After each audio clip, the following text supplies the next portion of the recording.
What? What? What? What? What? What? What? What? What? Why can't you? Why can't you? Why can't you? Why can't you? Why can't you? Why can't you? Why can't you? Why can't you? I did this. Why can't you? Hello. It is us, the headliners. And who the fuck are you? No. I should probably change my thing from has a pizza oven. Well, do you still have it? I mean, yeah, I still have it. Stands.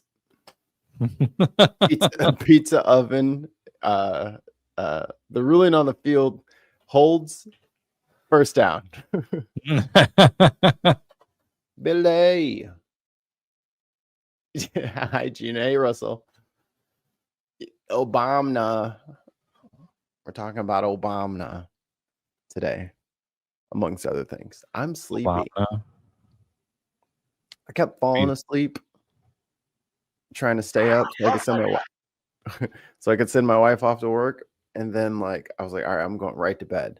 And then I went to bed. And then I woke up sleepy, and I'm just been the whole time. It's just the kid is fully charged.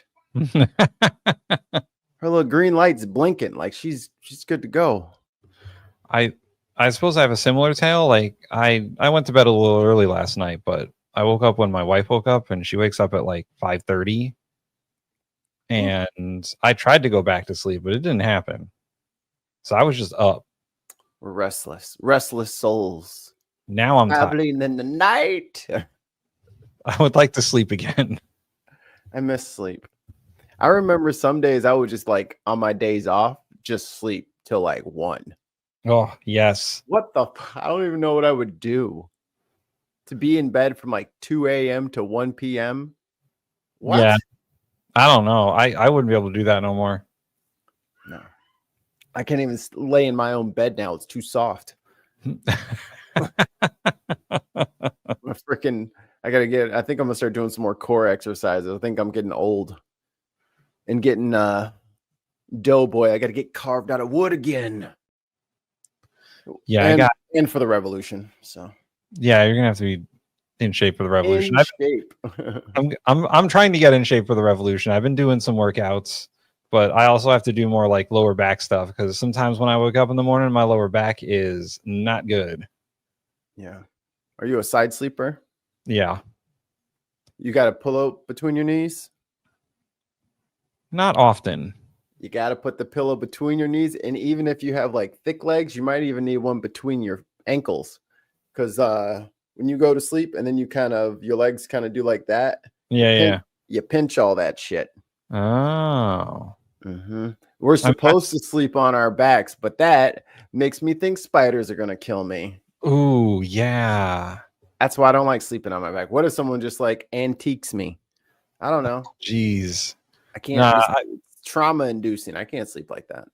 I can't sleep on my back because I never slept on my back. So doing it freaks me out a little bit. Yeah, I'm the ceiling fan's about to drop any moment. Too paranoid sleeping like that. Can't trust y'all. Man. Yeah, fuck. Put my back up against the wall. I've also been doing a bunch of yoga. I do yoga most days. Hell yeah.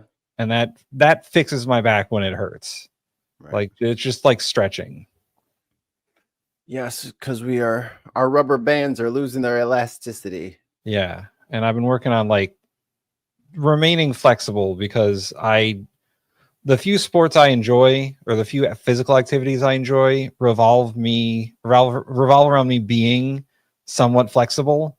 Yeah. Sword fighting requires a lot of flexibility, and I don't want to be a couple of years from now not being able to do it. So I got to keep up on the yogas. And it prevents injuries. That's true. It does.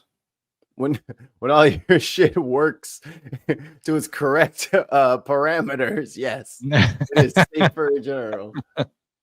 No, I got that trick shoulder. I can only throw to about a 16-degree angle. Just kind of throw like that. Yeah. I don't want to be able to not do this. Yeah. And get back behind there. We're gonna get there. We're gonna be sexy boys by the time this is all said and done. And then what will you all do? Then I always thought they were sexy, is what you'll say. And we'll know the truth. And then my wife will say, "Who's telling you that on the internet?" Give me the direct email. I would not like to get an angry email from your wife. I wouldn't like to get an angry email from my wife. She'll be like, per my last email. Oh boy. Delete. I have an idea for a t-shirt. Magga probably wears the name of a child predator. Hey, which is it? Are you the predator or are you lying for the predator? This is the wall, the corner you've painted yourself into. Well, Mikey, for the first video, our topic is just that.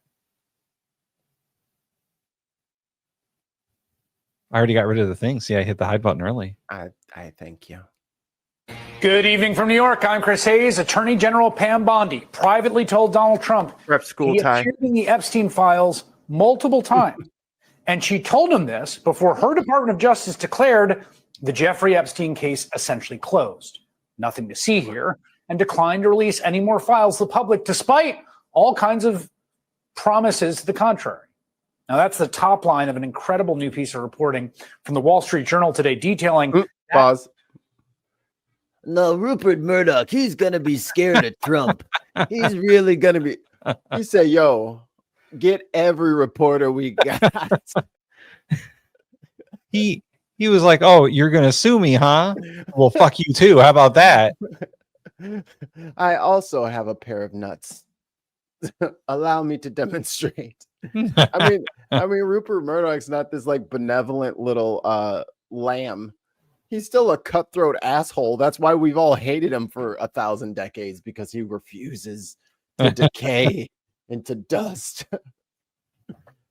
He didn't get to have this neo-fascist media empire by being fucking handsy-pansy with everybody. Fuck you, motherfucker. Release the Kraken. Mikey, we have breaking news. Like right now, breaking news. Whoa. So Damn, what a week. Pro wrestler and known racist Hulk Hogan died today. He was 71. And yeah, man, him and fucking Ozzy Osbourne in the same week.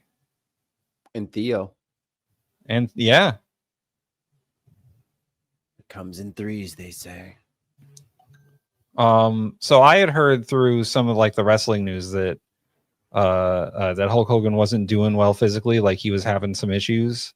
Mm-hmm. And there had been reports that he was like in the hospital, so I guess they were correct.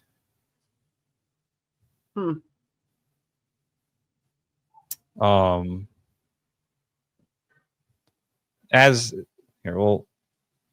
a pro wrestling fan, I have a love-hate relationship with Hulk Hogan. He is one of the most important professional wrestlers in the modern era. However, huge racist. Yeah, even the mention of him is setting off zero. Who's gonna be quiet right now? Wow, that worked. I don't know what his deal is. Hulk Hogan. I think, yeah, he hates fucking Hogan. He's a racist. Because didn't Brooke Hogan, like, she was gonna like go on a date with a black guy or something like that, and then he got caught in a recording losing his shit at the thought of Brooke Hogan with a black guy. Yeah, and then the whole Gawker thing happened where he sued Gawker for all their money and won. Yeah, no. And his last couple appearances on wrestling TV were not great for him. I think last time he showed up on WWE programming was the beginning of the year at the first Raw on Netflix. And he was out there to promote his beer, which is called Real American Beer. And he got booed out of the arena. Because no one likes you, Terry. And also, he supported Trump during Trump's reelection. He was at the Republican National Convention doing the tear the shirt off with the MAGA shirt and all that. Like, unfortunately, fuck Hulk Hogan for being a MAGA racist. Hey, when Bill Cosby dies, it'll be the same thing. Yeah. Moving on. Anyway, trash bags. yeah. And it's not fair, dude, because we didn't have a whole bunch of cool heroes back then. I was a Macho Man guy myself, so I feel completely vindicated in my fanship. Macho Man was awesome. Dude, we'll do it after the show. Maybe we'll do it for the thing because it'll get a copyright. Maybe we'll do it for members. But we gotta listen to one of his diss tracks for Hulk Hogan. Oh yeah, didn't he put out a record? Multiple albums. Oh my god. Almost 80% of the songs are at Hulk Hogan. Oh my god. Maybe I'll post some of those today. That's funny. Fuck, like, dude's a rabid racist. Fuck, dude, go. Couldn't have been gone sooner. Bye. Yeah. Move. Now we can get on to with a regular ass society without these fucking weirdos in here. Speaking of weirdos. Speaking of the weird. Meeting back in May between Trump, his attorney general, and her deputy, former Trump defense lawyer Todd Blanche. We'll have more about him in a moment. According to senior administration officials, Bondi and Blanche told the president at the meeting that the files contained what officials felt was, listen to this, unverified hearsay about many people, including Trump, who had socialized with Epstein in the past. One official familiar with the documents said they contained hundreds of other names. They also told Trump that senior justice unverified didn't plan to release any more documents related to the investigation of the convicted sex offender because the material contained child pornography and victims' personal information, the officials said. So they told Trump he's in there a bunch. And they're like, but this is like unverified. And there's other people's names in there. And we don't want to release it because like maybe there's some materials you don't want to release to the public. However, like what? Hold on. Like what? Like child pornography? So that's what they think is going to get released to the public, that they're just going to put out a video file? Is that what they think is going to happen? Or still images? Is that what they think is going to get released to the press? This is such ardent pageantry. And like, it's such bullshit. Like, y'all know what the fuck we're talking about. And this whole like, oh, the earth is flat. What do you mean gravity? You mean density, buoyancy? Like, enough with the shit. You know what we're after. And we don't want to put out pictures. Ain't nobody asked you for no fucking. Did nobody ask you to see that shit? We said, who was it? Not let me see it, you nasties. And like this part here, Trump socialized with Epstein in the past, unverified. Man, there's fucking videotape. There's pictures. Bro, they were fucking lived down the street from each other. He went to your fucking wedding, dog. Y'all went to each other's wedding. Yeah, you were best friends for 15 years.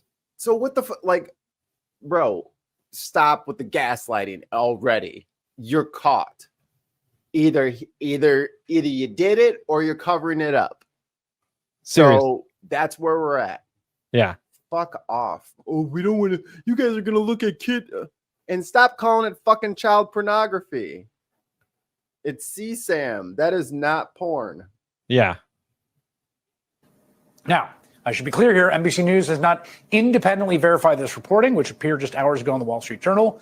And let's be clear, the mere presence of a person's name in these files is not an indication of wrongdoing by itself. As we know, Epstein had tons of people that he was associated with. Bill Clinton. Mm-hmm. The White House communications director called the Journal report, quote, another fake news story. But we do know that meeting happened. Bondi briefed Trump on the results of her DOJ Epstein investigation in May. And if the Journal's reporting is accurate, and subsequently the Times is reporting along similar lines, if Bondi did tell Trump at that meeting that his name was in the files, then why did he say the opposite when asked about that very thing last week? Because he's a fucking liar. Mm-hmm. Running out of real estate. Yeah. Running out of runway. He's gonna either have to land the plane or crash at this point. Or you're just gonna have to do another lap. And try to find something else to distract everybody with. We'll talk about that in a minute, I guess. Specifically, did she tell you at all that your name appeared in the file? No, she's given us just a very quick briefing, and in terms of the credibility of the different things that they've seen, and I would say that, these files were made up by Comey, they were made up by Obama, they were made up by the Biden, we went through years of. He can't speak anymore, man. Who is the president between Obama and Biden? Man. That would have been your ass. Why didn't you take care of it last time? Who was president when Epstein was being charged and jailed? It was fucking Trump. I'm just saying, dog. Epstein didn't die under Obama's watch. He didn't, you know what I'm saying? For it to be this grand conspiracy with Obama behind it all, he could have totally just snuffed his ass out and nobody would have been the wiser. But instead, he died under your presidency. Yeah. Under your DOJ. Such a conspiracy. Right. That everyone has against you. Like, bro, you're the conspirator. This is like Among Us, and there's two people, and you're not the fucking imposter. And you're like, you're the imposter. And it was just like, or it could be you're the imposter. No, bitch. I took a poll of myself and said and declared that I'm not the imposter. I have investigated myself and found no wrongdoing. Come on, man. That with the Russia hoax, with all of the different things that we had to go through. Your mouse made it look like he had an earring. They were made by Barack Obama using his time traveling machine. He was asked directly if Bondi told him he was in the files, and he said no. And then he said the files were made up by a whole bunch of Democrats and rambled about Russia. And now we have a report suggesting that was a lie. I think he would remember if Pam Bondi told him he was in the files, don't you? Nope. For what reason would he lie like that? In fact, here's a litany of other things Trump has said about the Epstein case in recent weeks after he was reportedly told his name was in the files. Are you still talking about Jeffrey Epstein? This guy's been talked about. Yo, Chris Hayes is fucking roasting him at this point. I mean, it's hard not to. It's like every other week he's contradicting himself. Are we still talking about Epstein, that fucking guy? It's like a layup line, man. He just keeps saying stupid, like rule number one in the regime of Mikey Famine. If you're in a hole, drop the shovel. Just drop the hashtag drop the shovel. Now you got to keep on digging, man. I'm gonna dig sideways. Dig till I get out the other side, I guess. I guess that'll work. Years. He's dead for a long time. He was never a big factor in terms of life. I don't understand what the interest or what the fascination is. It's all been a big hoax. It's perpetrated by the Democrats, and some stupid Republicans and foolish Republicans fall into the net. And so they try and do the Democrats' work. I call it the Epstein hoax. Remember, he was never a big factor in terms of life. Oh, we got a $2.22 super chat for My Unfinished Journey. Air horns, please. Hail, Mikey, Tim, and some serious shit going down. Indeed. Thank you. Oh my God, she's poured all of her blocks out and mixed them with the cereal. That's not ominous at all. Why does she mix her cereal with her blocks? Because they're both tasty. No, you ain't chewing them bitches. Them motherfuckers is pine. Hey, some people like a little bit of fiber in their diet. Yo. Yo. I'm keeping my hand out of that crib. If she can chew through them bitches, I'm not picking her up out of there. I'm getting one of them, the oven mitts like that for when you get a possum in the crawl space and you gotta like, oh, come on, I don't want to do this. The Journal report raises a lot of other questions. For instance, it says that FBI Director Kash Patel has privately told other government officials that Trump's name appeared in the files, according to people close to the administration. Oof. Uh-oh. That's not good for Cash or Dan Bongino. Good thing these aren't like, random internet people, and these are like established journalists who are willing to go on record and are willing to take what they write to court. That's the difference. Is like when these Dan Bongino types and these like Alex Jones types get these conspiracy theories going, and then they compare themselves to the Wall Street Journal. They're like, no, these people write their names under their shit, and they're ready to take that shit to court. Yeah, there's a reason there's a byline. Right. So good luck trying to distract. It's getting entertaining, at least. Patel declined to answer the Journal's questions. Now, who exactly would Kash Patel have been telling this to? It's not clear. If he did do that, that seems like kind of a big no-no. Joe Rogan. It is worth noting that in the middle of all this, back in June, remember when billionaire Elon Musk had his big falling out with Trump over the bill that Trump was pushing? Do you remember when Musk tweeted, then deleted a post saying the following, "Time to drop the really big bomb. Who's T-Dog? Trump is in the Epstein files. That is the real reason they have not been made public. Have a nice day, Donald J. Trump."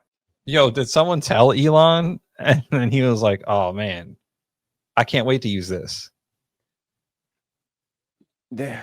Someone probably assumed that he knew already.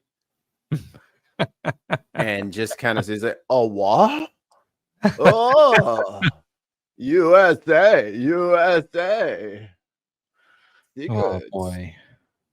I like how he has not been in the news every fucking day. I enjoy the lack of Elon in the timeline. It's been great, actually. Mm-hmm. Oh, we got a little message here from my unfinished sock. Big Striker, Mikey Famine. Don't hold a double standard of evidence. Like and share the stream instead. I agree. Yeah, like and subscribe and become a member. Do it.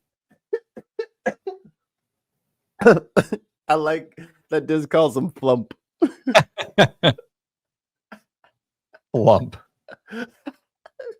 The sound he makes as he goes through the room. Flump, flump, flump, flump. Actually, I'm pretty sure there's more of like a scraping sound because he can't lift his feet anymore. He just shuffles. If he's going like the vampires where it's just legs don't move. Just goes. He just goes. He just levitates over the floor. Didn't they do that in Dune? He'll move like the Dune bad guys. Yeah. Look just like his ass. Today's Journal report also cited a statement from Bondi and her deputy Blanche saying nothing in the Epstein files warranted further investigation or prosecution. As part of our routine briefing, we made the president aware of the findings they said. But here's the thing. If nothing warranted further investigation, then why is the Trump DOJ suddenly in talks with Epstein's key accomplice, Ghislaine Maxwell? He said T-Dog is Trump, so Trump's a stupid Republican. Yeah. Gotcha. Recruiting and grooming middle school and high school girls for sexual abuse by Epstein and others. And her lawyers in discussion with Deputy Attorney General Todd Blanche, who again was Trump's we got a super chat. 2 British pounds. Air horns, please. Dan Christian breaking. Hulk Hogan dies at age 71. Yes, we just found out. But thank you for letting us know, and thank you for the super chat. He'd come, maybe he wouldn't even come. I think maybe he wouldn't even come. You'd save your time. Oh, dude, remember I had that Macho Man thing on my sound? Yeah. Oh, yeah. Yeah. I need to get that. or like Ultimate Warrior. Get him on the soundboard. Personal defense lawyer and his criminal conviction. Those talks have raised speculation they might be trying to negotiate a deal with Maxwell that could get her out of jail soon.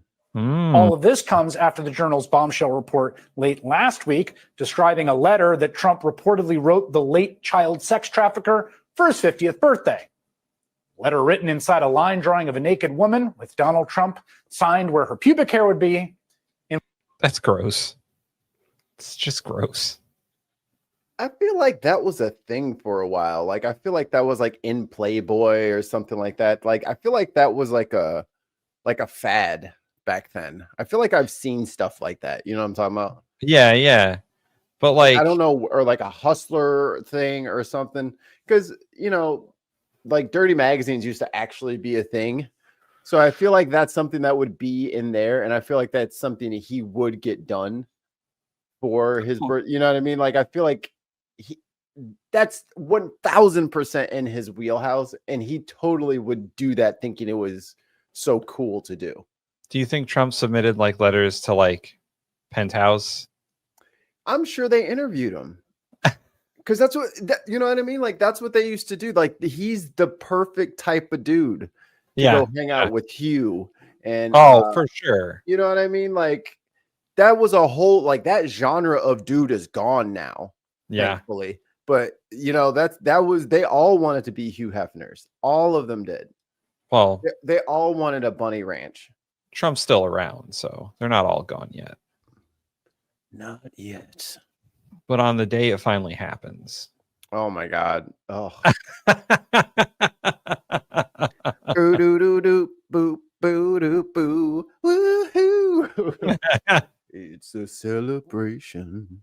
5 British pound super chat from Allie.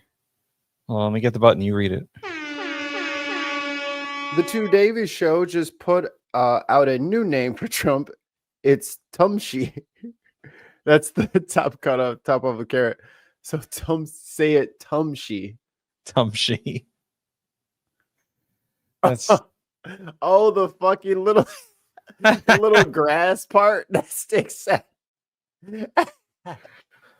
Oh boy. That is a very unique diss. I like it. President Tumshi. President Tumshi. In which he says, among other things, we have certain things in common, Jeffrey. Enigmas never age. May every day be another wonderful secret. Yo, why is Who Trump says that? Who says that? Who says me? that? I've never said that to my wife. I never will now, but like, yeah, that's dead now. If you wanted to say like, like you guys like found a secret waterfall on your honeymoon, it's like our wonderful secret. You can't even use that phrase now. You have to reveal the waterfall at this point to not sound like this. Ooh. May every day be another wonderful secret. What the fuck? Ugh. Oh, that God. sounds very predatory. A little, yeah, right? Y'all are both rich. What secrets y'all need? Just pay or whatever. Oh. But why is Jeffrey Epstein an enigma? What about him is unknowable? I think it was Daily Show. It was like someone's like, he's never said the word enigma. And then they found him over there saying it like 14 times or something. Yep. This is him. Grossly. It's just nasty enough to be him. They're like, he doesn't know that word. Which is a crazy defense. Objection, Your Honor. My client is too stupid to use something that nuanced. There's no way my client could have said that. There's no way my client is smart enough to know or use the word enigma. There's no way you could find that out by a simple Google search. And I would say that that's an enigma, but my client wouldn't understand the word, so I'm not going to use it. I totally know what it is. I am not just putting up a solid front so that I will not be questioned about it. He hired someone smarter than him so that I could teach him the word enigma, but he refuses to learn. months we've tried. He just doesn't learn new words anymore. He keeps firing them. Trump says the story is fake and is suing the reporters, the paper, the owner, Rupert Murdoch, for literally billions of dollars. But if that story rocked Trump world, and it seemed to do that, today's journal reporting might rock MAGA to its core. It also, crucially, seems to corroborate allegations by ranking Democrat on the Senate Judiciary Committee, Dick Durbin. Remember, we reported this just a few days ago, who wrote a letter to Pam Bondi last week demanding her answers Dear Pam. to reports of the hundreds of FBI personnel. I have several questions for you about the Epstein files. But first, how was your trip? How's the husband and kids? They're getting so big now. Anyway, I have a couple of questions about the Epstein files. If you could kindly reply in a reasonable amount of time. And Your just friend, your friend in Christ, Dick Durbin.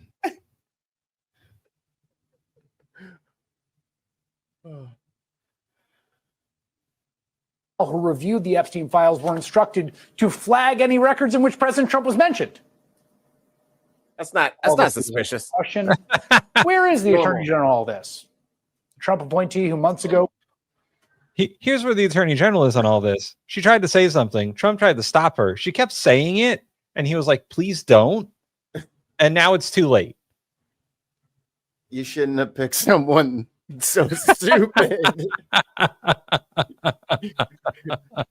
She's trying to like round second. He's like, motherfucking stop.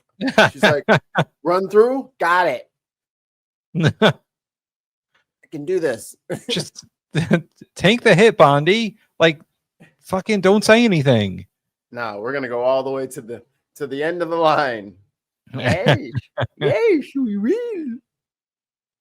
Promised to release the Epstein files that were, quote, sitting on her desk, who just 2 weeks ago told us there was nothing worth releasing. Man, this happened in 2 weeks.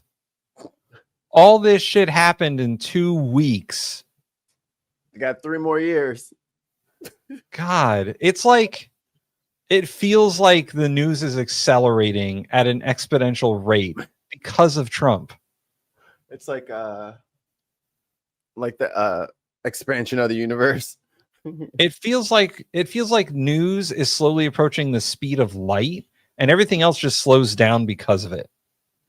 Yeah, we're having time dilation problems because the news coming in so fast. Because I could have sworn she said that like a month ago. No, she was very proud of herself too. She's like, "No, I got this. This is my top cue card." Okay. I don't know. There's no files, guys. I don't know what to tell you. I know I said there were files, but there's not. We did an analysis, and the conclusion was it's inconclusive. We found the results to not be statistically significant, so we're not going to release them. It's like, yo, what's the big report? It's been 6 months. What you been up to, Pam? We didn't know this was due today. We just you wait next week. 2 weeks. 2 weeks. Can I get an extension? Yeah. I have to get surgery on my eye. I have an eyelash problem. So my dog ate it. My dog ate the Epstein file. So can I get an extension? We only had one copy, and well, I was sitting on my desk. And would you believe I knocked the coffee on there, and then the shredder fell into the coffee and shredded it up in there? Mikey, any one of those explanations would have been better than the one that we got. I mean, if she spilled her coffee on the files, fine. All right. Release the coffee stain files. Yeah. We'll take them with stains on it. Yeah. Actually, only coffee stains, please. And if your dog ate Burn some, the rest. just release the rest, whatever he didn't eat. Or stop lying. Or maybe Or just stop fucking lying. do what you said you were going to do. Because we all know We all know because every accusation is a confession. At this point, it's we know that you know that we know, and just fucking release the files. At this point, we're just bored with you. Yeah. It's been 2 weeks and we're already bored of this. Who we have learned today reportedly told Trump he was in the Epstein files multiple times. Believe it or not, Pam Bondi was scheduled to speak today at a conservative international summit against human trafficking. But when she was set to take the stage, a justice... Yo, you can't make that shit up. You cannot make that shit up. And wasn't she AG during Epstein shit? Yeah. Come no, on, no, no. Pam Bondi was Florida Attorney General. Right. Yeah. And Palm Beach is in Florida, no? Yeah. That's what I'm saying. He was in her jurisdiction. Oh. So Ghislaine and Epstein, both in your jurisdiction. Diddy was in her jurisdiction. What's going on? And then they wanted her to go speak at an international conference against human trafficking. There you go. Boy. This world is literally backwards. This is the inverse universe. Yeah, I feel like we're in like the bizarro world. Did we get snapped? Oh my God. We got snapped. Oh. Here's what happened. Someone rolled the dice and we didn't get the right result. That's what happened. Someone rolled a 1. Hold on. Tim, I think it's time for another saving throw. Where's my die? This will be a constant. Well, no, it's saving throw. It's a saving throw. Yeah. What are we saving against? Falling into the void. Oh, geez. This is that a dexterity check? Yes. Being sucked down into the void. We have to grab the edge of reality. Pull ourselves back. Oh, I rolled an 18. 13. Pull me up. Pull me up. Wait, hold on. I got to roll a strength check for that. I rolled a 16. I think I pulled you up. Yes. See, guys, our dice just revealed that we're going to be just fine. We're going to be just fine. I think that's enough, Chris Hayes, but I have a 1-minute video that's related to this. OBKB. This is after the House refused to vote on releasing the Epstein files because MAGA Mike said, we can go on vacation a day early, right?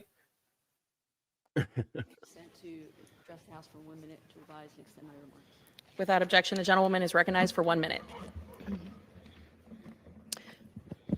Madam Speaker, I take to the floor today because I'm angry, and so are Vermonters. We are furious because of what happened yesterday to a Vermonter, a U.S. citizen, as he attempted to return home. Oh, sorry. Epstein is not the topic of this. It's ICE. I was like, oh, okay. Yeah, ICE is the topic of this video. Oh, Billy failed his check. Wilmer Chavarria is a community leader. He is a school superintendent in my state. He was held and interrogated for hours yesterday in the Houston airport by CBP agents and given no reason for his detainment. Wilmer called this experience psychological terror. Again, we are talking about a U.S. citizen here. So when we say this can happen to any of us, this is what we're talking about. This kind of violation of our constitutional rights is how leaders use terror to intimidate us into silence. So I don't want to hear about how everyone is going after the violent criminals in this country, trying to get violent criminals off the streets when community leaders, school superintendents are being detained because of the color of their skin and the sound of their last name. We need to hold on to our collective outrage. We do not need to accept this. This is not what Americans want. I yield back. Woo. Sometimes those 1 minute floor speeches are spicy. Get that woman some air horns. I got one more video, Mikey, and then we'll switch it over to you. Okay. Fine. Yeah. So this one is about the New York Who City. was? Wait. We didn't even talk about what she said. Oh, right. And who was that? Community leader. He is. That is Representative Becca Blayton. She is the lone House representative from Vermont. And she was very upset that one of her constituents was detained simply because he's a brown man. So what was he like, traveling or something? Sounds like. Yeah. And he got detained, and they eventually released him because they realized he was an American citizen. But yeah, he's a school superintendent, and No, man, he could have been part of the cartel. Even though I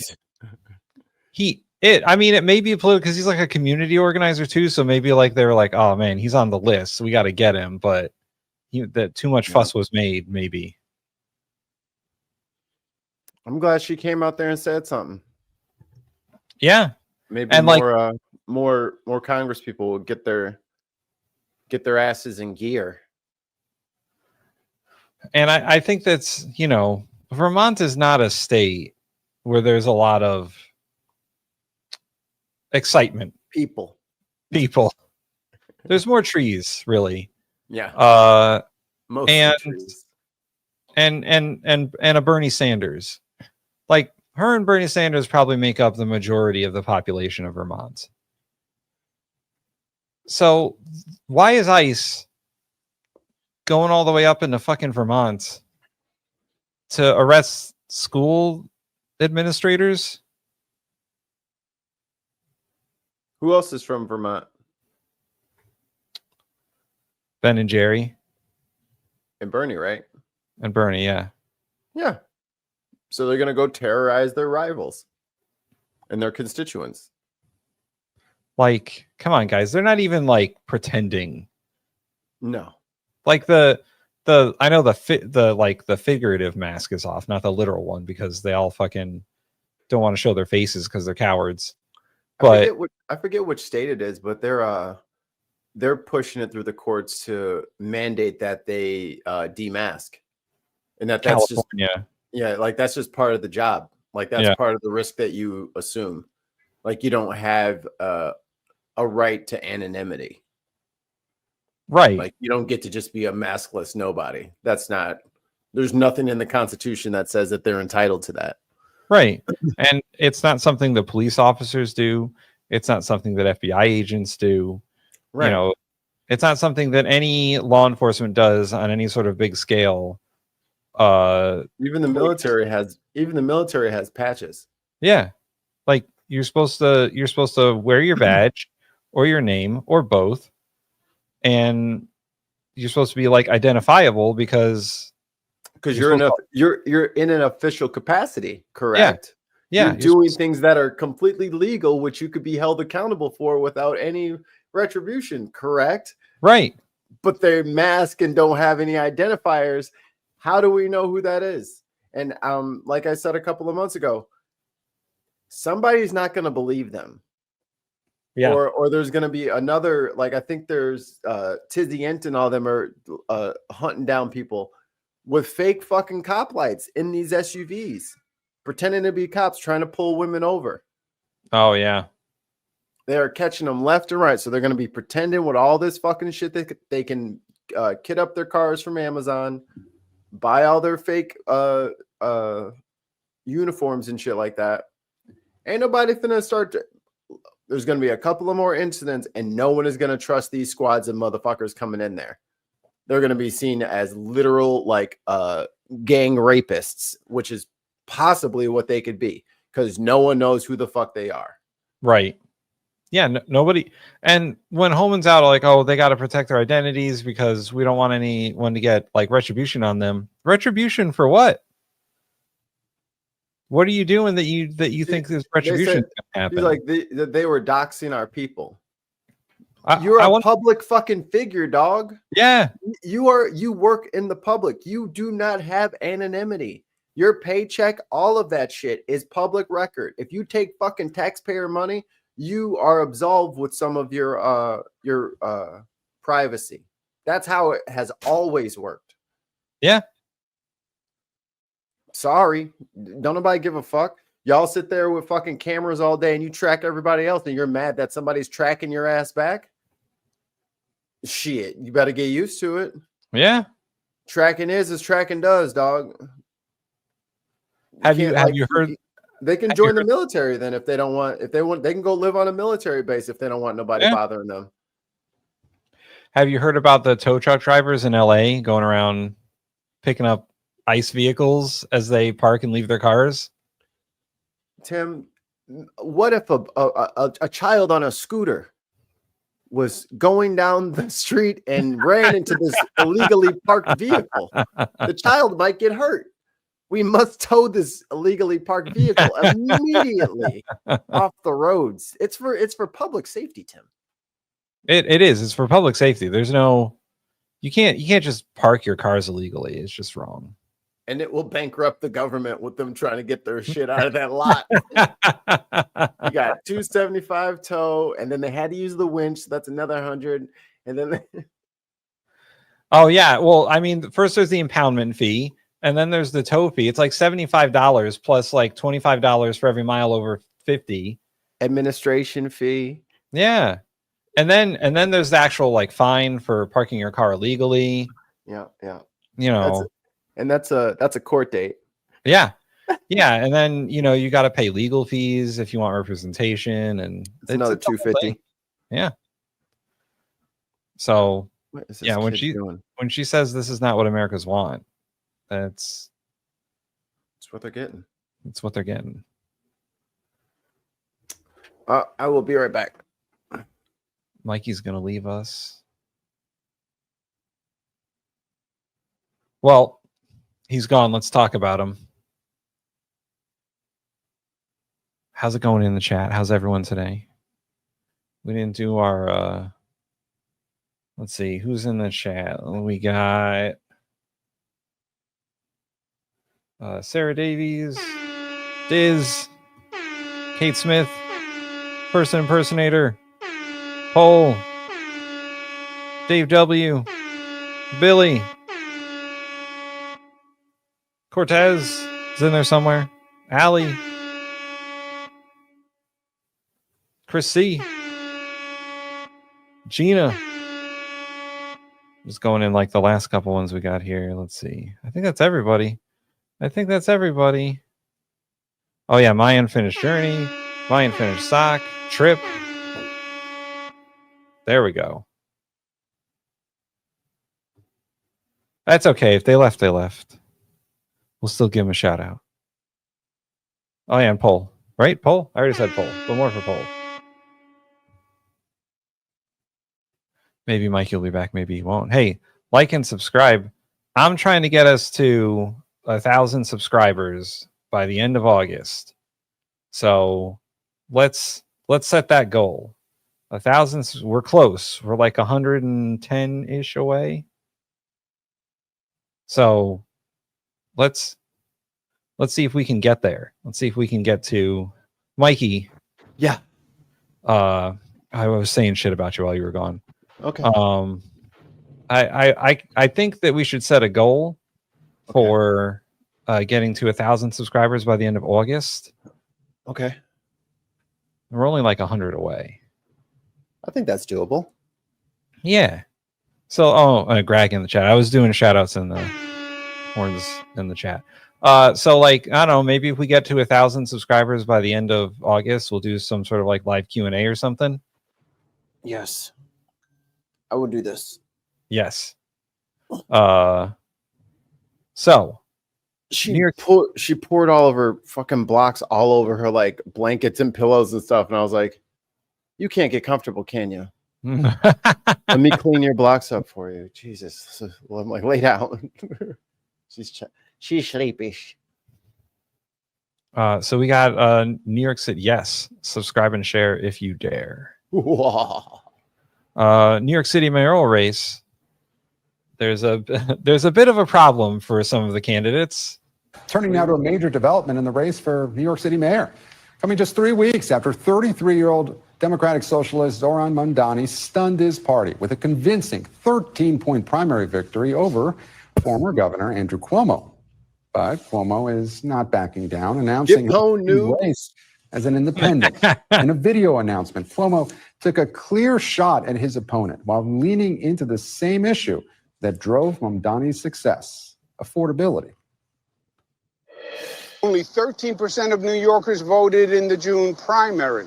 The general election is in November, and I am in it to win it. My opponent, Mr. Mamdani, offers slick slogans, but no. What a piece of shit! Yes, oh, I want to have a video out with the people. I want to be in the, and look where he's at. Some gated ass fucking upper fucking West Side bullshit. Like, yeah, no, he's in the Upper West Side of Manhattan somewhere, fucking in some little enclave where they have these fucking 70-year-old trees, and she's like, fuck off.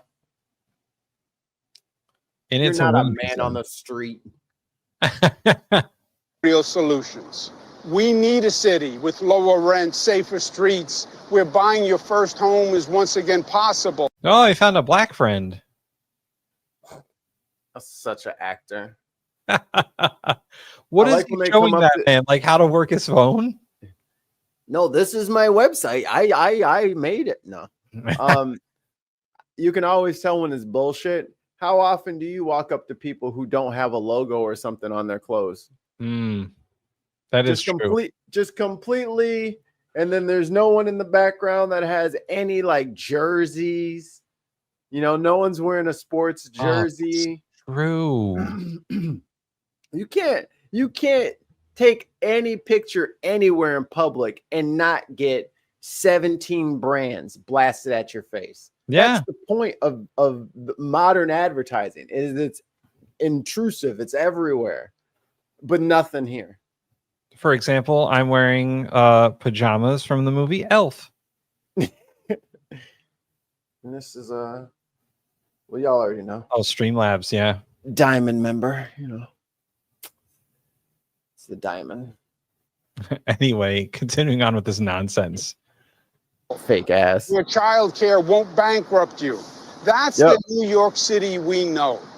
That's the one that is still possible. All blank. The Mamdani campaign quickly responding to Cuomo's candidacy with a statement reading in part, he's not fighting for you. He's running only to repair his soiled reputation and protect the billionaire Trump donors who fund his campaign. We beat Cuomo once. Together, we will beat him again. And there are now 5 candidates running in November, in addition to Mamdani. What's with the beret? What's with the beret? M. Bison? What's going on? Relento? You coming out there with a combo. He looks like oh god, what's his name? The American guy in Street Fighter. Guile? He looks like Guile from the Street Fighter movie. Jean-Claude Van Damme? Yeah, Jean-Claude Van. He had the beret and everything. That movie was excellent. How dare you? Did you know M. Bison was also Gomez Adams? I did know that. I heard about that recently. I was like, holy shit, I didn't put that together until someone told it to me. But yeah. Mm-hmm. Cuomo will also face Republican Curtis Sliwa and 2 other independents, including embattled incumbent Mayor Eric Adams. And that's crazy.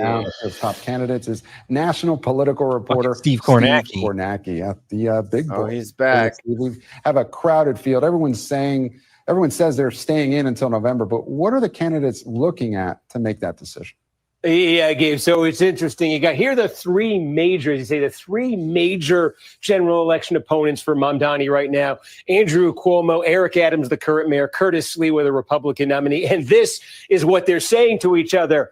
No, you drop out, because here's the dynamic basically that each one of them is looking at. And there is a point of agreement between the 3 of them. And the point of agreement that Adams, Sliwa, and Cuomo all have is that Mamdani can be beaten, or that if he's going to be beaten, it would be by a united front of opposition behind one alternative. All right. So which Do you want the do I want the military junta? The I can touch you anywhere I want because I'm Italian, or you know what? Just drop your pants. I'll give it to you right now, Holman. Adams. Yeah. Which one should we all unite behind? I think the problem is the three of these three people do not have like a coalition. Even if they do unite, who supports Eric Adams is also going to support Andrew Cuomo or this like fucking guy. I mean, Republicans, right? But Eric Adams is theoretically still a Democrat, even though he's not in this race, and so is Cuomo. They both got their asses whooped in the primary. Yeah, and like the people, the New York City Republicans who are going to follow this guy are not going to follow Cuomo. No. And he's an old racist. Yeah. And a misogynist. But they also remember what it was like living under the Democratic governorship of Andrew Cuomo. Yes. So he's not going to be forgiven for being a Democrat. Republicans aren't going to be like, well, I'm going to vote for Andrew Cuomo. I just hated you 4 years ago. Yeah. and you know, Andrew Cuomo's people aren't going to vote for Chris Sliwa, whatever the fuck his name is. I think that Adams could join like forces with either one of these guys, and it might be okay. But Cuomo and Sliwa, fettuccine, linguine, martini, bikini. Billy's been in the lab. Yeah, Billy's in the lab coming up with this stuff. Go on, say it. I can't say the first one. Epaulets? Epaulets? Etiquettes? Cigarettes? Salopets? You're gonna love my nuts. Can you cry? You're making me cry. Life's hard enough as it is. You don't want to cry anymore. You're right. I don't. A one-on-one race.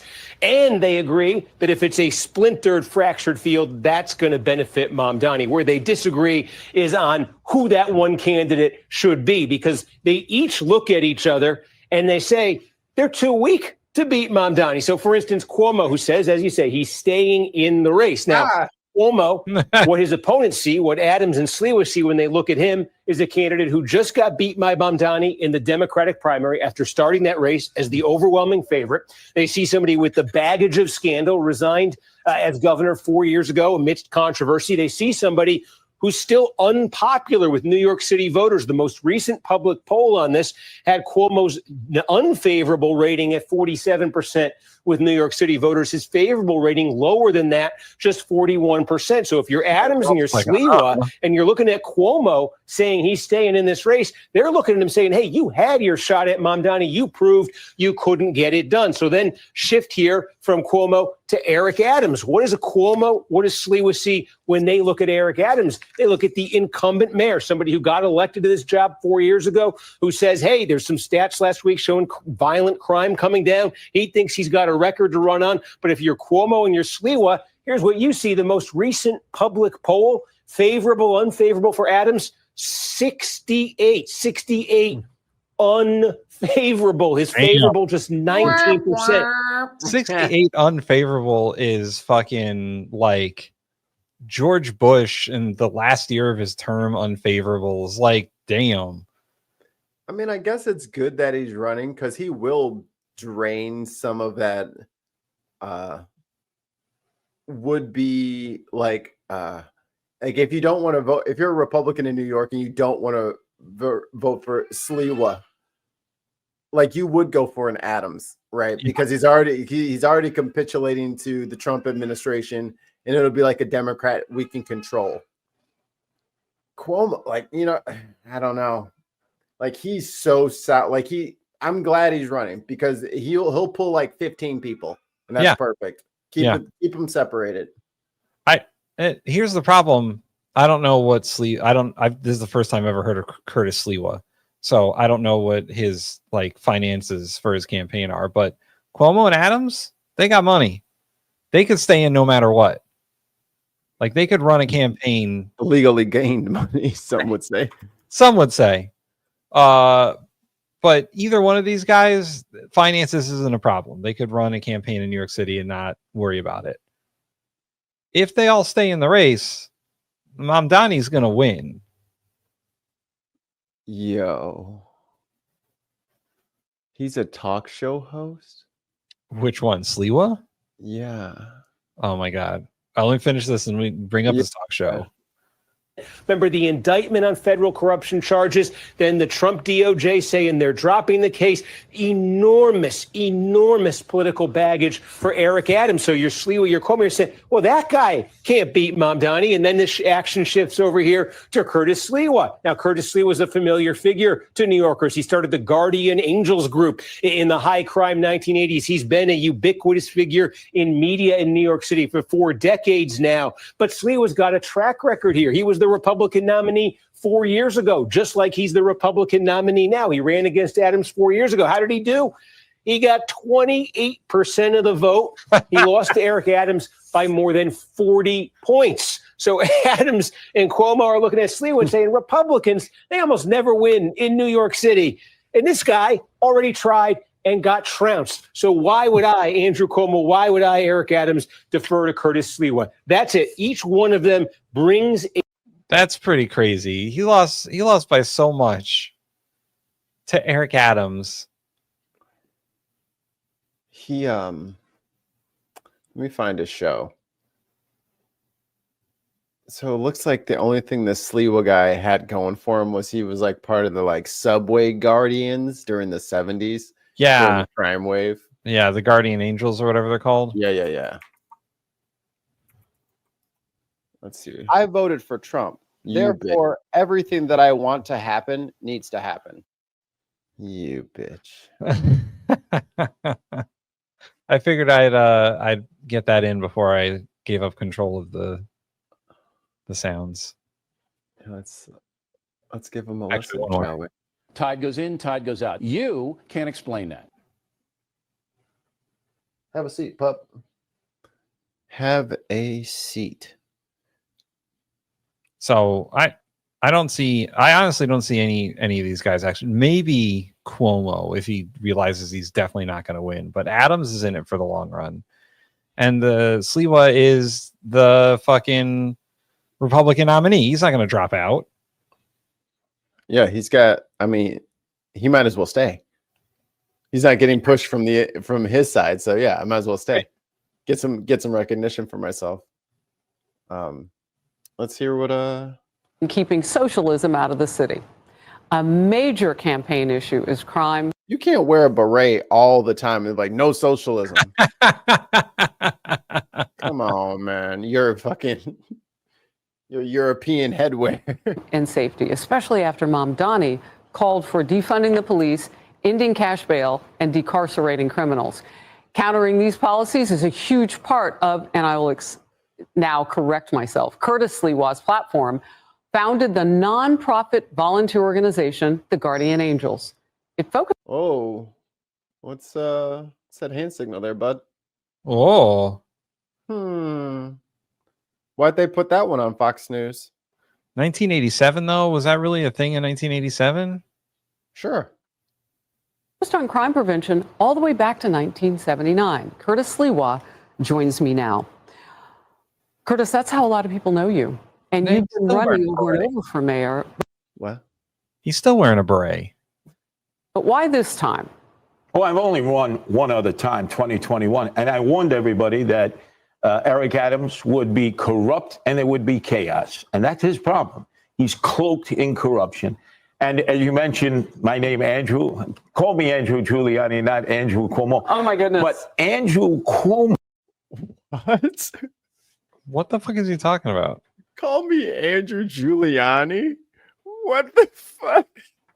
Bro, don't attack. All right. This guy's great. Yeah, I hope he runs 1,000 more campaigns. This guy's fantastic. Call me Andrew Giuliani, not Andrew Cuomo. Oh, my goodness. But Andrew Cuomo has a huge problem, and he's already experienced that. When he's in the streets, people say, you were slapping fannies and killing grannies. That's what he's best known for. He never apologized. So I'm the person who's in the streets. What the fuck? This guy is unhinged.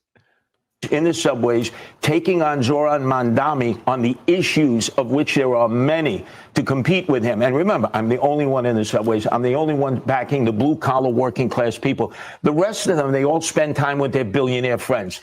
Cuomo, Adams, and now Zoran Mandami with the Soros family. All right, you said something There you go. to me off camera that I want to get. So wait, is he anti-Semitic or Soros? Like Soros? Like which one is it? I don't know. Y'all got to pick a lane to attack him from because they're the beam. You can't intersect you can't cross the beams. Here we got a new poll in the chat. Are berets okay to wear all the time? Yes or no? As a frequent beanie wearer, I will reserve judgment for now. Now, so both Andrew Cuomo, also former Democrat, now running as an independent, and Eric Adams, same story, although previously even a Republican. So he's been almost every party. Why that category, do you think? There is something going on that you have noticed in the city with independents. What is it? Well, there has always been an independent strain, and they have chosen to run as independent candidates. But they spend more time. It's like roller derby. Oh, drop out, drop out, drop out. No, I'm the mainstream candidate. I'm a proud Republican. Our standards as a Republican. He got his ass trounced, and he's just like, "I'm gonna keep coming back, baby." Yeah. I'm a mainstream candidate, bro. I'm the main character. I'm the main character. Damn it. 28% is just slightly better than third-party numbers. I have plot armor. Damn it. Republican Party will fight the socialists, will fight the Democrats. Remember, all three of these candidates believe that migrants should vote. All three of them believe that a sanctuary city should. They just say shit. I know. Persist. I'm opposed to that. I give a clear way to save this city. They don't. They created the ground sitters. Yeah, that's why he only got 28% of the vote. All the migrants that they bust in, that's who voted. That's why he got absolutely destroyed by Eric Adams, who sucks. Like, you couldn't beat Eric Adams, dude. Zoran Mandami, that you didn't know 6 months ago, his neighbors didn't know, is now an international figure. And the only way to take him down is to go to the people in the streets, the people who pay the taxes, the people who work, the blue-collar working class, who don't want their homes in the outer boroughs taxed because they're white. Hit him where he's vulnerable. Wow. You mean people who make over $1 million? Yeah, right? Us poor blue collar people who have $1 million in income. Right. Income, not assets, income. What about all the people living in the poorer boroughs that keep having their rents raised? Do you think they want to pay more? Look, we can't freeze the rent. The subways need to run. Like, fucking goddamn. It's like the pizza rat down in the subway. I'm doing good work down here. And we will win. I know I will. In a 4-person race, you saw the most recent poll. It's a statistical dead heat. Yeah. That is not what you want to inspire courage. We'll see. New York City. I don't think he's right. Alex says, all I can hear is when he talks is false teeth. Man, that's crazy. Greg says intersectional bigotry means never actually caring about what outgroups actually are. Right. Exactly. I think a beret is quite snazzy. Not on this dude, obviously, but on, say, me. Oh, Kate Smith with the beret side quest. Yeah, also, beret in a suit. What the actual fuck? Yep. He should be in fatigues all the time. If he's gonna wear a beret all the time, he should be in fatigues all the time. Yeah, just fucking Tim, what if he had a tricorn hat on all the time? Oh my god, yes. I'd probably respect him. A little bit. He's Captain Jack in it permanently. Not this bullshit though.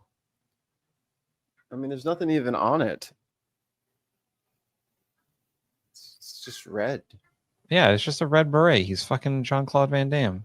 Like and look at him with his little proud face. He looks so proud. Like he looked at himself in the mirror and he's like, I'm ready. All right. So the latest polling reported by Politico has Mandani at 35% of registered voters, Cuomo at 25%. So that's not a statistical dead heat at all. Sliwa at 14%. Dead heat. Dead heat. And current mayor Eric Adams at 11% and attorney Jim Walden at 1%.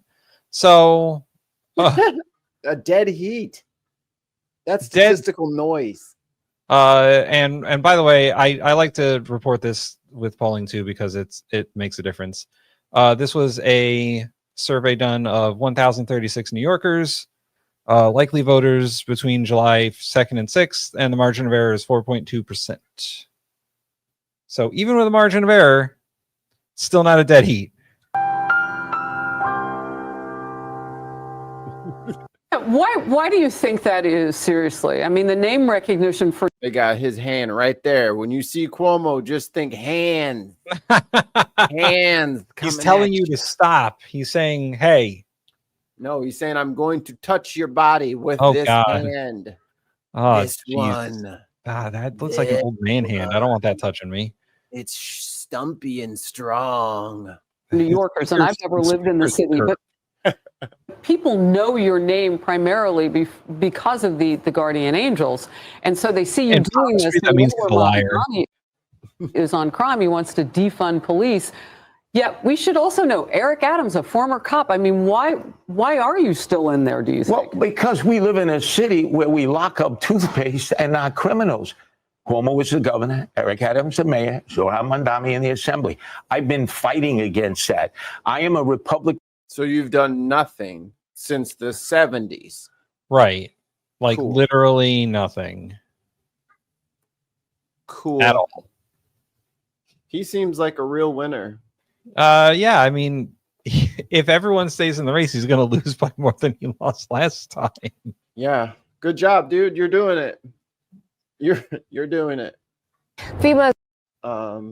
Especially if they do. Now, I don't recall if New York City, if the ranked choice voting was just for primaries or general elections too. But if it's ranked choice, he's definitely not winning. He might be the first person knocked out by ranked choice. He's not getting out of the first round. Good luck getting out of pools, dude. Yeah, right. We're going to Texas. FEMA's urban search and rescue chief Ken Badgerek has resigned. Badgerek has been with the federal agency for more than a decade. He served as chief the past year. His resignation letter says he's returning to the Philadelphia Fire Department. FEMA has been under fire since the July 4th flood disaster for its delayed response. Badgerek says that his decision was made in part over those delays by the Trump administration. Well, there you go. He's out of there. He said, I'm done. I'm hanging it up. I'm not putting up with the bullshit. You're supposed to just fucking give me the shit I ask for. Yeah. Not a bunch of rigmarole when people are literally missing.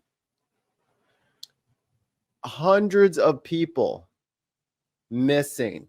And they're playing fucking bullshit games on the phone with him. Yeah. Dude, just go fucking spend a month on an island.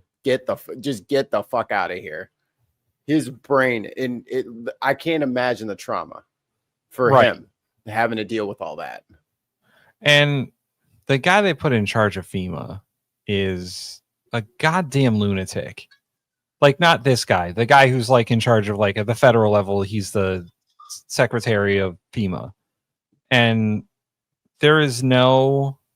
And I guess Kristi Noem is technically in charge of FEMA as well, because they restructured it under DHS. The response at the federal level for disaster response is going to be poor for the foreseeable future. Yep. Trump doesn't like it. No one seems to understand why. And it's mostly Project 2025, guys. It's Project 2025. It's Vought. Vought doesn't like that the federal government spends money on FEMA. Well, But when it's on places that he doesn't like. well, yeah, what's on a place when it's like when LA was burning, Actually burning. they're like, Well, I would cut off all their money if they didn't do what I said. They wouldn't be getting any help. I sent all the water. I wasted an entire aquifer of water by dumping it into. They weren't getting any water, so I opened up all the water and I poured it down so it could evaporate quickly. I didn't keep it in a holding pot. I put it I put it down the canal so it could evaporate into the air because I'm dumb as shit. boy. God, But so stupid.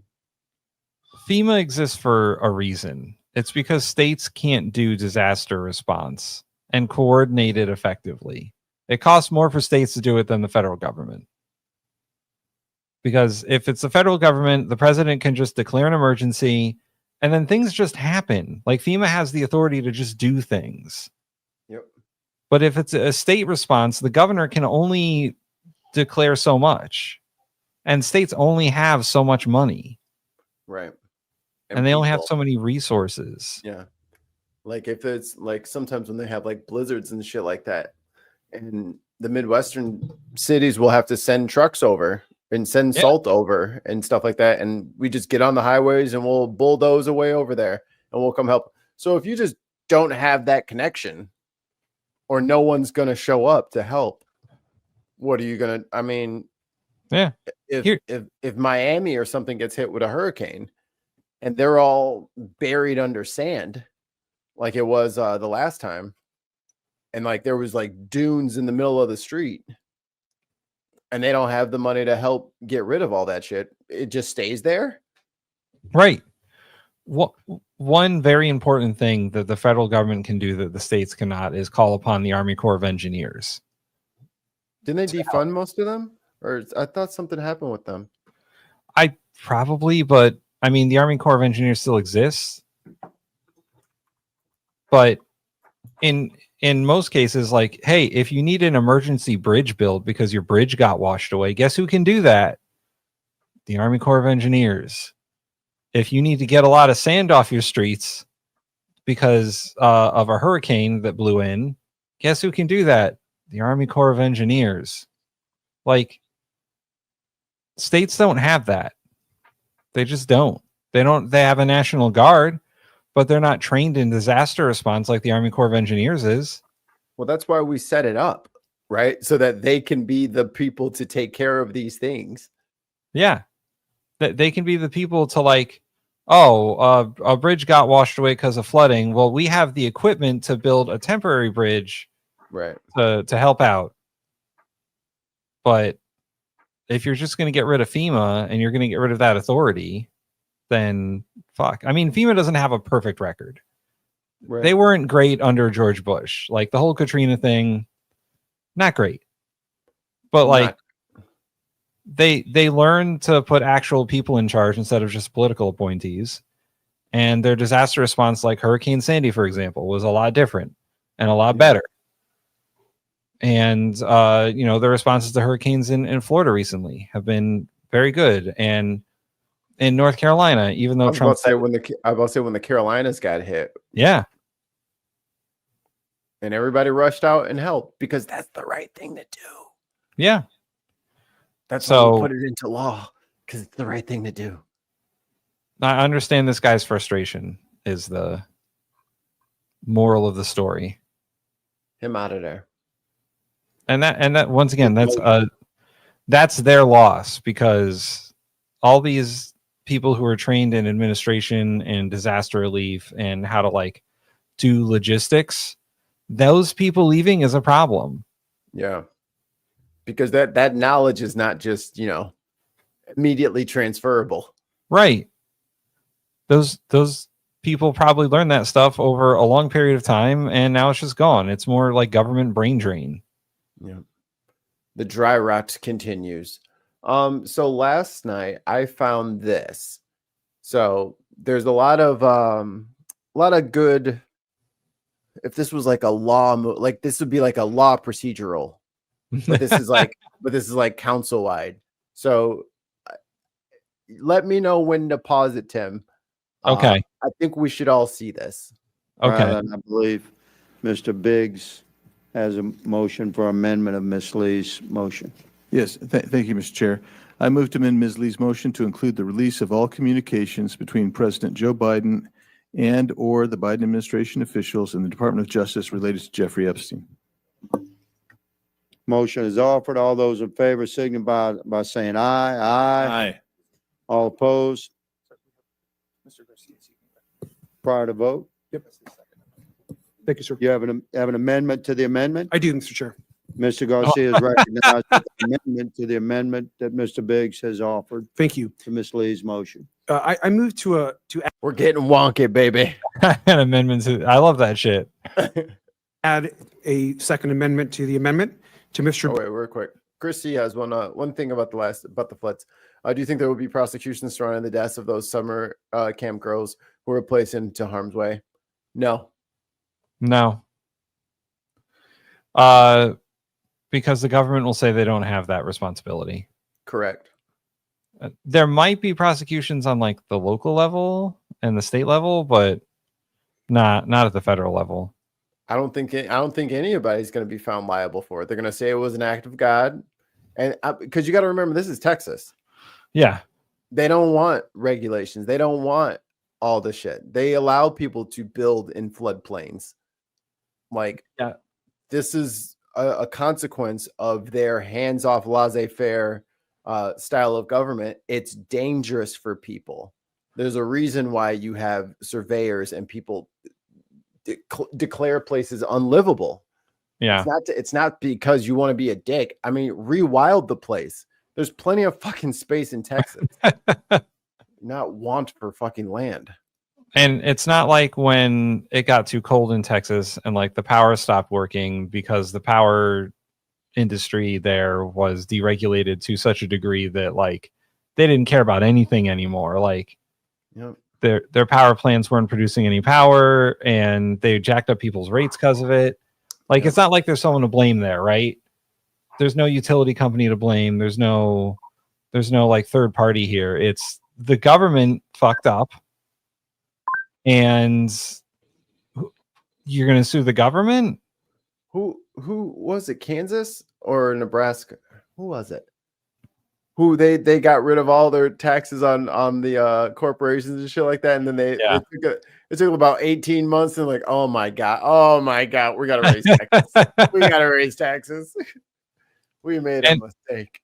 There is an argument to be made, and I think Chrissy makes a good point. I was about to local and state levels as risk assessment is highlighted the potential risk of life from flooding, and it was signed off on.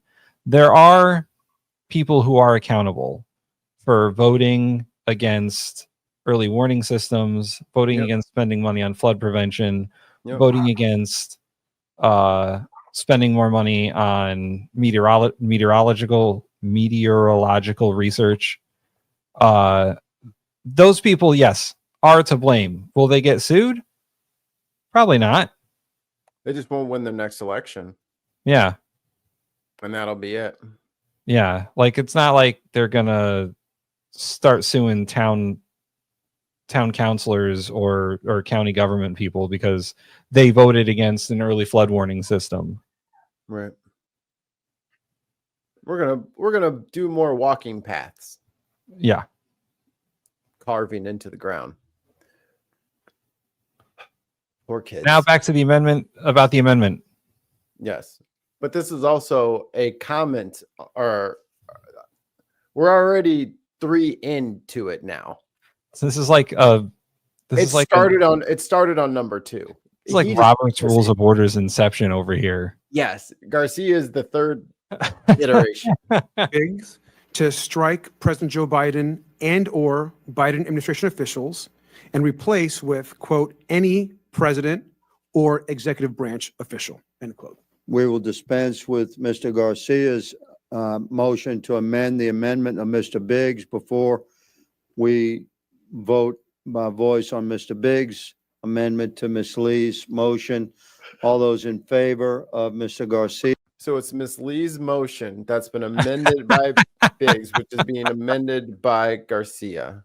Garcia's motion to amend Mr. Biggs' motion, say aye. Back to Aye. two. All those opposed, no. No. In the opinion of the chair, the noes have it, and the motion is not agreed to. We Recorded will vote, move- please, Mr. Chair. Recorded Recorded vote. vote is requested. Yeah, God. Clerk will call the roll. We are wonking it up, baby. And the clerk This has is- to show up. This is what government looks like. This. It's not so sexy now, is it? It's sexy for me. I don't know about you. Robert's Rules of Order get me hard. Mr. Gosar. Mr. Biggs. You'd come, Mr. maybe Biggs come, votes maybe no. wouldn't even come. Ms. Mace. Ms. Mace votes no. Mr. Perry. Mr. Perry votes no. Ms. Boebert. Mr. Jack. No. Mr. Jack votes no. Ms. Lee. Ms. Lee votes yes. Mr. Bell. Mr. Bell votes yes. Ms. Simon. Ms. Simon votes yes. Ms. Presley. Ms. Presley votes yes. Mr. Garcia. Yes. Mr. Garcia votes yes. Mr. Chairman. She's like, pay attention. Mr. Chairman votes no. You see that look? She's like, motherfucker. Mr. Chairman You didn't votes hear me no. just do 87 other names and you heard your name and you didn't say shit?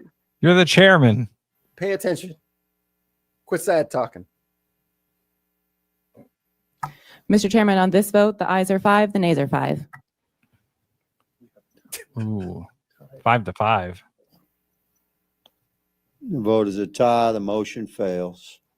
We now will dispense with Mr. Biggs' motion to amend the motion of Ms. Lee. All those in favor of Mr. Biggs' amendment, say aye. Aye. All those opposed? In the opinion of the chair, the ayes have it, and the motion is agreed to. We will now call up Ms. Lee's. Mr. Chairman, Yes, Mr. Chairman, yeah. right here. I move to amend Ms. Lee's motion to Here Oh, boy. we go. Buckle the fuck up. the redacting of names of victims and any personally identifying information of said victims and any possible child sexual abuse material or CSAM. I think it's very important that we protect any potential victims. That's an amendment to Ms. Lee's motion. All those in favor of Ms. Mesa's amendment to Ms. Lee's motion, say aye. Aye. All those opposed, say no.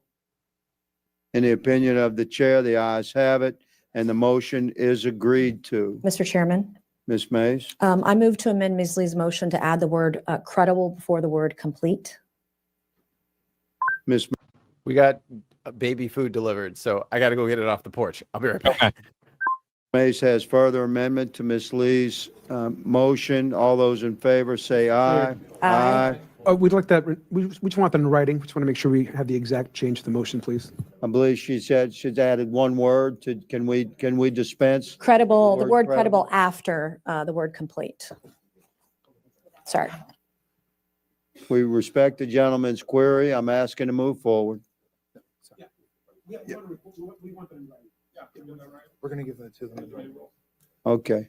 A writ has been requested regarding Ms. Mesa's one-word amendment to Ms. Lee's motion. We'll stand by to move forward with the vote while the clerk prepares the writ. While they write it down, I request that they write it down. A person impersonator says, with an amendment, you need to send a written copy of your proposed amendment before you can vote. Or can you make it up on the spot?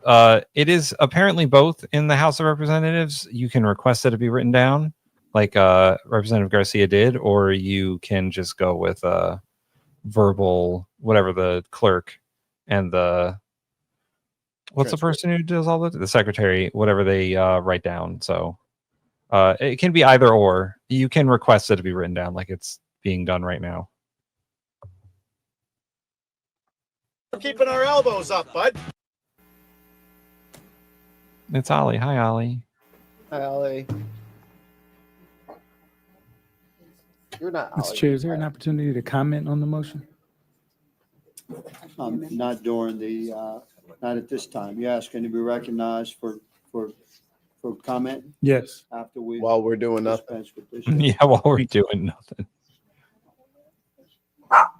0. That's enough, dude.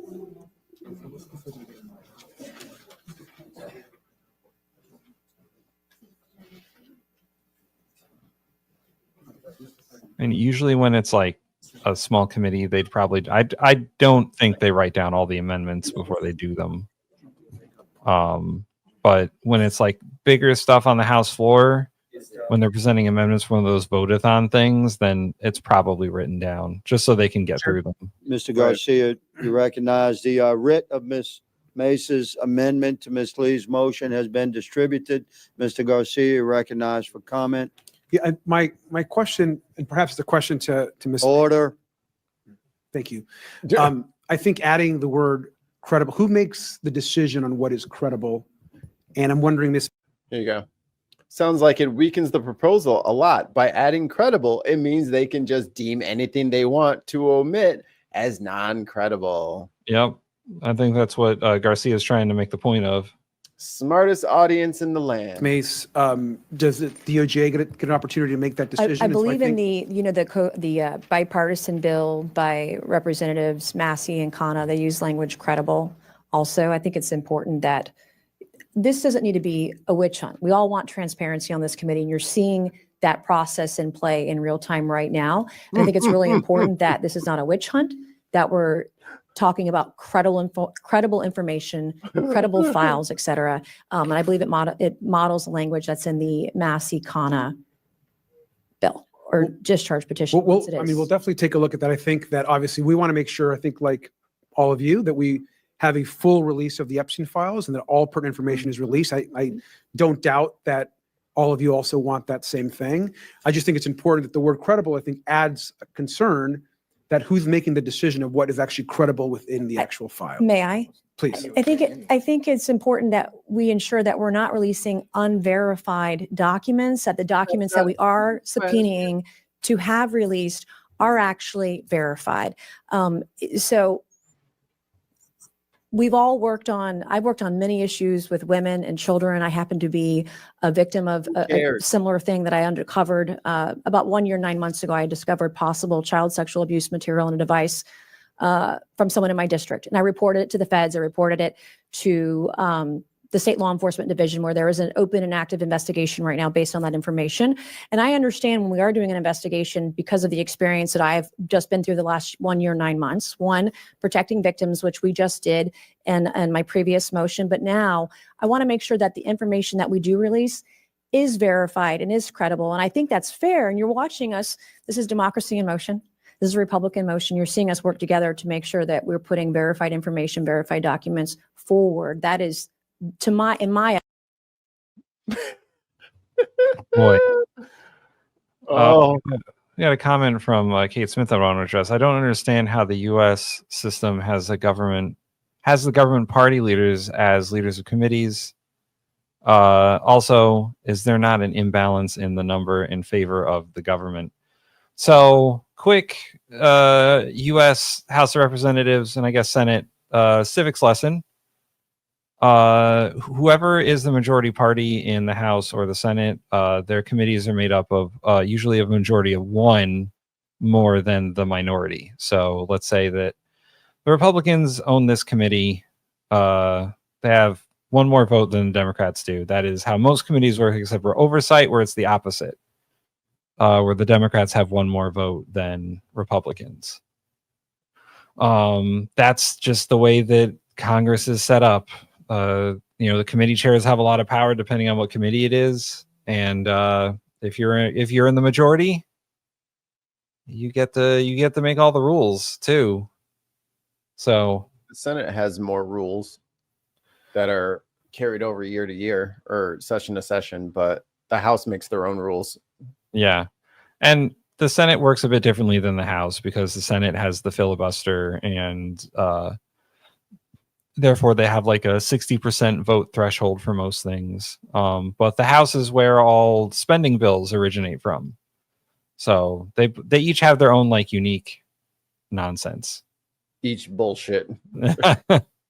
Estimation, the best path forward to ensure that this isn't just some political witch hunt, that we're being actually very thoughtful about it with all parties involved. I appreciate that. And I think our concern, and certainly mine, is that, if it's the White House or anyone else that's making a decision of what's actually credible or not, or the DOJ, we as a committee are doing that. I understand that. I just want to make sure that we receive as much information as possible, and that the decision of what is actually credible is not being made by an outside party. Well, we are making The that gentleman's time We for have writ- comment on Mr. this Chairman, may I? has expired. May I, Mr. Chairman? I would ask that, in the interest of all members, we're debating one word on an amendment to a motion that we have yet to vote on. Mr. Chairman, may I have a minute? I recognize Ms. Mace. Important word. We as the Oversight Committee, we have writ authority over our subpoena, over this motion, over the subpoena. So there's no one from the White House in the room today. There's no one from the DOJ in the room. This is us operating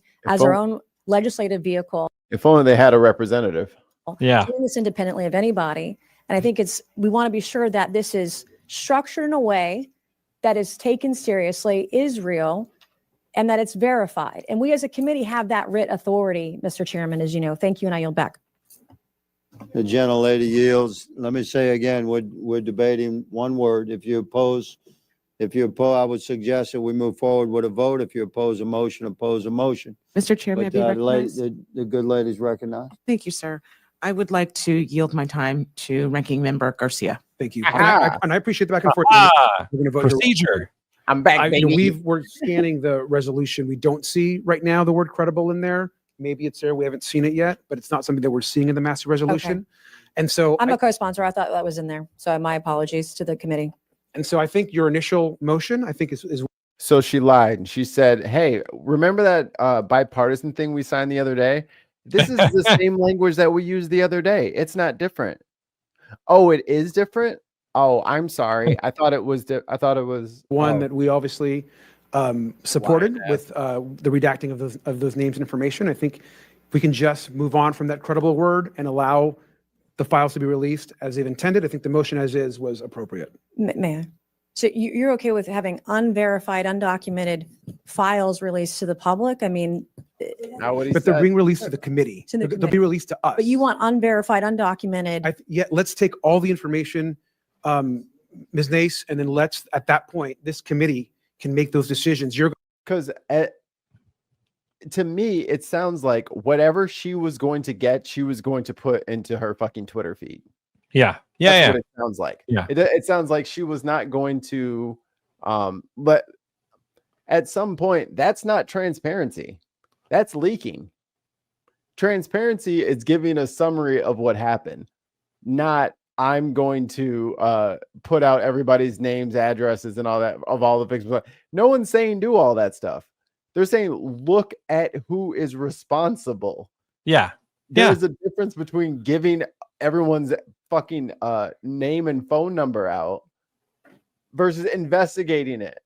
And to conflate them is crazy. Yeah. Mikey, just quickly, our poll ended, and the stats for is it okay to wear a beret all the time? 85% of our chat said no. I thought they'd be pro beret. And 15% of them are monsters. Was that the options? No or yes, I'm a monster. Should have been, but 15% of people said that they yes, it's okay to wear berets all time. Like that guy who I already forgot his name because he's Sliwa, yeah. How could you forget a name like Sliwa? It just rolls off the tongue. Like a bubble. We're going to have that information. We'll all have it. As far as what's released to the public is a separate question. Right. I just think it's very important for this to be taken seriously, that we're using legitimate documents, that they are verified. I'm going to yield to Mr. Biggs, who would like to. Is that okay? Thank you. Sure. Oh, yeah. It's not first time, actually. Yep. I believe that I've yielded my time, Mr. Chairman, to Mr. Garcia. So if he wants to yield it back to me. What I would do is I would hold on. I had Biggie has recognized Ms. Mace. Mr. Garcia's.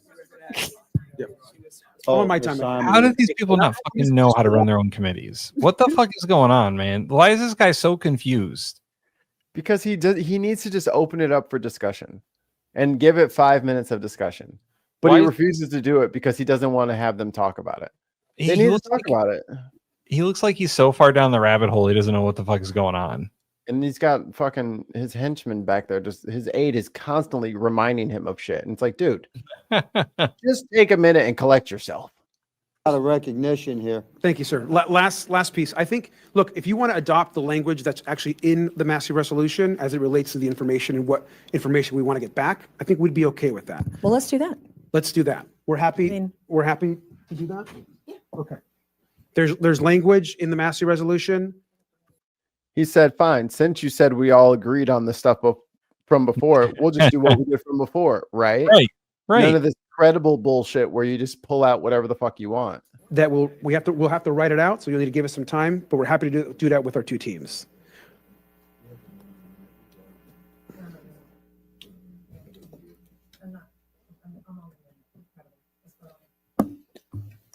Cool. And let's show Mr. Bell had sought recognition, I believe. We're recognized for comment, Mr. Bell. I'm not going to withdraw the amendment. On Ms. Mace, pardon?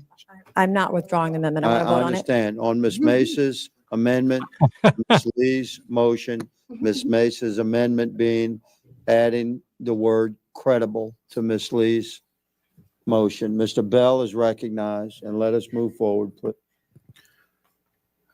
With respect to how this, the legalese of this is that when you introduce a word like credible, essentially what you're saying is that someone is going to make a decision on what's credible and what's not credible. Yeah. And when we're talking about due process, and I don't care whose name is in this report, Democrat, Republican, or whomever, the public has a right. Folks have a right to know, particularly when we're dealing with folks who have been preying on children. And it's disappointing to me that people on this committee do not want to see all of the information regarding potential trafficking, potential or alleged child preying on children. We saw a amendment that limited to President Biden and his communications, but yet members on this community want to claim that this is not, they don't want a political witch hunt. Well, you just made it a political witch hunt. Yeah. And what we're saying is, let's just release the files. Let's find out what's in there.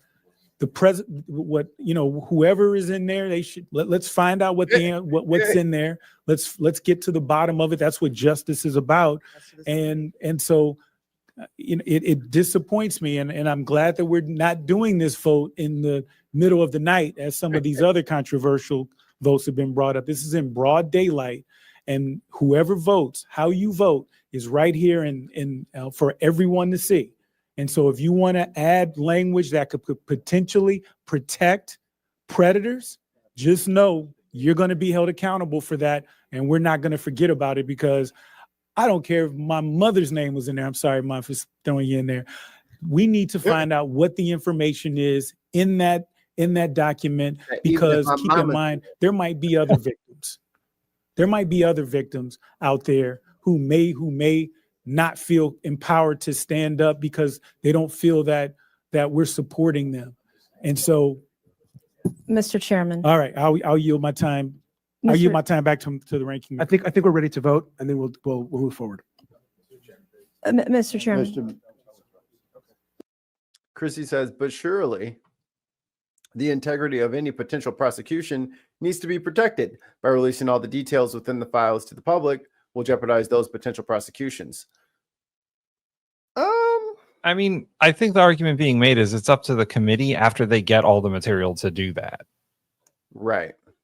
Like they're not voting on whether the public gets all this credible information. They're voting on whether they get all or just quote credible information, and then they'll have a report that they can report out to the House that then can be released. That's how it works. They're not just Yeah, we're not gonna get like the raw, like just straight up the PDF file. So PDF files. they're voting on what kind of materials they get, whether it's like independently verified or not. I'm sure Nancy Mace will sort through it. Yeah. No, the importance of the word Mr. Biggs recognized, yields time to Ms. Mace. it is important that I am currently now, I mean, I have actively reported child sexual abuse material that I uncovered 1 year, 9 months ago, November 5th, 2023. Fourth time. And I'm working with victims. And so to sit here and say that members of this committee, like myself, don't want information out about possible crimes against children, we're literally voting on that right now. It's going to be a bipartisan vote. So I take issue with that. But also, we're in an Of course, it's a bipartisan vote. She's just so dumb. environment, a political environment where the Steele dossier was touted out there as something that was credible. It wasn't credible. We're out here, we were told that the Hunter Biden laptop wasn't credible. When it ended up, it was credible. And so, we're in this. What juice is she drinking? What's she talking about? What Kool-Aid is she drinking over there? But this is not going to be political. I'm surprised she didn't say the laptop from hell. Environment. I want to be as transparent as possible. You're going to see me vote for this and the other Republicans on this committee. But it's important that we treat this with Russia. the respect, the transparency, and that we're not going down the conspiracy rabbit hole that our country has been through for the last 4 years. Like Yes, that's what the whole country has been embroiled in conspiracy theories. The last 4, not the 4 before that. Definitely not in 2016. Definitely not in 2020. Definitely not January 6, 2021. Definitely not. I mean, this dude is the hoax creator. He's like the patient zero for hoaxes. Yeah. The gaslighting. trying to instill trust in an institution. And regardless of drain the swamp, I'm trying to build trust in an institution. Like, y'all are crazy. Yo, she's trying to build trust, but she's yelling at her fucking constituents, asking her when her next town hall is. Yeah. Sure. The poor guy. He just wanted to know.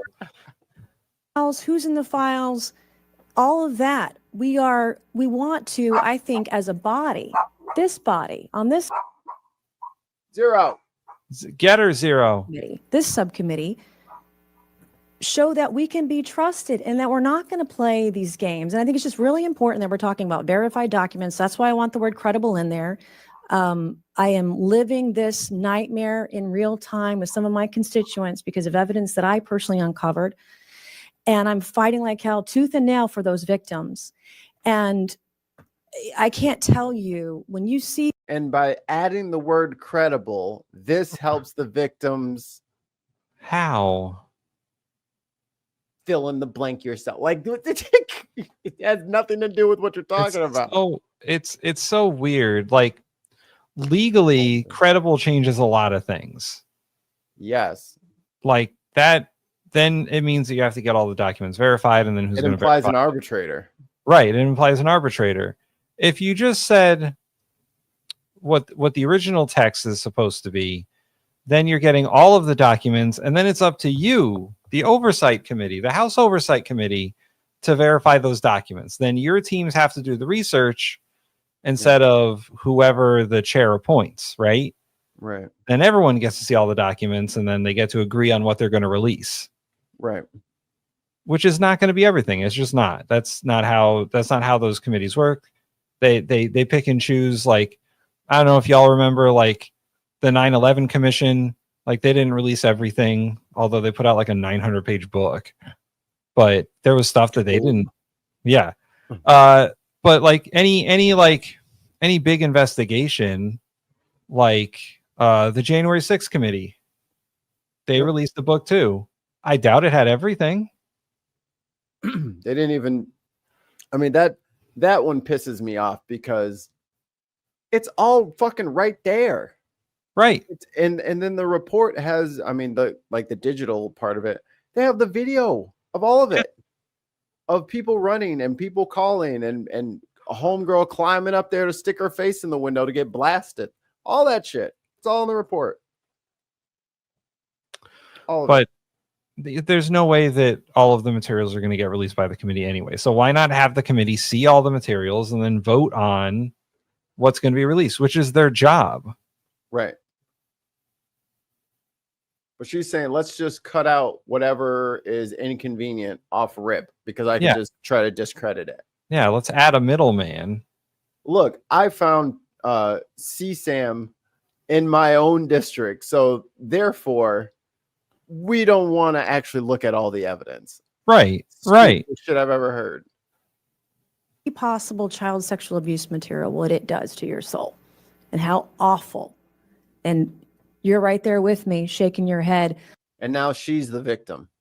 Yeah, it's because she found CSAM, she's the victim. But it's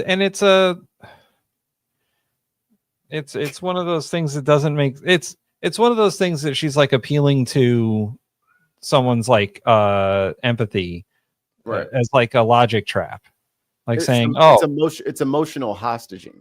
Yeah, you're saying, oh well, you agreed that this thing is terrible, right? Well, then we all shouldn't have to be exposed to it if it's not credible.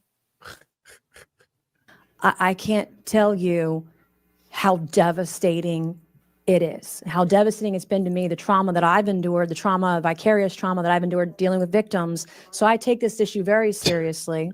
And I want to see us do this work, but do it in a way that's not going to be tainted. I'm sick of the political games. I'm sick of it. That's why you Let's added do credible. something that's real. Let's do something that's right. Let's do something that's verified. Oh, sorry. And when they were trying to add the words, the Biden administration, that's when she jumped up and said, hey, no one party, okay? This is serious. This is about the kids. She jumped up and said that. Oh, wait, no. That we can be trusted. No one trusts us up here, but we're doing the work now. And that's why I'm very passionate about this and doing it the right way. Not the political way, not the easy way, not the way that we're going to go, that some people in this community might go fundraise on this afterwards. How everyone's eager to take this vote to go make money for their campaigns next year or use it as a wedge in a political campaign in the midterms next year. Let's do it real. Let's do it real. Let's do it right. Let's do it with dignity. Let's do it with verified information and documents and do it the right way for the American people. Mr. Chairman, and I yield back. The gentlelady yields. Full of Mr. shit. Biggs yields back his time. We call it Ms. Mace's amendment number 2 for vote. All those in favor say aye. There you go. Aye. All those opposed say no. No. In the opinion of chairs, the ayes Your have recorded it. vote, please. Recorded vote is called for. The clerk will call the roll. Mr. Gosar. Mr. Biggs. Mr. Biggs votes aye. Ms. Mace. Ms. Mace votes aye. Mr. Perry. Mr. Perry votes aye. Ms. Bobert. Mr. Jack. Aye. Mr. Jack votes aye. Ms. Lee. Yeah. I'll be right Ms. back. Lee votes no. Mr. Bell. No. Mr. Bell votes no. Ms. Simon. Ms. Simon votes no. Ms. Presley. Ms. Presley votes no. Mr. Garcia. Mr. Garcia votes no. Mr. Chairman. Aye. Mr. Chairman votes aye. The clerk will read the tally. Mr. Chairman, on this vote, the ayes are 5, the nays are 5. There being a tie, the ayes have it. What? Motion fails. Yes. There being a tie, the motion fails. And now we will be calling up Ms. Lee's motion as amended. All those in favor say aye. Aye. All those opposed, no. No. In the opinion of the, pardon? The ayes have it. In the opinion of the chair, the no has it. Recorded vote is called for. The clerk will call the roll. Mr. Gosar. Mr. Biggs. She is not playing. You heard your Ms. name. Mace. Ms. Mace votes aye. Mr. Perry. Mr. Perry votes aye. Ms. Bobert. Mr. Jack. Aye. Mr. Jack votes aye. Ms. Lee. Ms. Lee votes yes. Mr. Bell. Aye. Mr. Bell votes aye. Ms. Simon. Ms. Simon votes aye. Ms. Presley. Ms. Presley votes aye. Mr. Garcia. Aye. Mr. Garcia votes aye. Mr. Chairman. Mr. Chairman votes no. Mr. Biggs is not recorded. Mr. Biggs votes nay.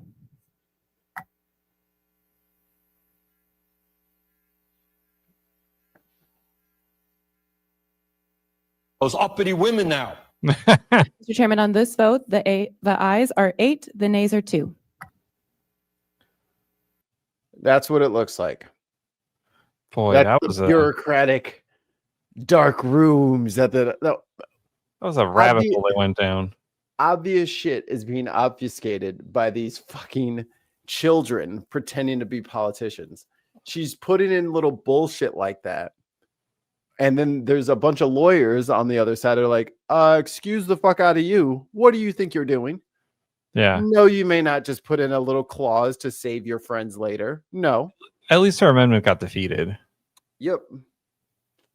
But that's the day in, day out that they try to just slip little shit in there, little word here, little comma there. No one will notice. And it's for, hey, don't we all want the kids to be safe? 1 year, 9 months ago. The trauma I've endured. This is what they're trying to do. This is how they subtly slip little shit in there. And if Democrats are not vigilant on this front, this is how easy it can get out of hand.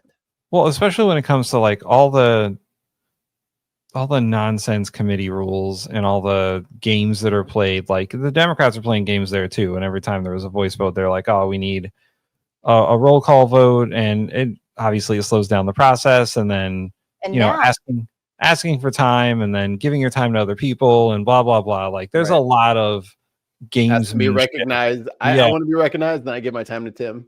Yeah, it's a lot. And the reason why I think that people think that it's like dark rooms and all that, and it's very cloak and dagger over there, is because like they just make it so complicated. It's boring. If you don't have a fucking degree in administration, you're not going to know what the fuck they're doing. Like if you don't watch it all the time and you don't know the committee rules, then what the fuck are they doing? I vote on the amendment of the amendment of the amendment. Right. Fuck. Oh no, I want a writ of that. Right. I want it written down. I want her amendment written down. Well, all right, we'll have to get a writ of that and give it to every committee member, and then but what we just watched will not be in its entirety played anywhere. No.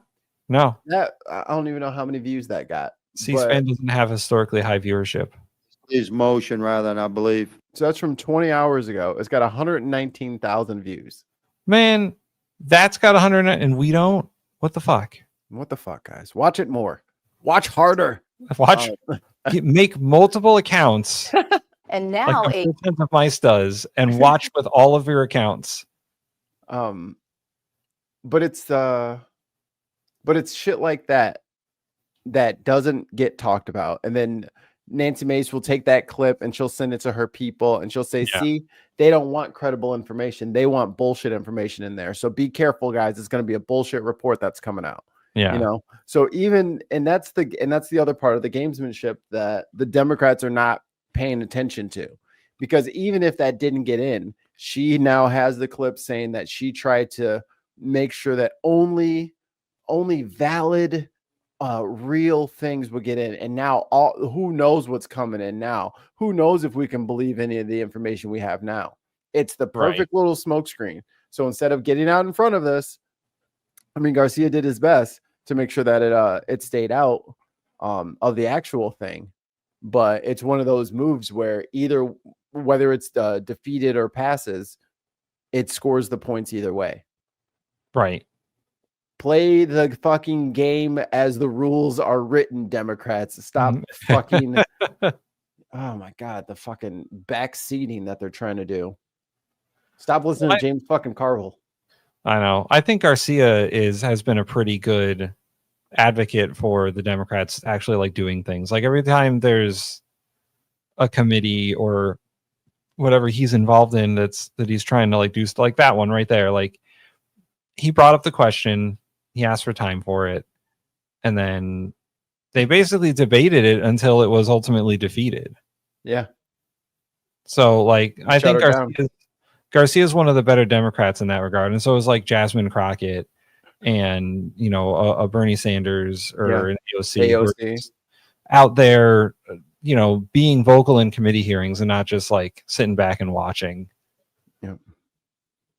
Instead of saying it's all fake, all a hoax. Yep. Yeah. And not letting the Republicans play games with stuff. At least to the extent they can control things. Yeah, as much as you can. All right. This was from 12 days ago, but it slipped through the cracks. KCAL News desk investigation. An off-duty Border Patrol agent facing some serious charges tonight, accused of brawling with police and pulling a gun inside a local restaurant. There is no way that this ICE agent totally got rip-roaring drunk at the bar and is totally on anabolic steroids. There's no way. Cal News assignment editor Mike Rogers is here at the desk now. And Mike, you've been working this story for the last several days and have exclusive details for us now. Yeah, that's right, Susie and Juan. We've been working this story since we got tipped off about it on Tuesday night. Tonight, we have confirmed the man taken into custody. They could have given him something better than a polo. That's not fair to him. That's not fair. That guy's he can still dress well and be big. Look, take it from me. Fat guys in polos, they don't go well. Yo, he should just get a dashiki. He can still be wearing like a suit jacket and stuff. Put a blazer on him. Just have to cut it. Yeah, just Make don't. sure it's fitting. Don't a long sleeve polo too. It's not good. Yeah, long sleeve polo in fucking July is crazy work. It is. Yard House is a Customs and Border Protection agent. I want you to listen what brought police to this location to begin with. 6 Drop Code 3, it's 417 at the Yard House, 401 Shoreline Village Drive. Code 3 is lights and sirens. Get your ass over here. The suspect showed the CP the black handgun, then put it back into his holster in his pants. And according to the Los Angeles County DA's office, that encounter happened inside of a women's restroom at the Yard House. Now, the DA's office. I knew it. I knew it. I knew it. He must have been attacking some trans person that was in the wrong bathroom. That's what it was. Because remember, y'all kept telling me trans people was going to be the ones committing all these crimes in bathrooms. That's why we have to have all this bathroom. And lo and behold, there's a fucking ICE agent in the bathroom. Office says the suspect, who is also a off-duty CBP agent, was intoxicated at the time this all went down. Security asked him to leave because he's not allowed to have a gun. That's when security get out, please. Holding the magazine in his hand with the black handgun still in his waistband. Long Beach police arrived. They say they had to physically fight him to be able to take him into custody, even had to tase him. Come on, y'all know y'all got body cams. What's the hold up? Let me see it. Let's see it. I want to see the fight. While all of this was going on, I want to show you the mugshot here, given to me by a police source. You see him here after he's booked into the Long Beach jail. This is Isaiah Hodgins, the 29-year-old facing now multiple felony charges. As soon as we got the name and got the picture, it all sounded very familiar to us, and it has all to do with what happened in Pico Rivera on June 17th. Remember this video, a Walmart employee scuffling with those Border Patrol agents after he allegedly tried to intervene with the arrest of an undocumented immigrant. Now, the agent you see tussling with Adrian Martinez there is this person, we believe, who was also arrested in Long Beach. I had a chance to reach out. I don't know what the they're doing. Do you understand that? To Adrian's attorneys for a statement. I want to show you what they had to say. It says, part in quote, the Border Patrol agent was arrested for an off-duty act of felony violence, which is indicative of the violence frequently seen in ICE Border Patrol arrests. The arrest confirms the fears many have right now regarding the violent, unaccountable, and unhinged federal agents roaming the streets. We reached out to the Department of Homeland. Who can't be cops because they can't pass a background check. They said, quote, this matter is under investigation. I also reached out to the public defense. Thanks, DHS. Thanks, Christy Nome. Really spearheading the approach here. The off-duty Border Patrol agent. We did not hear back from them tonight. I want to point out one of the felony charges includes carrying a concealed weapon. A source tells me that the CBP agent did not have his government-issued CBP. Goddamn tons. Which is what you must have if you are a law enforcement officer and you are carrying a concealed weapon. Cheers. By the way, some of that radio traffic I listened to also indicated that that agent threw the gun as he was running from law enforcement. They were cut. He threw the gun like he's in a fucking movie. I mean, I hope no kid finds it later because it rolled into the bushes. My God. My kid is still screaming at me. You can't have 1,000 bottles a day. Like, you only get 2 milk sippy cups and then it's water. I want it all and I want it now. Too bad. Dad drives a hard bargain because guess what? I'm not getting up to get you more milk. You've exceeded your milk allotment for the day, at least until lunch. Covered it in the street nearby, guys. Zach Boetto is getting more reaction to this tonight. He is speaking with Long Beach Mayor Rex Richardson. Pass the ball to the wrong person. Yeah, this poor guy. He seems so nervous. We wanted to come here to the Shoreline Village to see where this all played out, to see where this Border Patrol agent lost his cool. And tonight, the Long Beach mayor is calling for respect for this city, no matter the agency you work for. Tonight, Long Beach Mayor Rex Richardson denouncing the actions of a Border Patrol agent who, while reportedly off duty and intoxicated, assaulted Long Beach police officers and been having some hard days at work there, bud. Just tried to unwind a little bit too much. That's right. The Milk Emporium is shut down for cleaning. She's tired. She doesn't want to go to sleep. resisted arrest before being taken into custody. For someone on duty or off to come to our community and terrorize a local business is unacceptable. Apparently, you can only dance and sing for 3 hours before you start getting cranky. 3 hours? Damn. They should be held up for like The 30 LA minutes. Attorney's Office says while inside the yard house at the Shoreline Village in Long Beach before the arrest, the off-duty agent, Isaiah Hodgson, walked into the women's restroom and approached a woman inside. When she saw his gun, she alerted restaurant employees. Wait, Mikey, this dude's not like trans? Nope. I thought only the trans people did that. Nope.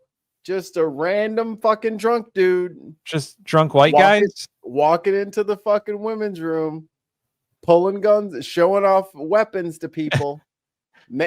Totally not making them feel threatened.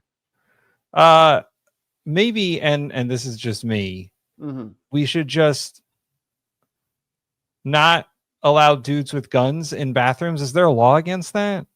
Yes. Okay. So I think to keep the bad guy with a gun out of the bathroom, you need a good guy, a good girl with a shotgun in the bathroom. Just waiting. Camping. Like fucking Call of Duty. Camping in the corner. Standing on the sink, crouched. prone on the sink. Dude opens the door. Oh, wrong door. Sorry. Shock 6 ready. Hodgson realized that Yard House employees called security. He left the restaurant and was confronted here by security officers. Hey, get the fuck out of that bathroom. Where are you going? Who told I'll me throw my radio at you. In this parking lot, Long Beach police officers showed up. That's when Hodgson reported. Nice walk-in. That was good. I like that. Nice walk-in. In this parking lot, Long Beach police officers showed up. That's when Hodgson reportally became agitated, physical with officers, injuring one of them. Then officers tased him and took him into custody. When Yeah, he got fucking tased. Good for him. To break the law. Body cam. Body cam. Yes. Body cam. Release the footage. Like, look, if we're going into this like barbaric, horrible thing, I want to see that guy's tape. I want to see They it. should be held accountable no matter who they work for. And as a public servant, I'll tell you firsthand, we're never off duty. We're held accountable and we reflect on the agency and the culture of the agencies we serve.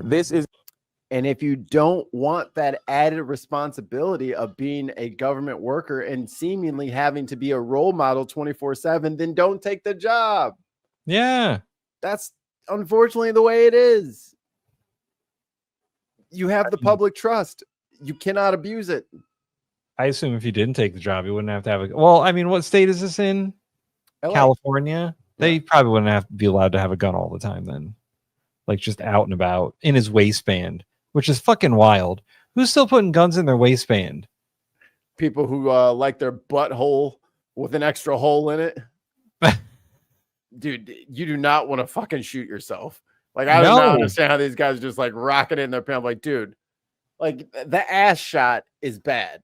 Yeah. You do not want to be like missing valuable bits because you fucking decided to put your gun in your crotch. Like, it's not all ice cream and Lieutenant Dan like in Forrest Gump. God. Indicative of a broader culture that should be addressed, that our communities should be respected and protected. Point blank, period. We are working to get surveillance footage from some of the cameras here on local businesses around the Yard House, which may have caught pieces of the incident that took place here Monday night. We've also reached out to property management. So far, no word on the officers. TMZ is like, we have $1 million, Mr. $10 an hour intern at this bar's security firm. You give me that, you just give me that disc, and you never saw me. How's that sound? Just say you lost it. We'll get it. But there you go. Bastions of truth and justice, drunk fucking Border Patrol agents fist fighting with the goddamn police. Goddamn. So that they had to get fucking tased. Now at noon. Mikey, I got one quick one for you because the chat seems to be okay. They very much want discussion, so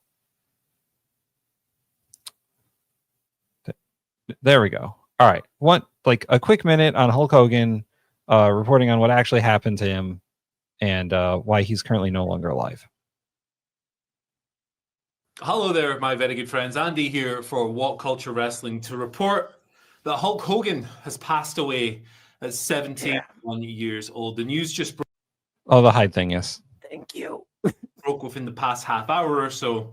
It was TMZ who had this first, noting that earlier today, medics were sent out to Hogan's home in Clearwater, Florida. This morning, he had apparently, according to the operators, suffered a cardiac arrest. Now, apparently there were a slew of police cars and EMTs outside of Hogan's house. I'm just reading this to you from the article here because it's all very new. I was just clapping that they diagnosed it so quickly. Ambulance and the police who responded to the call at 9:51 a.m. Hogan was treated by fire and rescue personnel before he was taken to hospital. When he got to the hospital, he was pronounced dead. There will be apparently additional details to be announced by the police later on today. And it comes following a pretty turbulent period regarding Hogan's health. Yeah, it exploded apparently towards his health. Bubba the Love Sponge, who was a years-long associate of Hogan, had speculated a lot and what information out there. Bubba the Love Sponge. He was a couple of days ago. Claimed that Hogan was in something show. Adjacent to hospice care, basically. Howard Stern. Trying to avoid that specific word. And about a month or so ago, there were rumors that the Hogan was on what was described as his deathbed. That was covered by TMZ at the time as well. TMZ later clarified that actually he was just dealing with symptoms suffered following a neck procedure that he'd undergone in May. So that, kind of dissipated. Today we have learned that Hulk Hogan has passed away. What on earth can I possibly say about Hulk Hogan and his wrestling legacy within the space of a single one-person video? It's impossible to fully capture the significance of Terry Bollea to pro wrestling as an art form, to its rise from what it was in the 80s to WWE going national. Yeah. Surge of wrestling, to jumping ship to These WCW. guys don't like The Hogan, so I'm Monday sure Night they'll Wars bring is up very his important role in racism. the company there for the competition. His groundbreaking, really, and I'm speaking objectively here, his industry-changing work as both a face and a heel will never be replicated in this sport. There's a very short list of people who are responsible for creating Macho wrestling Man as all we the know way, it right? today, and he's certainly one of them. So, yeah, there's a lot to go over here, man. Look, it's Hulk Hogan. It's a very complicated case because his career, I mean, in the 80s, obviously, he went supernova in WWE. He forged that babyface character after coming over, after transferring from the AWA. He was in these wrestled all over the world by this point, of course. His skin But tone will he never be crafts that replicated. superhero character, that larger than life red. That's what Trump's going for. All real American The Hogan persona. tone. The Hogan red. Built around for so many years. He offered a more bombastic and loud and kind of rock and roll style presentation to pro wrestling that was in line with what Vince McMahon wanted. I always hated him for pretending to know how to play guitar. That this could be more than wrestling, and it I should be know. an all-round entertainment product. And he was the perfect hero for that era, just as Bruno Sammartino was in decades prior. And he had Jimi Hendrix as his opening theme for a while. Class hero. Hulk Hogan was the superhero for that new era. A tremendous foil for a great many heels in WWE, opposite the likes of the Iron Sheik and Roddy Piper and later Randy Savage after the Mega Powers exploded. Anyway, the glazing god. Yeah, that is what happened to Hulk Hogan. His heart just exploded. Good. Speaking of hearts exploding, disturbance on a flight from Atlanta to Arizona. A video is going viral of a woman being detained by another passenger. Catherine Patterson spoke with the passenger who prevented what could have been a medical emergency. Yes. Nicole Pruitt is no stranger to traveling by air, and she took the first chance she could get to hit the skies and meet her new grandson in Tucson. She gonna see the new grandbaby. Oh, and somebody decided to make a mess on the plane. A little jitters. Like, oh, I can't wait to get my hands on him. But 20 minutes into the flight from Atlanta, she says another passenger started trying to storm the cockpit and the main entrance of the plane. Oh, She didn't want to be on the plane anymore. She said God told her to do it. She had a call in. And I'm just like, wait a minute. I don't know about this conversation you got going on, but not today. The 26-year Army You say you better talk to Jesus when you land. Hold up. sprung into action, detaining the woman with her family in Tucson and late husband in the front of her mind. Nobody else was doing nothing, so I just literally knew I had to do something. I got to make it home to my kids, my children. You said, nah, crazy lady, you about to get gripped up. My grandchildren. On the ground in southern Arizona, her son and father of 3, Tyreek, was nervous, only getting bits and pieces of what exactly was happening as he waited at the airport.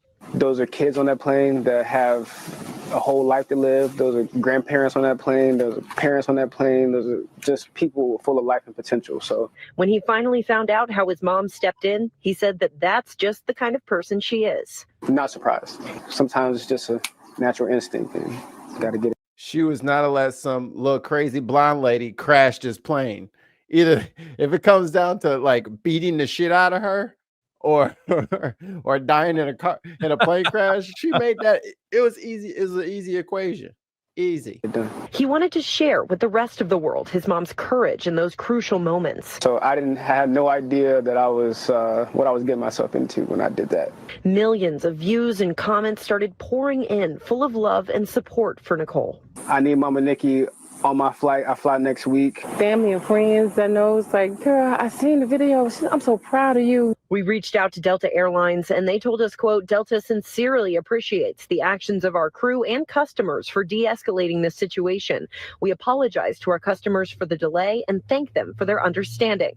While they're glad everyone was safe, Nicole and Tyreek say the whole ordeal makes them see the world just a little bit differently. It just teaches you to be grateful for what you have and understand that it can be gone in an instant. Look, we not playing these games with y'all. Do not try to crash no motherfucking plane with our black asses on it. We ain't playing it. You will get fucked up. You lucky you got restrained and you got zip tied up. Motherfucker, you better stop playing with us. We ain't got, you know how expensive flights are, and she's going to go see the grandbaby. The brand new grandson. Nah. You finna get your ass whooped. We finna fight. It's gonna be a fight today. I think I got one more. Oh, I have a quick article. I don't have a video, but Dropkick Murphys, punk Yes. band. They decided that they were no longer going to be part of a festival Immigration. because the owner of the festival is a MAGA supporter, and they're like, there's no place in punk rock for MAGA people. And so we are not going to do we're not going to do any festivals who are run by this organization. I wish I could find the article again. Here we go. 1 second. They said punk rock and Donald Trump don't belong together. So upon finding out that Brouhaha Promotions donated to the Trump campaign, we will no longer be playing any more Punk in the Park shows. And the far right ain't the new punk. That's right. Did they think that it was going to be? I think that there are some people who think that like the far right is the new like fucking punk. But like I don't know where I heard this from, and maybe it was a recent video, but like punk has always been about like leftist ideas, like pro-union, pro-treating people respectably. Like punk music, especially like the Dropkick Murphys. The Dropkick Murphys are all about like the workers and fucking, you know, rights and unions and all that shit. Like even at their shows. I went to one of their shows last year, and for rock music, it was the nicest audience I've ever seen. Like everyone was like super fucking cool. Dude, punk crowds are like the wokest motherfuckers out there. Yeah. Like, they might look the gruffest and like the most willing to get into a fight. The metalheads look, especially if they're gothic, they just look so fucking they have to walk like vampires because they have so much shit on. But the punk dudes are always fucking chill. Yeah. Always. Like we weren't on the floor, but like we could see the floor from where even like the mosh pit was respectable. It wasn't like people trying to like destroy each other. They were just having a good time. Yeah. Listen to music hard with your friends. Yeah.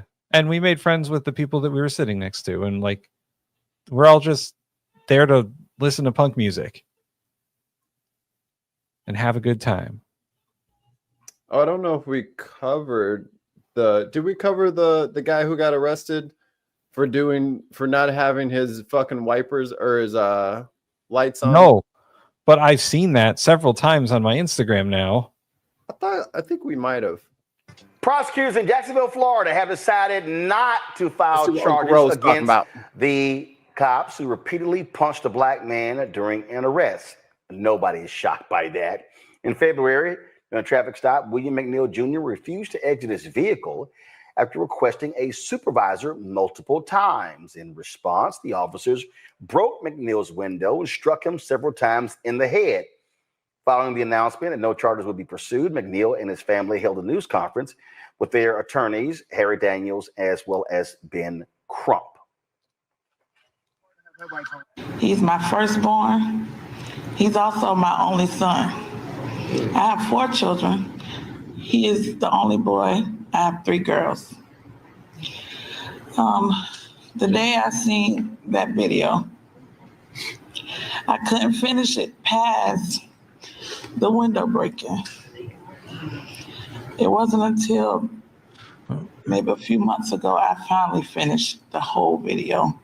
But I'm thankful to God for protecting him because I know what the outcome could have been. But I believe in faith in God.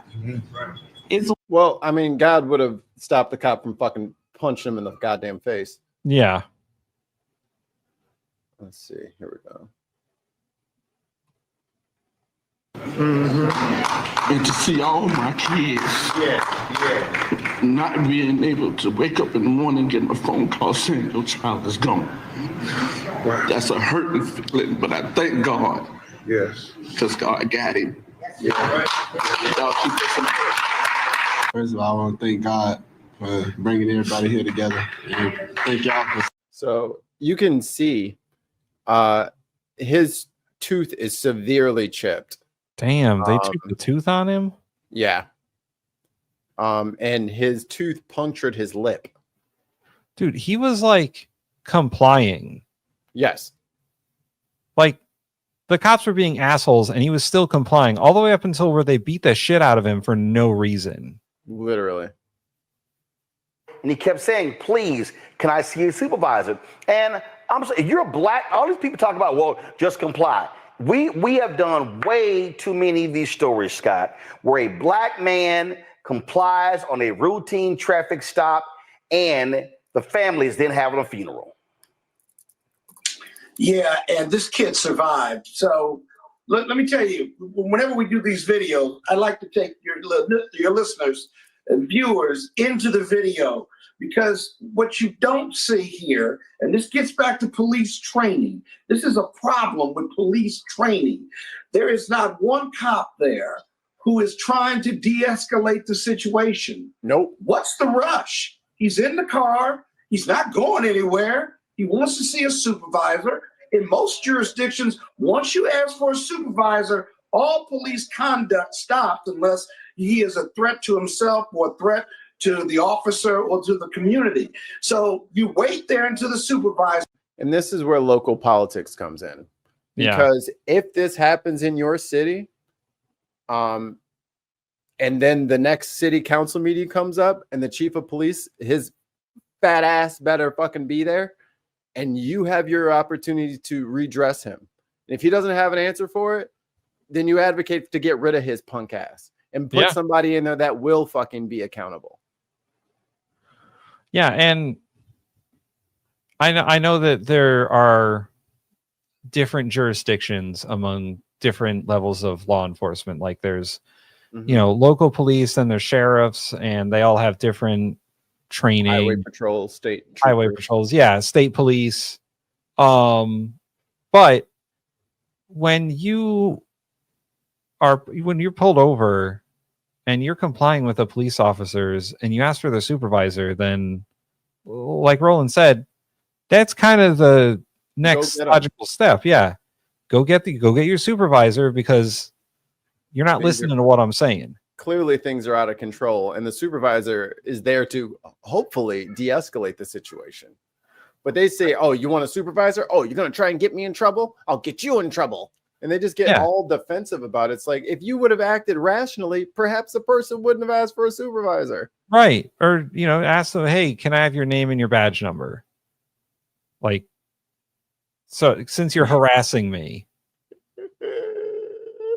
A long sleeve polo at that. It just has the police logo on it.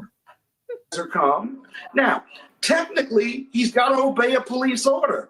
But the fact that he disobeys a police order in most jurisdictions is a violation or misdemeanor. And again, what is the rush? Why break the window and grab him out and take him out? Because they've been trained that once you disobey a police order or directive, then all bets are off. You can use force, sometimes deadly force inappropriately, in order to get compliance to a police order that may be innocuous, may not mean anything. If his light was out, you give him a ticket and you keep going. But that's not what they did. No de-escalation.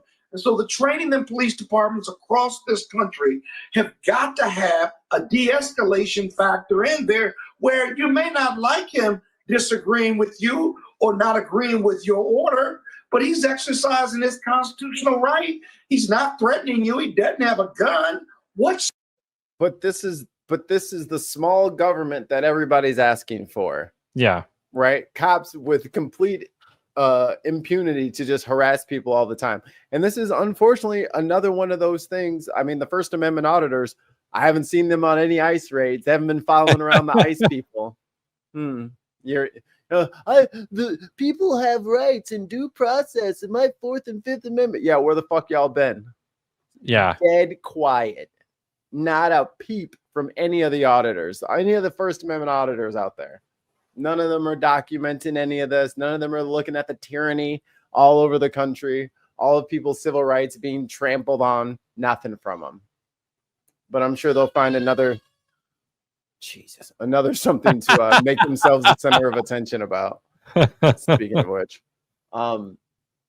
But yes, this is where local politics kicks in.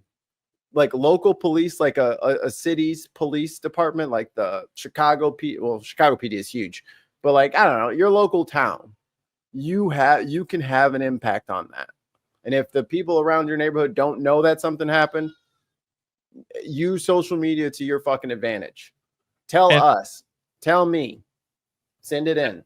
I would say one good example of, and this is like a big city, one good example of being able to redress the police is whenever you see videos of people yelling at the LAPD chief of police, or like those people. Like there was a very good one from like the pandemic where it was a virtual meeting and the dude was like, hey, police chief so-and-so, fuck you for the way that you handled the protests, you piece of shit. Like, yeah. But there was another one recently where they were talking about what happened in LA recently, and I think it was a dude who came up and was like, "How dare you use batons for non-aggressive actions by the protesters? Like, you weren't using batons the way that you're legally allowed to use them. You were using them to like kneecap people while they were trying to protest." Right. Like that, and that's the kind of stuff that like police get out of hand with. And when they have these meetings, you're right, Mike, you should go there. You should be like, hey, stop doing that bullshit. Or all of your asses are out of there, or whatever representative that you do have. Because if you have a mayor, you probably have a student council, because the mayor is just not in charge of everything and gets to handle everything themselves. Right. It's by committee. Those members of that committee are swayable. Right. And especially if you bring any kind of attention to them and you threaten that a podcast is going to start covering them, they'll start moving in your direction. They'll start, because they just want to be unseen. They want to keep it low level, just do some small stuff. They don't want no national attention. You better tell them to act right, or we will be on their ass. It's to the point where I've encountered this in a few towns that I've lived in. The city council, they put into the rules that they're not allowed to respond to your public comments after you give them. Like they purposefully rule themselves silent because they don't want to get mixed up in whatever you're talking about. So and thank you for your comment. Next, please. Yeah. I've gone up there several times addressing them directly, saying that they're terrible and they don't say anything. And I was like, the fact that you don't say anything just proves how ineffective you are. Right.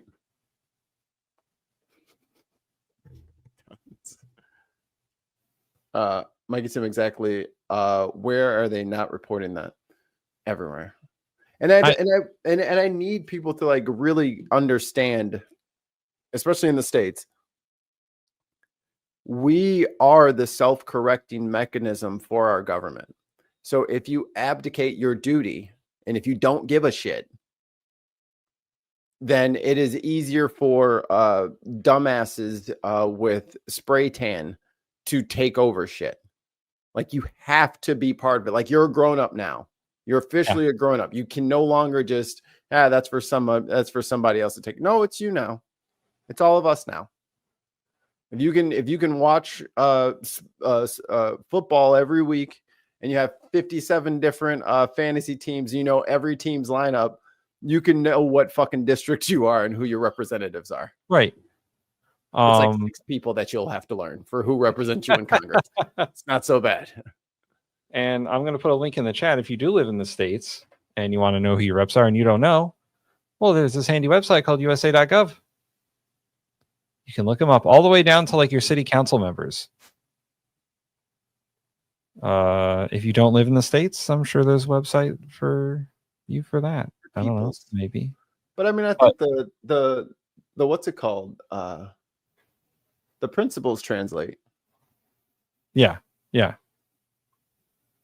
But you know, if you don't know who your reps are and you want to know, that site is available and they give you all the way down to, like I said, your city council member. And I will say, having worked for a congressperson for a while, there's like a delineation between what the federal government handles and what the state government handles, and what local government handles. Like the federal government's not going to deal with like utility issues, court issues, any issues that you have with like a State Department or the police.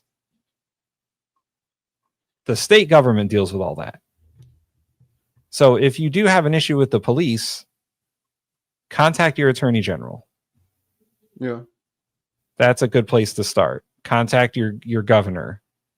That's also a good place to start. Contact your mayor. I mean, police are like the mayor is like their direct report almost. But fuck it, go to the top, man. Like attorney general, that's his job, is to investigate shit. He's like, you said what? Someone did what? Because they'll take an easy win if it's an obvious case. They're like, and this is when I cracked down on the dirty cops and I cleaned up the police department. Like they'll take an easy win. Yeah. And despite what you see on like cop shows, like the cops and the state attorney general don't like work for each other.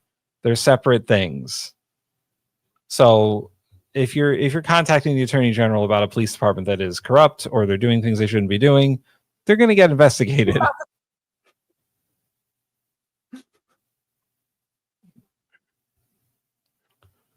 Hold on, this is so good. She put him on that we called 911. Okay. Over there. There was shouting going This is chaotic on purpose. I want you guys to just pick up what happened. back and forth between these folks and the people inside. Okay. A bunch of profanity. I'm trying to calm them down. Me, everything, so you got to ask no questions twice. She in the store shopping. For a moment. I don't even want to talk to him because he's trying to act like Can you talk to me? I can. All right, can we talk over here? We can talk over there. I don't even. I'll talk to you. I'll talk to you. All right. What's your name, man? Hey, get the fuck out of here, new guy. Kanisha, all right. What's going on? What happened? Long story short, I was in there trying to get some meat. Where? In the deli area. We just have to be specific. Where the boys had meat at. Got it. With me trying to get meat, the lady came with the baby. I saw her with the baby in the buggy. So I moved up. I told my baby, I said, come on, baby, move up. I said, because she could at least said, excuse me. That's all I said. What, bitch? What you got to motherfucker say? I said, bitch.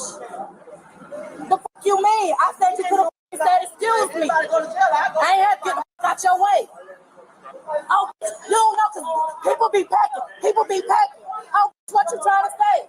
You packing? Okay, and so the fuck what? Oh, da-da-da. She pulled the motherfucking gun out. So you're standing in line at the deli. You're trying to get your sliced, delicious boar's head meat. Lady comes through with the baby bassinet. You say, come on, y'all. Move up, party of mine. Let's get out of their way since they're going to ram right into us. Bitch. Bitch. And then a gun is pulled? I don't remember. But she pulled it out? She pulled the bitch out. And I say, okay, and so what the fuck you got a gun? My auntie came up to defend me. She pulled the gun out on me. Like, what did she say? Did she say anything verbally? She threatened you? I don't even remember what she said because the tension was so high. But you could see it on camera when she pulled the gun out. I say, bitch, you better put it up. Then she took the little pink case off the gun, whatever covers it. And then she held that. She was like, yeah, I got a gun. Yeah, I got a gun in front of everybody. Yo, boar's head meat is to die for. Oh, don't we have a Jordan Peterson? You live for it and you die for it. You live for it and you die for it. Kira, stop. She's trying to escape. Y'all don't see that motherfucking gun in her head? Y'all don't rush past her to us. And then y'all because we black home, we got to be the issue. Who was doing that? You said the police employees came rush to us like we was like, y'all calm down, y'all calm down. The fuck you mean? She got a gun. She holding it right here in y'all face. I don't give a fuck. Do you have ID on you? I do. I want that police employee that witness. Okay, we'll get it. And I want this bitch to go to jail.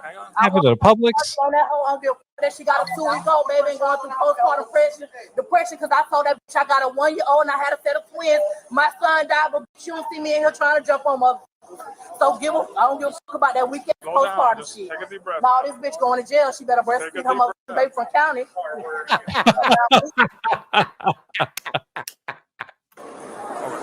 All right, can you, ma'am? Unless I know she getting charged first against Ms. her. Davis. I'm listening. Take a deep breath. My phone, I can't. I know, just try it. I can't. Just try it. No. Bro, just do what you're trying to do. Stop trying to police her emotions. You're not a therapist. Just take down the facts, dude. Ain't no calm down. I just need to know what's gonna happen. Because if that was my black ass in the store with a gun, permit or not, if I'd have pulled that, you mean to tell me you don't think everybody would try to take me down like I was a motherfucking bandit? All this shit we got going on in the U.S. of A, and bitches out here waving guns. That's normal. I'm supposed to accept that with my child. I'm supposed to accept that. Oh, okay. So I ain't bust a bitch in the shit, although I should have. Because in the back of my mind, I'm like, this girl, she going through a lot because she got a baby. She got a 2-week-old baby. So I could have beat the fuck out of her. I could have. I really could have because she didn't want to pull that motherfucking trigger. She thought because she pulled that motherfucking gun out, we was going to be scared, but she had the right motherfucker. What she didn't know. Can you write us a statement? I just verbally gave you a statement. I understand that. Listen, baby, I ain't going to be able to write nothing for you. You want to press charges, right? Definitely. Okay, so I need you to write me a statement. Okay? Yeah. What did you see happen? Or you could write the statement because you got a fucking body cam. Yeah, just Go fucking transcribe that shit for yeah. me. I just went through some shit. So I saw a white lady. Poor guy. He's just trying to, you know what I mean? He wanted to be in the grocery department, but he got hired in the deli. It's a different union. He didn't know that, but okay. Oh man, 2 weeks over here. Maybe I'm training. Grocery unions are fucking crazy, bro. There's like 4 in every store. Bumped into the other lady. Okay. And she was upset. She was who was upset? The black lady was upset. She was like, "Can you say excuse me?" And then the white lady started being very aggressive and cussing at the black lady. And the black lady obviously got offended by that. What really made it go explosive was when she called her a ghetto bitch. And then both of the ladies got very mad at each other. And then the white lady threatened the black lady and said, keep coming towards me. And I'm going to pull out my gun. And then she got very offended that someone threatened her, and they kept arguing. And then the white lady pulled out her gun and put it in the air, and she pulled the gun out several times and threatened to use it. She just kept waving it in the air. Drawing and putting it back and drawing and putting it back. Fucking Yosemite Sam over here. Blam, blam. Blam, blam, blam, blam. The black ladies were just kind of like, what the heck's going on? You're threatening to shoot someone over this. She pulled out that gun so fast. Where did she pull it from? I don't know when she put it out. Okay. She had to put it up. Look, she had it in her hand. I've never been in a situation like this. And I'm from New York. Yeah. She had to have had it with this hand because when she went like this, it was pointed right at my stomach. Like that gun could have went off and hit my stomach. But I do not believe that lady intentionally meant to point it at me because she was looking at that gun. Is this your wife? Yes, sir. Okay. Can you tell me? Is this the lady? No, this is the wife. Story. We got over into the corner. My wife's like, I got a gun. I'm getting scared. We have the 3-week-old. Back up, back up. I have a gun. Back up. I have a gun. I gotta check on her. I'll be right back. One lady goes, I don't care. I'm from the penitentiary. 6 years. I'll take you there. Beat you the whole way there. My wife's like, we have the baby. Back up, back up. Tell me what happened. I came in to get a public sub and some drinks for my babies. I came in, I got Mountain Dew. I went around with that Gatorade. I went around. I wanted a plain-made sub. And we're standing in front of the subs, reading the subs. And I hear, dumb white bitch could have said, excuse me. And I turned around and I said, what? Before you know it, both of them were they went nuts and were coming at me.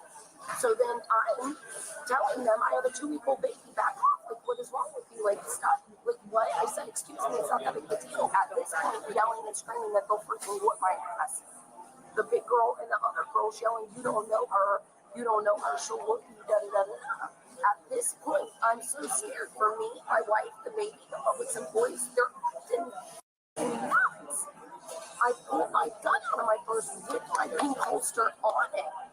And I said, I have a gun, back off. Don't know more. Man, you're still threatening people in a fucking store, man. And stop. So at that point, they got more angry when they seen the gun. They went like ballistic, like literally ballistic. You're gonna pull a gun, then you shoot me. What? My intentions was not to shoot anyone. My intention. Man, you pulled out a gun. Your intentions was to do something. Whoa, she's got a gun. Maybe we should just stop or back off or just de-escalate or something. I don't think I'll ever pull my gun on somebody again because that went from 0 to 60 and it got 10 times worse. I kept it down beside me. At one point, I went up like this. I said, I have a gun. Stop what you're doing. Stop. This is enough. Stop. I have a baby. Stop. At any point, they tried to hit you, strike you. Yeah, her voice is the worst. What point? At the point where the managers got in between us. Did they swing at you? Now, I'm not saying whether they got in front of you and started screaming. Did at any time they swung at you or anything, or hit you or strike you or anything? Yes, at the point where they were coming at me. That's not what I'm asking. The manager stepped That's not what I'm asking. At any point, did they swing at you or hit you, strike you? Everything happened so fast. Everything happened so fast. Okay, so you were not physically The cop over there knows. He's heard that before. they were going to take those public employees out and get to me and my two people.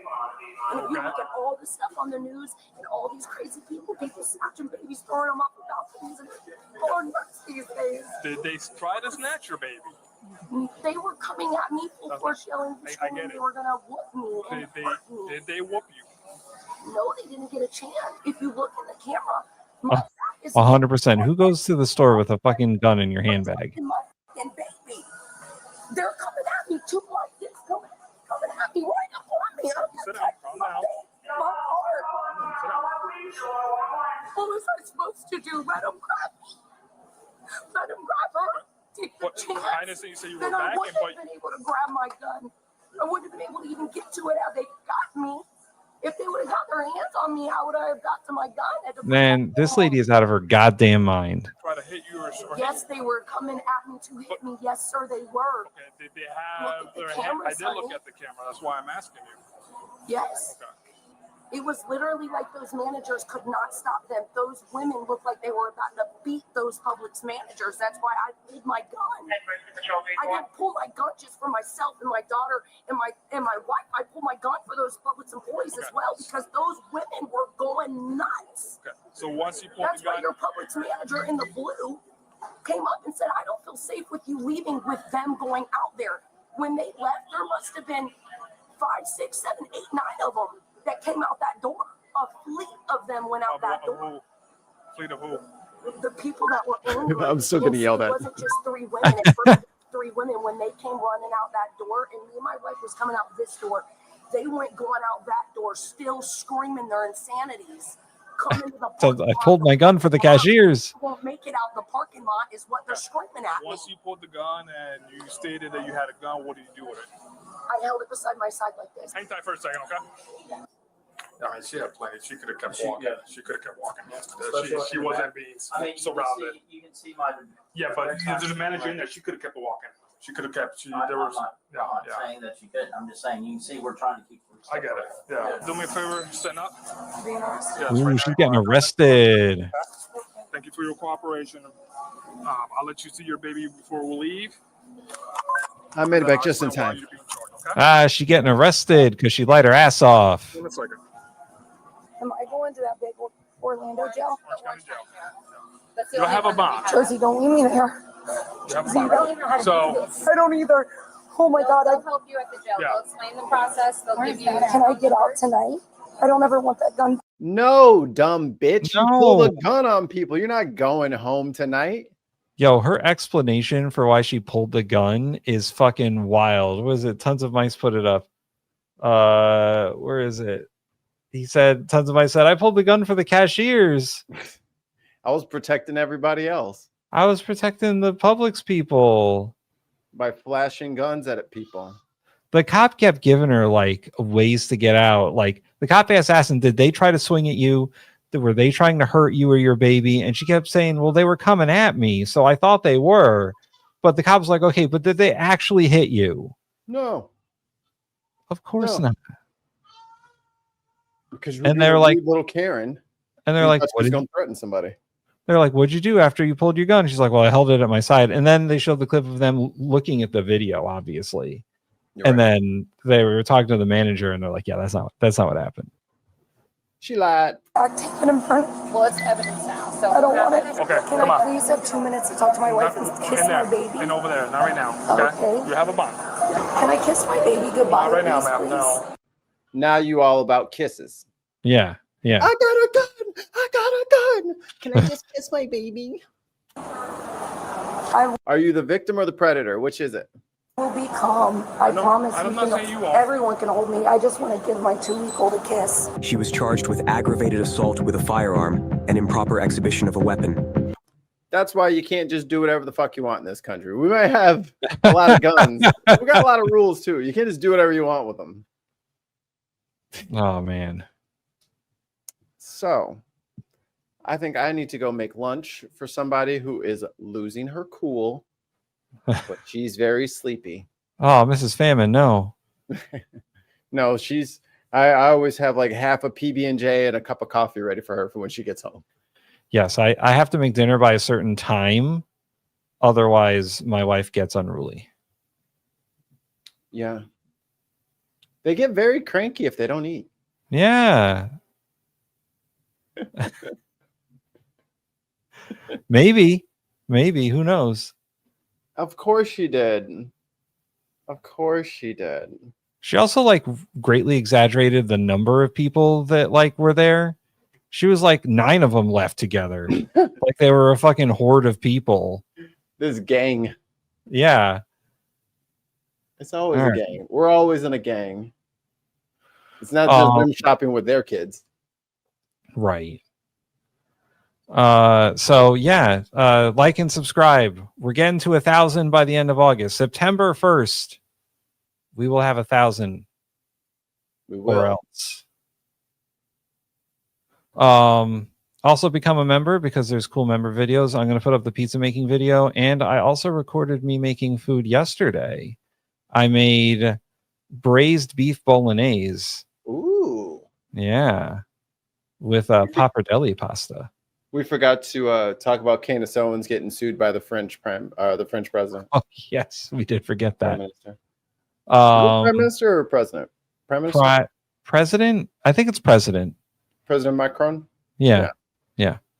Also, patreon.com/TheBinPodcast. Become a patron and watch us on Twitch. Like and subscribe. Twitch.tv/TheBinPodcast. Give us your Bezos bucks. Give us your Bezos bucks. I love the Bezos bucks. And we will be back later tonight with an episode of Unbox Politics. You really are. You're real early.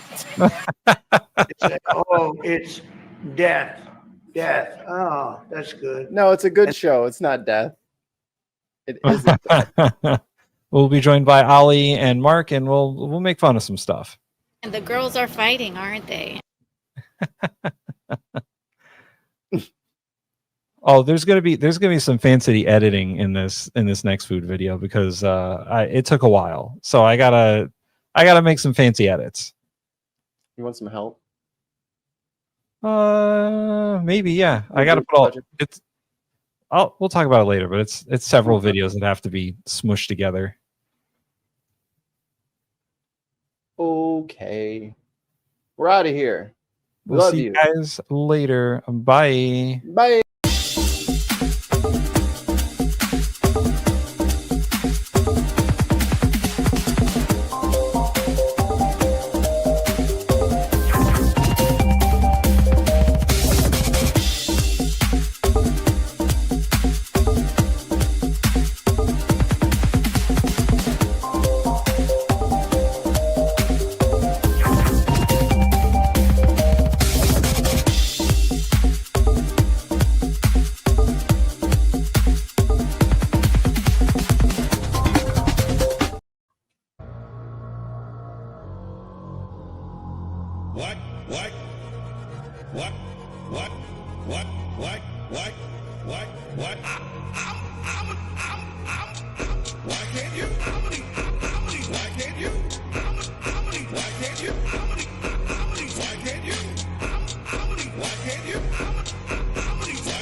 Hello and welcome everyone to the best show ever out right now.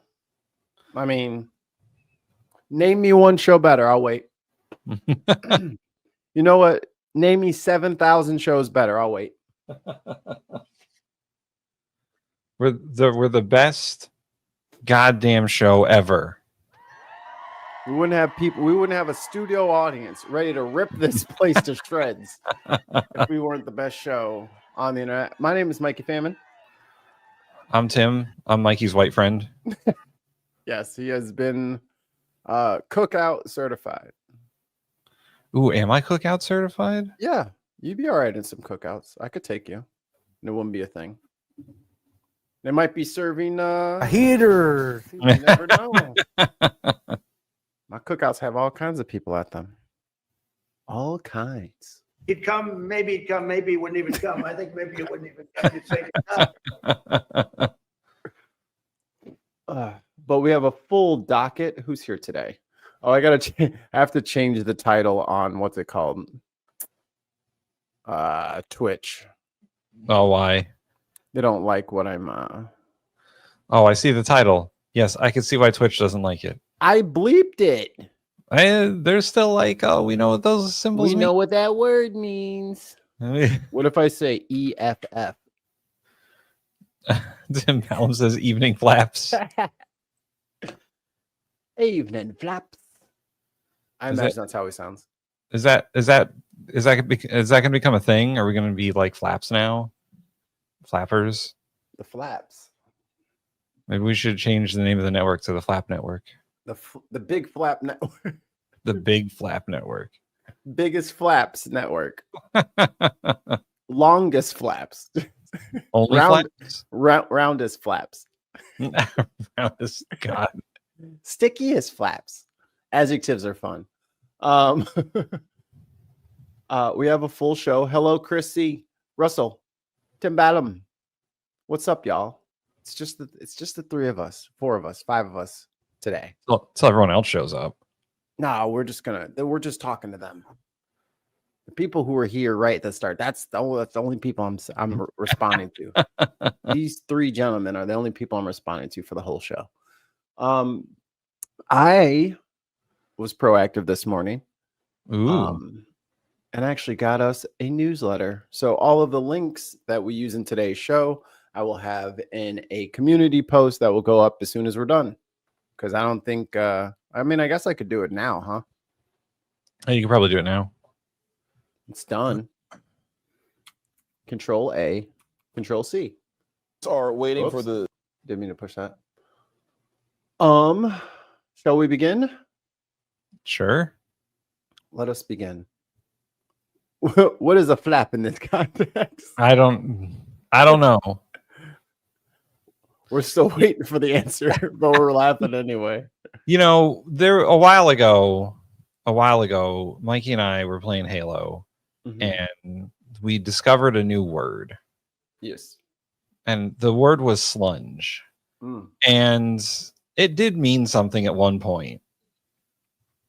And now the word is just, it's like the word fuck. You can just use it for any part of the English language. So let's put flap in that category. You can just, it is what it is. Because it's a lunge, plus it's done with an energy sword. So slunge. Just yes. Slunge into somebody, like a sliding lunge. Yeah. A sliding sword lunge. Slunge. It makes sense. We even got t-shirts. It's true. I almost wore that low key, but I'm wearing my what is this? Oh, I got Big Run Wolf Ranch Bite Me. I got Guinness. Because there's wolves not too far away from me in a reserve, like in a park. Where you can go visit them. They're very pretty. Foxes. There's a fox den outside my house somewhere because I always see them running around. Yo, I remember it was like right after high school, and I still have insomnia. I'm blaming it on the kid now, but I'm like walking with my fucking disc Walkman. It's like fucking 3 o'clock in the morning, and I'm just walking down the sidewalk, and there's a fucking red fox also walking on the sidewalk, and I was like, and it's looking at me like, I was like, well, I don't eat foxes, and like, well, I don't eat black dudes. I was like, all right. Looks like our business is complete here. And then like I walked past and it kind of went like next to the bushes next to a building. I was like, okay. 2 seconds later, I hear I'm like, oh no, there was a rabbit in there. Oh no. Oh no. So it would have avoided me and like found a rabbit that was hiding. And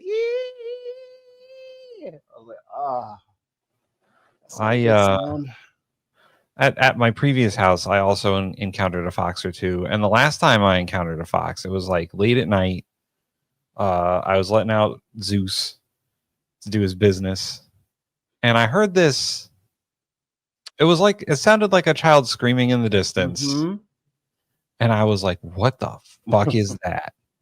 And it kept going. I was like, it's like 11 o'clock at night. There's no way the neighbors have like kids that are out that are like screaming. No. And I look over and down the street in the road, there's a fox just like chilling. Just like laying in the street. Like he owns the fucking place. He's tired. Making that horrifying sound. And I was like, Zeus, we got to fucking...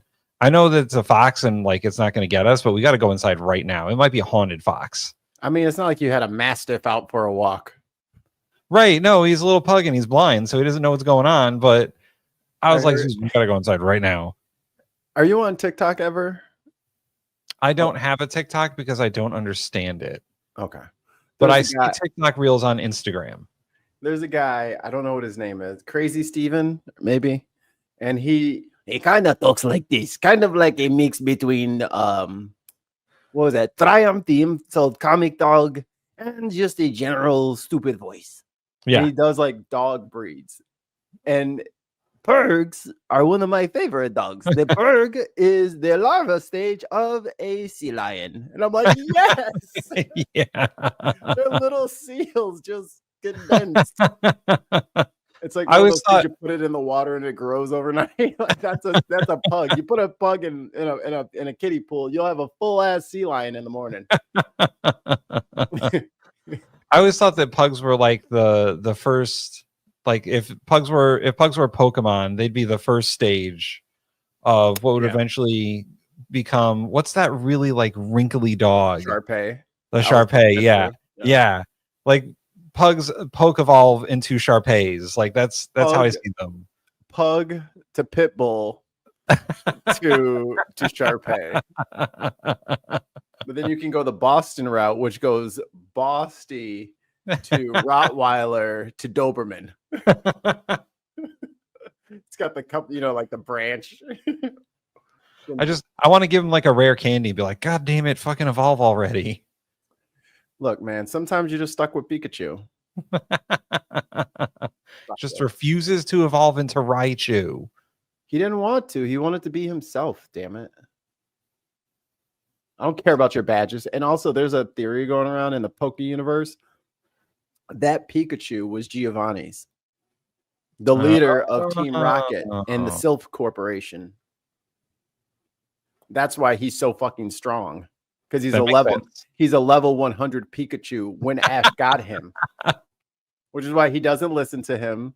Because if you don't have enough badges, they don't listen. So, like Charizard did, but more violent.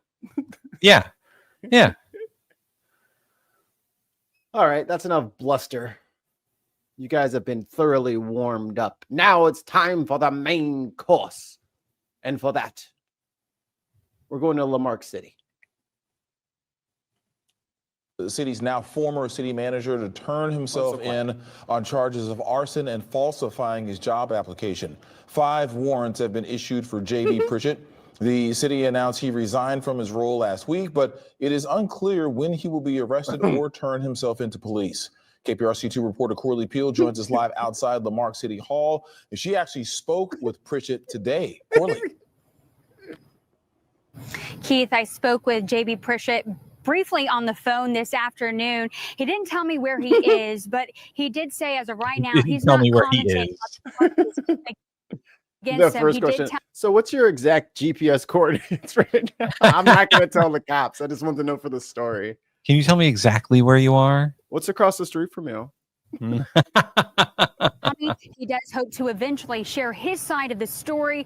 As of right now, I asked him if he plans on turning himself in. Again, he told me he's not commenting, but he did say he has an attorney. I did sit down with the police chief tonight. He told me there is not a deadline for when Pritchett needs to turn himself in by. He does encourage that he do it soon. This was the crime scene outside J.B. Pritchett's home on July 3rd. Man, it's so sad to see the Lamarck City manager. His own home was a target of violence. It's so sad. It's where Police Chief Randall Aragon says the former city manager is accused of vandalizing and setting his own fence on fire. Wait, so this is like really dumb arson. He burned his own shit. Making it look like the crime was done by someone else. There were a lot of questions, a lot of thoughts about, it didn't look Yo, Chief ain't buying it. too appropriate. Spray painted letters on the fence spelled out an expletive toward Pritchett and Lowry rules, referring to Lamarck Councilman Joseph Lowry. Man's in the middle of the night wrote O'Doyle rules on his own fence. Investigators found the materials Pritchett used for the fire inside of his home. Oops. How dumb? How dumb do you have to be? Listen, I am not advocating for arson. Arson is bad. You shouldn't start fires. However, if theoretically you were to start a fire, why would you leave the fire making materials in your house? He left the spray paint cans in the garage. Why? The same color as the paint on his fucking fence. Ain't you ever seen any crime drama ever? You bury that shit in the backyard and never talk about it for 40 years and then throw it in the garbage like nothing happened. Bro, watch like one episode of Law and Order. Ask somebody. Or Breaking Bad. They were dumb and they even they could get away with it for a certain amount of time. I don't know what the they're doing. Do you understand that? Chief Aragon says Lowry is who reported to police that Pritchett was allegedly lying on his job applications. Pritchett first served as the city's public relations manager, was promoted to deputy city manager, then became city manager a couple months ago. Pritchett's application claimed he served. Have you ever served in any branch of the United States Armed Forces? Yes. If yes, complete the following. Enlistment date 2007, discharge date 2013. Medical discharge. He's a veteran, Tim. If he lied about being in the military, I think that's a felony. In the military. We have no record of it. There's no record at this point. But he's never served. Yes, never been in the military. Pritchett is also accused of lying about degrees. Look, brother, he graduated from Sachet. Holy shit. I've never seen those letters in that combination. He graduated, then he went to University of Texas, and he got his BA in public affairs and digital communication. Like, he did the thing, all right, as a veteran. Don't ask what years. And schools, investigators say he did not attend. If you served in the military, you deserve extra distinction, but don't be untruthful about it. And same thing with education. We all work hard for our education, the degrees, and you get these higher level degrees, but you're demeaning the rest. Yeah, you're making Tim's 15 degrees worthless. You piece of shit, lying about it. When you say you have something you don't have. Last week, City Council accepted Pritchett's resignation with 5. Oh, poor Georgie boy. He's got to report to jail soon if he hasn't already. He's already in jail. Oh, we should put some money on his books.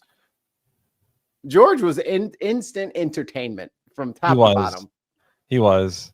Warrants under his belt, Aragon says it's time for Pritchett to come forward. I would just say, JB, come in and face the music. And I did reach out. And she called him earlier, and he just is like, look, I'm not. I listen. I'm not telling you where the nearest ATM is. I'm not. Look, this is my secret, Denny's, and I'll never tell you where I am. Out to Pritchett's attorney for comment this evening. I have not heard back, but we will update you once we do. As for the city manager position right now, city officials tell me that there is an interim currently. However, she did put in her resignation. I'm glad they didn't name her Lemon. You know what I'm saying? Yeah. Because if they would have named or Banana. Oh my God, her parents should have named her like Banana Peel. Come on, it's right there. Corley. Or something like unassuming, like I don't know. Onion. Oh yeah, onion For that peel. position, and her last day is sometime next week. So the city plans to hold a special Put meeting your onions in the chat to determine. Don't do it. Apple peel. Apple peel. Allie's here. Hey, Allie. And McKinnon, in-person impersonator. How y'all doing? The Megyn Kelly clone. That's not. I don't know if that freeze frame is very. So, are we just okay with fucking journalists or reporters with the fucking AirPods? No, I'm not okay with the AirPods. I mean, that's instead of the earpiece, though, right? And like normally they would have an earpiece, right? Get an earpiece. I think I'm fine with it. I mean, she's not like fucking listening to like Drake on there or anything. How do we know? Because listen, who listens to Drake? Come on. No one now. Not after the Super Bowl. Not after A minor. Fuck that. I'm not gonna catch me listening nonstop at a traffic light. Like, oh, look, a Drake fan. No, sir. So this dude burned down his own house. Correct. He tried to burn down parts of his fence. Oh, after yes. he had spray painted the fence with his arch nemesis in the city councils. His last name rules. Lawler rules. O'Doyle rules. Yeah. So fuck the guy, and then also my family is awesome. Like how? What's the line of thinking there? What's the? They'll arrest him because he vandalized my property. I see. But all the materials, all the evidence, yes, he left in his house, in his garage, very close to where the actual cop showed up. Yes, and no one believes him, which is why he's being kept in a secret location. He's probably like at his friend's house, right? I mean, I could have found him. I mean, that the city's not that big. You could find him. Just like go outside and honk your horn and wait and like drive around and then wait till you hear it in the background of the phone call. I would just like start knocking on doors. Is he here? Have you seen him? Have you seen this man? Get a picture of him. Have you seen this man? This civil servant has some answering to do. He's wanted for burning his own house. But I mean, to have the same color spray paint in the garage, freshly used, is like weak sauce, dog. Yeah, at least hide it. Just win your argument. You know what I mean? Just like don't suck. Okay, we're going to Kentucky tonight with the sentencing of former Louisville police officer Brett Hankison. Hankison was one of 3 officers who fired into Breonna Taylor's home in March of 2020. So let's do a little recap for maybe the Brits and people who don't remember this case. Breonna Taylor is an emergency tech. She works in ERs. She was, and she was sleeping in her home with her boyfriend. And the cops performed a no-knock warrant because they thought that this was the house of a drug kingpin. So they came in with 6 or 7 officers, all armed to the teeth, kick in the front door and just start blasting. Anything that moves started getting blasted. Breonna's boyfriend actually shot and hit one of the cops because they never announced who they were. It's the middle of the night and they just busted in the door. They thought that they were getting robbed. So he pulled out his firearm, fired at the cops. I think he hit one of the cops. And he lived, and Breonna, who was sleeping in bed, was just laid into. They're going to talk about it a little bit in here, but you guys have to remember that It is the middle of the night. The cops have not announced who they are. Someone kicks in the front door and starts blasting. But he's the only one of them to be charged and convicted for violating her civil rights. A judge sentenced Hankerson to nearly 3 years in prison. The Justice Department had recommended he receive just 1 day. 1 day. 1 day. Fucking. Yes. How's that even a sentence? 1 day in prison. 1 day. 1 day in prison is what you sentence like an 18-year-old who like stole a couple of things. You want to teach him a quick lesson. Stole the school bus. Yeah. Drove it to McDonald's and got everybody fucking McFlurries. Yeah, you're going to jail for a day. Just to show you that your wacky antics can get you into trouble. And you know that ice cream machine only works for so long and you wasted it on one bus of kids. But it's definitely not the sentence for a cop who shot an innocent person. I mean, this isn't just like one bullet came out. They all dumped their guns into this apartment. Right. Without knowing who was like in it was there. a fucking Bonnie and Clyde situation. Also, they were at the wrong fucking house.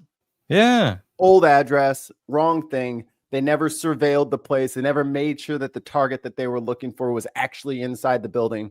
None of that. They just said, I heard that this was where he lived. And then they just came in the middle of the night and dark kicking indoors. And this is the result. Paul Valdez was in the courtroom.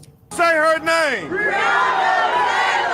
Outside the courthouse, supporters of Breonna Taylor gathered awaiting the news.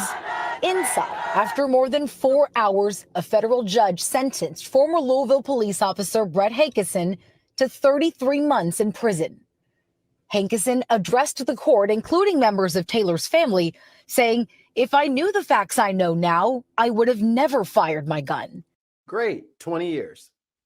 Yeah. Yeah. Expensive lesson. The lady is dead. So, no, I'm sorry. 33 months ain't shit. Yeah, it's if I come out that doorway, you know what I mean? Prosecutors say Hankerson violated the department's use of force policy when he blindly fired 10 shots into her home without a clear target. This is what I'm saying. They were just dumping in the house because they thought that this was a drug dealer. As if those people don't deserve to go to court and go to jail or you know what I'm saying? Like, we have a legal system. You're not executors that just like go out on the street and like, oh, let me purge the non-believer. Like, they're not inquisitors that are just sent out to just destroy those that don't believe in the realm. It's not fucking Judge Dredd. We have a court system for a reason. You're supposed to, like, cops, as we clearly have seen, are not there to disengage or get rid of threats. They're not there to make everything safe. They're not there to save people. Uvalde showed us that. 60-something cops inside of a school while the guy is still shooting kids. None of the cops go in. It's not their job. None of those cops got in trouble. It's not their job to help us. Their job is to pick up people who have committed crimes and take them to jail so that the jail can put them in front of a judge. That's it. Well, and police force in general, their goal was never protecting people. It's always protecting property, right? Right. It's not about individual people or serving communities. You know, even though they may have initiatives that say that they're going to do that, it still comes down to stuff like this where oops is what their explanation is. Well, I guess that was the wrong place. And I'm pretty sure this is the same like drug sweeping crime unit that they installed because they were like, oh, we're gonna get tough on crime, so we're gonna like put together this strike force team and we're going to like do these raids and we're going to find the drugs and we're going to clean up this. No, they just broke the law and they would just move without warrants. And then like some of these fucking nasty judges were just giving them no knock warrants with barely any evidence. Like the only thing they had for this apartment was the guy used to live there. But the guy used to live there like years ago. So if the guy lived there years ago, why are you kicking in the door, shooting things? If you don't even know if he's in there. He wasn't fucking there. If you have his current address, why not go there? Last week, the Department of Justice recommended the judge sentence Hankerson to serve just 1 day in prison. Hankerson is the only officer who's been convicted for firing his weapon during the botched no-knock raid. Y'all was banging at the door and she said, "Who is it?" And then y'all just started shooting. I want to thank. I think that's the boyfriend. Oh. All of the activists here in Louisville, Kentucky, and all across America who kept saying her name for 5 years. Breonna Taylor's mother, Tamika Palmer, spoke briefly after the sentencing. I think the judge did the best she could with what she had to work with. The sentence comes as the DOJ is shifting away from investigating police misconduct. 2 months ago, the DOJ announced it I said shocking. was beginning the process of dismissing civil rights lawsuits and Yo, did you keep that lady cop back there? Hold on, dude. DOJ announced it was beginning the process of dismissing civil rights lawsuits and consent decrees with several I want a female of. Oh shit, never mind. departments, including Louisville. She looks like she could fucking like break half those guys. I don't know whose joke this is, but they were like, talk to some big dude at the gym. Is like, are you here to lift weights or to eat them? Now, 2 other Louisville police officers that were not ones that responded to the incident are still waiting for their day in court. They're accused of falsifying records that led to the search warrant for Breonna Taylor's apartment. John? That's what I'm saying. They just got real fast and loose with everything. Like, oh no, for sure, Judge, we got him this time. They're just making shit up. Falsifying records, going to the wrong place, just shoot first, ask questions later. Like, yeah, it's and the fact that the Justice Department, I mean, I shouldn't be surprised, but is not pursuing these matters anymore. It just shows what we were talking about yesterday with when fuck, I forgot what's his name. We were talking about he did the Surrounded. Mehdi Hassan was talking about how Trump is soft on crime. Yeah. And this is one of those things. He's soft on crime. Police commit crimes too. A lot. A lot. And it just goes to show that there's like a multi-tiered justice system where certain people have certain privileges and certain people don't. I mean, me and you could not just walk into the wrong person's house and start shooting everyone and get 33 months. Yeah. And We'd then probably get like life in prison. And all the dudes were in the same like unit making bullshit up to cover up them just I think he's in there. Let's go. Come on, let's roll up. Fuck him. Let's go. Like, okay, tough guy. Yeah. There's no one in there but sleeping people. And no drugs. She's an ER technician. She's not high on drugs or moving bricks of cocaine out of her apartment. You made that shit up. And like to the British folk, I've seen your police. They're very nice. They're not armed all the time. And yeah, I went to Ireland. I went to Dublin right after there was a riot that broke out because someone like stabbed a kid.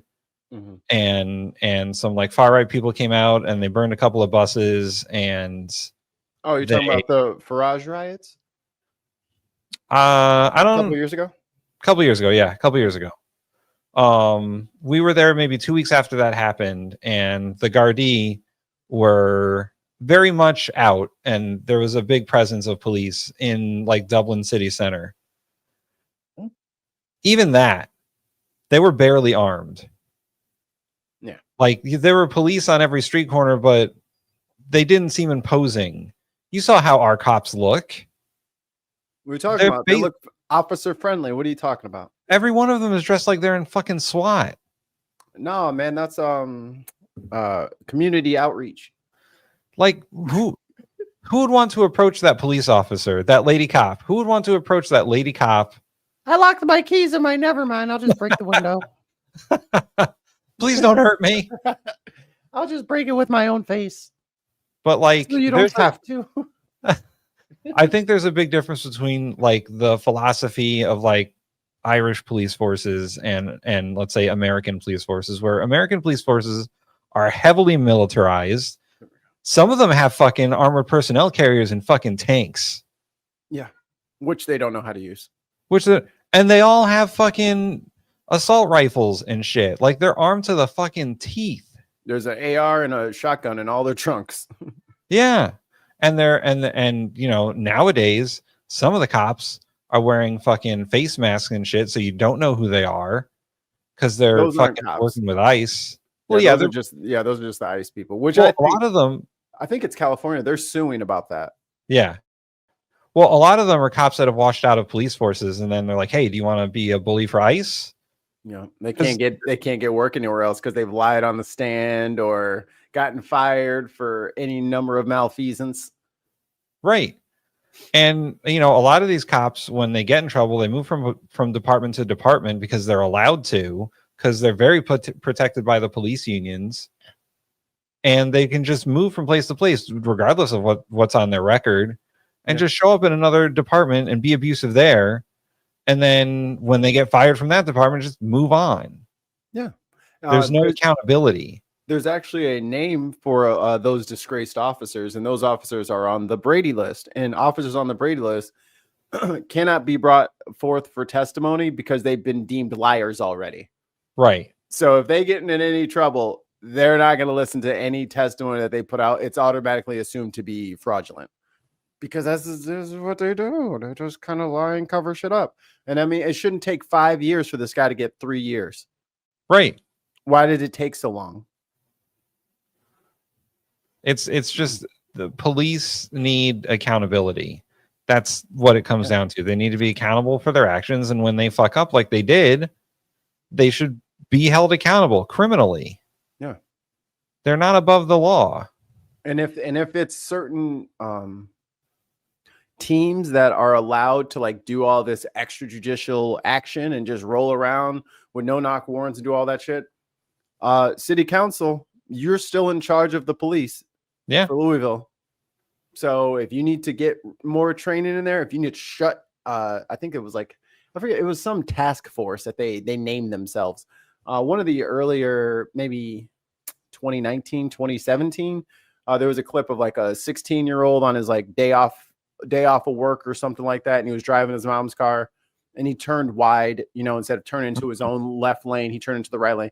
Cop pulls him over, does this whole rigmarole. It's the same task force. It's the same ones that shot Breonna Taylor. It's the same team. Right. Same group of dudes. Comment in the chat.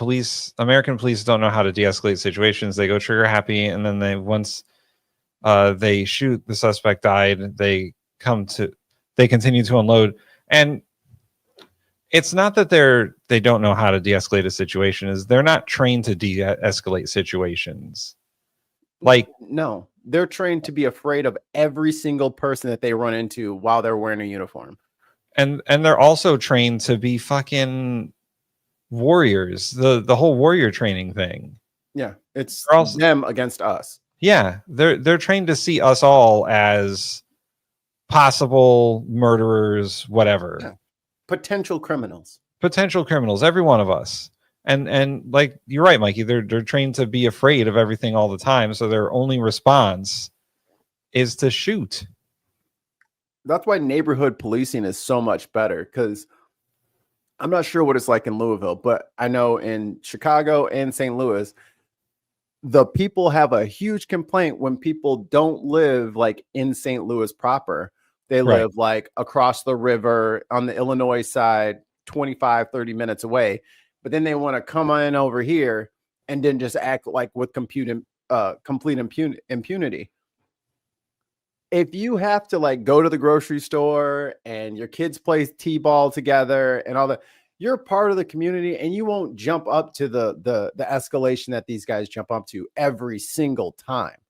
But because they are completely detached from the community, and it's, you know, I just work here, you know, well, okay, but yeah, if you lived down the street from her, you wouldn't be kicking in her fucking door to effectuate a drug arrest on a lady who probably was trying to get some goddamn sleep because she got to go to work in the morning at, butt crack of dawn, working in the ER.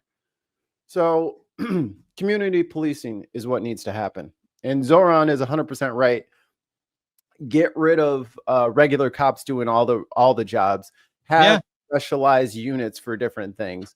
Because if there were specialized units, there's no way they would have got a warrant to just kick in the wrong fucking address and start shooting everybody. And while the defund the police movement was largely unsuccessful, they did make a good point in that cops shouldn't be doing all these different tasks that they're not trained to do. All My cat's in a tree, call the cops. My neighbors are being loud, call the cops. My husband's having a mental health breakdown, call the cops. My son's having a schizophrenic break, call the cops. My house is on fire, call the cops. There's a school shooting, call the cops. I don't know. My neighbor is arguing with me over property right, call the cops. They don't know any of the shit that you're asking them to do. They just know how to give you a ticket because your fucking tree is dangling from your mirror. They didn't train them for all that extra shit. They do need to take some of the militarization money from these police departments and give them towards like social workers and psychologists and people who actually know how to solve the problems that cops are being called for that frankly aren't trained to solve. Yeah. They're not problems related to the law, then it shouldn't be the cop's job to deal with it. A cop is an Uber. If you commit a crime, he Ubers you from the site of the crime to jail. And then the judge decides what your punishment is if you deserve any punishment. That's all I don't even know if they have guns. Like, if I'm not breaking the law, you don't need to cuff me. If you use your words. Hey, man, you have like 45 warrants. I do? Yeah, come on. Well, what if I run away? I mean, you could run, but I mean, where are you going to go? You're right. Let me get in the car. I mean, where are you going to hide today? There's nowhere to hide. Yeah. You can't. I mean, that one guy's in Lamarck City, he's hiding. But we're going to LA and we're going to listen to my favorite Trump. Not that one. I don't know what the they're doing. Do you understand that? Not that one. This one. Some of the troops Donald deployed to Los Angeles last month are finally heading home, but using the National Guard as props in a political stunt, that is going to leave a grievous wound on this country. That's Mary Trump, his niece. Here's ABC News with the report. Who has always been a vocal opponent. As we come on the air. Who hates his fucking guts. We're at 3. The military presence in Los Angeles is being reduced. The Pentagon confirming that 2,000 California National Guard troops are being withdrawn. President Donald Trump authorized their deployment to protect federal buildings. That's right, Tim. The blue-haired they-thems have won the war against the National Guard. And personnel following protests of immigration operations in Los Angeles. They were part of a 4,000 National Guardsmen that were sent to the city along with 700 active duty Marines. The deployment has been controversial and the center of legal challenges. California Governor Gavin Newsom argued the deployment was illegal and unnecessary. And I would add unconstitutional. It is not just well said, Mary Trump. Newsom or Democrats who are calling the deployment unnecessary or illegal. Guardsmen themselves are speaking out. Now, technically, military orders bar them from talking about the federal deployment, but that hasn't stopped some of them. Several told reporters that morale is absolutely tanking. The New York Times spoke with 6 Guard members, 2 in leadership roles. They called the deployment a quote-unquote fake mission.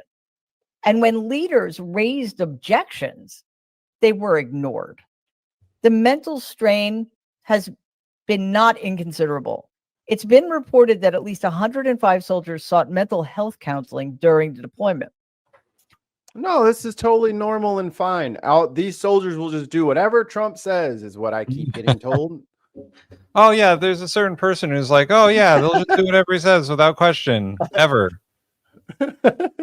Opposition soon turned into open defiance. One source told the Times, quote, some troops became so disgruntled that there This is my favorite part. Guess what they did in protest? You'll never guess this. They set things on fire. were several reports of soldiers defecating in Humvees and showers at the Southern California base where Hilarious. the troops are stationed, What a fucking guardsman thing to do. Just start shitting everywhere. prompting tightened bathroom security, unquote. But it wasn't just the guardsmen's extreme discomfort with the mission itself that bothered them. It was the feeling that they weren't doing anything, that their time was being wasted. Those things really got under their skin. Yo, 60 days in a parking lot That's gross.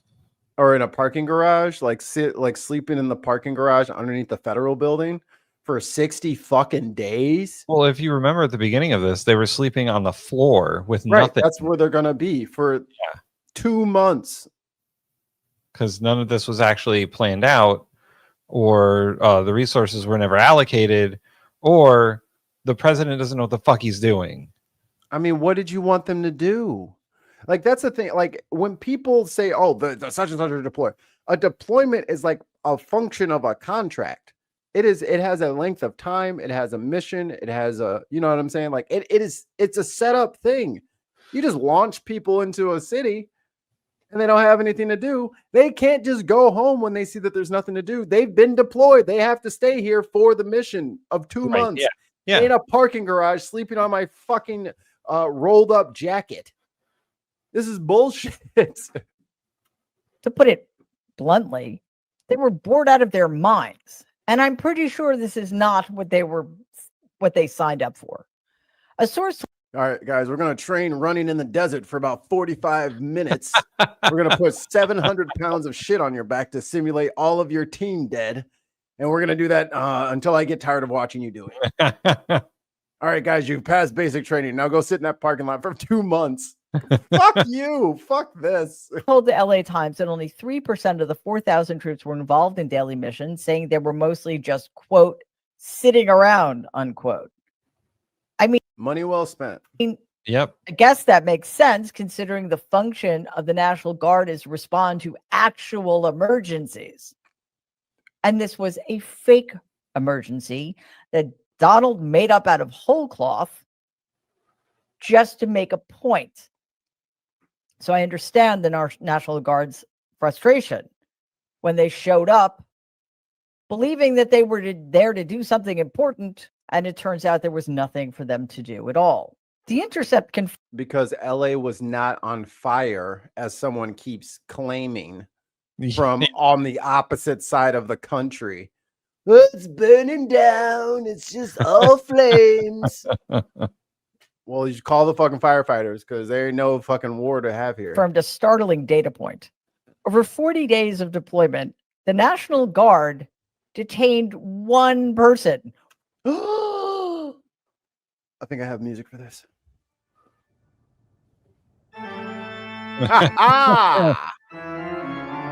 Caught you, liberals. What were they doing, Mary Trump? One person who was neither a protester nor a criminal. Iranian national sleeper agent? Quote, the man, Marcos Leo, was not involved in any protest. The former Army combat engineer who gained U.S. citizenship through his military service told Reuters that he was in a rush to get to an appointment in the Veterans Affairs office inside the federal building. All right, in his defense, those appointments are hard to get to, and these guys were blocking the fucking elevator. And if you're 10 minutes late, you might as well not even go because they're going to put you at the back of the line and they're going to run out of time for the day. So we need to get through there. A guy who overslept is the one person that they detained, and he's an army fucking soldier. Oh, boy. They detained one of their own. Talk about unforced errors. God. When he crossed, it's like the Little League fucking World Series and the ball's just rolling everywhere and everyone's yelling. of caution tape, he found an armed Marine sprinting towards him, unquote. Yeah, those are the people the Trump regime is protecting us from. Vets trying to get service in a building that is being guarded for no reason at all by National Guardsmen whose time is being wasted while our resources are being wasted. Also, other countries are watching this, dumbass. Yeah. Yeah. Oh, okay. So he's sending all the troops over there. Okay. Good to know. So whenever anything happens, he just sends troops for no reason. We need those troops to be where they're stationed, dumb shit. Unless in an emergency. What if Russia does send over like they have like a Normandy over in fucking Washington State? What do you got them fucking building shit in Cuba that no one's gonna sleep in because it was too expensive and a waste of time. You were spending hundreds of thousands of dollars just to get people there, and you only had 200 something people. Like this guy does not know what he's doing. He is guessing, and he is guessing very badly. He's not even guessing. He's just like acting out of impulse. Like his first thought was, "My gut." He's my like, "Oh man, gut. LA's burning. I have to send in the National Guard and the Marines right now. Otherwise, I'll look bad." He's very smart. Donald and the Trump regime can essentially prove to the American people that they can go anywhere they want to go at any time to scare us. Before we go on, just remember, we here at Mary Trump Media are not corporate media. We will continue to call out Donald's corruption and lies and misuse of our precious resources every single day. She's got one more good point after this little independent media. But you got I will put out the newsletter later with all the links so you guys can definitely follow her shit. Survives because of you. So please like and share this video, and if you're with us, please subscribe to our channel. Donald's power grab was illicit because, remember, he federalized California's National Guard against the wishes of that state's governor. And that power grab didn't just break trust within the National Guard, or I should say between the National Guard and the government. It broke the trust between people within the National Guard and those they are meant to serve, their fellow American citizens.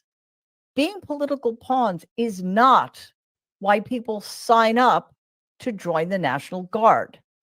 Hey, I need you to suit up. I want you to point guns at your family members. This mission ruined their relationship with the general public, as Angelenos cursed them and told them to leave their city. Putting flowers at their feet. Even though many of them probably are. A flower for you. This is in stark contrast to the last time the Guard was deployed in January. What a great sign. That's a great sign. That's an all-timer right there. Dude, imagine having to stand there and be like, what does it say? Fuck. Hey, yo, switch spots with me. Now you're the waste of money. To the devastating wildfires. So now, many are deciding to leave the service altogether. According to the New York Times, during the deployment, 72 California National Guard soldiers were set to reach the end of their enlistment.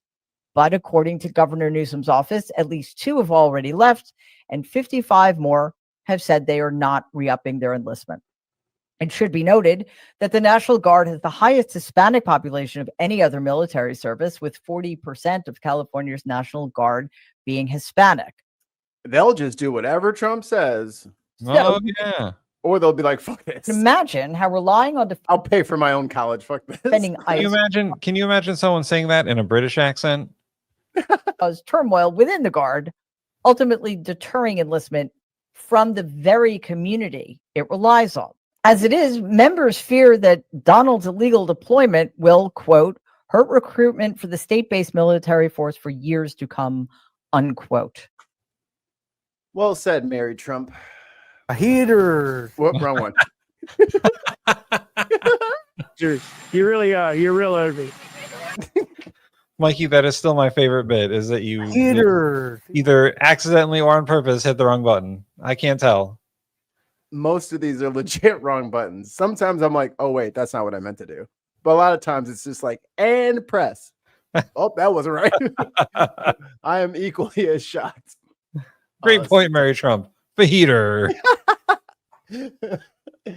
And also on our next story, fajita. So let's see. What is the chat saying? Oh, they're talking about the protest up there. Marines won't like that. No, they will not. Nope. No. But It's I don't know how else to describe to people that Americans are unique. We are a lot of things, but no one's trying to fucking I'm a 19-year-old, my life's shit. Yeah, he does. Yeah, he does. He got you surrounded. He's got you coming and going. I mean, people join the military for a lot of different reasons. I don't think any of them join the military so that they can point guns at old ladies with signs and then sleep in a parking garage for 2 months. Nope. In America. They join the military so they can fly in helicopters and Humvees and poop in them. And poop in them. No, I don't think they join the military to poop in their cars, but they might. They saw the cool commercials with the fucking the rock songs behind it and was like, yeah, I want to do that. And instead they got to sleep in a fucking parking garage. Their favorite. Their absolute favorite. That's what they signed up for. It's certainly sleeping in a parking garage is what I would sign up for the military for. Certainly that. I went through basics so I could go sleep in this oil slick from a fucking Honda Civic with a leak. Parking spot G8. So Tim, I want you to get upset. This is intentional. Me and Tim do a show called Unbox Politics on Thursday nights. You guys should totally check it out. And in that clip, all of us will watch a video and then we'll give it a rating, right? Unbox Politics. It's a rating review show. It's fun. You should check it out. It's a good time. But Tim likes to punish us. Mikey, before you punish me. No, before. We have a super chat. Right, fine. 5 British pounds from Allie. Oh, wait. There we go. Tim, Mikey, what sign do you think I should make for Trump's visit? Any good ones? Or what would you put on one if you could go? Epstein sent me. If you get like 60 people with Epstein sent me. That's a good one. I don't know if I could fucking. So one of the signs I made for No King's Day was King George III loved tariffs too. I was going to say tariff these tea bags or something. Yeah, like tariff that. these tea bags. Yeah. Boy, I don't know. The Epstein one is Epstein sent me is a good one. I don't know if that's topical. Because it used to be Q sent me. That was always the thing. Q, I believe in you, Q. So yeah, Q is Epstein now. Yeah. Ooh. Q is Epstein.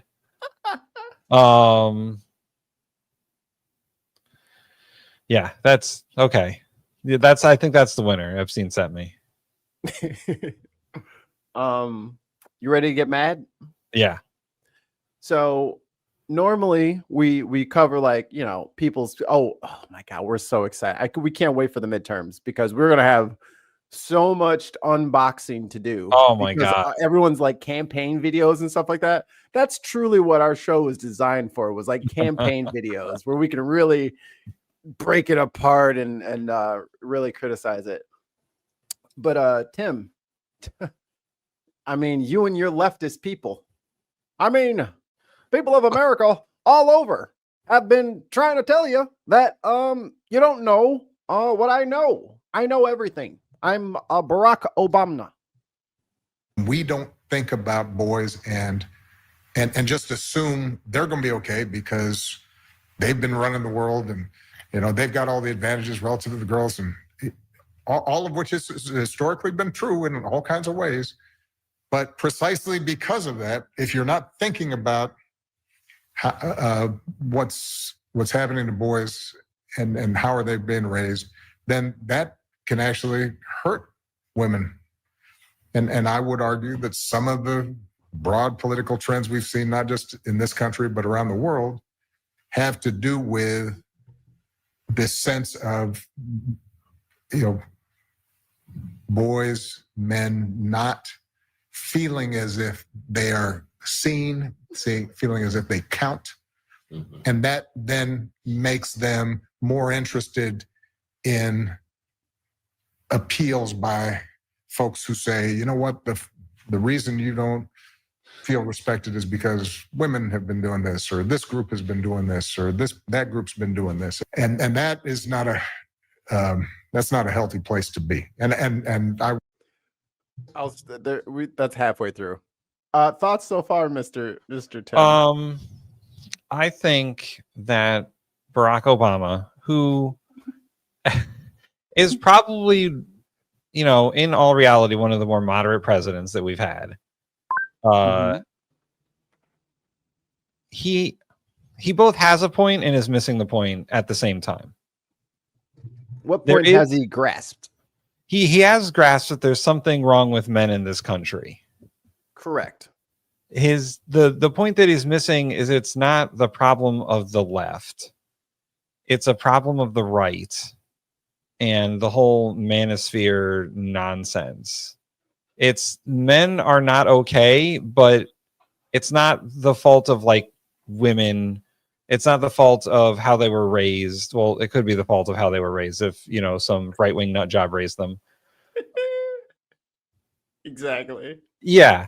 I think, and I've read this about Obama a few times, is that if Barack Obama had more of a, let's say, spine during his presidency, that he would have ended up being more progressive.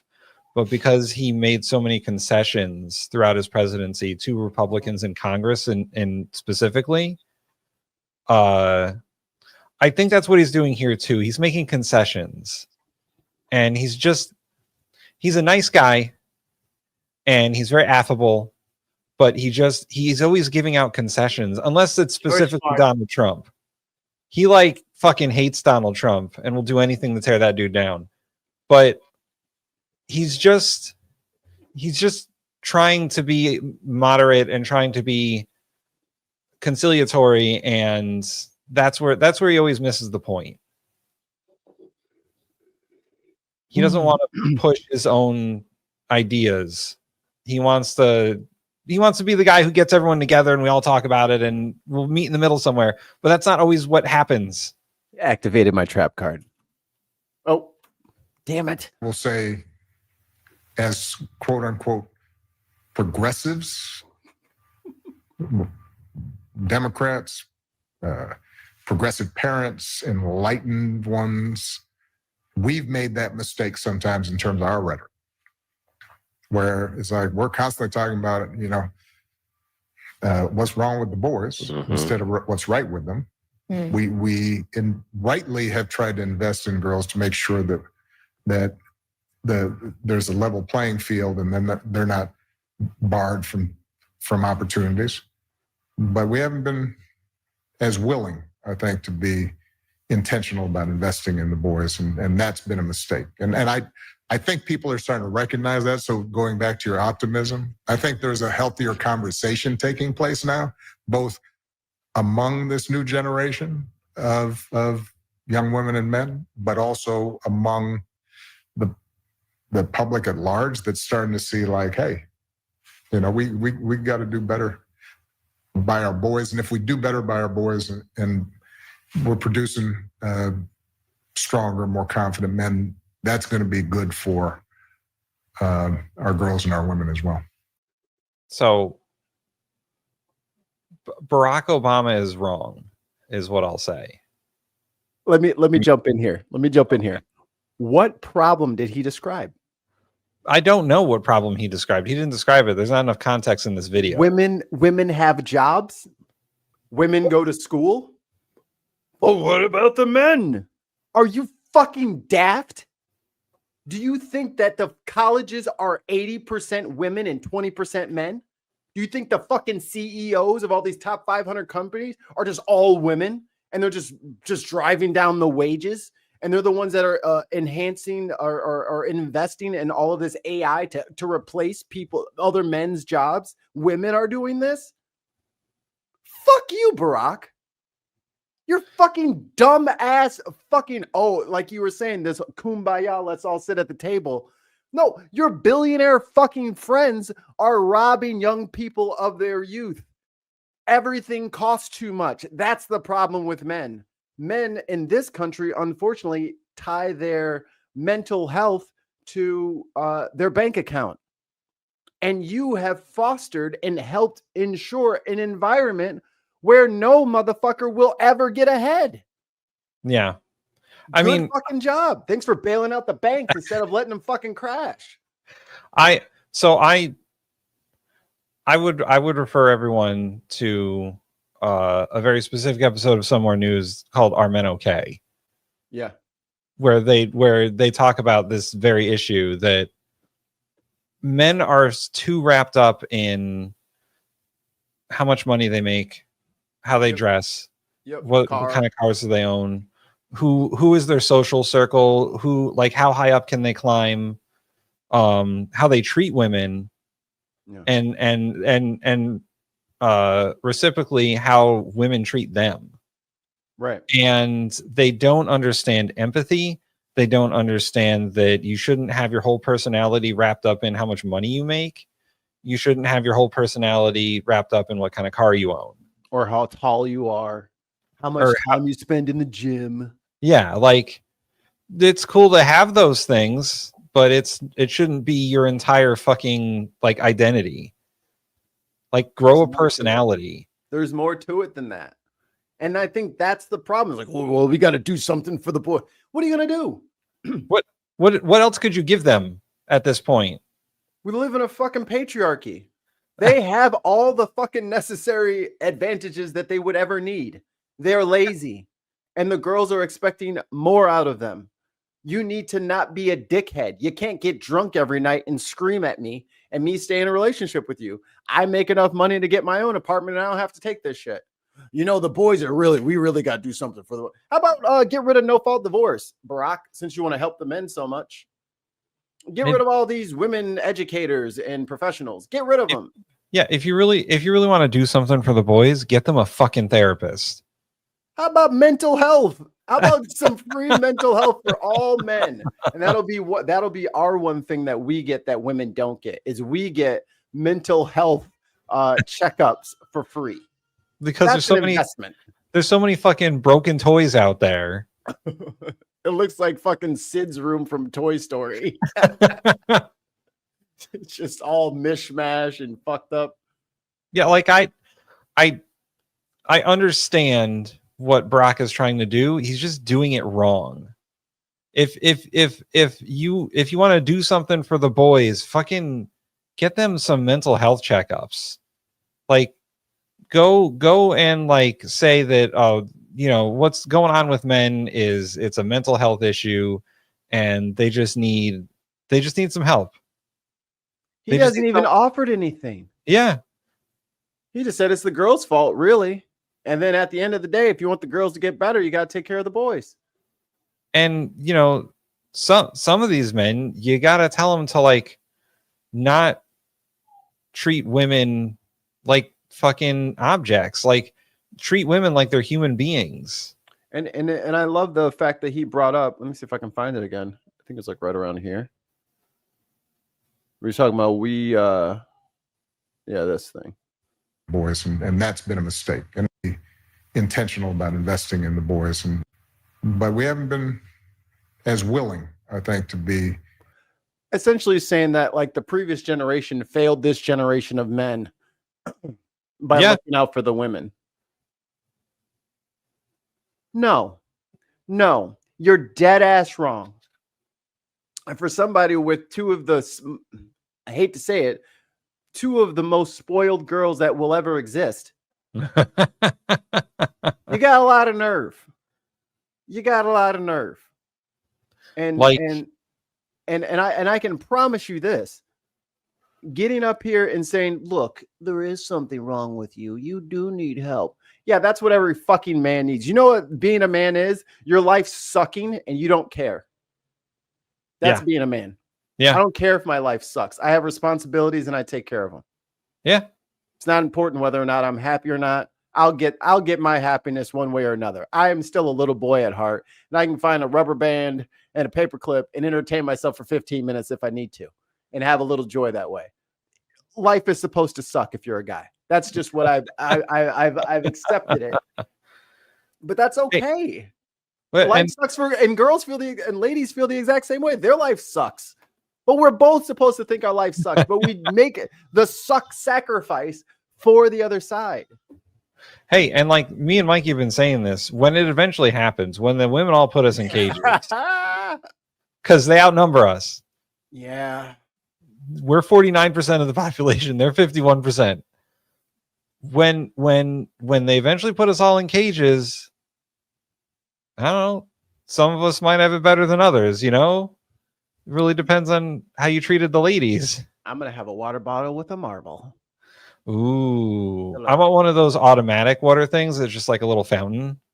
Oh, you're not getting that. I might. You're not going to get that. I'm a good boy. I make dinner. Oh, we do be cooking. Yeah. Maybe I'll ask for one too. But it's, I hate this mindset that, well, the only way that Trump could like really get his teeth in there is if we just coddled these little white supremacists more. No, they are following other white supremacists because you are a failed leader. You suck at leading men. Don't put that shit on men. You're supposed to be, you are the fucking president. Why do you disappear every time the water gets a little warm? Until you want to come out and say something on your terms, until you got a book that's coming out, or Michelle's got a podcast that's coming out. Then you want to get back into the public sphere when you have something to sell. I mean, and what he's talking about in this clip is like sort of the antithesis of like how him and Michelle present their marriage. Like they are pretty equal in their marriage, like to the point where like Michelle was doing her own thing for a while and everyone thought that they had gotten divorced because like Barack wasn't really part of it. And then they had to come out on her podcast and be like, no, we're fine. She just does her own thing. Like we're happily married, and yeah, people fight from time to time, but like this is how our marriage is. Like they have a good model of a marriage. And Barack's like, well, there's something wrong with the boys. And I think it's that we haven't been focusing enough on them. Well, that's not true. Just tell people to do what you're doing. Just tell people to act how you act. He's generally a fairly positive role model for men. And the Shody, which I will reference now in that Are Men Okay episode, I'll repeat something that he said that makes a lot of sense. And Tim, I almost guarantee you fully agree with me. Men, you need to make female friends that you do not want to fuck. Yes. 100%. Have female friends that you're not, well, maybe sometime in the future. No. Just be friends. Yeah, a totally platonic female friend who, if you think about it this way, and they mentioned this in the show too, can teach you how to talk to women in case you want to talk to other women about being more than friends. Yes. Because you'll learn about how like women think and what they feel. And like, let me tell you. So WrestleMania tickets for her birthday was not a good idea. She was such a bitch about it. Like if nothing else, you'll gain knowledge of like how other people think. Mm-hmm. And specifically people who are not the same gender you are, because, you know, it's good to be well-rounded as a person and not to just believe that women are supposed to serve you in whatever capacity you want. Like, and if every relationship with a woman isn't just like a bingo card that you're trying to fucking fill in, yeah, you might accidentally, learn some shit and have an actual nice friend. You might actually just have a friend. How hard? Yeah. How crazy would that be that you'd have a female friend that you could call and ask for advice about lady problems? Like, yo, I don't know what I did. And then she'll be like, oh, you're stupid. You did this. Yeah, I have That's done not that. bad. That does work. Yes, it is. Yes, it is. Like, no, it's not bad. She's not mad because of that. Yes, the motherfucker she is. Like, you need that person in your life. Yeah. You need a counterbalance. I have those friends, and I've had those conversations with them about like, hey, I did this, and my wife was pretty angry at me. Am I wrong? And they're like, yes, you are wrong. Go get flowers right now. Yeah. Don't look at her. Just put them on the desk and walk away.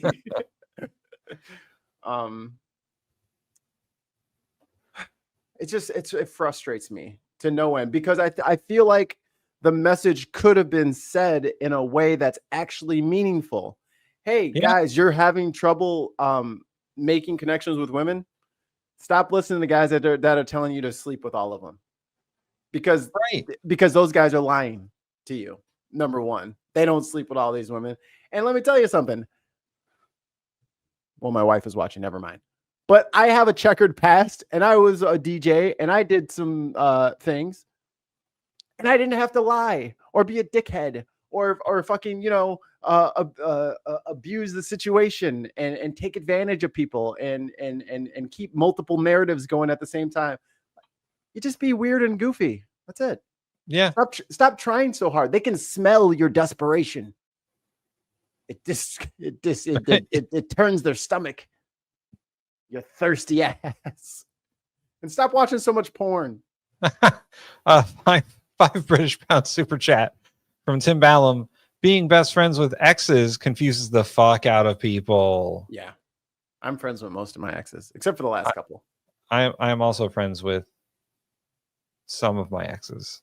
Some of them, it's just not a good idea. But most of the rest of them, it didn't work out. So whatever. Still cool. Still had good times. But moral of the story. Moral of the story. Men, figure your shit out. Get your fucking shit together and stop listening to fucking Barack Obama and the fucking manosphere.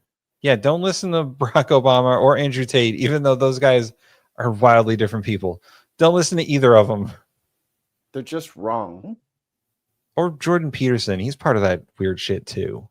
So I'm saying. In his book, let me tell you, that dude has some weird fucking connotations about women.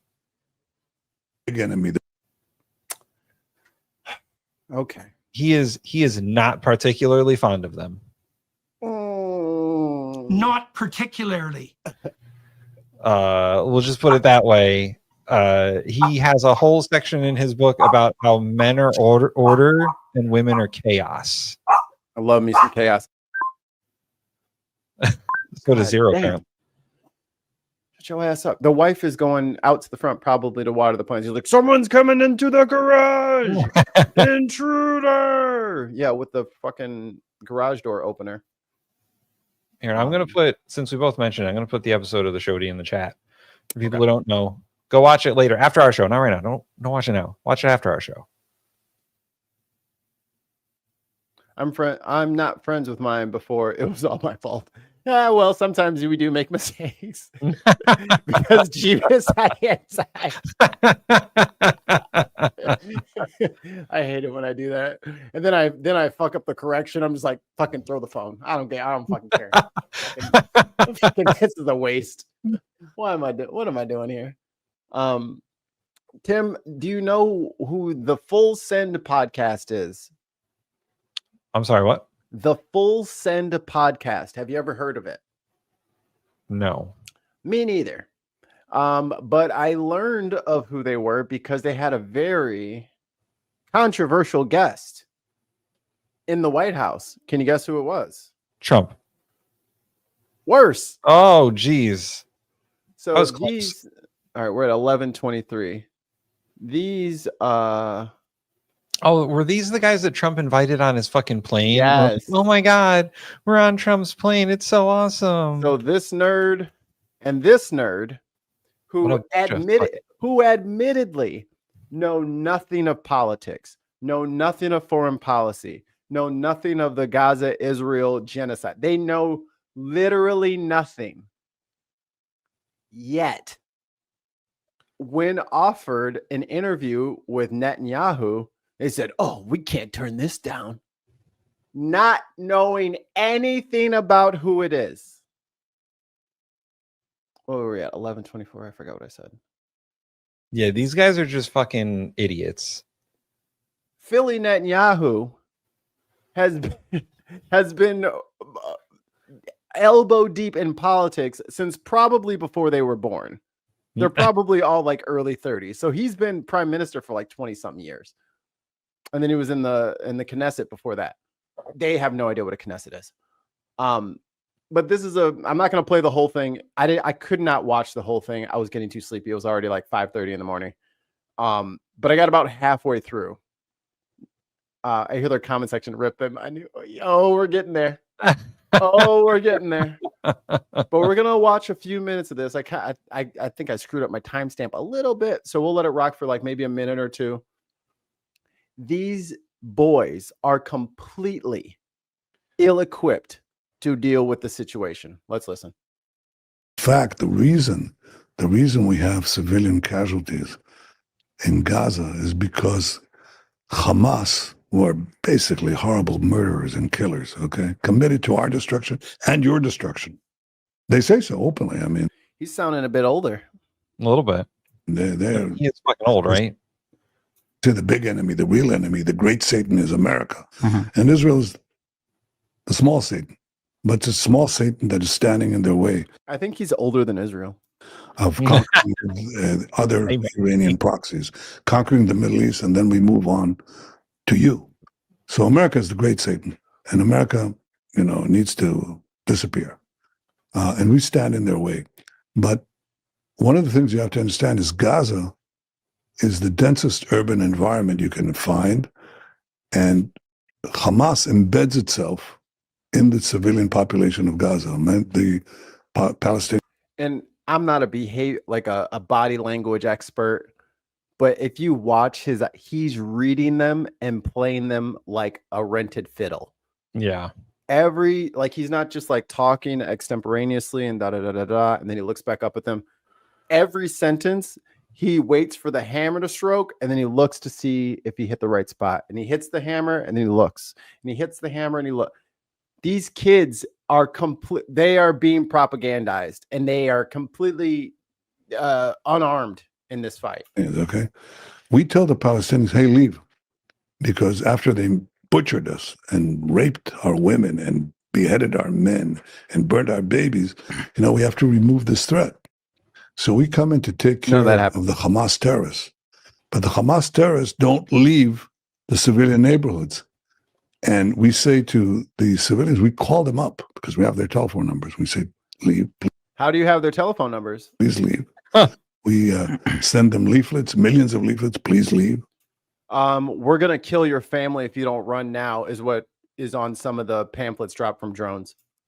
We do everything that is possible that no army has done. They want to leave. You know what Hamas does? They shoot them. You say, we want you to stay because we want to have civilian casualties, because then they can show it on CNN or all these other networks. Where are they going to go? There's a big fucking 20-meter wall outside the whole fucking place. And so on, and played that Israel is doing all the bombing. Deliberately doing this. We're not deliberately doing anything. Ask questions. Like them to leave. And in fact, successively during the war, it's been now a year and a half, they finally do leave, most of them. So we've minimized those casualties, but it's not because we seek to have civilian casualties. It's because Hamas wants them. They're willing to sacrifice their own children, their own families, both because they don't really care for human life, but every accusation is a confession. Also because they think it's very good propaganda against us. And if they just let them leave the war zone, get to the safe parts, safe havens that we've created in Gaza, no one would be hurt. And the minute Hamas lays down its arms, surrenders, maybe we let them leave Gaza, that's the end of the war. No one gets hurt. What would your message be to Palestinians that just want to have like a peaceful life? Get rid of Hamas. Help us get rid of Hamas. You're killing them. Yeah. They can't get rid of Hamas because you're blowing them up. and Also, starving them. You're not really giving them like a psychological reason. You're making them fear and you're making them fear you, not Hamas. Right. And if your goal is to truly to get rid of Hamas, it would be more of a messaging campaign than an actual military campaign. Like Hamas is yes, a terrorist organization, but it's also a political movement. It's recognized as a terrorist hey, shut your ass up. Nobody ask you. They're recognized as a terrorist organization by the American government, and the American government is recognized as a terrorist organization to other countries. Like, that's not like, just because people say words doesn't mean that those words translate into this person bad, this person good. It's way more complicated than that. And if anyone tries to tell you it's as simple as we're the good guys and they're the bad guys, that's a bad guy. and I think history shows again and again that bombing the shit out of people doesn't really make them like you. Not particular. Oh, not particularly. Like we weren't seen as liberators in Iraq, even though we said we were. They didn't perceive us as we're liberating the Iraqi people. We weren't. It took years for them to even form a government under our occupation. Like, bombing the shit out of people doesn't work. You're not gonna win their favor by destroying their houses and their lives, killing their children, or maiming them. That'll make them come to reason. The wife was in the backyard, and I just saw like a little ponytail from Kira just like go past the window. I was like, what the fuck? The kid's outside. Oh, my wife's with her. Well, she's broken containment for real this time. Everyone's in danger. On reality, not on deliberate, falsified fantasy. Why do they say Israel's like starving the people of Gaza? Well, because we're trying to get the food in. Oh, because they are. They're saying we're starving the Gazans because we're trying to get the food in. This is why you don't platform people if you're not a fucking journalist. How do you think this would have went with Mehdi? Right. And or literally anyone. How do you think this would have went with us? Oh, yeah. If we would have even done it. Yeah. Because I don't even want to talk to this piece of shit. First of all, if you talk to any of the nonprofit aid organizations that have tried to bring food to Gaza, they've been banned from it or severely limited. If you talk to Chef Andre from World Central Kitchen, his people got killed trying to deliver aid. Yeah. Because it happened a second time after the first time. It just didn't get any news coverage. But they started it back up like 6 months later. Yeah. They got attacked again and they pulled it out and they said, we're not going anymore. So Israel is making it so only Israel can provide food. And even if they are providing food, they are shooting the people who are approaching the platforms to get the food. Yeah. So over 1,000 people this month have died trying to get food. They're turning it into fucking Squid Games over there. Like, it's horrible. Yeah. And let's hear the excellent response from these two assholes. They say Israel's like starving the people of Gaza. Well, because we're trying to get the food in, and we let food trucks in, and guess what happens when we let them in? Come on. I'm half tempted to go pull up the footage for you guys of the Israeli settlers raiding the trucks before while they're waiting in line, ripping the food open, pouring sand into it, just tearing everything apart, because they say until the hostages are released, all of these people need to starve. Yeah, that's what they say. And there's not been any the armed police coming in to stop these settlers. American kid, 19-year-old American kid just died in the West Bank last week. Where's the fucking news coverage? Killed by Israeli settlers in the West Bank. Anybody talk about it? He's an American.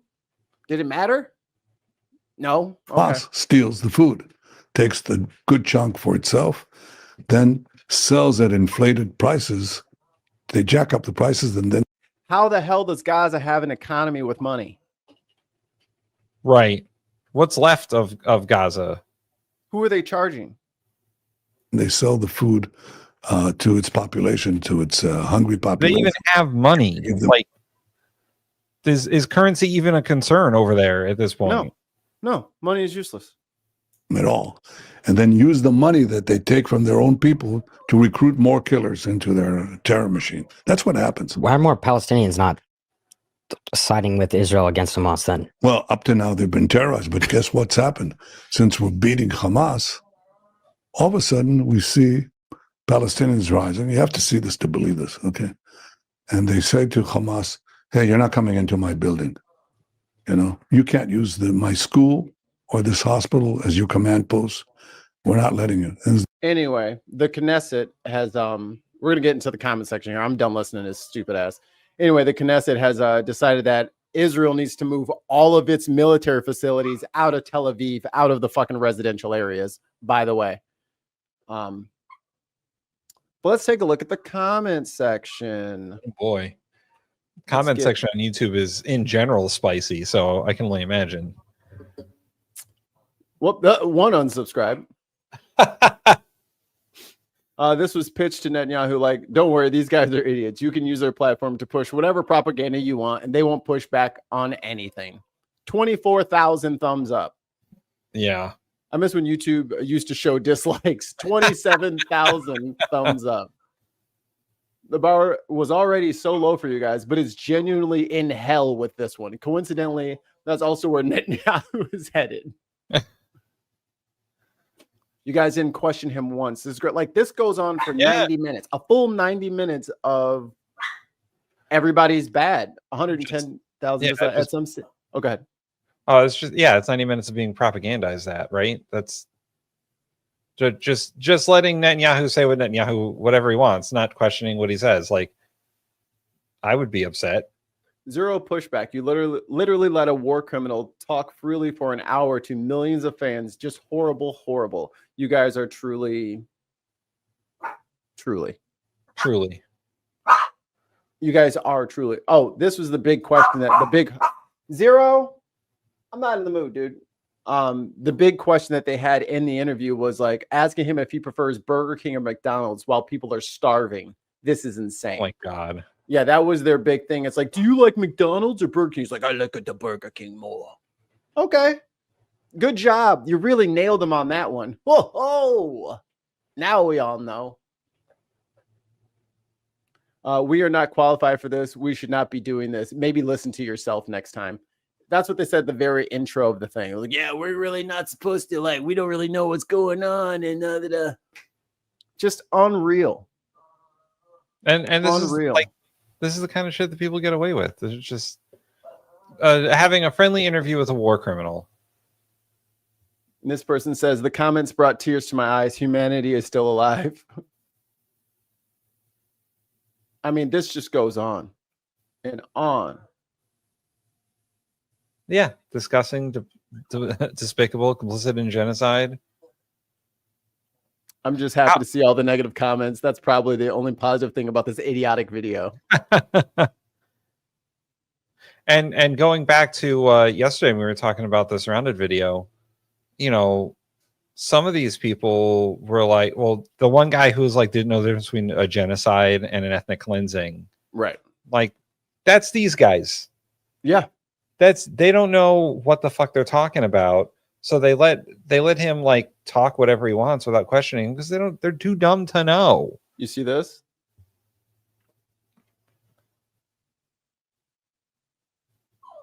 Yeah. Where's our 2 million subscribers for our 2 million subs for these people? So that's why he's talking to you, dumbasses. He doesn't give a shit about your dumbass little podcast. And then I guess I could pull it up. Hassan Piker talked to them yesterday and was like, yo, why did you do that? Like, yo, like that was so stupid. Let me let this dog out because he's not going to shut up. He's like, they got to go outside without me. I've got a doggy in my room, but he's sleeping. He's a good doggy.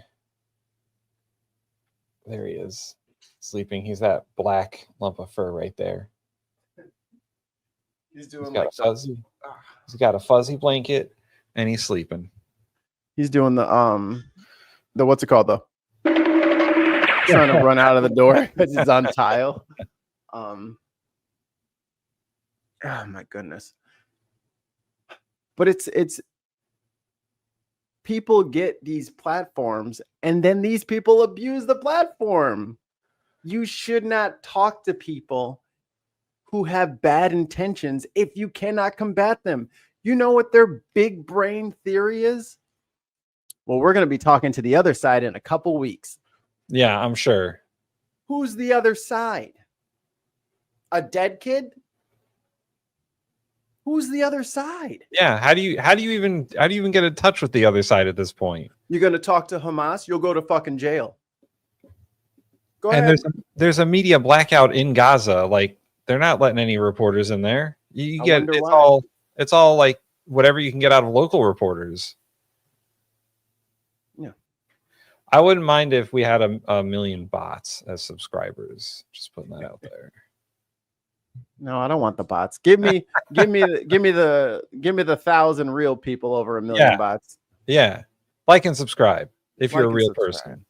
If you're a bot, fuck off. If you're a bot, unsubscribe right now. Unsubscribe, command, execute. I'm not entirely unconvinced that Tons of Mice is not a bot. I've met him or I've talked to him. Can confirm. Can confirm? Can confirm. Real person. What about Tons of Mice's fourth wife? I'm not at liberty to discuss open investigations at this moment, but we will be putting out a statement at the end of the month. Oh, what's this? Netanyahu has food poisoning apparently and can't appear at his court hearing, but genocide, yeah, that's fine. Yeah, no, totally, yeah.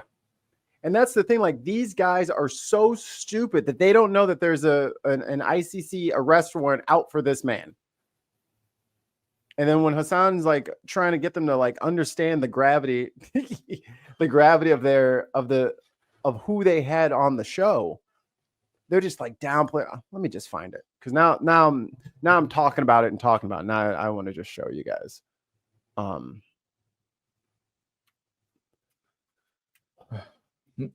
But just come on, y'all. You got to do better. Kate Smith says, I nearly cried the other day when the security signed and thought I was a robot. Yo, them little tests be hard sometimes. I'm like, is the light pole in this square? I mean, the shadows in that square. I don't know. There's a very funny bit by Patton Oswalt about like, why do I got to prove to a computer that I'm not a robot? Like, you're the robot. Yeah, you're the robot. Damn it. All right, here we go. When I watched that Putin interview, like I thought Putin was like perfect example of that. Like this could even be a negative thing. No, I think in the grand scheme of things, like it's not moving the needle because Benjamin Netanyahu gets positive coverage from every outlet. He gets positive coverage from every outlet. So you guys are marginal in that regard. It's not like all that significant. But if you're looking for like, if you're looking that's for, what I'm trying to say though. What do you like mean? If Fox News has him on and they're more supportive of him than we have him on. CNN yeah, no, that's why I'm saying it's marginal. Like how do we divide that? you having him on is marginal as opposed to like him going on Fox News, MSNBC, CNN, CBS, all of those other outlets, and then not just Benjamin Netanyahu, but like Israeli envoys going on CNN every night and saying, "Well, we blew up this mosque or we blew up this church because Hamas was in it or whatever." That is ultimately playing a role in crafting this elaborate narrative that Israel is always in the right, Israel has a right to defend itself, and that they have to do these things. They have to contextualize this violence. Like all of that plays a much larger role. You guys just basically are presenting a similar perspective that you get from CNN or Fox News, but now to a younger audience that's going to look at, I guess, maybe Benjamin Netanyahu and be like, he's a chill guy that you can hang with, but I don't even know if he's capable of doing that. Wait, Hassan, here's kind of where I disagree with you. Is if you watch CNN or you watch Fox News, you kind of know what narrative you're looking for. And with us playing that neutral ground, you don't know what you're going to get. Neutral ground, Tim. Neutral ground? Man, they're just fucking... Look, we got to look out for the boys, okay? We got to make sure the boys are okay, okay? Yeah, like... Make sure the boys they're are not, okay, okay? Neutral... They platformed Trump. They got on Trump's airplane. They were like, this is the best time ever. They're They're right-wing influencers. That's what they are. It's not neutral. No, they're ground. neutral. They're not neutral.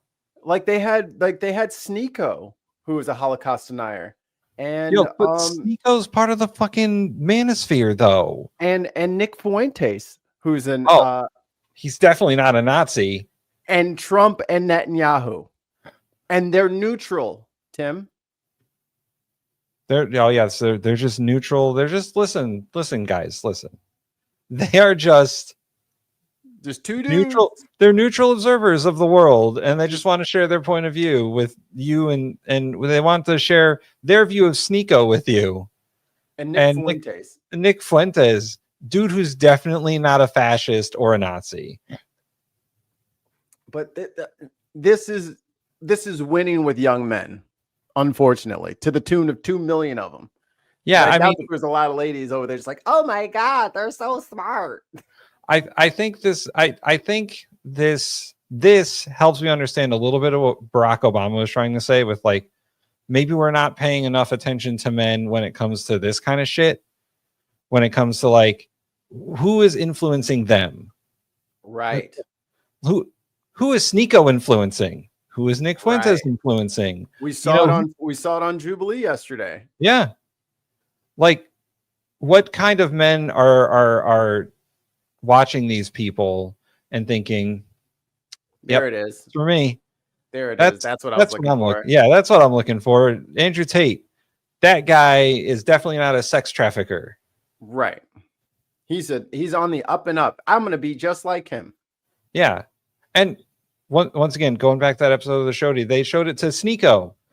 Kids are coming up to him and saying the wildest shit that he has said, and they were saying it back at him, and he's like, "Whoa, not in public, guys. Come on." So these are children. These are children. These are two children, and then they're mad that their ass is getting burned. How old are they? Because they both look like they're 40. And sells it. Let's do a little Googling. The one on the left looks like he hates his life. Well, they've both been very like here, I'll let this play for a second.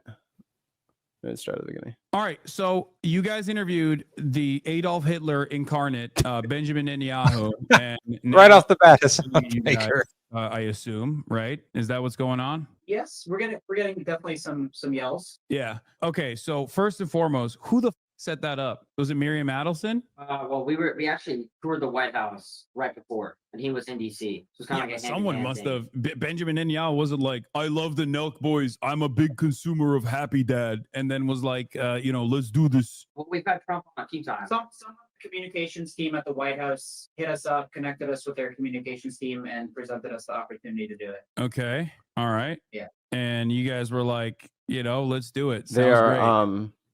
They are early 30s. Okay, so they're only slightly younger than we are. Yeah, 94, 93. Okay, so like 8 years younger than I am. Cool. Yeah. They're 90s babies. 5 British pound super chat from Tim Ballum. Imagine if Epstein was a Mossad asset, as Friendly Jordies makes an argument for. I hope I said that correctly. That's the word on the street, is that he was the honeypot dealer for Mossad and the CIA. I mean, yeah, I can say it again. I've said it a few times, but I can't speak to podcasting as a whole. And, other podcasters, they'll have people on with just people they've had good relationships with, or their friends, or people they agree with. But with the Full Sun Podcast, hate it or love it, right or wrong, if we ever get the opportunity to have a controversial guest on, we're never going to turn it down. Because in my opinion... See, and this is the problem with being fucking dumb. He's not a controversial figure because, like, there's two sides to the argument. And like, oh... does he like Pepsi or Coke? Oh my God, we got to have him on and figure it out. Burger King or McDonald's? Oh my God, he said Burger King. That's not why he's controversial. 50,000 people dead, and you're sitting up there asking him about fucking burgers while they won't let fucking formula across the fucking fence. Yeah, yeah. And fucking what's it called? Anesthetic for when they're having to amputate people's fucking limbs. They can't even get the anesthetic into the fucking strip.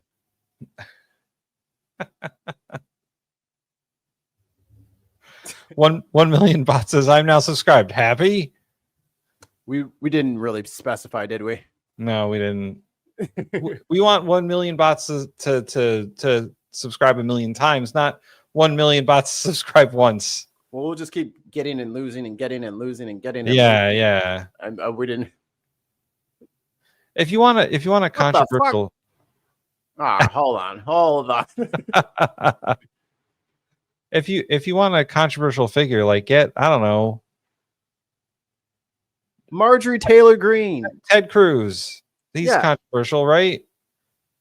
Tucker Carlson, right? These people are theoretically not war criminals. Oh shit. What we want to do with the full-time podcast on is we're not afraid to have controversial people on. We're going to ask them questions. Sure, we're probably not the best at asking questions. We're not the best journalists, never claimed to be. So we might not be the best at pressing them. But in my opinion, it's up to the viewer to form their own educated opinion. Yeah, we saw what the viewer thought. Yo, imagine. So if you're completely captivated or captive by your audience, then what are you over here apologizing for? What are you talking to Hassan for? What's the why are you feeling all these feelings in your head? Like maybe I did something wrong, but I didn't know I was doing something wrong, which is where they land by the end of this. But it's just fucking Tim Ballum with 2 British pounds. Mikey 0% CIA, 100% Mossad is the argument. Oh. So they think he's all Mossad. That's possible. Very possible. Wouldn't put it past them. All right. I'm done with these jokers. Unbelievable. Like, well, we're gonna have somebody from the other side come in. Who is from the other side? The only person I can Ilhan Omar. She's not from Palestine. Get Rashida Tlaib. Oh, Rashida Tlaib. Yes. Sorry, that was my bad. Both Muslim, but one is literally from Palestine. Right. Like, is that who you're gonna get, or are you just gonna talk to some fucking random person? Talk to the blonde lady who's going on Piers Morgan every week to say that Israel has never even had a bomb. Israel's just filled with doves. We got a $5 super chat from Greg. Dark Lord Greg. I'm a real person with a normal number of fingers in expected locations. The forward there, Greg. Jeez. Expected locations. How do you know what I'm expecting? I think he doth protest too much. All right, final story. It is time. So last night, did you watch any late night TV? I watched it this morning because I was doing stand-up last night. So how'd that go? I did good. I'll post the video later, a heavily edited video. Members only. You can see my stand-up. I'll post it up there. Oh, I forgot to.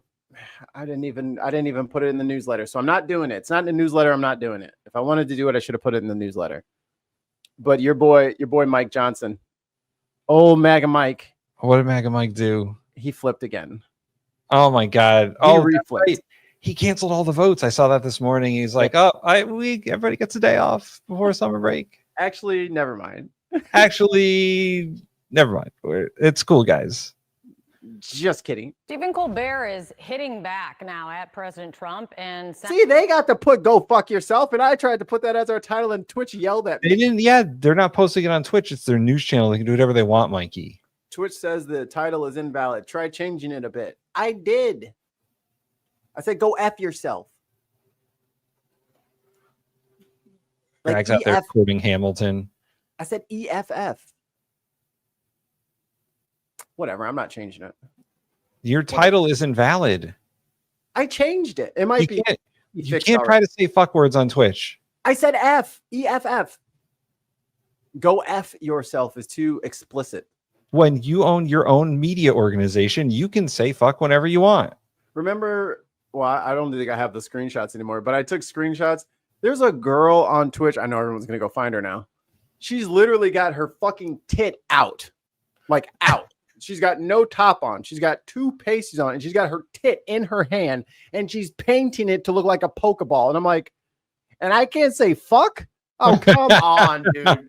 Come on, man. Mikey, listen, you're looking at this all wrong. Perhaps if you had done the same thing and then said fuck. I'm going to paint the word fuck on my tit. That's about that. Cutting off after CBS canceled The Late Show. Listen to this. On Friday, Donald Trump posted, I absolutely love that Colbert got fired. Yo, his Trump impression is pretty. It's pretty good. It's a little SNL-y. It's a little bit too hard on like throatiness. Yeah, a little. But he's also been gravelly. doing it for like the last 10 years. So Don't know what the they're doing. Do you understand that? His talent was even less than his ratings. How dare you? How dare you, sir? Would an untalented man be able to compose the following satirical witticism? Go yourself.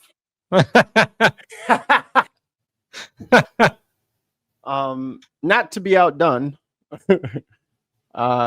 His comrade in arms, who he's worked with for many a decade, on different networks, even to the point, if you remember, Stephen Colbert, his original thing was from an offshoot of The Daily Show, which was the Colbert Report, and he satirically pretended to be this crazy right-winger to the point where he had a large following of right-wingers because they didn't know it was certain viewers of this show and guests of this show actually argued that he was on the right and didn't get it at all.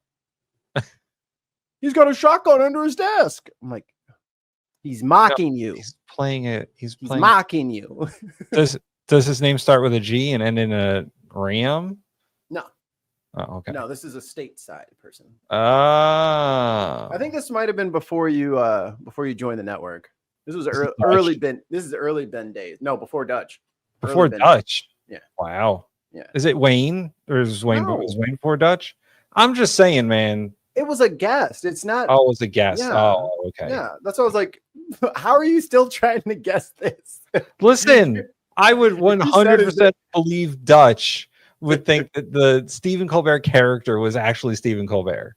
That's facts. He might have believed that. But also,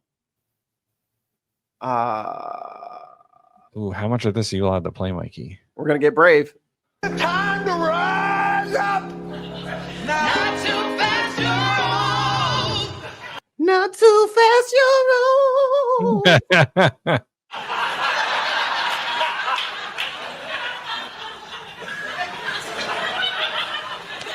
I am old. That is a true point. You mad old, son. Obviously. I'm just gonna keep breaking this up so they can't copyright me. And I'm gonna throw some of these in here too. What y'all know about this? But compliance and complacency is not the answer. We reject the mindless, machine-generated slop that offends nobody, and we affirm our shared humanity. We must continue to have humans make things that inspire and promote other humans. ChatGPT wrote that. Get to the singing part. There we go. Wait, bring it down. Yes. Go fuck yourself. That's what journalists should be saying. That's what companies should be saying when threatened with, I won't let you have a merger and I will do this. I wish I owned Paramount or CBS or any of these parent companies. I'm sorry, did you just threaten me, sir? It would be a real shame if I started posting, I don't know, all of your nudes like fucking Putin did of your wife. And I just started making the anti-Trump like if you have the ability to create the anti-Trump network, and as soon as you just have a regular network and Trump threatens you and you don't immediately switch to that, what the fuck do you have a network for then? 5 British pounds. Tim Ballum. Hope led by donkeys give the Republicans a warm welcome to the UK.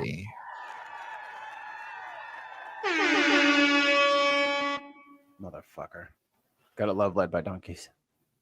Yeah, no, I watched both Colbert's monologue and the Jon Stewart's like whole. They give him a lot of time on Mondays to say whatever he wants. He had like that was like 30 minutes. I mean, half of it was Trump, but half of it was about Colbert, and they did mention like the Colbert Report, and that was like, man, that was one of my favorite shows. I love the shit out of that show. I know I have made mistakes. Whenever Liz Truss comes up in the chat, I have to press her button.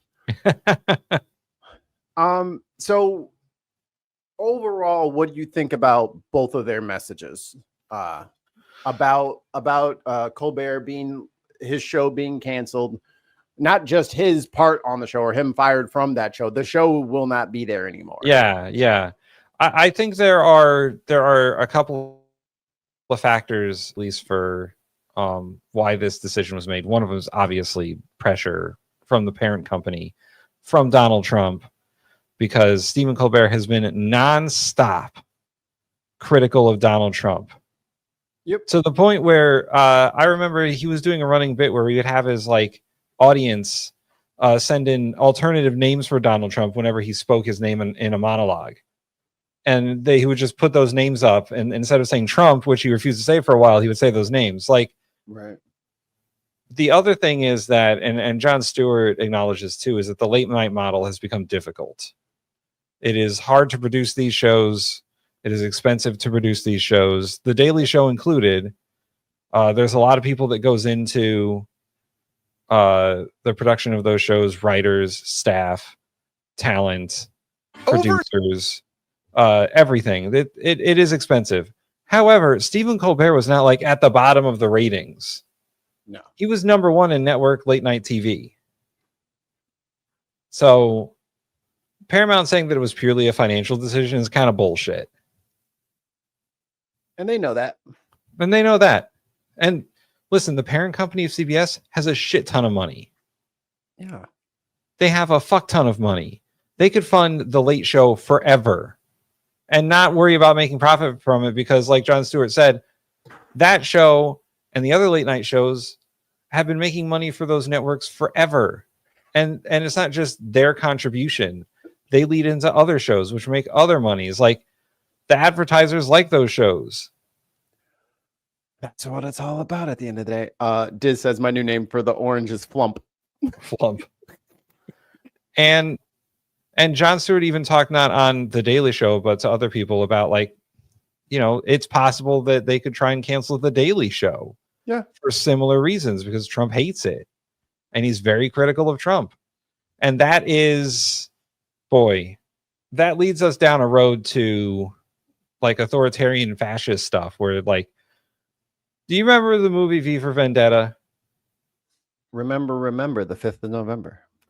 The guy that Stephen Fry played like the late night talk show host who like did a whole thing about the chancellor and then got like fucking black bagged. Like, I don't know if Trump would go that far. However, him forcing these networks to cancel shows is a step in that direction. But there's also the like crazy American element to the whole thing. Okay. Do you want the coverage to go from, okay, I can only say certain things because I'm on a network, to, oh, I don't work for the network anymore. Right. Oh, I don't work for the network anymore. Like right. Again, Trump's eyes are bigger than his stomach. Oh, I'm gonna bring in the National Guard. I'm gonna take over a city. Okay, sir, what city would you like to get? LA. Maybe a smaller city we should start with, but well, I'm gonna go after colleges. I'll go for Harvard Law. Like, I'm gonna go after the satire artist. I'm gonna go for Colbert. Not a good idea. The crazy thing is, and I think he mentioned this in his monologue, is that like the one thing that Paramount and Trump forgot is that like he still has till May to say whatever he wants. Yeah. Like, what are they going to do? fire him earlier. He don't care. Check's already been the direct deposit's already in there, baby. Yeah, May is I almost already got paid. a whole year away. He's got 10 months to just do whatever the fuck he wants. That was a mistake. Yeah. That was a mistake. And I mean, he could always go the fucking route that John Oliver went and go on like premium cable and then really say whatever he wants. Who owns HBO? Who does own HBO? It was AT&T for a while. I'll let him look it up and then he'll see. Yeah. Kate Smith. Is it the same company? Yeah. Kate Smith says, oh, I see. Warner Brothers Discovery. Fash can't stand the humor because it shows others their weaknesses and they can't handle that. I think I said about 6 months ago, about now-ish, the summertime, this is when the paranoia kicks in because he's already tried to snatch the crown and it didn't work. So now he's like, oh no, what is the retaliation going to be for me trying to snatch the crown? Okay. Yeah. So he's going to be trying a lot of this performative bullshit because he has to save face. And of course, Tons of Mice owns HBO, apparently. Obviously. Good on you, Tons of Mice. He's very busy. Very busy. But I mean, he's got 3 more years of this. Yeah. He's only 6 months in. He's got 3.5 years of this. I mean, the crazy thing is like Jon Stewart renewed his contract just to do this to Donald Trump. And like, it's not just like him. There's other people who are like, yeah, no, we gotta get it in on this guy. Like, I remember the first 100 days of Trump's presidency, Rachel Maddow, who is now like part-time at MSNBC, did full-time work for those 3 months so that, you know, she could get her point across. And I know Stewart is doing the same thing. He was originally just supposed to do the election, and then that was it. And he's like, no, I'm doing all of 2025. And God knows, you know, he might extend his contract further after that. I mean, Lawrence O'Donnell every night is not. Yo, Lawrence O'Donnell, he has stopped giving fucks about what he says. Let me tell you something about the stupidest president we've ever had in American history. He's daring Trump to be like, come at me, bro. Yeah, he's like, come at me. Someone's got to fire this guy. Come get me. Yeah, come get me. And this is what journalists are supposed to do. When you're sitting across from fucking Philly cheesesteak Netanyahu, I keep calling him that because he's not from fucking Israel. He was born in fucking Philadelphia. He was born in Pennsylvania fucking suburbs. So whatever. When Philly Netanyahu is sitting across from you and you just ask him about what kind of fucking burger he likes to eat, that's not journalism. This is the face of what journalism looks like. Yes, sir. Breaking news, Mikey. Oh boy. The House Oversight Committee plans to subpoena Ghislaine Maxwell when they come back from their break. I'm anticipating some cameras will be missing footage very soon. There'll be a lot of Photoshop and Pro usage. Premiere Pro, fucking 4 videos spliced into one. Yeah, I can picture that happening in the next couple of weeks. Because this is like they could have already done this. Yeah. Like she's been sitting there for years. She's been sitting there since what, 2020, 2021? Yeah. Y'all could have been asked her to come out and talk to her. Why now? What changed? They unanimously approved a motion today to subpoena Maxwell. Only 4 members were present. That's funny. That's democracy for you. 340 million people. 4 people voted on having the ringleader for one of the worst child sex trafficking rings this country has ever seen. We'll get to it in a couple of weeks, y'all. Yeah, it's not important. Yeah. The thing that's always been crazy to me is like, this is like way off the original topic, but you're right. Like those 4 people represent roughly 300,000 people each. Yeah. 300 to 500,000, depending on like what state you live in. Right. When the original intention was for them to represent no more than like 30,000 people each. And no more babies. There's such a disconnect between, especially the Senate, but the House of Representatives and who they represent and how many people they represent, and like the disproportionality of House, like let's say the one rep from North Dakota, right, represents the entire state of North Dakota, but And all of its dozens of citizens. right. And AOC represents like a tiny suburb in New York City. Or she represents like 5 fucking blocks in New York City. I forget what her district. I think it's like Manhattan and then like the bottom half of Queens or something. I forget. Right, but like her district is so population dense that she barely represents like 10 square miles. Yeah. Meanwhile, there's one dude out there representing the entire state of fucking Idaho because nobody fucking lives there except for white supremacists apparently. And a lot of them, they all moved to Idaho. Never go to Idaho. There needs to be, when we eventually get to like reforming Congress, because it needs to happen. Yes. There needs to be like a new formula and maybe some members added to the House, because 435 ain't doing it no more. If it was by the original Constitution, the numbers would be like a couple thousand representatives, and that's too far on the other side. Like that's way too hefty to have like 2,000 representatives in the House. But maybe add another 100, balance it out a little bit, because right now it's crazy. AOL.com says AOC's district sees 70% crime surge. Oh yeah, thanks AOL. Mm-hmm. When was the last time AOL was useful? Who owns that now? Says my third wife is in Idaho. Makes sense. Checks out. Let me see. I'm trying to find. Oh, that's a Facebook thing.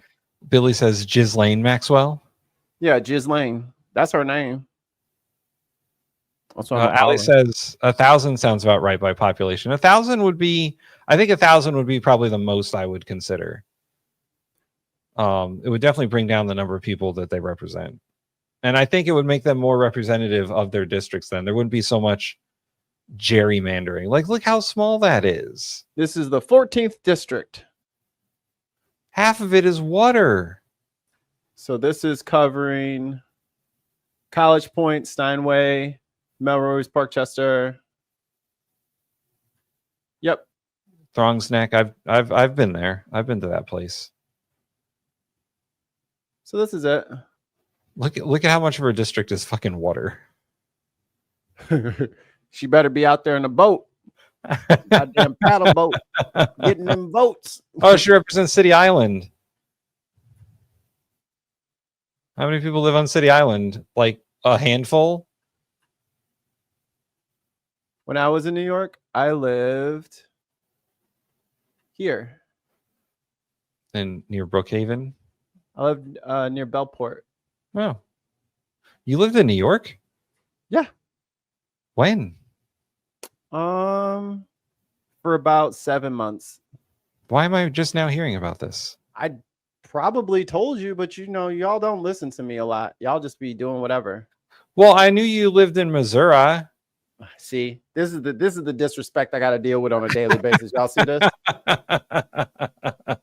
We were renting, so I could probably show you guys where we were. I think because I went to this marina and I have pictures on my phone. Or this little thingy here. But yeah, I walked from our place to, I think I was like right around here somewhere. Yeah, this looks about right. Yeah, George Sugar. Yeah, it was right here. Yeah. That's where I was. The more you know. Burr, burr, burr, burr. But like on the United States map, her little district versus the entire fucking state of North Dakota. How much of like the land mass that is North? Nobody fucking lives there. Well, most of it is reservation. Right, and they have one at-large representative. That's it. And they get 5 or 6 towns they have. But the other problem in this is the fucking Senate, where the population of your state doesn't matter at all. You get 2 reps, no matter how many people you represent. So let's say like you get 2 reps in fucking Vermont, where Bernie Sanders lives there, but nobody else does. They get 2 senators. And then California, where like a fifth of our population lives, 2 senators. The entire state of North Dakota has 796,000 people. Their population has decreased since in high school. I had to do a project on like the state of North Dakota. They had like 850,000 people in it. But that 700,000 is the max. I think that a House district is like that's the upper end. So like if they had more people, but they'd have to like take a district away from somewhere else, and that's the problem. Is that populations are shifting, and we only really change that every 10 years because of the census. So my town, the one next to me, the one west of us, and the one south of us is the population of North Dakota. Yeah. My county. My county is the population of North Dakota. Like, come on. The 4 towns that are directly next to me, we could replace all of them. And we don't live on that much land. I think one of the fundamental mistakes that the framers of the Constitution wrote into the Constitution is that the Senate did not deal with population. And I know that was a compromise that was made with the fucking slaveholders. Yep. In the Connecticut Compromise. And it ends up being very wrong because the South Garfield show of unity. The South always has control of the Senate. Always. Unless there's a big political wave. And it's unfortunate. Rant over. Look at these fools. Who are these guys? Why is Anderson Cooper there? Anderson Cooper's not a comedian. Get him the fuck out of there. I mean, he's not funny.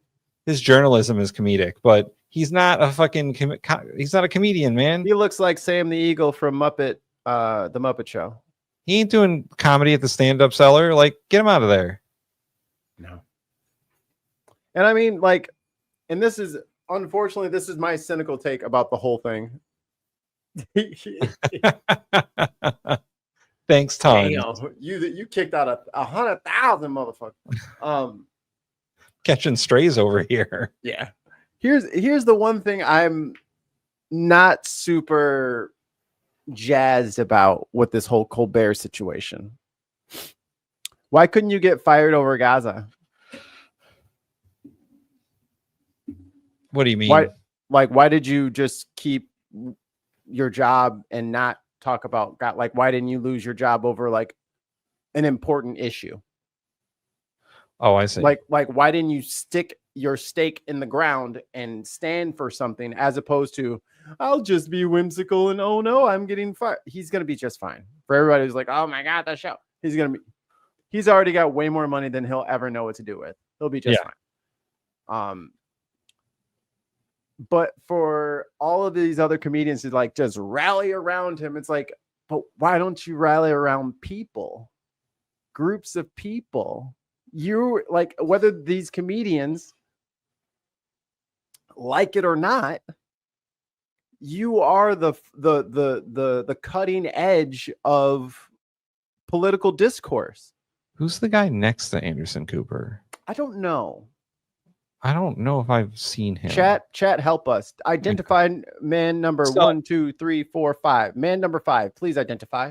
I will say this: the 2 guys on the left, I know them, and like Jon Stewart, Jimmy Fallon, yeah, Seth Meyers, Dude, and Anderson Cooper. I don't know that much about Jimmy Fallon or Seth Meyers as far as their shows. I get clips every once in a while, but I don't really religiously follow their shows. But Oliver and Stewart, they have no problem criticizing Israel, or going after or talking about China or Russia or any of these topics. Yeah, Oliver's devoted entire shows to it. I wish he wouldn't try to put jokes in everything. Just a little, like his tone is just so off sometimes. It's so frustrating. It is, and I think it's a victim of the writing process they have, because the way they write is they will do the story first. They will research the story first with no jokes. Right. And then they'll do passes where they add jokes to it. And then I think what ends up happening is what you're talking about. There's a weird tonal sort of like separation of like the actual story and then the jokes he's trying to do. The last time I saw someone this hungry was Jack Skellington. It's like, yeah, why are you joking about that? You know what I mean? Like you got and I think he's gotten better at it over time because the show has taken a little bit more serious tone since, I don't know, after COVID. Yeah. Because they have, writers cycle in and out and stuff like that. No. But yeah, I do agree that like there are certain topics that he should take a little bit more seriously, especially if he's going to do them, but it is also a comedy show, so there's like the constant grappling of that.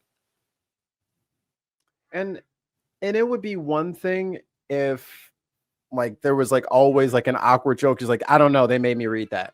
And if that was like a returning bit that he would just keep going back to, but it's just like the audience is, you know what I mean? It just feels like the audience is guffawing super loud, and then something really emotional comes up, and then they're and then they're guffawing again, and then they're and it's like I don't know that you can guffaw after the first like why are you still guffawing after that?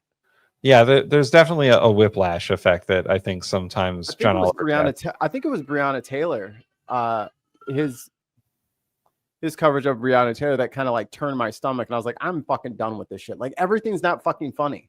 And if you don't, and if you only want to do things that you can make jokes about, that's fine. No one's gonna get mad at you. But when you take something that's super fucking serious, but you have to get a pun in there. Yeah. I think it works when he takes something that's like super fucking boring and then punches it up.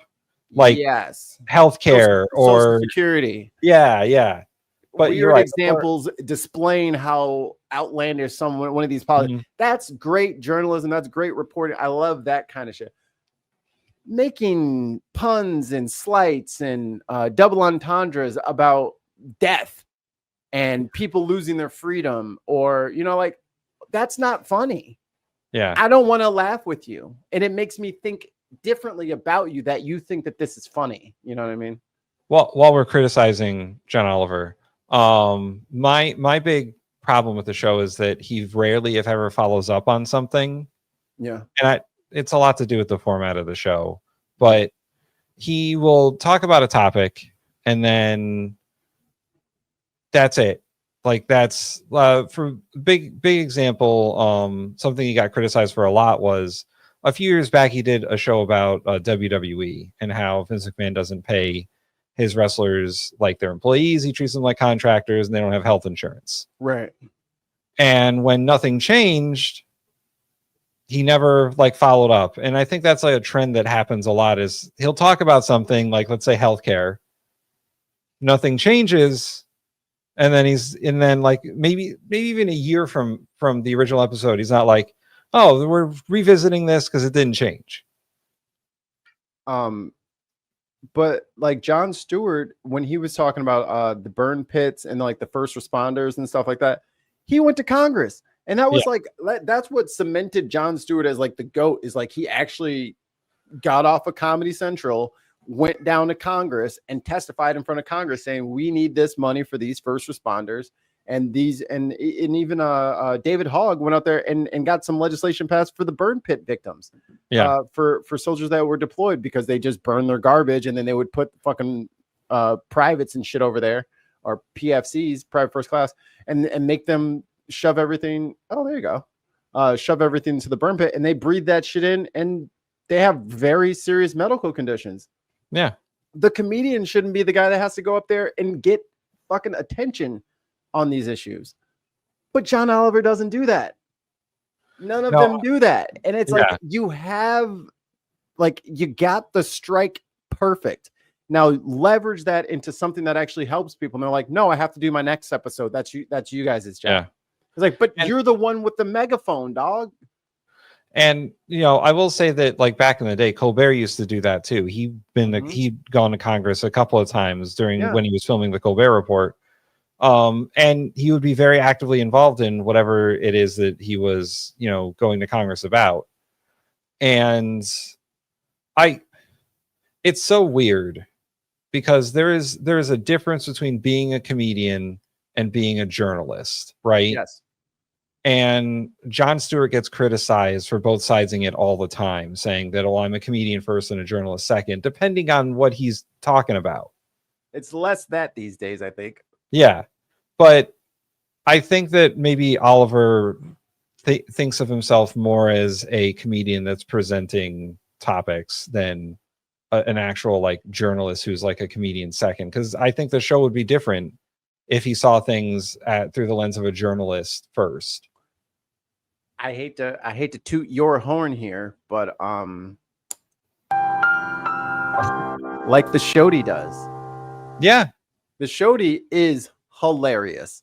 It is the writing should not be you should need a prescription to read those scripts. Like they're very good. But he covers hard topics. Right. And I think that when it calls for it, there's jokes, and when there's not, when you don't need jokes, I feel like he has the proper amount of outrage for things. The appropriate emotion for the appropriate time. Yeah. Yeah. I think that's the tone they get correct, is that like when they're talking about, like they did a whole episode about the war in Gaza, and he's like, this is going to be like a tough one, guys, so we're not going to do too many jokes. I think if go ahead. And then I'll do it. Oh, I think if more shows presented it like that, like if John Oliver said, hey, this is going to be a serious episode, we're going to tone down the jokes a little bit, and you know, we're going to have more righteous indignation, then it might be better for his perception. Yep.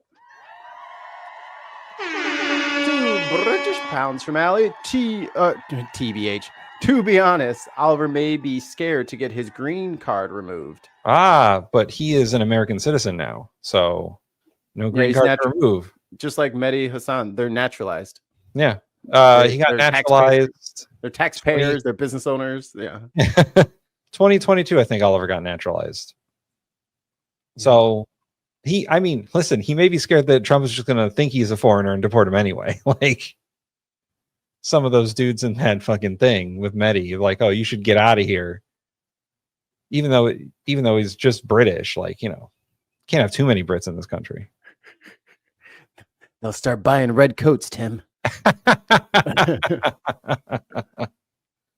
But yeah, I think you're right, Mikey. There's probably a bigger conversation to be had over like what is comedy and journalism, and like how those two things interact, and like the intersectionality of it, because maybe Colbert could have done things better with regards to Gaza, but what are the network pressures on him?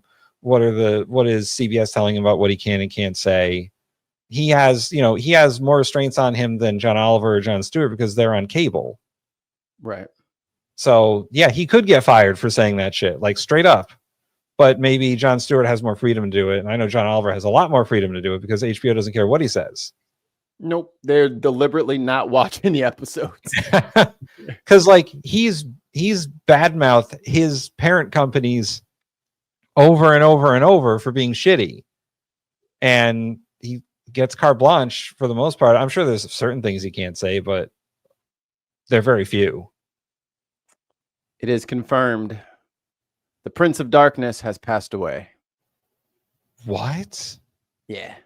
Really? Yeah. He just did his final show like a few weeks ago. Yeah. Damn.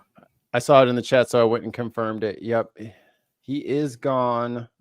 Rest in peace, Ozzy. Oh, I see it now. Yeah. 76. Damn. Who knew he would make it that long? For real. Longer than I didn't know he was going to get out of the 90s, early 2000s. Yeah. Well, I mean, he was looking rough there for a while. For the last like 5 or so years, he's had serious back problems. He had multiple surgeries and all that. Yeah. He couldn't perform for a while. Even in the performance he did a few weeks ago, he was sitting in a chair. It was an awesome chair. I didn't even go see his I went to the first year or second year they had Ozfest for free. And then like he was in a wheelchair when they brought him up. And then I saw Zach Wilde with his signature circle black and white guitar, and I was like, cool. Let's get the fuck out of here. There's about 10,000 people in here, and I'm trying to get the fuck out of this traffic. And it still took us like 35 minutes to get out of the like circly, workily fucking Yeah. parking lot line. So, well, then I got a fun story to tell about Ozzy. I never met him, but my mom met him because she's a musician and she went to go see Black Sabbath when they were like just getting big. your mom is such a delight. She fucking like, I know she drives you crazy sometimes, but she just cracks me up. She is she's such a butterfly floating through. I know. She's so carefree. But she was like front row at a Black Sabbath concert, and like I think she got a guitar pick from the guitarist. Like it was thrown at her. And like she was like, I touched Ozzy and blah blah. And I was like, okay, that's cool. But she is such a fan of like Ozzy and Black Sabbath and all that. Like, I'm sure she's gonna call me any minute actually and be like, did you hear what happened? She'd be like, it happened. So I think we're just about done here. Rest in peace, Ozzy. Yeah, rest in peace. Let's have a smile, shall we? Go listen to War Pigs. I was just did you know? Oh, Tim, see if you can find it for me and then drop it in the chat for the people. What am I looking for? T-Pain did a cover of War Pigs. Oh, I've heard that. It's very good. Maybe they would enjoy that, I think. But as a palate cleanser, sorry today was a little bit heavy. It's a little bit shouty. We still love you guys. We didn't read everything that you guys said, but I'm sorry. This lady is the funniest lady that there has ever been. She is, I'm imagining, quite tall, and she is she is not letting my man's just get his coffee in peace. Enjoy. You is handsome. I'm talking to you. He turned around. Baby, I could take you home and spoil the shit out of you. You ready for a wife? Well, what you want? You can get it. Oh, I like me some smile in a package. My hair like this, boy. What? Yo, what? Baby, you is fine. You don't want this big Amazon in front of you. Well, I'm that big juicy for you. Ain't that right? Tell them. You see that? Go ahead, baby. Go pay for it. You want me to pay for that car? You is handsome. Watch him look behind him. I'm talking to you. Who? The guy behind me? He's like, baby. To be fair, I'd be like, not that guy? Not me, right? He took a very polite step back and looked like, yes, that man is handsome. Oh. I'm gonna spoil the shit out of you. Someone came up to me and was like, I would fuck the shit out of you. I'd be like, I need an adult. I like the energy she's ready giving. For a wife? Well, what you want? You can get it. Oh, I like me some smile in a package. My hair like this, boy. What? Yo, what? Baby, you is fine. You don't want this big Amazon in front of you. Well, I'm that big juicy for you. Ain't that right? Tell them. Men are so fucking stunted. He didn't even know what to do. It broke him. It completely broke him. I will be honest. I wouldn't know what to do either. Like, we don't even know what happens. Part of my like isms is that like I don't take compliments very well. I'm like, yeah, I guess, sure, whatever. So I'd be like, not me, man. Listen, leave me alone. That's too much stress. Chrissy is correct. The exit is free and clear. Run for your damn life. He didn't run, did he?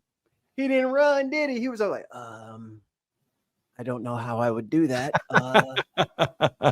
Don't want a wife. I get in trouble. Yeah. She fucking stun locked his ass. That was so good. So I'm not encouraging everyone to go out there and sexually harass people. But if you get the opportunity to have a little fun, I'm talking to you. And he's like, I want that on the soundboard now. Health food. You is handsome. I'm talking to you. Baby, I could take you home and spoil the shit out of you. He don't know You what to ready do. for a wife? Well, what you want? You can get it. Don't know Oh, what I to like do. me something small in a package. My hair like this, boy. What? Yo, what? Baby, you is fine. You don't want this big Amazon in front of you. Oh There my you go. god. Make somebody feel pretty. That's your All right. homework. Make someone feel pretty. Like and subscribe on YouTube. Tons of likes. Become a member. It doesn't cost that much money, and you get cool stuff like the videos I've been posting about making pizza and all that other stuff. Patreon.com/TheBinPodcast, where you get the same things. And follow and subscribe on Twitch. We got one more super chat. Oh, Tim Ballum, 2 British pounds. thank you, Tim. She bet he had a face like a bag of spanners. He's about the size of a spanner. I don't know if he can be picky. And Size of a monkey wrench. join us tomorrow at the dinner table, where we will be watching the full video of me making pizza And dim sum. Ooh, dim sum. Yeah. And we'll vote on the video that I make next. That's true. I'm making pulled pork, I think, tonight. I'm What time- making Yeah, it's 1 o'clock. I gotta get started on it if we want to eat dinner at like 6 or 7. I'm making homemade crunch wraps. It's just bread wraps, dude. It's just bread. It's all bread in there. Yeah, but I even got ratio is I'm even making my own corn, the flat tortillas. I'm making my own. Well, squeeze me, Mr. Cornmeal. I don't do that. I buy buns. But I have, dude. If you've probably had Milagros, the tortillas. Yes. Yeah. They're made fucking 10 miles, 15 miles up the street from me. Oh my god. When I was working at the grocery store, when they fucking would deliver them, they would still be hot sometimes. Oh my god. Oh, like we have a large Latino population, so we are never without tortillas whenever we need them. So join Whose us tomorrow. Somebody's for the dinner birthday? table. Is it Tripp's birthday? Tripp, is it your birthday? Kate seems to think so. But they do that all the time. There's like happy birthday, Diz, and then everybody says happy birthday, Diz, and then it's like it's not my birthday. It's not my birthday. That's also a fun trick. Just go into somebody's chat like happy birthday, so and so, and then just leave. They just close the window, and they're gonna have to defend that for the next Tripp. Happy birthday! Oh my god, yes, it is his. Oh my god, he's smiling because it's his birthday. Happy birthday, Tripp. Tripp says no. He says, no, don't celebrate. Okay. Happy birthday. Here, you get this for your birthday. I love Tesla. All right, Mikey, let's get out of here. WTF? Who's in charge? Oh my god. That's a good one. Oh, we got to post that video. We're also going to post a video of all of the soundboard clips. Oh, yeah. Because we went through that, and it was quite hilarious. I hope I didn't delete it. I hope we didn't delete it. I saw it. I don't know if it got deleted. I deleted something because you know that meeting room was all fucked up and we couldn't use it. Oh, yes. Ooh, hopefully it didn't get deleted. So maybe I didn't delete it. No, because it's under unboxed. Yeah, I wouldn't have went over there. You're right. Oh. You're right. Yeah, so I'm just trying to sneak this onto the soundboard real quick. I'm talking to you.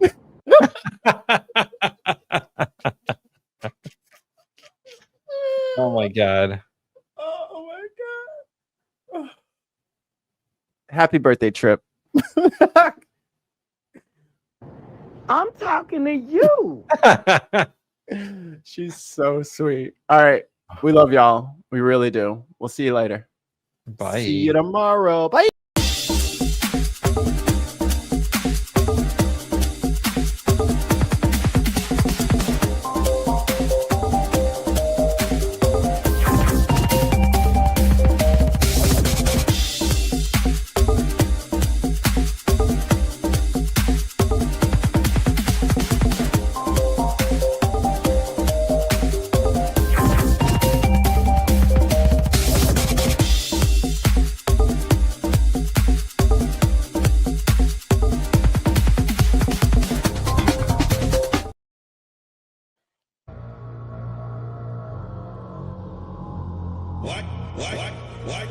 A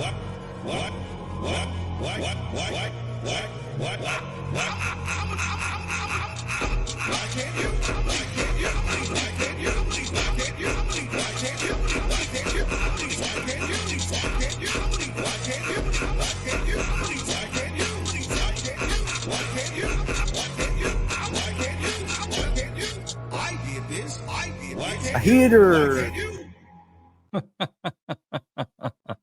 The song of my people. The heater. Well, I did this. Why can't you? I'm gonna need you to be drug tested. I'm gonna need you to be drug tested. Oh, and fucking Have you ever been wrong? I was like, no. that was the first one, and then I had to go back and watch the whole episode where he said that, and that was on Patrick Beck David. Yeah. I was like, oh, he did say that. You're right. Before you said, I don't know if you said it at Unboxed or what, but he should be on that show all the time. Yes, he should be their other host, or he should do the Surrounded all the time. He should just be the final boss. You just got to sit in the circle. You got to try to attack, bring down the bear that is Roland Martin. So we are going to talk about Mehdi Hassan doing Surrounded, but imagine. How is he not on there? Imagine. It would be crazy. Those people wouldn't be able to contend with him. Also, what would be the 20 people that he would be surrounded with? MAGA, you could just probably say MAGA. Yeah. Or even he could probably even take conservatives and then like keep it like the Ben Shapiro type conservatives. Oh, okay. Yeah, like yeah. the hoity-toity man. Or just Congress people. Just get 20 Republican Congress people and put Roland in the middle of them and just let them go to work. Roland Martin versus 20 Republican congressmen. Shit, even he can take the ones from Texas.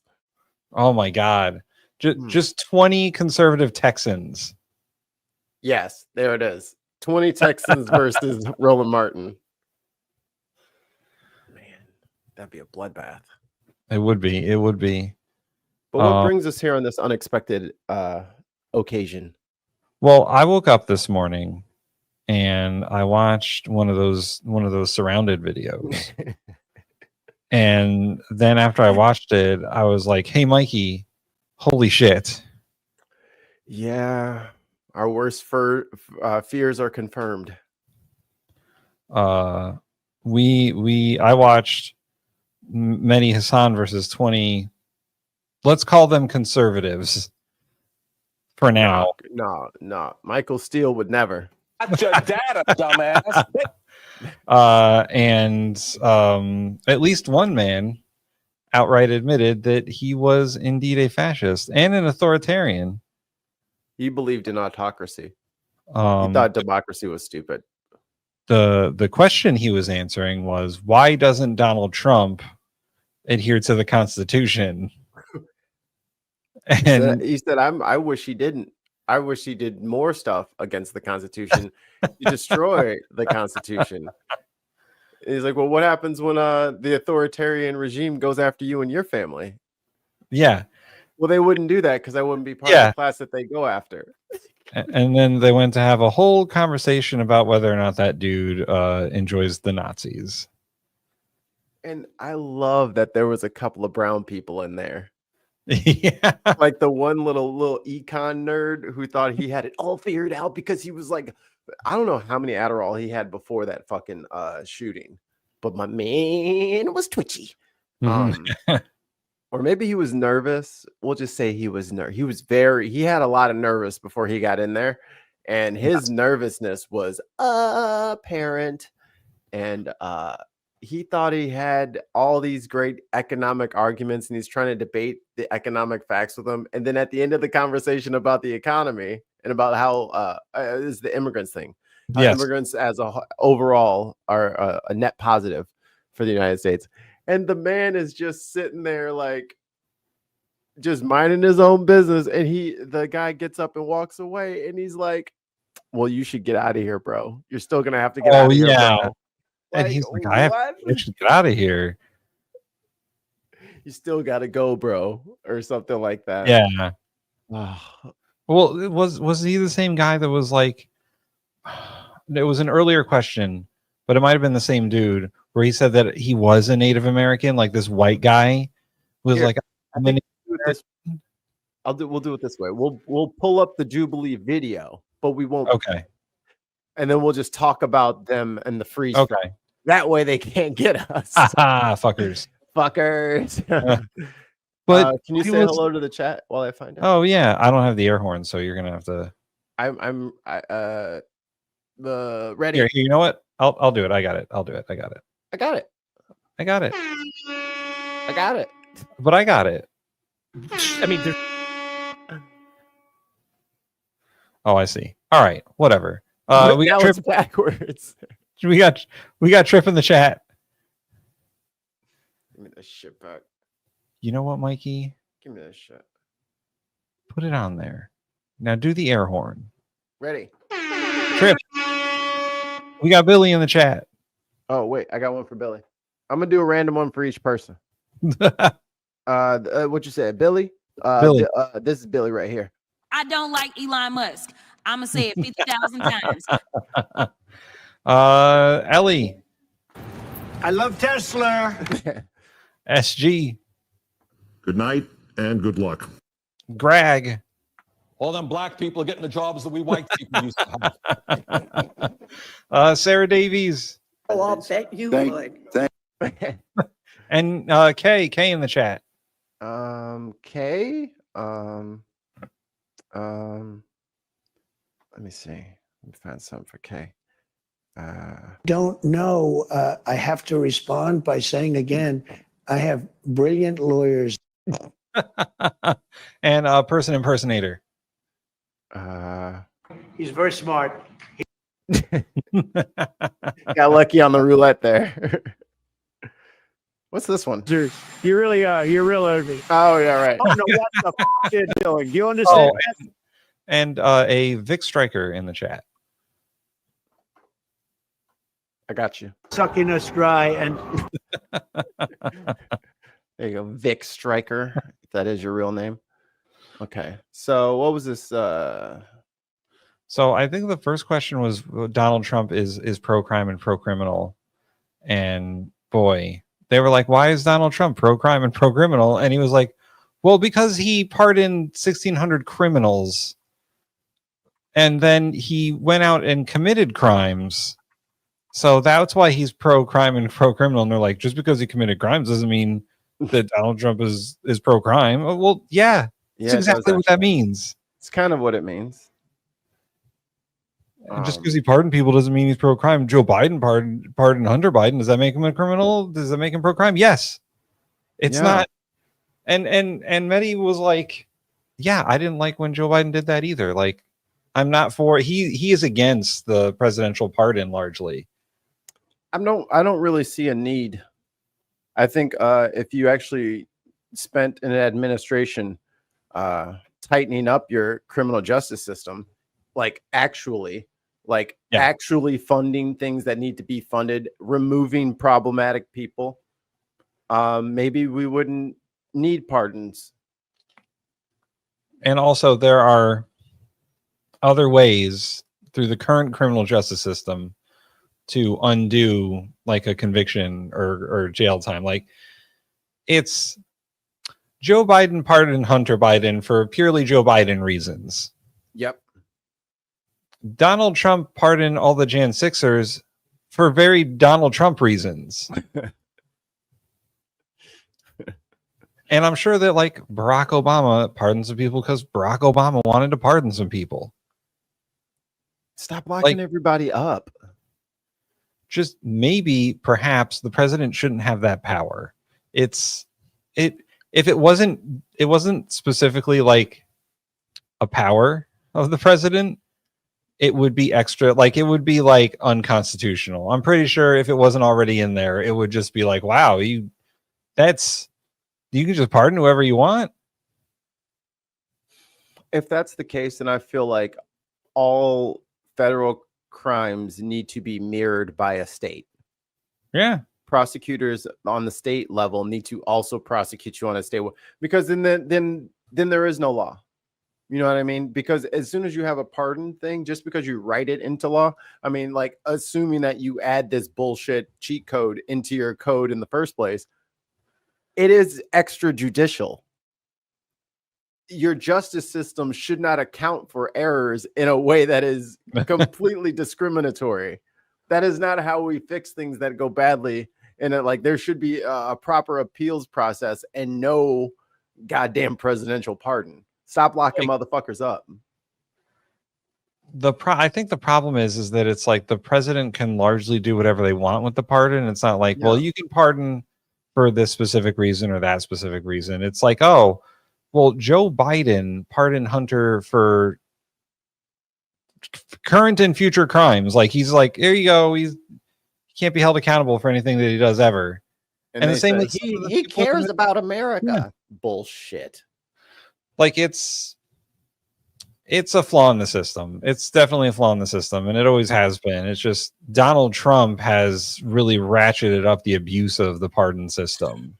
I mean, what? Almost 2,000 in the first 2 weeks. Yeah. It seems like maybe we should change that. Trip says that Mehdi showed such patience and respect, which is what I mainly took away. He shook everyone's hand, which is something I paid attention to. Yeah. Yeah. I think a lot of people walked away without shaking his hand. Yeah. Because they were salty. And the only person that Mehdi didn't really like was that fascist dude. And when he was like, oh, it was nice to meet you. And Mehdi was like, I wish I could say the same. Like, yeah, that's kind of how I feel. That was a little incel farmer kid. Yeah. Okay. So if you guys are unfamiliar with, God, I am losing focus left and right here. What's going on? What is happening? Early. What is happening? Usually it's just the ADHD. That's how you sound. That's exactly what your voice sounds like. Run back the tape. You will notice that it is the exact same. All right, let me see. Video capture, configure video, camera control, focus, auto, off. Because there's no way to just, I wish there was like a physical button. I could just wait, boop. Yeah, do that no more. Like bam, focus. You can just be good or focus in 1 second. Like I hit the button and then I can like, or at the very least, like I have one of those gimbals for my cell phone that like that's like keeps it stable. And one of the functions of it is that you can change the plane of focus. Like if there was just a slider on the thing, you could change the plane of focus. You should be able to do it with a gesture. Right. Just be like, section 2, focus.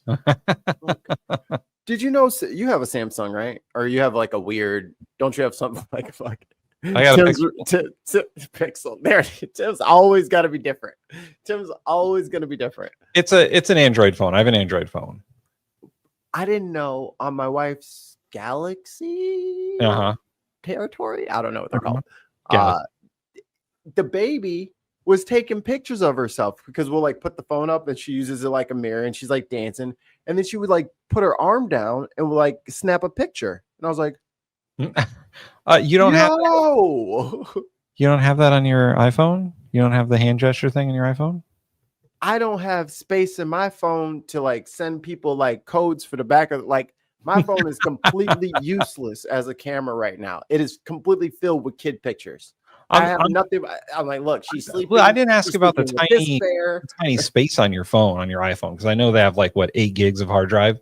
But who told you? I'm just saying you don't have the hand gesture thing where you like put your hand up and then it starts a like 2-second timer and then it takes a picture. To be fair, they might have given me that opportunity, but whenever they say, "Hey, can I access you?" I'm like, "No, you can't do shit." Like I turn I am in bare minimum mode on my phone. I don't want them to know shit.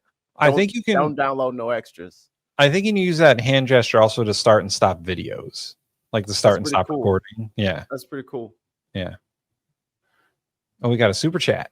Oh, Timbalum to Britishtown. Evening, slappers. Slappers sounds probably worse than it is, but I like it for that. I called a group of girls a bunch of clappers one time. Bunch of clappers. You clappers.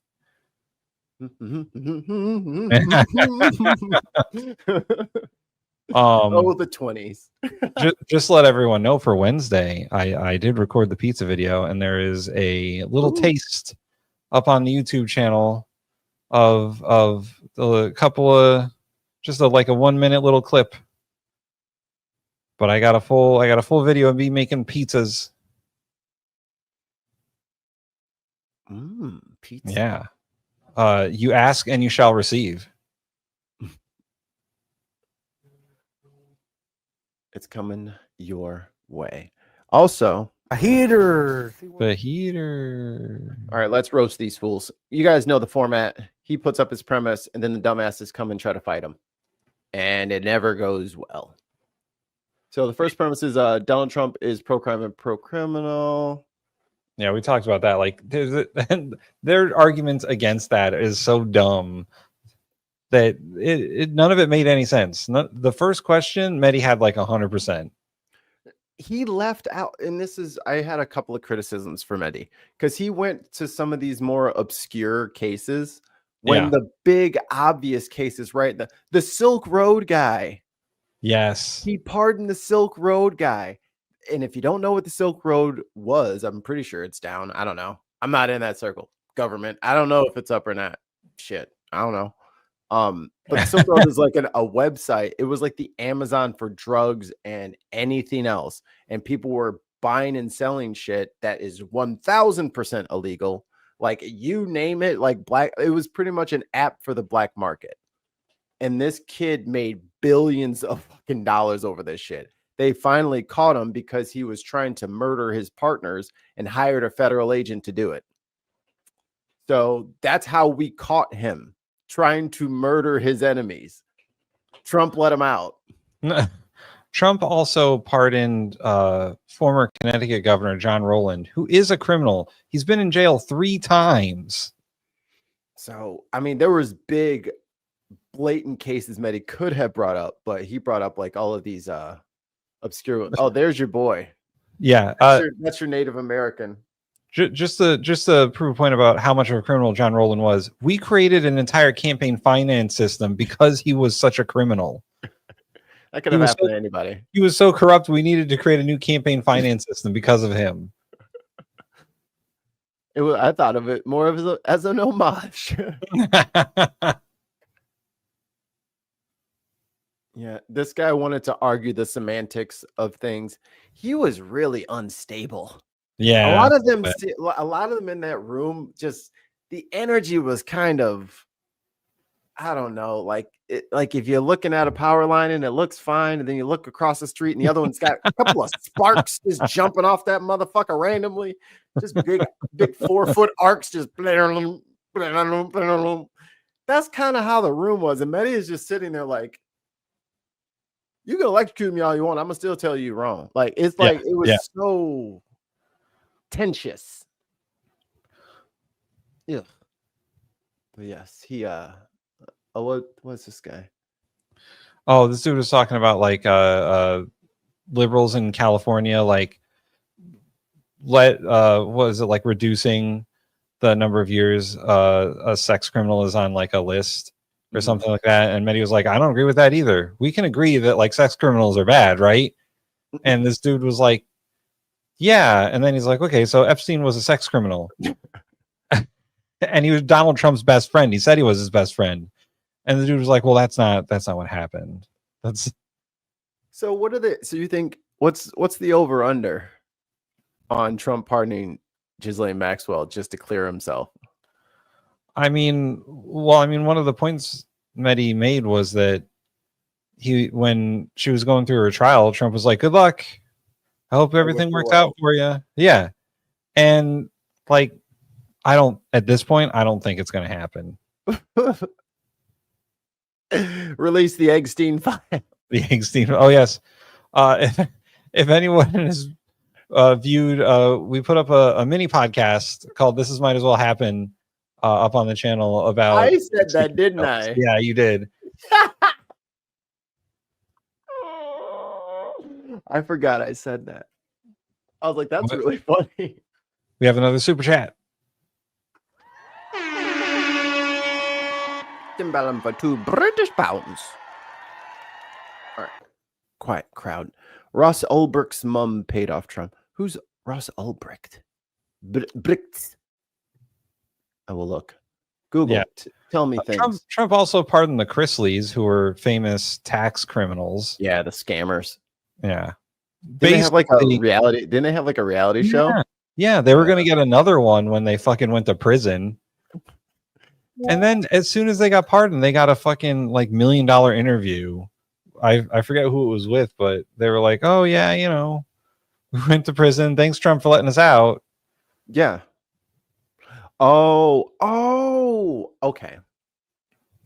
That's the Silk Road guy.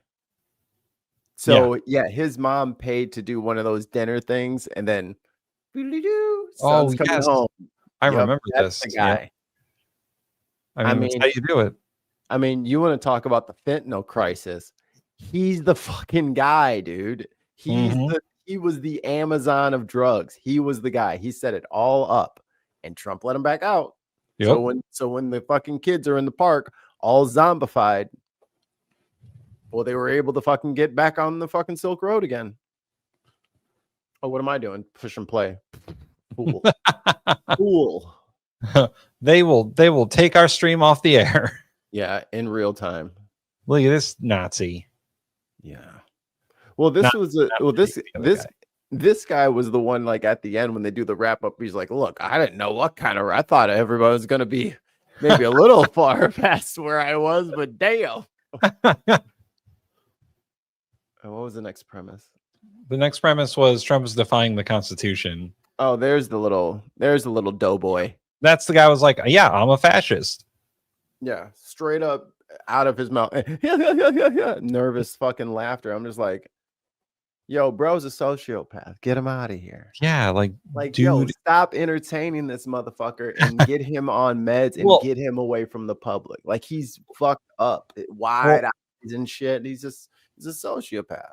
Well, at one point, after the dude was like, "Yeah, I'm a fascist," Mehdi was like, "Okay, well, I don't debate fascists, so." Right.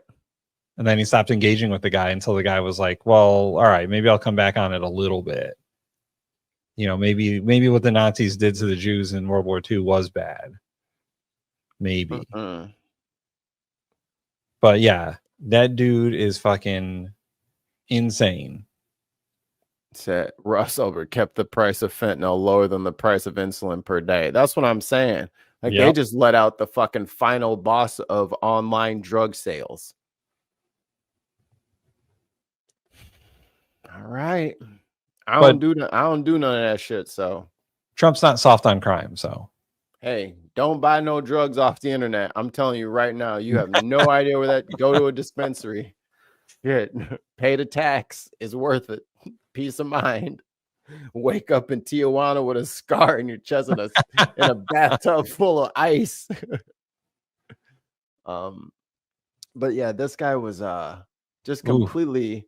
And I was telling my wife this. So if you take a look at this fellow, now I'm not like svelte, you know. I'm 6 foot. My weight's not important. I'm thin.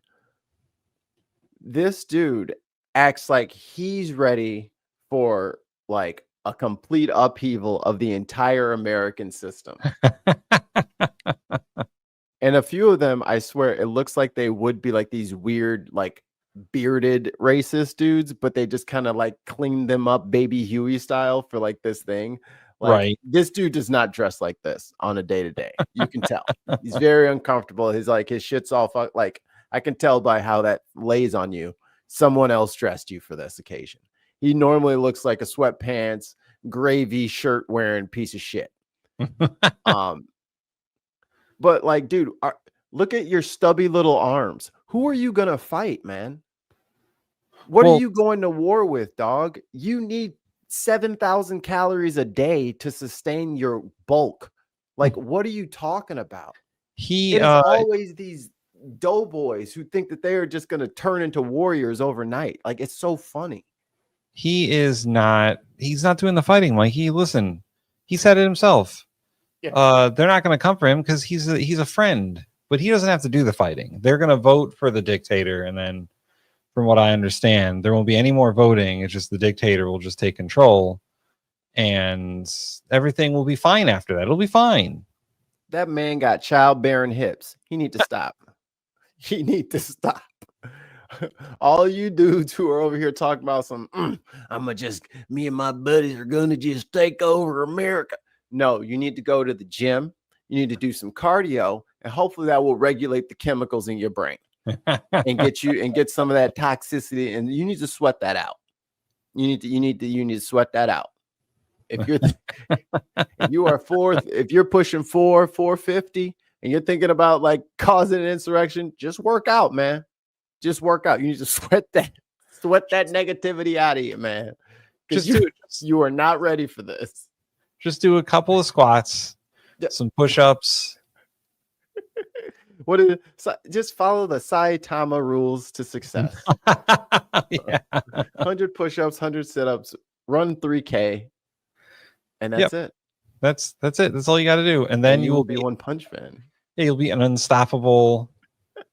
Nothing will be able to get in your way then. You'll also be bald. You'll also be bald. Yes. Non-negotiable. It's non-negotiable. Yeah, he doesn't believe in democracy. He doesn't believe in free speech. Well, he does like the Second Amendment, but he doesn't like any of the other amendments. That was one of the things that like Mehdi kept pointing out in like this segment here is like, oh, well, you like certain amendments, but right. I think the next guy he was like, so you only like he wanted to get rid of the First Amendment, I think. And he was like, what about the Second Amendment? Well, I like the Second Amendment. Well, you only want to keep the amendments you like. And like, that's a whole like far right thing going back very far, where they want the strict interpretation of the amendments that they like and to ignore the amendments they don't like. I'm sorry. I was like, oh shit, what if he does have a medical kindred crime?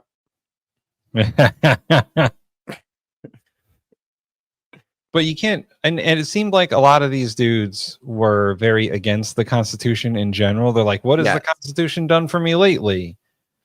Right, without understanding that the fact that they think, well, I live in Texas, and in Texas we do this. It's like, right. What guarantees that? Right. The Constitution, like this is all civics, I think is. Maybe we need to be the guys. We're going to go to all of the red areas and we're going to have a game show. I'm going to be the host. I'm going to get a big fucking Steve Harvey mustache. And you're going to be the camera guy and help me with the thing. And we're going to walk up to him and I'm going to have a long, skinny, what's it called? Price is Right. Bob Barker microphone. I'm like, hello and welcome to Civics for You. And we're going to have to just go out there. We need an outreach program, Tim. We have to teach them what it actually says. Like we had to take a test. Yeah. In 8th grade. Yeah. To go to high school. Yeah. We had to do the Constitution test and the Illinois test. And you had to pass them or you couldn't get into high school. We had the Connecticut mastery test, and then there was like a civics portion of it. I mean, I feel like the schools have done what they needed to do. Did they all forget? I think they stopped doing it. But these people are, I mean, they are younger than us, huh? Very much so, yes. Damn, COVID fucked y'all up. Well, that's the problem too, is like I think that they have a fundamental misunderstanding of how social contracts work, and like no one really teaches like the philosophy of it.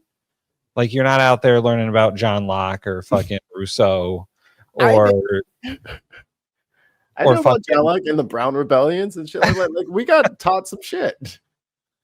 Like you're not out there learning like why Jefferson put those things into like the Declaration of Independence, or why Madison wrote what he did into the Constitution, or what the Connecticut Compromise was, or any of that shit. Like, no one knows how the sausage got made when the Constitution was written.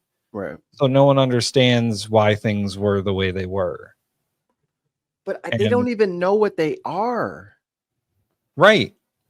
Like, they don't even like, I don't think they've read through just the bullet points. I don't think they've read through them. I think they just listen to fucking dog shit off of YouTube, us excluded. Like and subscribe. Present company excluded. Well, that's the big problem, right? Nobody read the Leviathan in high school, so nobody understands how like political power works or social contracts. No one read treaties on government, and read Moby Dick, right?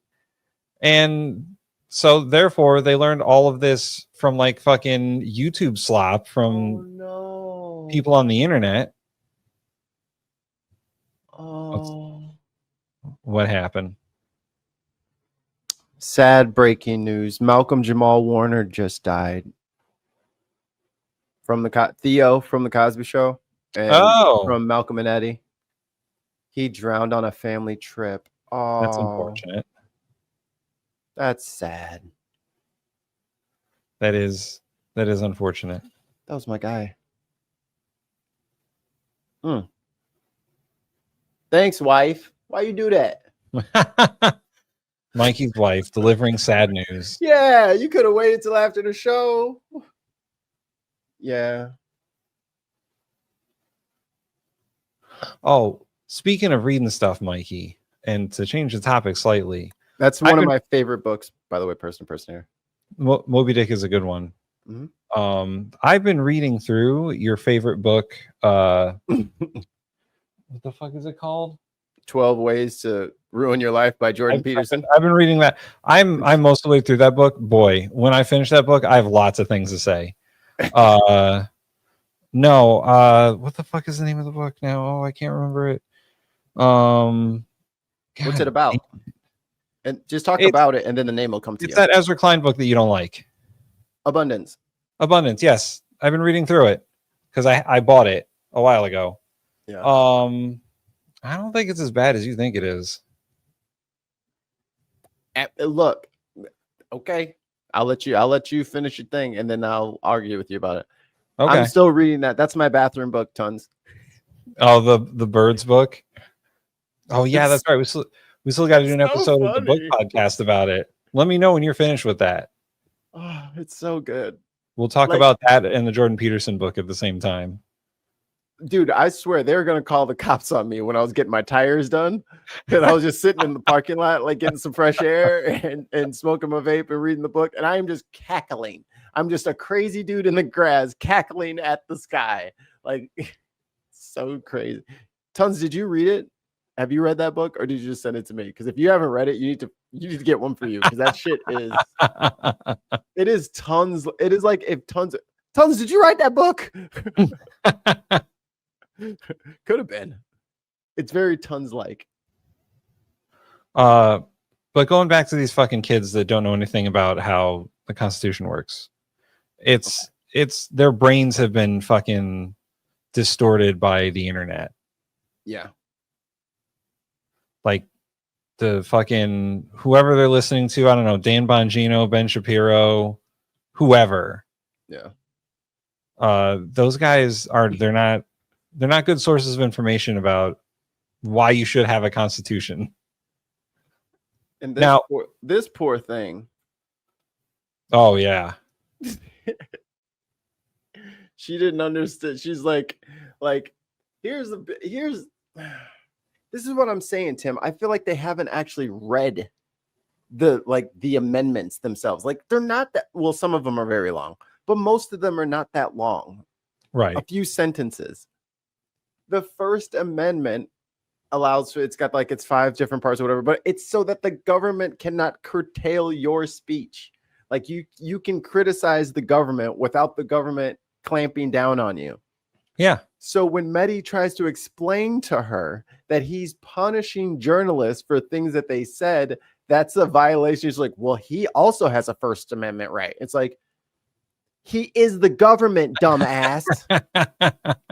This is what happens when you win an election and you get a position. You stop being your individual. You have an individual capacity, but then you have your job.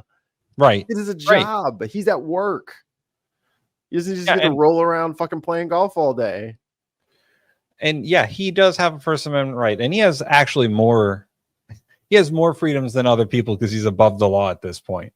But when he says something defamatory or racist, or he uses hate speech, there's no one to tell him no. The Supreme Court said he can say and do whatever he wants.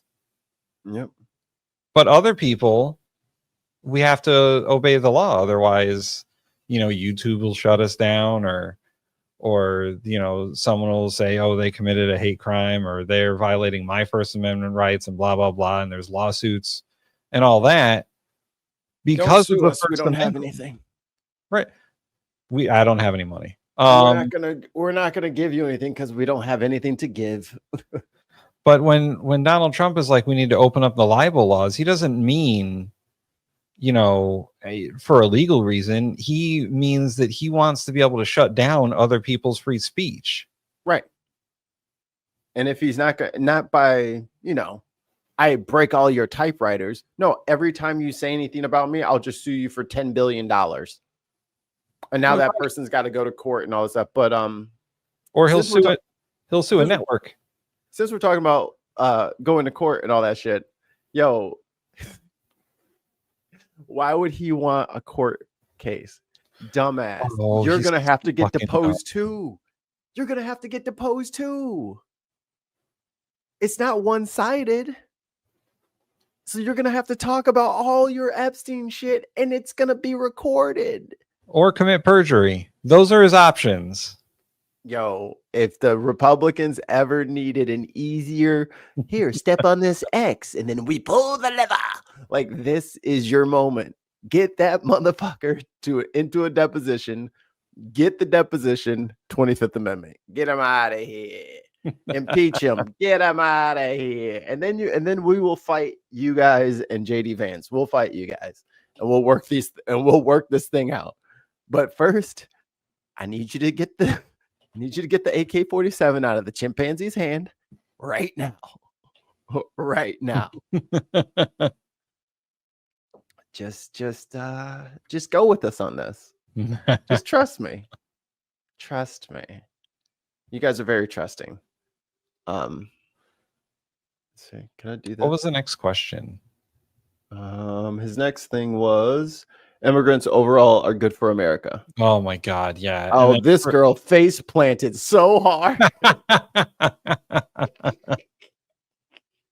She just stepped on her dress and just went face first on the cement. I don't know if it was earlier or this question, but a dude was like, yeah, we need to get everyone out who is, no, it was an earlier question, but the guy was like, I'm a Native American. Yeah, that was this guy. And he was like, we need to get everyone out who isn't supposed to be here, is not, we need to keep the demographics where it's mostly white people and blah. And it's like, dude, come on, man. Fuck off. He's not a Native American just because he can trace his history back to like the 1600s or whatever. Those people came from Europe. No, they weren't. like the fact that he brought it back to the 1500s as if that's when time started. Right. Like, you dumb motherfucker. Right. Like, I don't give a fuck that you want to start the history of the world when your family started living in somewhere. Like, what the fuck is wrong with these people? Like, why would I adopt your reality? Yeah. And boy, there's a lot of Christian fundamentalists among the crowd in this group. Yeah, these are the good people who are like, we should only do things that the Bible says. And I believe one dude in one of the first couple of questions was like, well, we should get rid of porn because the Bible doesn't like it. And I don't know. They were clapping. And they were clapping. It's like, guys, we don't live in a theocracy. We don't. They wouldn't even want a theocracy. Right. Because then they wouldn't be able to do half the shit they're allowed to do. Right. Like they watch porn on the internet. They just do. No, they don't. They No, just they do. don't. Maybe they have the MAGA Mike app where their sons can track their internet activity, but like, I mean, they just do. Unless you're in Texas. Unless you're in Texas, then no, you probably don't. They yeah, don't because you have a VPN. Yeah. Why do the VPN sales spike, Texas? You know Yeah, what I mean? come Like, on. why? What? It's. I get it. You're afraid to die. Cool. I'm not living my life some crazy ass way because you're afraid to be dead. That's not. No, we're not doing that. Yeah. No. And listen, I don't mind religions. I don't subscribe to any particular religion. I don't consider myself religious, but you can believe whatever you want to believe. But don't make me believe what you believe. Don't be like, oh, well, America is a Christian. We were founded on Christianity. The founders were like Universalist Unitarians, guys, or Calvinists. Like, do you really want to be a Calvinist? Hell yeah. Because it's not fun being a Calvinist. Y'all Qaeda. Y'all Qaeda. Well, so the founding fathers are very strictly divided between religious fundamentalists like Lutherans or Calvinists and Unitarian Universalists who were not very strict about religion. And that's why we had a separation of church and state implied in the Constitution, which once again, they don't understand. And this is not hard stuff to figure out. This is surface level. This is any just .gov scroll, and you can learn. If you didn't get the civics education that other people might have gotten, maybe in a blue state, it's still your responsibility to be knowledgeable about the subject. Just because you didn't get taught it in school doesn't mean you don't need to know it. Hey, every once in a while, I get a pocket constitution sent to me in the mail by some politician. So they're out there. You know, I got like 3 of them. Tim's hoarding them all. That's the problem. Tim got all the constitutions. That's why these people are so fucking dumb. But if you read the First Amendment of the Constitution, just read it. You don't have to like dive deep into philosophicals about the First Amendment. One of the very first parts of it is government shall not establish any laws regarding religion. It's in there plain as day. There's no state religion in America. It's not a Christian country. It's not a Jewish country. It's not a Muslim country. It's not a Hindu country. And also, we're not going to have like the first church of America, like right, a certain other country that will remain England nameless. That's what they wanted to avoid. They didn't want no Church of England situation. Yeah. But they didn't want a country ruled by a church, which is why the Protestants, for so long, were very against the Catholic president, because they didn't want the president answering to the Pope. And then JFK happened. And they're like, oh, man, we got to get this guy out of here. He's a Catholic. But Joe Biden, also a Catholic. Like, they're like, oh, man, he's going to be answerable to the Pope. The Pope's going to dictate American policy. It's not going to happen. $2 American dollars from Greg. Make a Constitution save for RQ Civics. Hold on. I got a dice right here. Hold on. Where are my dice? Oh, shit. I do too. Hold on. Oh, we're doing it. We're doing it. Where the fuck are my dice? I have so many. Oh. Wow. Oh, here we go. Dice. What's the DC? What's the check? I have a dice bowl. Mikey, what's our saving throw? What's the DC? Oh, for this, it's got to be high. 14. What do you think our con check is? I don't know. I'm going to say mine's +1. I was going to say +1. right. Ooh, I failed. Here is. Oh, you want to show off your dice? Ooh. Yeah. It's not in focus because of my camera, but there we go. All right, I'm gonna roll it. There's mine. I rolled a 10, so I didn't You pass. failed. All right. 12 also failed. Oh, God damn it. We can't argue sticks now. God damn it. Man, we're never gonna get out of this dungeon. Are we in a dungeon? Oh no, I rolled a cheat die. It has 2 1s on it. Oh. All right, I need to roll something. Never mind, I'm not rolling. It's something else. All right, fate has told me not to touch that dice again. But this poor girl, she comes up and saying, well, my parents were immigrants. Or no, she said the thing about immigrants versus Americans. Oh, yes. Because Americans can't be immigrants. Or yeah, immigrants can't be Americans to her. Even though both of her parents are immigrants. So she's the product of immigrants, but they're not Americans. She is. Oh, Billy, we were rolling D20s. D20s. Mm-hmm. This dice Yeah. is And Mehdi Hassan talked about earlier, he's a naturalized citizen. Like right. he said that, you know, he had to take an oath to defending the Constitution and blah, blah, blah. And he had to go through all the steps to become a naturalized citizen. And, you know, he says that he maybe understands the system a little bit more than they do because they were born citizens.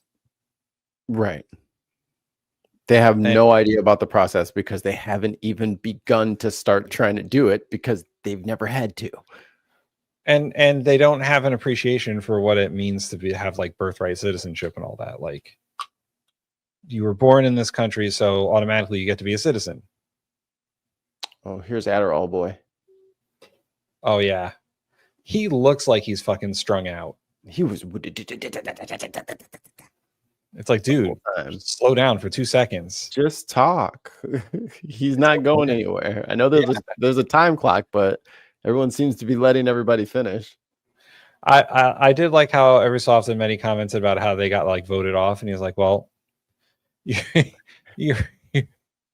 your fellow right-wing conservatives voted you off because they don't like you. Like, oh my goodness. Sorry. Oh, this guy. He said, I'm not gonna get distracted. Okay, so this dude said, yeah, this is like, yeah, but you need to leave, bro.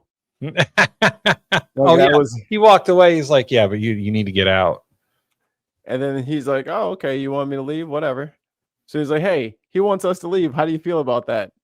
You're not going to distract me from being in solidarity with my friends. I'm like, bro, the cope is hard.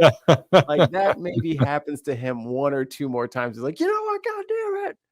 I'm a man, damn it. Like, well, I mean, look at this guy. He's got a star-spangled fucking tie. Which is against the flag code. Thank you. Which is against the flag code. I mean, it does. Stop adorning yourself in our flag. That's not right. I would say that his tie is not the American flag. It just too close. Has the same colors. It's close, but it's not like 13 stripes and 50 stars. I don't know. Let me count. Cut it open. Lay it out flat. He is very America themed. His whole outfit is very. He wants to project America. Is that an Iranian lapel? It could be. I think so. Because I'm like, that's not the shape of Mexico. And I doubt he would have a Mexican lapel as a as an Iranian guy. Or it's gotta be it, because that's the red thing in the middle. I think. Simply Secular Dave says this guy looks like the offspring of the bad guy from the Wild Wild West. Love, what was his name? Oh yeah. It was like Colonel or General Love or something like that. Boy, that was a bad movie. Fuck off. That movie was so bad, Mikey. Are you joking right now? That is a great movie. It is a terrible movie. Rotten Tomatoes gave it 16%. Y'all are fucking haters and refuse to have it. Yo, bro, this is how you know it's a good movie. All right, enough of that. Let's get some shut ass. How do you not? And then they're like making fun of each other with like the no legs and being black. It's a great movie. Y'all are and it's steampunk. Like y'all are some haters. It was poorly acted, poorly written. Yeah, it was poorly acted, poorly written, and poorly directed. And well received. No. It had a lot of money in its ad campaign. Loveless. Dr. Loveless. Dr. Loveless. It had some funny bits, but overall it was a poor movie. We're gonna watch that together, and you're gonna totally change your mind. I'm sure that movie does not hold up. Yo, I'm on the trailers running in like the background, and fucking homeboy's got the Kevin Kline's got the fucking what's it called on the fake boobs. Oh yeah, the guy starts looking at her, but the fucking comical punching glove comes up on a fucking wire arm. Fuck, y'all are tripping. It's called fun. Trip says Shanghai Noon was better. Another great film. I like fake westerns. Shanghai Noon was pretty fun. I enjoyed that movie. Wow. Did you see Owen Wilson? Did you see Owen Wilson on Hot Ones? Yes. Wow. Oh my God. Wow, these are hot wings. Wow. That guy is something else. Oh. Anyways, why are we talking? Oh, because he looks like a Wild Wild West villain. Yes, right. He looks like a Wild Wild West villain. He does, very much so. Now I can't unsee it. So that's too much. What else did he say? I do like how and sometimes these surrounded things can go like off the rails, like the Jordan Peterson one. I do like how Mehdi came with like receipts. He came with knowledge. He came with fucking he knew what he was going to talk about.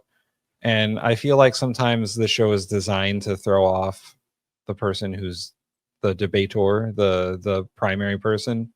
Yeah. And like if you're a Jordan Peterson or a Ben Shapiro, it's very easy to fucking throw you off your game. Right.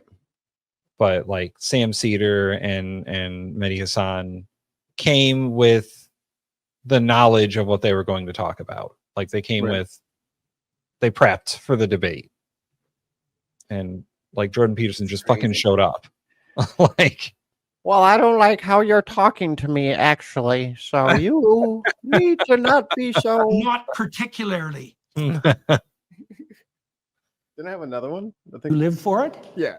And you die for it. He said that on the Surrounded. So yeah. Fucking someone asked, and that, hold on real quick on this thing. Yeah. And that's the difference between like one of these egomaniacal hosts that like get their own little online cult and a journalist.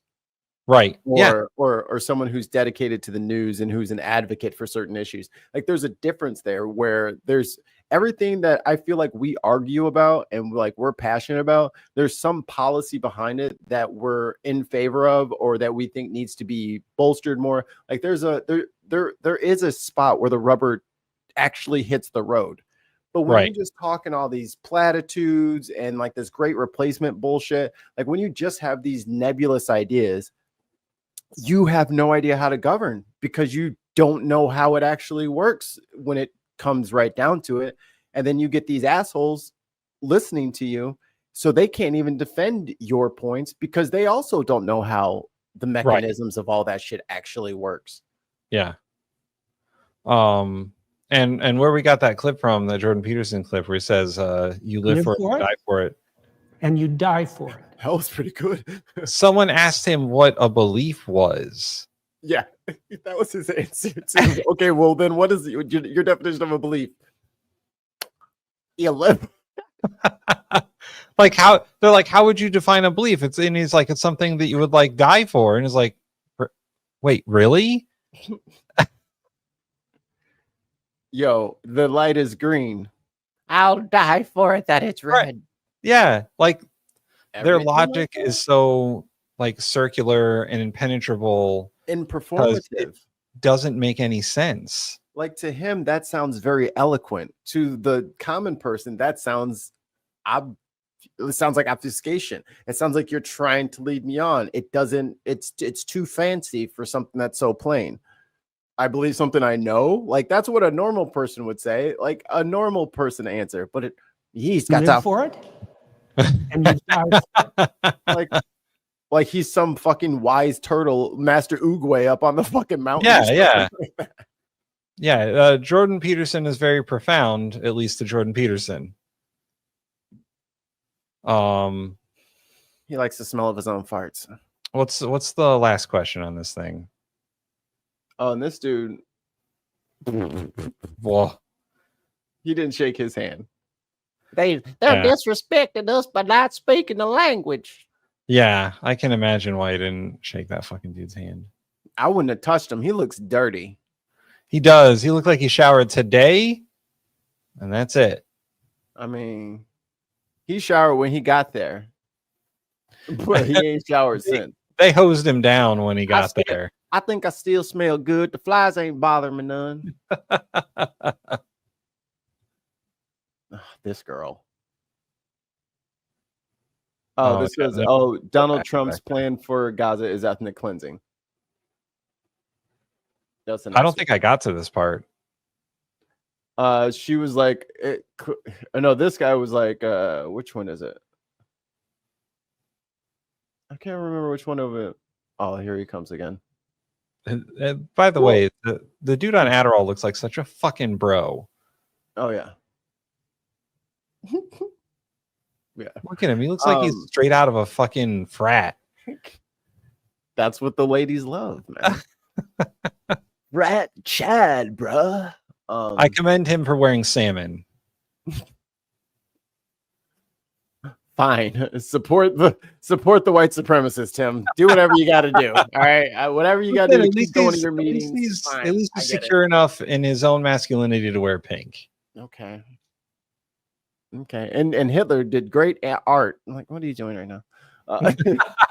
Don't humanize the bitch. But he does look like a Nazi frat bro. So in this one, Acne Shapiro, he thought he was going to go up there. Was like, well, it's not technically an ethnic cleansing.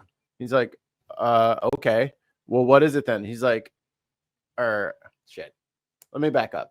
He said that it's not ethnic cleansing because they're not getting killed. They're just pushing them off the land, and that's not ethnic cleansing. Killing them would be. He's like, no, that's genocide. He's like, he's like, yeah, you don't have the definitions correct. And then like, flag. It's like, dude, you didn't even know what you're like. This is what I'm saying. Like, they don't understand the premise. Like, they don't understand the definitions of the words. They don't understand the history of the conflict. They don't understand any of this. Yeah. The only part that frustrates me about the structure and the foundation of the show is like the voting people off thing. Because like sometimes I want to hear the logical conclusion of some of these people's argument and watch them like fully get destroyed. Because I feel like sometimes the people voting them off is bailing them out. Yeah. Well, because they want to, the people in the ring want to embarrass the guy in the middle. And if that guy's not doing a good enough job of it, they say, let me in there and I'll do it. Yeah. I feel like there should be like a minimum time, like just like a couple minutes where you can't get voted out so you can get your point across. And then after you're getting ruined for a few minutes, then we can vote you off the island. To be fair to Jubilee, right? Jubilee, who hosts this. From what Sam said, it's a 3-hour shoot. Yeah. Well, so I mean, that might have happened. It might have. You know what I mean? But we're not getting all of the responses. And there was a recent episode of the Showdy where they talked about Jordan Peterson's Jubilee and how it's a debate show, but like the debate is constantly like gamified. Yeah. And that might not be very constructive for the actual debate that you want to perceive. It's just for clips. And it's a YouTube show. So yeah, it's for clips. I think it's overall, especially Mehdi is a prime example of this. If you have someone competent there to, stand for a point, then it works great. Yeah. But if you have somebody who's like imagine if they put Anna Kasparian up there. Oh, yeah. What would she even say? Yeah. Who would even be in the circle around her? But it's the same, like you put Ben Shapiro in there and the dude falls apart. Yeah. He doesn't like criticism. People who don't like criticism are not good debaters. Jordan Yeah. Peterson doesn't like criticism. Ben Shapiro doesn't like criticism. Some of the other conservatives they put on there don't like criticism. But like Sam Cedar doesn't mind it. Yeah. Mehdi Hassan doesn't mind it. Like they come with the knowledge. And you can tell when they're debating that they don't mind like the rhetorical argument as much as people who aren't prepared or have thin skin. Like, can you imagine Donald Trump being in this? Or El like El Salvador. I'm shutting this whole thing down. This You're all is getting illegal. recorded. This whole thing is illegal. I'm suing you. I'm suing each of you for $10 billion. Who put up that red flag? 10 billion. 10 billion. Like the Queen of Hearts. Oh my God. Don't know what the they're doing. Do you understand that? Just be Like a it's nightmare. I guess the difference is people who live in this reality versus people who live in their own reality. If you live in your own reality, then the show's not going to work out for you. It's like they're in their own little bubble, like the Good Witch of the North or whatever her name is, Glenda the Good Witch. Yeah. Like they're in their own little bubbles, and then the Mehdi bullet train just fucking wrecks their little bubble. Like they're having a good little time. Maybe a couple of bubbles have connected, and the Mehdi just fucking 200 miles an hour, fucking levitating on magnets, just no friction, straight through them. That's a good analogy. No friction. Just straight. Didn't even slow him down. You know what I mean? There was a negligible loss of momentum as he goes straight through their bodies. Like it's bad. Diz in the chat says, do these people ever go outside or talk to people? No. And I've been saying this for a few years now. America is still largely segregated. Yeah. Still to this day, largely segregated. There's a lot of. So when everyone tells you that they have a black friend, statistically, that's just not possible. That's just not possible. Mikey's my black friend. Just like shuffling up behind us at the line. I'm with them. I think my wife claims me. Sorry, guys. Oh man, I'm off the board. White dude. You're gonna have to find a new black guy. But there's just not a lot of black people, and then like we don't live everywhere. So for every white person to ever talk in front of a camera to all have a black friend, I just don't know that it happens that way. What you got over there? What you cooking? Oh, well, I changed my my subtitle there. Now I'm Mikey's white friend.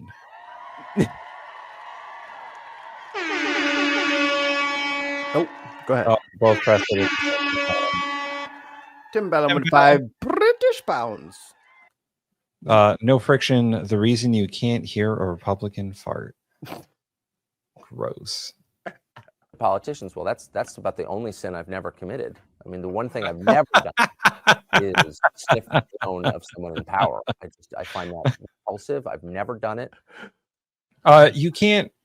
Some Republicans, you can't hear them fart because they'd have to report it on an app to their sons. Just saying. Oh, I'm not putting Keebler on this. I don't think MAGA Mike has ever farted in public for that very reason. Or can he not?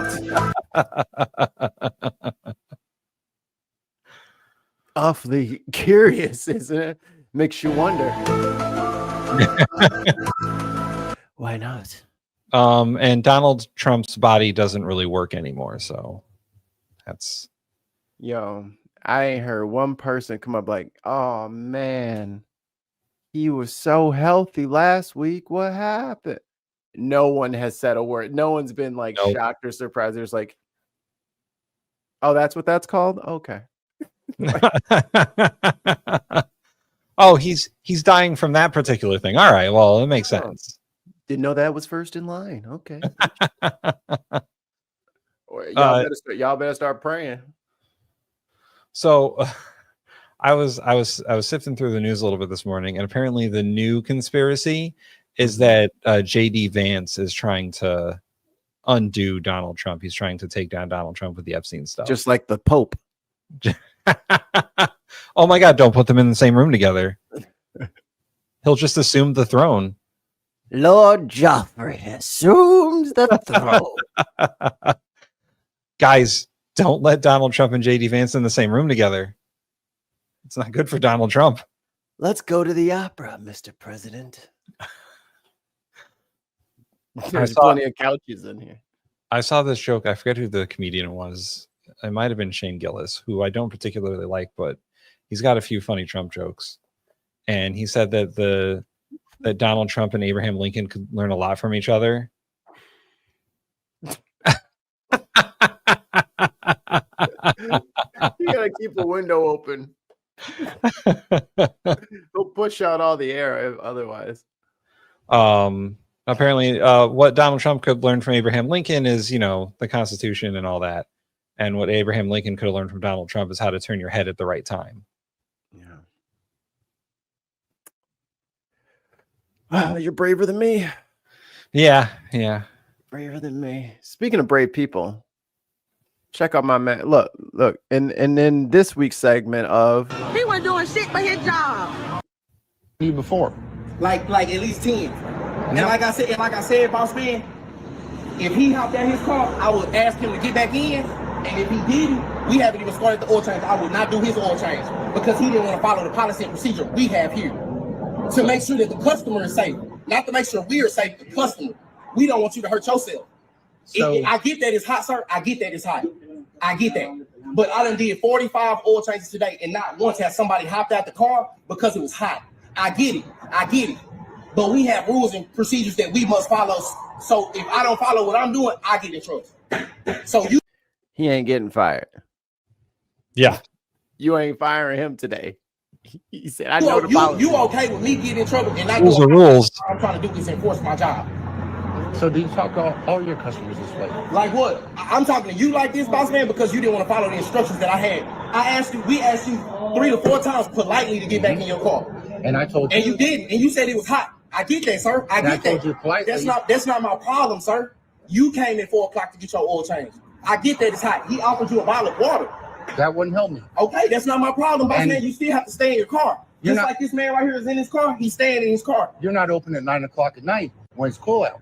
Well, that's not my problem, boss man. You steady trying to get.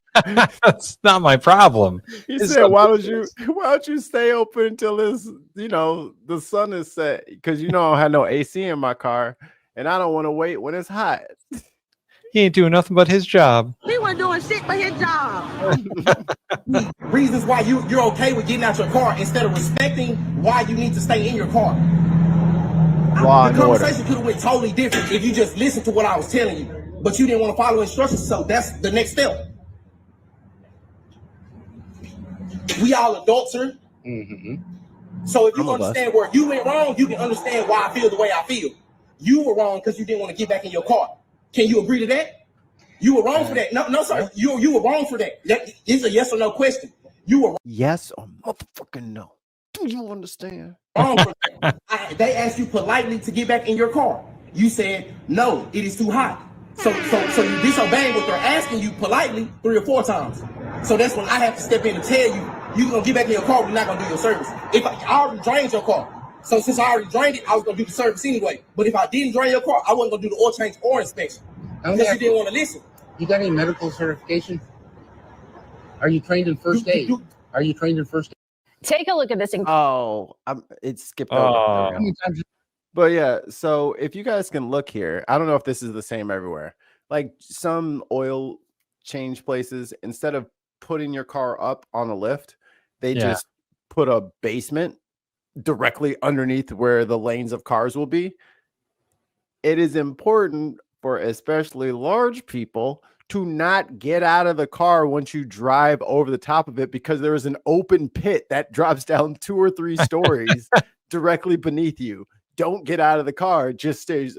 So if your AC don't work and they're trying to do your oil, or you got the car off or whatever, and I'm hot, I'm gonna get out, I'm so hot, you will fall to your abysmal death, because you will slide up under there and ain't nobody catching you. And like the dude was saying, like, it's pretty quick. Like, those are like the fast change oil places, right? Because you don't got to put your car on a lift or anything. You just drive up, they do the oil change, and then you go. It takes like 15 minutes tops. They got a guy in the basement who's ready to fucking hit that drain plug, change out the filter. The guy on the top just pulls the dipstick, and then it's very fast. It's like a pit stop. It's very good. Fucking roll down your windows, sit in your goddamn car. That's all you got to do. His windows don't work. He's just sitting there like, oh God. I feel like a chihuahua in front of 7-Eleven on a July afternoon. And if you don't like it, do your own oil change. You could change your own oil at 9 p.m. like you're talking about. Like you could put your car up on a jack, crawl your ass under there, get scalded. I mean, sometimes people are just fucking too uppity. I wouldn't deal with his ass. I'd be like, oh, there's no more oil in your car. I would have just drained it and sent him on his way. Like, fuck off. Go find someone else to do it. All right, let's see what this one is. Take a look at this incredible fight. Can I show you this? I don't think so. Fireball in the sky captured on dash cam video. NASA says a chunk of an asteroid streaked across central Georgia this afternoon, falling at 30,000 miles an hour. The meteorite exploded and disintegrated, causing big booms heard throughout the area. At least one home was hit with fragments of the space rock, and here you can see some of that damage to the home's roof. No way insurance is covering that. That's covered under force majeure. What? Yes. Yeah, like that's. I mean, something falling from the heavens. It's literally an act of God, right? Well, you said you were an atheist, so you're gonna have to pay for your own shingles. Oh, I see. There's a religious clause in there. Yeah, see. Force majeure only applies if you believe in God. So we saw you on the 604 Atheist podcast, and we're not giving you shit. That's okay. Me and Neil are going to talk about Legos. Say, oh, you think you bought that? You think it's a game? Video. Morgan Reiner from our sister station in Florida spoke to cruise passengers who saw this rescue play out. Passengers aboard the Disney Dream on its way back from the Caribbean described the moment everything stopped. Oh my goodness. All the music stopped and the announcement came on. It sounded like Mr. Mop, but it might have been Mr. Mob, which stands for Man Overboard. Crew members rushed into action, throwing life vests into the ocean. He couldn't get to the life preservers because he was holding on to his daughter. Laura Amador took this video of the rescue mission. The ship was moving quickly, so quickly. It's crazy how quickly the people became little tiny dots in the sea, and then you lost sight of them. Do not fall off of a cruise ship, no matter what you do. Yeah, seriously. Especially in the middle of the fucking ocean. Oh my God. New fear unlocked. I've been on a cruise ship. It's like a floating fucking city. Sometimes if you go overboard, no one's going to notice. Yeah, you're like 10 stories up. Like on those like top decks and shit like that. Like you're very high off the water. Don't ever be on a deck on a cruise ship by yourself, just in case like you do like fall or whatever, because no one will know. It's very dark out there. Slowed the ship, turned it around. It looks like it was the mother because they were escorting her across the deck. They blocked off the deck. So Sister Girl was watching the whole thing, pretending to read a book. All right, what happened? And I just saw her crying, and I just felt for her at that moment, and I just started praying. You can hear Tracy Robinson Hughes doing exactly that in this video she shot. Oh my God, thank you, Jesus.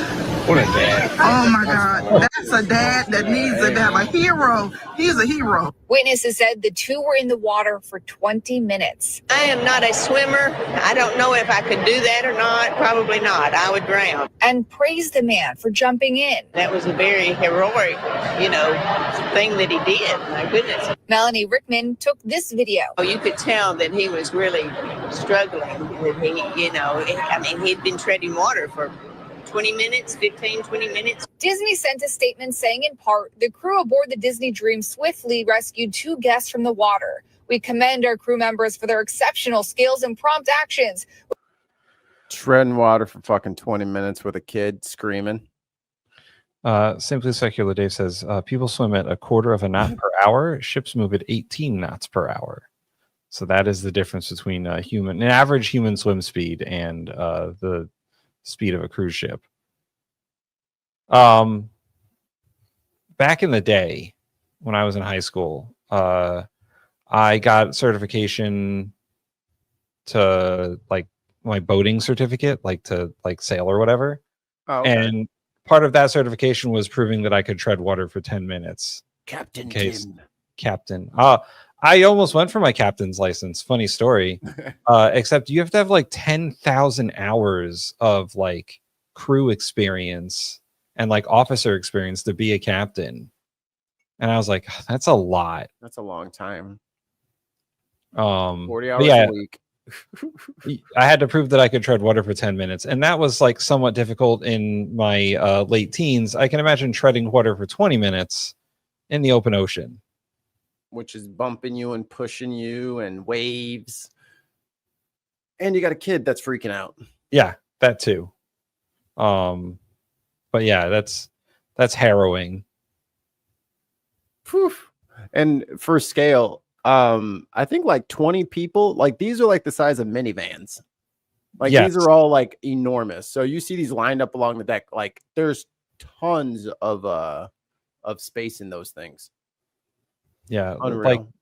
That cruise ship is large enough to have a fucking water slide and a full-size pool on it. So you can imagine the scale of it.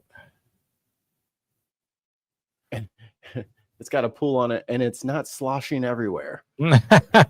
That's the other thing. When I went on the cruise, I think it was a Carnival cruise. You really don't notice the ocean unless it's really turbulent. Right. They're very stable. You hit the ocean pretty hard yourself. So unlike Trump, they're very stable. So this is some drone footage from June 5th. This guy got his drone right up into this tornado. It is really sick. Just like in the movies. So now it's sucking up all the dust because that's fun. Oh, good. There's no the whole time. But there you go. Tornadoes are so crazy. You ain't never seen nothing like that. Unreal. And is it true that on page 230? Here's our guy. I finally found our guy in Texas who needs to get on Unboxed. This is the guy. I found him and I stuck him in the playlist because I will watch this with Tim and then we will get him on the leaderboard. Mans does not care. He is on the path of righteousness and y'all will not stop him. I saw this on an Instagram reel. I was like, I got to show Mikey this. So I'm down for it. Is it true that on page 238 of the new Texas third grade curriculum, teachers are encouraged to play the Christian song Away in the Manger in their classrooms? I mean, I'll have to take your word for it. I don't have it in front of me. Does the new Texas curriculum encourage teachers to play songs from other religious traditions in their classrooms? I don't know. Okay. Is it true that on page 248 of the new Texas third grade curriculum, students learn that, quote, the Bible explains that Jesus rose from the dead. 3 days after his death by the Roman authorities, followers of Jesus visited his tomb and found it empty. An angel appeared and said, he has risen, and led them into the tomb. When the visitors entered the tomb, they found it empty. I presume you are reading from the I instructional am. material, so I have to believe that that's in there. Yes. Okay. How do you believe teachers will respond to elementary school students when they ask how a human being can rise from the dead?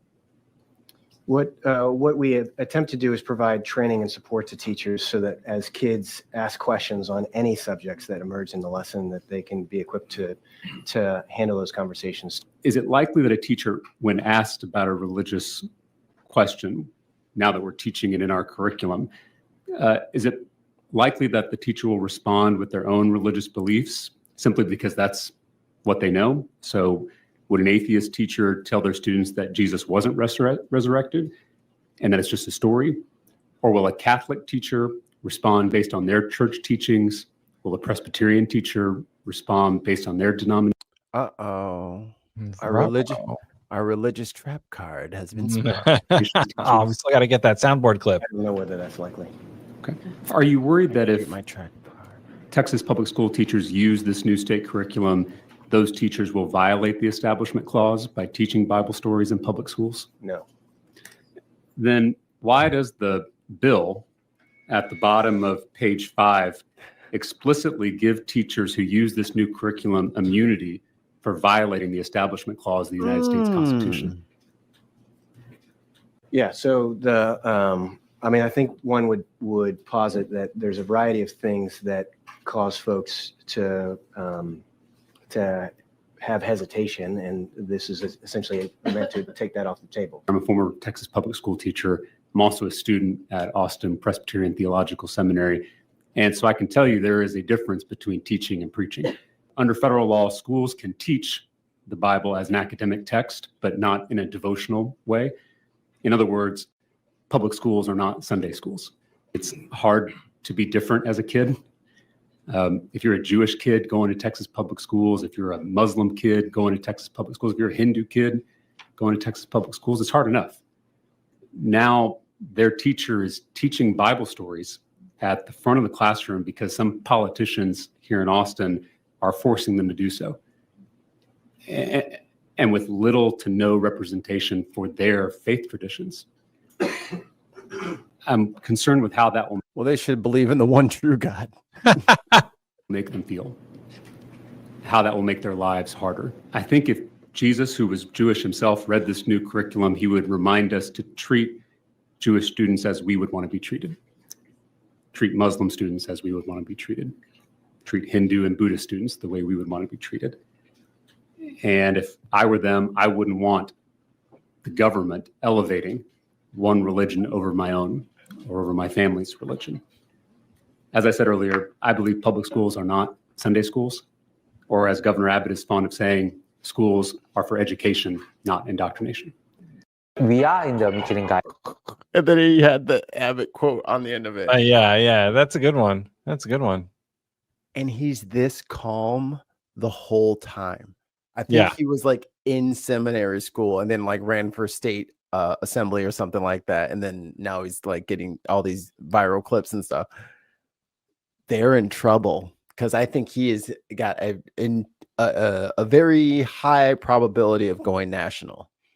Like that kid, as soon as they get him on like one CNN thing or MSNBC, Fox is not going to put him up anywhere. Oh, yeah. Because he's going to point out all the hypocrisy of all these Christians.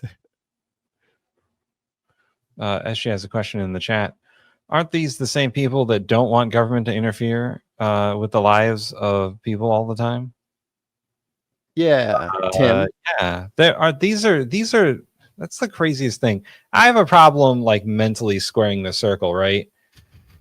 These are the same people who 10, 15 years ago were like, get your government out of my life. Get your hands off my freedom, government. Big brother. We need smaller government that doesn't interfere with people. And yeah, big brother. Now they're like, you got to follow my religion. Yeah. We're going to deport you if we think you're an immigrant. Women, good luck having rights. $1 trillion to Israel. Yeah. And like, just like going all the way back to the surrounded thing, these people want like a Christo-fascist state. Yes. They don't care about the Constitution. They only care when it's convenient for them.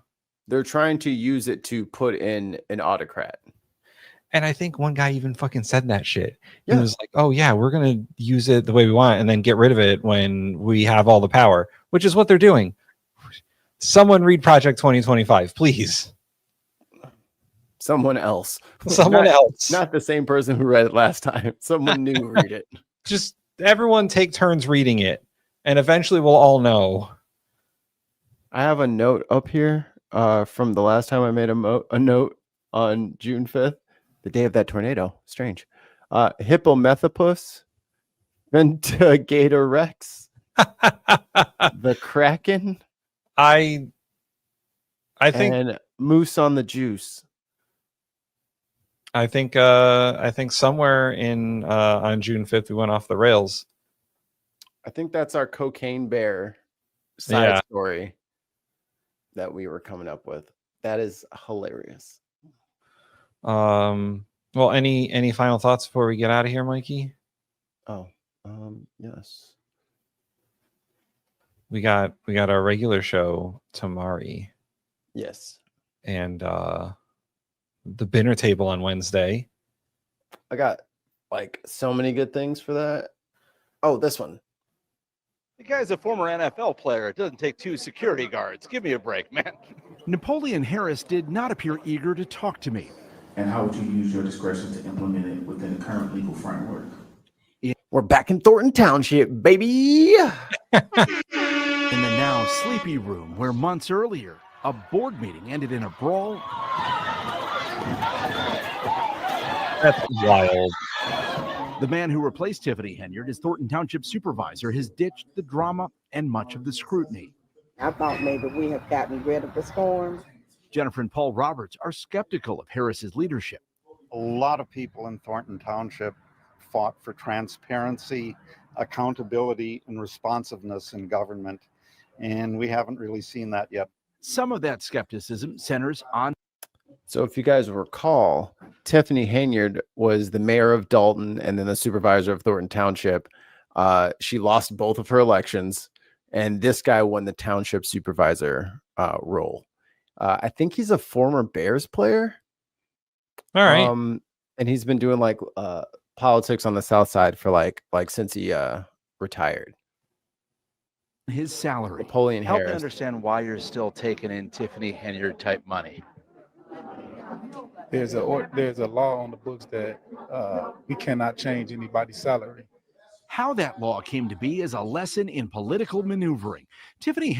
You will love. Oh this my God. Timothy. Oh my God. Timothy, you are gonna.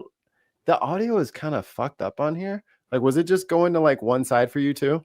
Yeah, right side. Okay. Left for me. Okay. Well, either way, it was being all funky. Maybe your headphones are all backwards. Diz in the chat says Project 2025 is 42% complete in 6 months. Oh yeah, Mikey, today is Trump's 6-month anniversary for a second term. Doesn't it feel like it's been 5 years?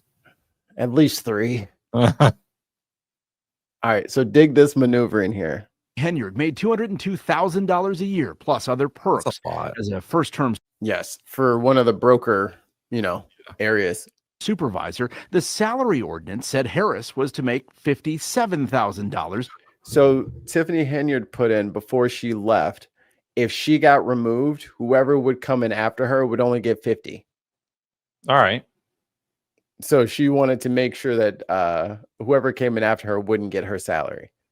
All right. Plus expenses. Don't have insurance because you two did not come and take care of your business. As Henyard's grip on power weakened following a series of WGN Investigates reports on her spending, a lawmaker in Springfield proposed a bill to restore the higher salary structure. His name? Guess who it was? Oh, shit. State Senator Napoleon Harris. Oh, boy. Before he was elected supervisor, he was laying the groundwork to protect the perk. One problem, his bill died. It did not. Come on, man. Not pass. And is it a state law? Help me understand which law are you talking about? It is a state law. Because I looked up that state law and it said it didn't pass. You cannot change a salary during the term of your term. But that's the state law you proposed last year. No, that's not what I proposed. What did you? Come on, man. Come Come on. on, man. Why? So my question is, why is this township so corrupt? Because it's the juiciest carrot to dangle. You know what I mean? Because down in that area, it's not super heavily populated. That's why they have a fucking township in the first place. Like a lot of those areas are there from like white flight and stuff like that. Like these were like areas that black people would be zoned out of. So like Harvey, Dalton, South Chicago Heights and all that. Like these places were zoned for blacks. So they have been a majority black the whole time, but the wages are low, the opportunities are low. Most people have to leave or commute and all that stuff. So these neighborhoods are mostly starved, which is why they can't afford to have, I think there's 11 cities or villages in the township or whatever, but these are like little small pockets. So these elections are incredibly easy to win. But how are so I believe I've also encountered this kind of problem in the town that I previously lived in. Why are mayors making six figures? Because they get to vote on how much the mayor makes. Right. In the town I used to live, this year they're passing a law in the town that the mayor's salary is going up like 25% to over $150,000.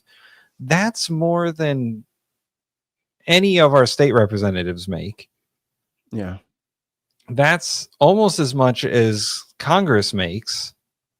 And that's close to what like the mayor of New York City makes. Like a small town mayor shouldn't be making six figures. They have to. And honestly, like they don't fucking do enough. Need it. Yeah, they don't do enough. They're like fucking CEOs. What do CEOs do for anybody? Steer the ship into the iceberg and then jump out before it hits the iceberg and golden parachute to a new ship. Like $200,000 a year for a mayor is more than any congressman, senator. This isn't a makes for mayorship. their job. This is the supervisor. Oh, like a town manager kind of thing. So all of those villages, I was trying to pull up a map of it. Let me see if I can just grab it. Thornton Township. Yeah. See if it'll just show me all of it. Okay, here we go. So there you go. So all these guys are in the township. Each one of these individual like villages, they can't afford their own services. So a lot of like the general municipal things are provided through the township. So the people, I'm pretty sure their taxes go to both, like it's split in a way. You know what I'm saying? So it's like a lot of the administrative things that Burnham with only like, you know, maybe 40,000 people, they're not going to have enough tax base to get an entire police department, an entire entire everything. So that's why they have the township to all kind of come together. And then the supervisor is in charge of the township, overlooking the entire township. So all of these areas.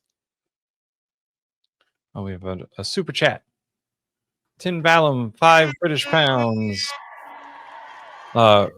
Refuck? What's refuck? Reform. Oh, reform. Okay. They call them refuck.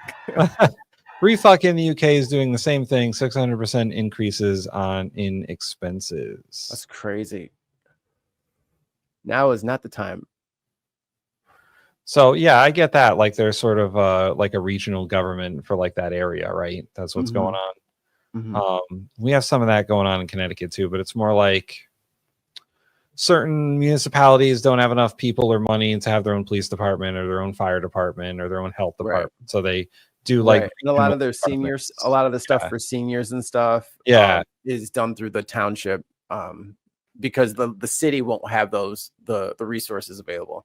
And just to give you guys like a little scaling here, there's Chicago. So it's, I don't know, 30 miles. Yeah. From like Magnificent Mile and all that stuff. It is so crazy how like small municipalities can get so corrupt so fast. Yeah. And because he's the one who changed the way that they caucused. Yeah, listen, the political maneuvering in municipalities is fucking wild. I forgot you're you. Let me grab that because you're gonna love this. Because I've been to the caucuses where they're like, oh hey guys, we're gonna change the rules, and then like, you know, you change the rules to suit your slate of candidates, and fuck everybody else. Kick out your chairman to install a new chairman. We are continuing to follow the political turmoil in Thornton Township. As we reported last night, Supervisor Tiffany Henyard lost her bid for re-election. It didn't come without controversy. Now we are looking at what comes next. Nate Rogers joins us live now with the latest. Nate. Yeah, that's right, Scott and Don. Good evening to both of you. Attorney. Boy, you know you look. Boy, he knew he was gonna be. He's like, I got a hit later. That Let is me grab a little sweater. On point. With the beanie and the beard. Man, I ain't even cold out here. It's Chicago, but you know how I get down. Cool ass. He's representing Senator Napoleon Harris, who led yesterday's Democratic caucus in Thornton Township, say that Henyard did not have a full slate, including a certified assessor. They also say that, Henyard and her attorney tells us that she was specifically targeted by caucus rules. Tiffany Henyard, as mayor, Tiffany Henyard, as supervisor, was specifically targeted by those rules. Did someone email you? Did they talk to you about this process and what it would look like? No one knew about any rules. It was even other individuals outside that was running by themselves. They didn't have no slate. Yeah. Tiffany Henyard and her candidates for township supervisor cannot already appear on the ballot for another office to be voted upon at the February 2025 consolidated primary election, or for another office to be voted upon at the April 1st consolidated election. Yeah. Yeah. They pull the switcheroo on you. See, that's what happens. Nobody knows these caucus rules except for the people running those caucuses. Like nobody knows those fucking rules, even the candidates. And as a Democrat, you better know what's going on. Yeah. I've been to several like primary caucuses where, you know, they're electing a slate of candidates or they're electing a new executive board, and you know, people didn't know the rules and they got fucked out of it. Like it's tough because and I don't know how it runs outside of like New England, but in Connecticut, like Democratic town committees have a lot of power. And so do Republican town committees. Like the committees have a lot of power, and it's designed that way because we don't have county government. Everything's municipal government. Okay. So the local parties have way more power than they should. Like a party chairman in New Milford or whatever, way more power than let's say like a DTC chairman in like New York, because they have county government. Right. But here it's like 160 individual fiefdoms where everyone has their own power. I decide what happens in this municipality. It's exactly what it is. And then, you know, people get fucking too big for their britches. Right. And that's how corruption happens. It happens all the time. And it's quick. Yeah. Quick. Attorney Max Solomon are referencing this document right here, page 5 of caucus rules, saying supervisor candidates cannot already appear on the ballot for another office. Henyard is currently running for re-election as Dalton's mayor. Solomon did say that they did not receive caucus rules until the day of. Harris's attorney says, and if that's all that it says that he needs to notify you of, then that's it. Yeah. Yeah. He was their caucus leader already. So he said, you know what? I'll do it. because they were looking for a ruling because they didn't know who was going to run for it. So they were looking for a ruling from Napoleon to say, hey, what are we going to do about this? And he said, I got you. No, literally, I got you. They could have asked for rules earlier. Now, yesterday's caucus was slated to begin at 7 p.m., but Harris's supporters were pre-registered and allowed in earlier. The caucus lasted 7 minutes, with Harris being nominated as supervisor. That's how you know it was a fucking hostile takeover. Lasted 7 minutes. Non-partial attorney to break down caucus law. Listen in. When did people learn of the rules? They could have asked for the rules because we posted a notice on the door of the Democratic Party headquarters, Senator Harris's headquarters, where? saying you can get the rules by emailing me. Members of his Democratic Executive Committee had the rules. There's a requirement in the election code that says people running for office have to have a complete slate in some instances. However, the federal court She also didn't have a full ballot. Yeah. ruled in a case involving the Libertarian Party that that's too restrictive of a rule and we can't use it in Illinois.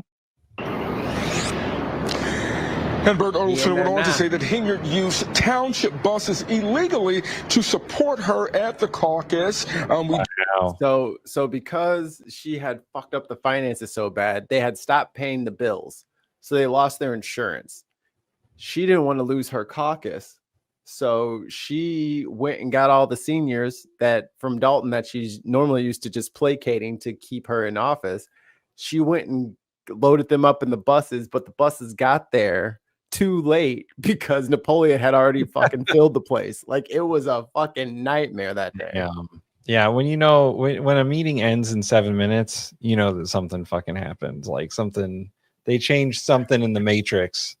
And the same cat went by the track. And somebody got fucking I've been to like town hall meetings that lasted like 15 minutes and it's like what did they just like shove through that they didn't want anyone to know about? And no one's heard hide nor hair of Tiffany Henyard. She fell off the map. Books. I didn't propose anything. Not quite. Here's the language. Not quite. Bill. And here's the language in the one that later advanced and passed by a different legislator. It's identical. And did we mention it was buried on page 90 of a bill that began by focusing on Crohn's and colitis disease? The original bill was to have a week devoted to highlighting the needs of Crohn's patients and their families. And it became what's known as a shell bill in Springfield that really becomes a vehicle for any legislative initiative to be shoved into it. The original intent is gutted. Thanks to the legislative maneuver, Harris is now on track to collect a $202,000 salary from the township, plus $54,000 in expenses. Right.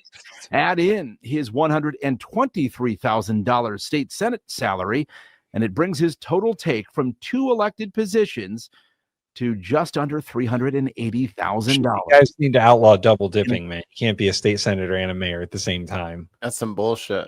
Community where many live below the poverty level and were forced to subsidize first-class travel, meals, and more under Tiffany Henyard's leadership. This is the professional Democratic machine, tried and tested, and it's a machine, all right. That they have taken hold of Thornton Township. Given what these residents have been through and what you campaigned on, don't give me the time, man. Come on. Given what these residents have been through, do you think it's a good look for you to do some of the same stuff that you were critical of? I was not critical of anything, man. You weren't critical of Tiffany Henyard's reign? I've never publicly despised anybody publicly. What I've done was, and I've stated this, I'm about doing the right thing and supporting what the people needs of Thornton Township, and I've done that. For you to say and sit here and suggest that anything has been improper or done wrong is not a fair assessment of what's happening. Nearly $380,000 taxpayer dollars for 2 supposedly part-time positions. The big salary precedent in Thornton Township was set years ago by the late supervisor Frank Zuccarelli. Before Napoleon Harris assumed the job in May, I asked him whether he'd keep the 6-figure salary. He said, "Your worth should be evaluated based on what you deliver." Ben Bradley, WGN. Damn. That is, boy. Yep, that's local politics. Local politics. Local. No one pays attention to that shit, and that's why they get away with it. Until it's this big outcry. Yeah, until it's like fucking makes the news, and they're like, "What?" I can't imagine. Our state senators make like 50 grand because we have a part-time legislature. So they only work 6 months out of the year, so they only get 50 grand, and that's after a raise. They used to only make 30 grand. And then for these people to make this much money, like let's say he gets one of those jobs and it's 200K. Okay.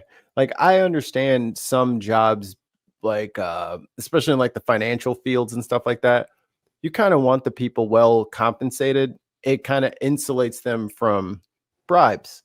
And you know what I'm saying? Like if you can afford your bills and stuff like that, you're not in debt. You're not over here just like rushing and hustling. Okay. We don't have to worry like a bank teller. Yeah. I want the bank teller to be well paid so that they're not tempted to steal when they have access to everything else. These motherfuckers like, so if I get that job, and that job, it's like, what the fuck? No, that is not the right person for that job. That's not why they're compensated at that level. It's to prevent the bribery, not for you to triple dip. as if Illinois doesn't have enough fucking pension problems. And he's like, that's what the law says, is I can't change that. I'm going to have to accept this $200,000 salary because you can't change the laws. Why would you even try to do that? I didn't do anything wrong. I'm reluctantly accepting this $200,000 plus $54,000 for expenses. Like, can't you understand that that's too much money for this fucking area? When it's literally old black folks who are still in the house that they bought back in the 60s and 70s, and they ain't leaving. Like, there's not a lot of new development and stuff like that. They're starting to get more attention and get more stuff down there. But you know what I mean? This has been largely the kids move away or go to college and they're just kind of like left behind there. Like they're lacking in development. Also, Dalton needs to make a fucking train museum. Every single freight train goes through there. What's that? Union Burlington Northern, Santa Fe, BNFS. All of those trains go through Dalton. It's like the biggest changeover thing in like the States. I'm like, dude, get a fucking train museum and get these autistic nerds out here. You will have a line down the block. They love trains. You can have several museums. All right, Mikey. I think that's the end of our show. We're out of here. Until tomorrow. We'll see everyone tomorrow. Same bin time. Well, earlier bin time than today. Earlier. Yeah. Noon Eastern Standard Time. Oh, right. Yeah, not Mikey's weird central time zone. Who cares about that? We do not care. Bye, y'all.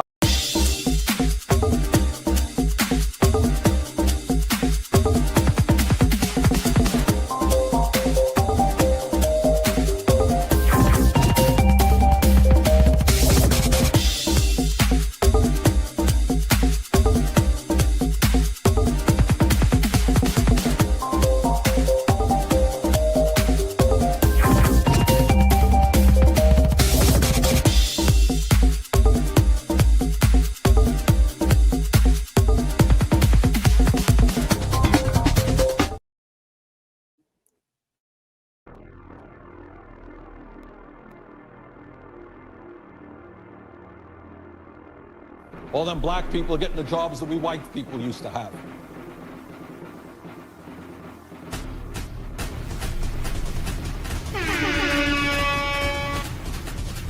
I think it's a really major mistake and an insult to me. But them's the breaks. We're keeping our elbows up, bud. I love Tesla. Oh, no! Pretty soon we're gonna become this country. He wasn't doing shit for his job. Go everybody up! Push the goddamn button. Push the goddamn button! Bill Tool is a shame. He's shameful. Oh, girl, baby girl. Oh.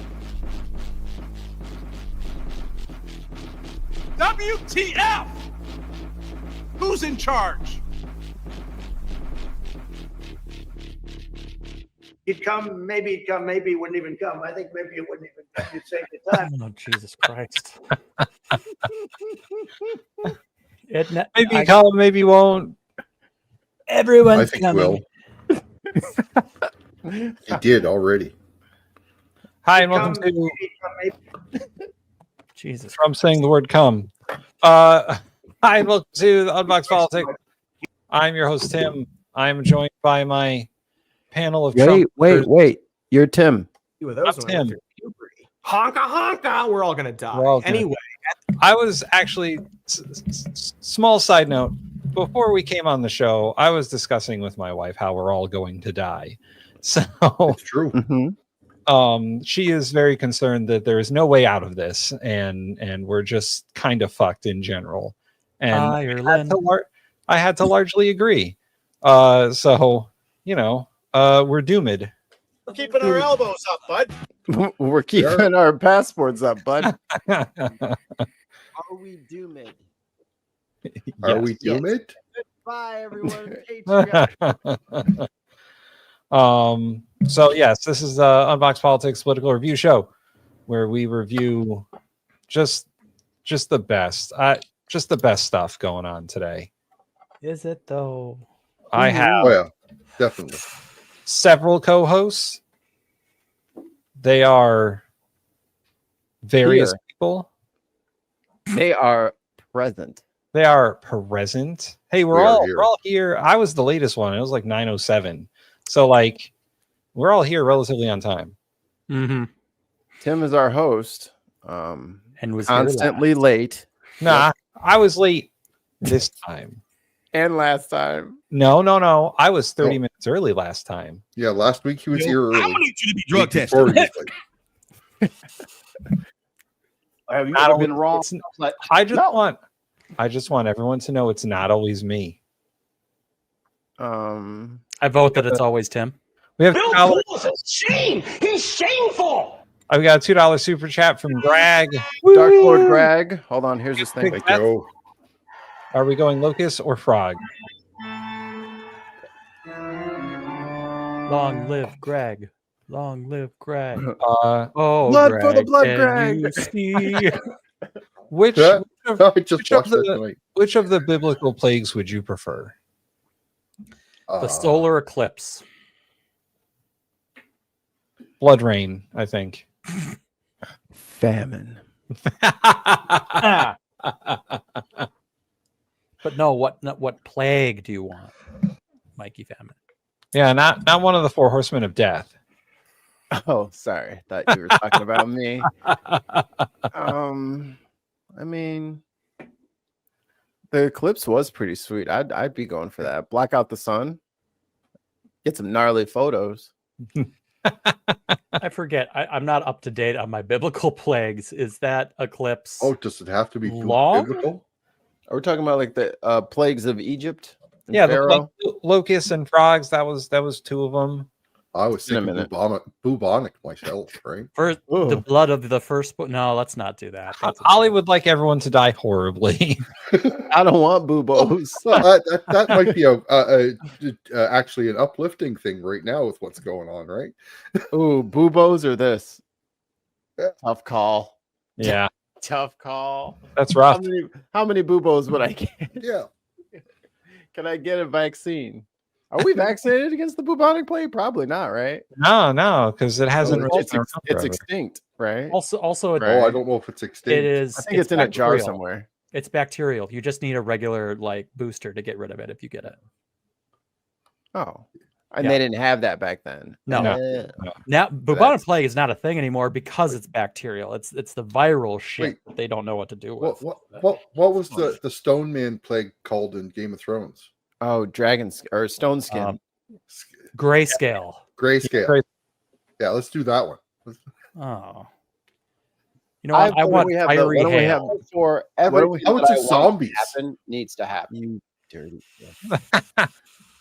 I forgot. Fiery hail.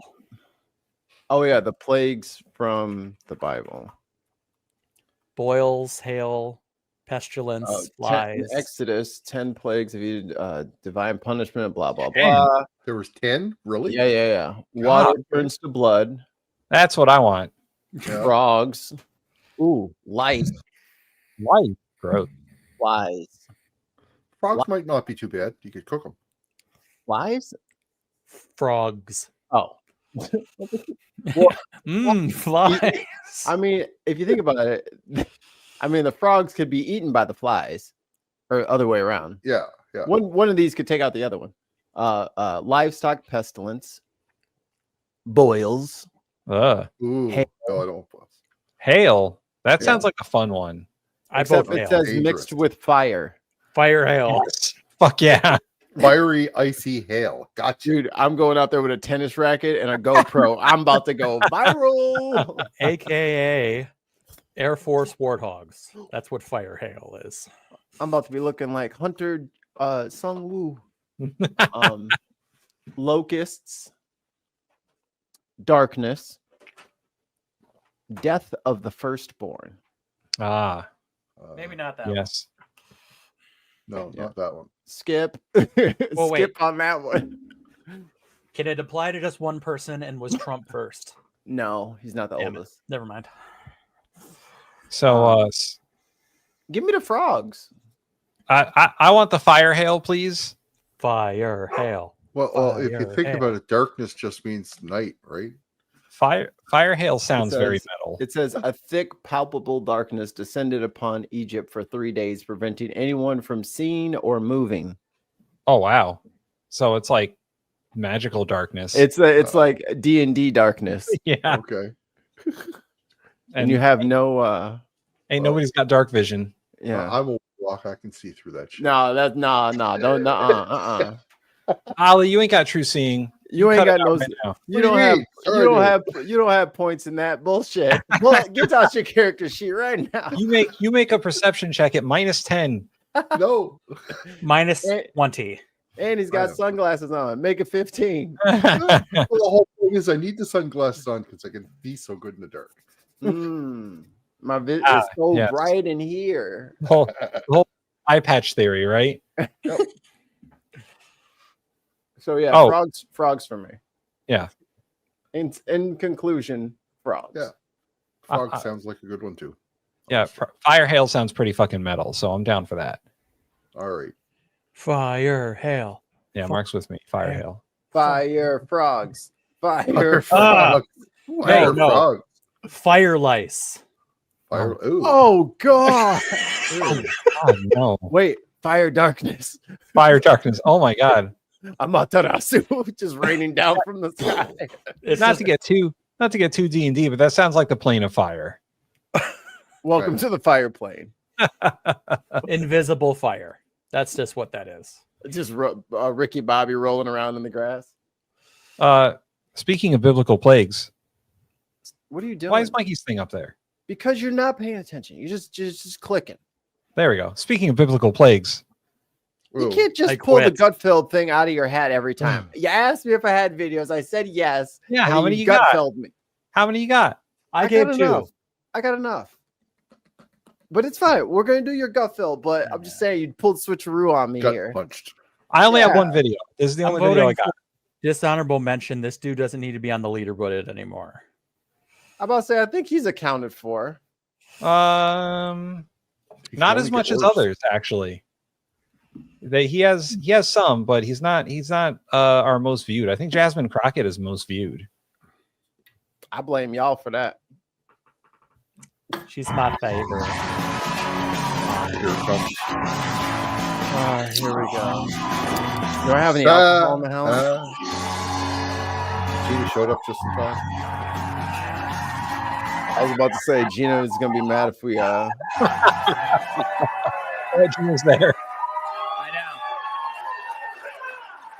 Must be my body spray. No.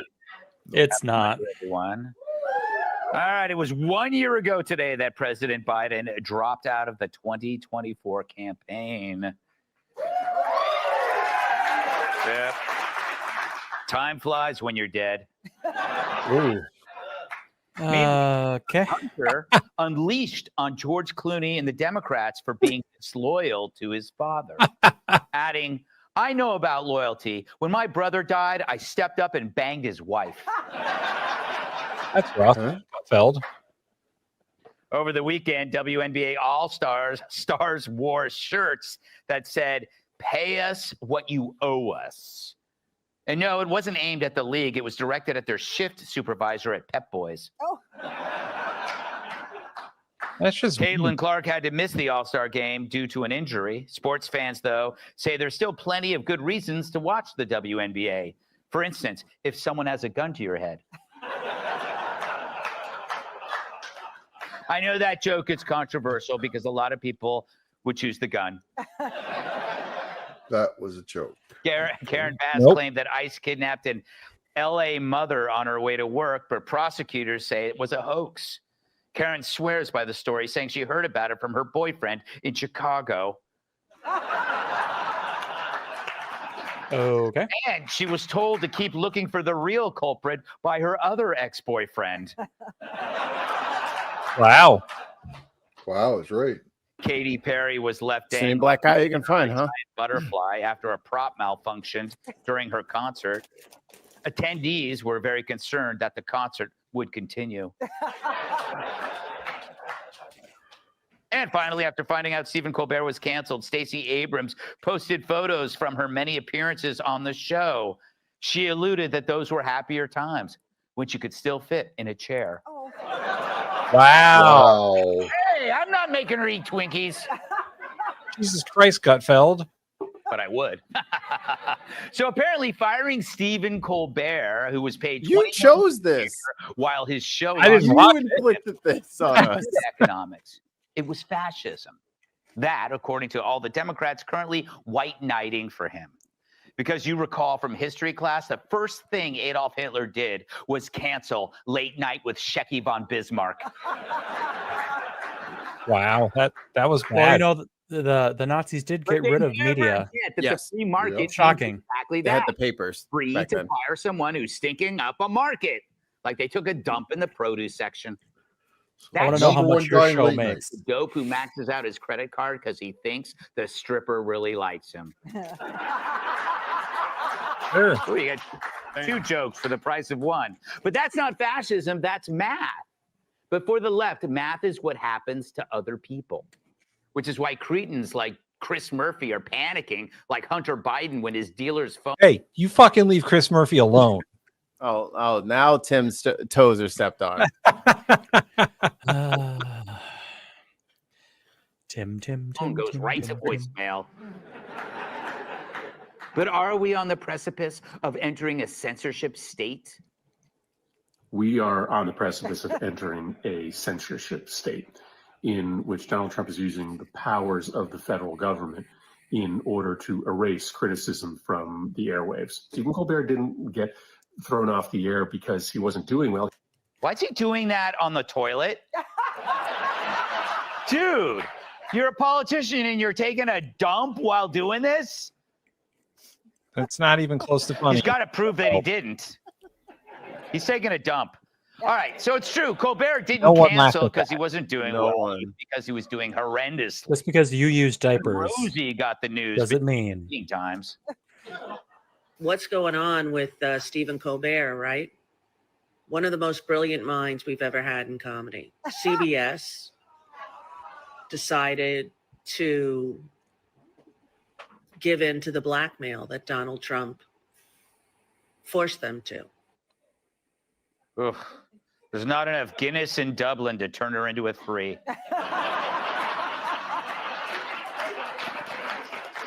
There's a lot of Guinness in Dublin. There's not enough fucking alcohol in the world to make Gutfeld funny. I haven't found anything he said even remotely amusing. Not even close. He's just a fucking jackass. And others are ready to eulogize free speech. If you don't think we are under a regime with an authoritarian strategy, then you are bugging. This is not just a media story. It's a free speech funeral in slow motion. This has not been a great week for free speech and speaking truth to power. A funeral? Please. A funeral would get more laughs. Colbert should have started his monologues with my condolences. But the left's political class kept piling on Liz No one Warren, laughed at it at all. Tim Walz, Tim Jeffries. Jesus, I could feel my IQ plummeting just by listing those names. Thank God AOC wasn't in there or I would have flatlined. And now Jesus the Writers Guild Christ. of America wants an investigation into the cancellation. Somehow that killing a bad show is criminal. Hey, Writers Guild, you know what's criminal? Churning out garbage like The Big Bang Theory and How I Met Your Mother. They should have combined those two shows and called it How I Banged Your Mother. It's not a story about you, dude. Yeah, So seriously. why don't these elites freak out? Wow, when look, working 2 seconds. I'm already funnier. non-federal workers who bring value to the economy, not dying institutions that bleed money serving their agenda? It's weird how they only take pride in things that are subsidized, crap that doesn't require actual success to survive. They think Colbert is a government program. Who cares if it costs a lot and it sucks? It made them feel good to know it was there. Gutfeld, But you don't suck. you dare touch it because that's fascism. Because to them, everything is fascist. It is when that's a bribe for a merger of a major Venezuela, news network, you dumbass. Exactly. And, like, Bernie Sanders consider great honeymoon spots. All those regimes crush dissent, jail opposition, and murder journalists. That's the fascism that these bags ignore.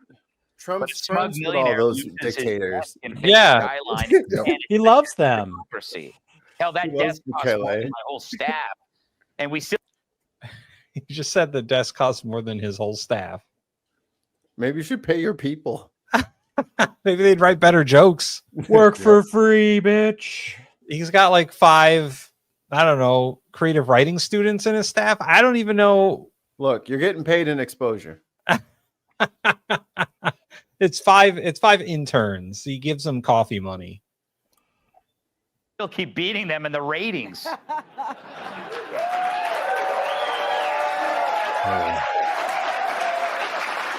The fact so that sad, CBS was losing millions but kept him on the air is the very definition of propaganda. When a business puts aside the bottom line for the message instead, well, you know what they say. If it walks like a duck, swims like a duck, and quacks like a duck, but eats like an elephant, it's probably Joy Behar. Let's welcome. Hey, and that's the end of that. Thank God. Oh, that was painful, Tim. Why does 5 minutes of Gutfeld always feel like 10 minutes of Gutfeld? Because you keep making us do it. Yeah, we don't really need to do this guy anymore. He's just a horrible, horrible. We fucking know. We know. I was waiting for the pushback to get to a critical point. We don't want to like just kick you, but we will. You're our friend. We thought. Like, I was a loyal watcher of Colbert. I watched he's my favorite late night guy. It has been for a long time. He was the number one late night guy. What, 8 years running? It was 7 years. Then he was 1 year off. Then he's back to this year again. Was the number one guy again. But well, here I guess so here's full of fucking shit. Here's the reason why I wanted to watch this Gutfeld clip, because he did talk about Colbert, and I wanted to see what awful, nonsensical take Gutfeld had on Colbert, because they're in the same business essentially. They're both theoretically late night comedy. He's not late night. He's on like 3 hours earlier. Yeah, but this is what Fox News considers to their ancient demographic to be late night. Yeah. So Gutfeld is the Stephen Colbert, I guess, not equivalent, but they're doing the same job. He's Bizarro World Colbert. Yeah. Nice. So this one actually had more of a purpose than previous ones. It's not just a random clip. I wanted to see the conservative late night quote comedian do a take on Colbert's cancellation. Can we just F him and get out of here? Yeah. No, fuck this guy. Yeah. Yeah, He doesn't deserve a rating. Yeah, he Fuck can this slide guy, over Richie. the fuck this guy. Yeah, that's a very good, very handy catch-all drawer for some of these people, right? Yeah. We don't even want to be bothered fucking rating this bitch. Just He's just put him in horrible. the, put him in the Just junk drawer with the horrible. loose string and batteries. Fuck this. And you cry, you're making me cry. Life's hard enough as it is. You don't want to cry anymore. This. I don't want to cry anymore. All right, so I got a redeeming clip here. Redeeming Thank God. Yeah. Okay. Yeah. So we're gonna this will probably just be an honorable mention because this isn't political, really. But I feel like we need a palate cleanser after that. And this works out. If you guys are fans of skating at all, you probably know who Andy Anderson is if you're young. But if you're old, you probably know the guy he's talking to, which is Rodney Mullen. So Andy Anderson has been making videos of like some of the craziest, coolest, most creative skate tricks ever. And Rodney Mullen, if many people will remember, made almost all of the tricks for skateboarding. You will now see one Tony of Hawk. the most Tony Hawk's in the room. This is on his podcast. Which makes this even better. This is a very vulnerable male moment, and you get to see two people get really excited about something. And it was just really cool. And I want to share this with you guys. I don't know if this is the right word, but like transcended contests. Like you're like I don't know what that word is, but just in time for videos, right? And then with videos, that opens up this thing where you don't need the consistency, so you can try things that are like so much harder than what you could prepare for a contest. And like achieve, like your limit becomes your physical capabilities at that point. But like, did you transcend videos? Like is transcending videos just skating alone at night? Like is that, and like how many tricks have you invented that you haven't told us about? Like you know what I mean? Like does it get to that point where you're just like, man, if I contribute any more, like people aren't gonna know that, like people are gonna think that like that they're like, I gotta let them think that they're inventing stuff, and you just watch from the corners, and you're just like, how cute. man, How cute of you. Yeah. like, and does it feel like you watch current skating and you're just like, I got this from Val's roommate, but it's like you feel like Beethoven listening to pop music, like you're just like classical. Anyways, there was layered things in there. I had too many. You think? No way you never figured out the dark slide to switch 5.0. You know what I mean? Like you have that, and like you didn't film it. See, you let me think that I have it first, dude. What? Like that's so nice of you, dude. Are you kidding? I will tell you. That was. Wait, is that true? You did that on World Park back in those days. Oh I remember flicking it to catch there on Axel, and then of course Shinners, right? And I remember like, and I never went back. I never made it, but I will tell you, watching, because this goes to your further question, that I never did it. But of course, it's begging to be done. I know that, you know? Yeah. It's begging. Yeah. And when you flick it and you catch it above and you're like, wait a second, right? It's right there. Yeah, it's right there. Begging. Yeah. But when you did it, because I remember, Tony, that's when you text me. You're like, and Tony was giving you his biggest compliments, right? That's when I ended up texting you. Yeah, and so Tony hit me after hanging out with you. And he's like, dude, this guy. And have you seen his part? And I'm like, oh, I was at my computer. And I just watched it, turned it up. And when you did that and the look on your face, it was like, oh, that is awesome. You not only did it for the feelings I was having of like, oh, that's an idea. That came from like little bits of where I came. And of course, that came from Parkland, Arkansas. And that came, right? Yeah. We're all kind of in that, right? In some way, shape, form, we're all together. And when you did that and that look on your face and knowing that feeling so well and knowing all the little things that go wrong, you know? And I'm just like, oh, that felt awesome. I was so fired up. Anyway, I hope that gets to your point of a little bit of How do I feel now? It's quite the opposite of you taking things further than we ever could have and integrating stuff that they do that I can't relate to at all, and you do it all at once. You know? But you did the hand plant session like in.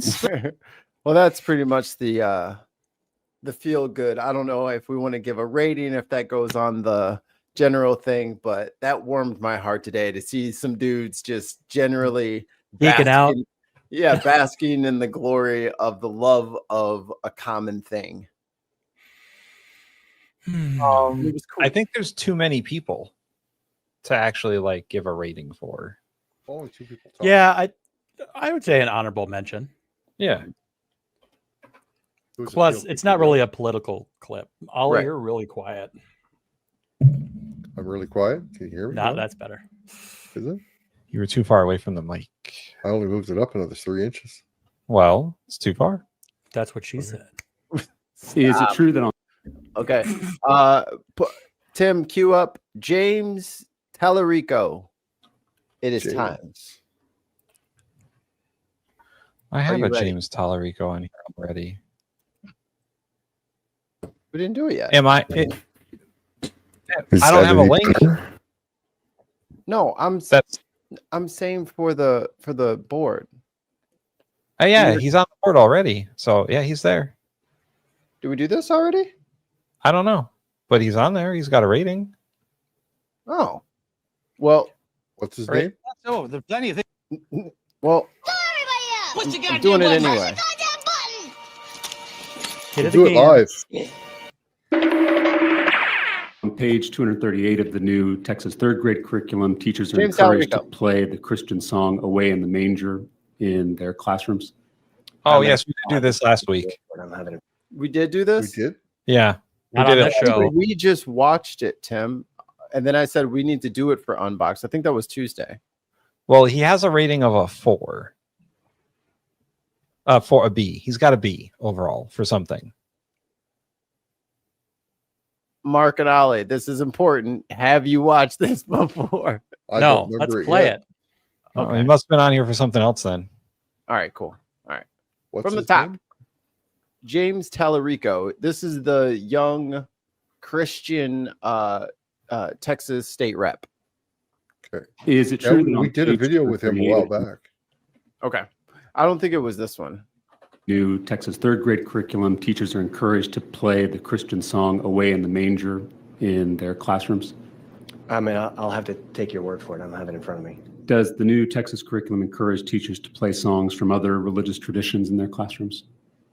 I don't know. Okay. Is it true that on page 248 of the new Texas third grade curriculum, students learn that, quote, the Bible explains that Jesus rose from the dead. 3 days after his death by the Roman authorities, followers of Jesus visited his tomb and found it empty. An angel appeared and said, he has risen, and led them into the tomb. When the visitors entered the tomb, they found it empty. I presume you are reading from the I instructional am. material, so I have to believe that that's in there. Yes. Okay. How do you believe teachers will respond to elementary school students when they ask how a human being can rise from the dead? What we attempt to do is provide training and support to teachers so that as kids ask questions on any subjects that emerge in the lesson, that they can. And this is in response to Texas putting all this like hyper religious shit into the school curriculum. Yep. Wrong answer. -3. Wait, I got that. And why is it that isn't it Texas that makes a decision for like everybody? Wrong answer. When you are What'd you say, Ollie? I said, isn't it Texas that makes a decision on like school books for almost every other state? They No. print a lot of them, but they don't decide. Yeah, the printers print what the school boards tell them, I guess. Or they put out different books. I just remember seeing a video of something about along the lines of Texas for some reason has a big control over the curriculums for a lot of other states. Textbooks they approve go out to everybody. So I think that is true to an extent. However, I think that the publishers who are mostly in Texas, like the big book publishers are That's in what I'm Texas. thinking. Yeah. But they do put out education material that doesn't have Bible quotes in it because in my schools we did not have that. well, no, it's just the new textbooks that are just coming out though too. Yeah, I'm saying that like there's different versions of the same textbooks that different people get. I'm sure that like California wouldn't deal with that bullshit. You can't take that book and put it up your ass. Be equipped to handle those conversations. Is it likely that a teacher, when asked about a religious question, now that we're teaching it in our curriculum, is it likely that the teacher will respond with their own religious beliefs simply because that's what they know? So would an atheist teacher tell their students that Jesus wasn't resurrected and that it's just a story? Or will a Catholic teacher respond based on their church teachings? Will a Presbyterian teacher respond based on their denomination's teachings? I don't know whether that's likely. Okay. Are you I was worried elected that to lead, not to read. Texas public school teachers use this new state curriculum? Those teachers will violate the Establishment Clause by teaching Bible stories in public schools? No. Then why does the bill at the bottom of page 5 explicitly give teachers who use this new curriculum immunity for violating the Establishment Clause of the United States Constitution? Yeah. So, I mean, I think one would posit that there's a variety of things that cause folks to have hesitation, and this is essentially meant to take that off the table. I'm a former Texas public school teacher. I'm also a student at Austin Presbyterian Theological Seminary. And so I can tell you there is a difference between teaching and preaching. Under federal law, schools can teach the Bible as an academic text, but not in a devotional way. In other words, public schools are not Sunday schools. It's hard to be different as a kid. If you're a Jewish kid going to Texas public schools, if you're a Muslim kid going to Texas public schools, if you're a Hindu kid going to Texas public schools, it's hard enough. Now their teacher is teaching Bible stories at the front of the classroom because some politicians here in Austin are forcing them to do so. And with little to no representation for their faith traditions. I'm concerned with how that will make them feel, how that will make their lives harder. I think if Jesus, who was Jewish himself, read this new curriculum, he would remind us to treat Jewish students as we would want to be treated. You don't speak for the Lord. Treat Hindu and Buddhist students the way we would want to be treated. And if I were them, I wouldn't want the government elevating one religion over my own or over my family's religion. As I said earlier, I believe public schools are not Sunday schools, or as Governor Abbott is fond of saying, schools are for education, not indoctrination. Got him. Yep, I think he did. Is it true that on page how a human being... Pause, damn it. Jesus. Okay. Rating time. Content. The words that were spoken. That's an A. I was thinking A. Yeah, I would agree. Succinct and well said. Mikey's like, you pulled my leg. A. Fine. I'll do it, but I wasn't gonna. Delivery. Kind of flat. I feel really. saved.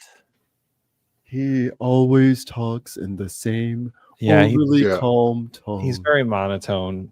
He's like me. B. He's just kind of B. Yeah. B minus. B minus. Benign.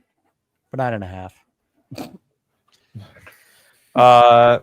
Presentation. It looks like this was filmed on like a security camera from 1992. Yeah, this is a horrible video quality. You can't really tell anything about it was This is Texas. It was filmed with an HD Kiwi. This is Texas. They have not had money to upgrade anything so for somebody's about got 70 one of the first, years. Somebody's got one of the first Razr flip phones with a camera sitting. Yeah, right. That's what they're recording this on. 248 by 248, baby. Yeah. I mean, but I'll give him a B for presentation. I mean, he's not wearing anything fancy. He looks like he'd be knocking on somebody's door if he wasn't there. Yeah, he kind of looks like he dresses like a Mormon. So he definitely does. Yeah, perhaps he's an agent from the Matrix. I'm just gonna go C plus, dude, just because of the quality of that camera. That's horrible. Like that is literally 1998 technology by the looks of it. Is that my fault or is that the video? That's the video. Yeah, that doesn't look like 1080p. You know what it looks like? What they did it was like a wider shot, and instead of zooming in with the lens, they just digitally zoomed in, because if it's 1080p, it shouldn't be this pixelated. Yeah. They did a digital zoom. You're right. Yeah. So, well, they got one camera recording the whole room and then just zoom in on people. Mikey and Mark, your ratings? Oh, C. Yes. Default. Just default. Yeah. Default 120p settings. And vibes. Yeah, I like this message, but I'm gonna he go. really delivered it so flat. Can I give him more than a B plus? I'm gonna give him an A because I like that there's a dude out there moving it at this angle, like attacking the religious right from the religious right. Right. Yeah. Okay. But he's not a psychopath who's out here trying to, like, you know, go after people's humanity or dignity or rights or anything like that. He's more concerned with how they're misusing his religion in his eyes to get their shitty policies through. Right. Mm-hmm. So I like the cloak and dagger of it. Like, we can't go after the religious right because of, like, you're just a sinner. Homeboy's literally in seminary school. I almost said seminary school. He's trying to be a preacher. He's a seminary. He's in cinnamon school. Cinnamon school. He's at the seminary. White. It's white people spicy, Mikey. Black pepper. White. That's my wife. White people. Peppercorns. Cracked peppercorns. This is too spicy. That's our old roommate. She could not handle the spices. It was very funny. Just got to endure the pain, and then it goes away. You guys can do vibes now. Yep. B. I liked where he was going. He just needed a little bit more. Yeah, he needed some pep. He needed more pep in his step. It's like he didn't have any coffee today. But I'm going to argue that this is not the meeting to pep it out. No, you got to have a little bit of sting in your punches. Come on now. Well, yeah, but you don't go to a meeting at work and be like, "Yeah, taxes." Like, it's just, you know what I mean? Like, it's not that kind of meeting. I submit this as further evidence. Religion. As I said earlier, I believe public schools are not Sunday schools, or as Governor Abbott is fond of saying, schools are for education, not indoctrination.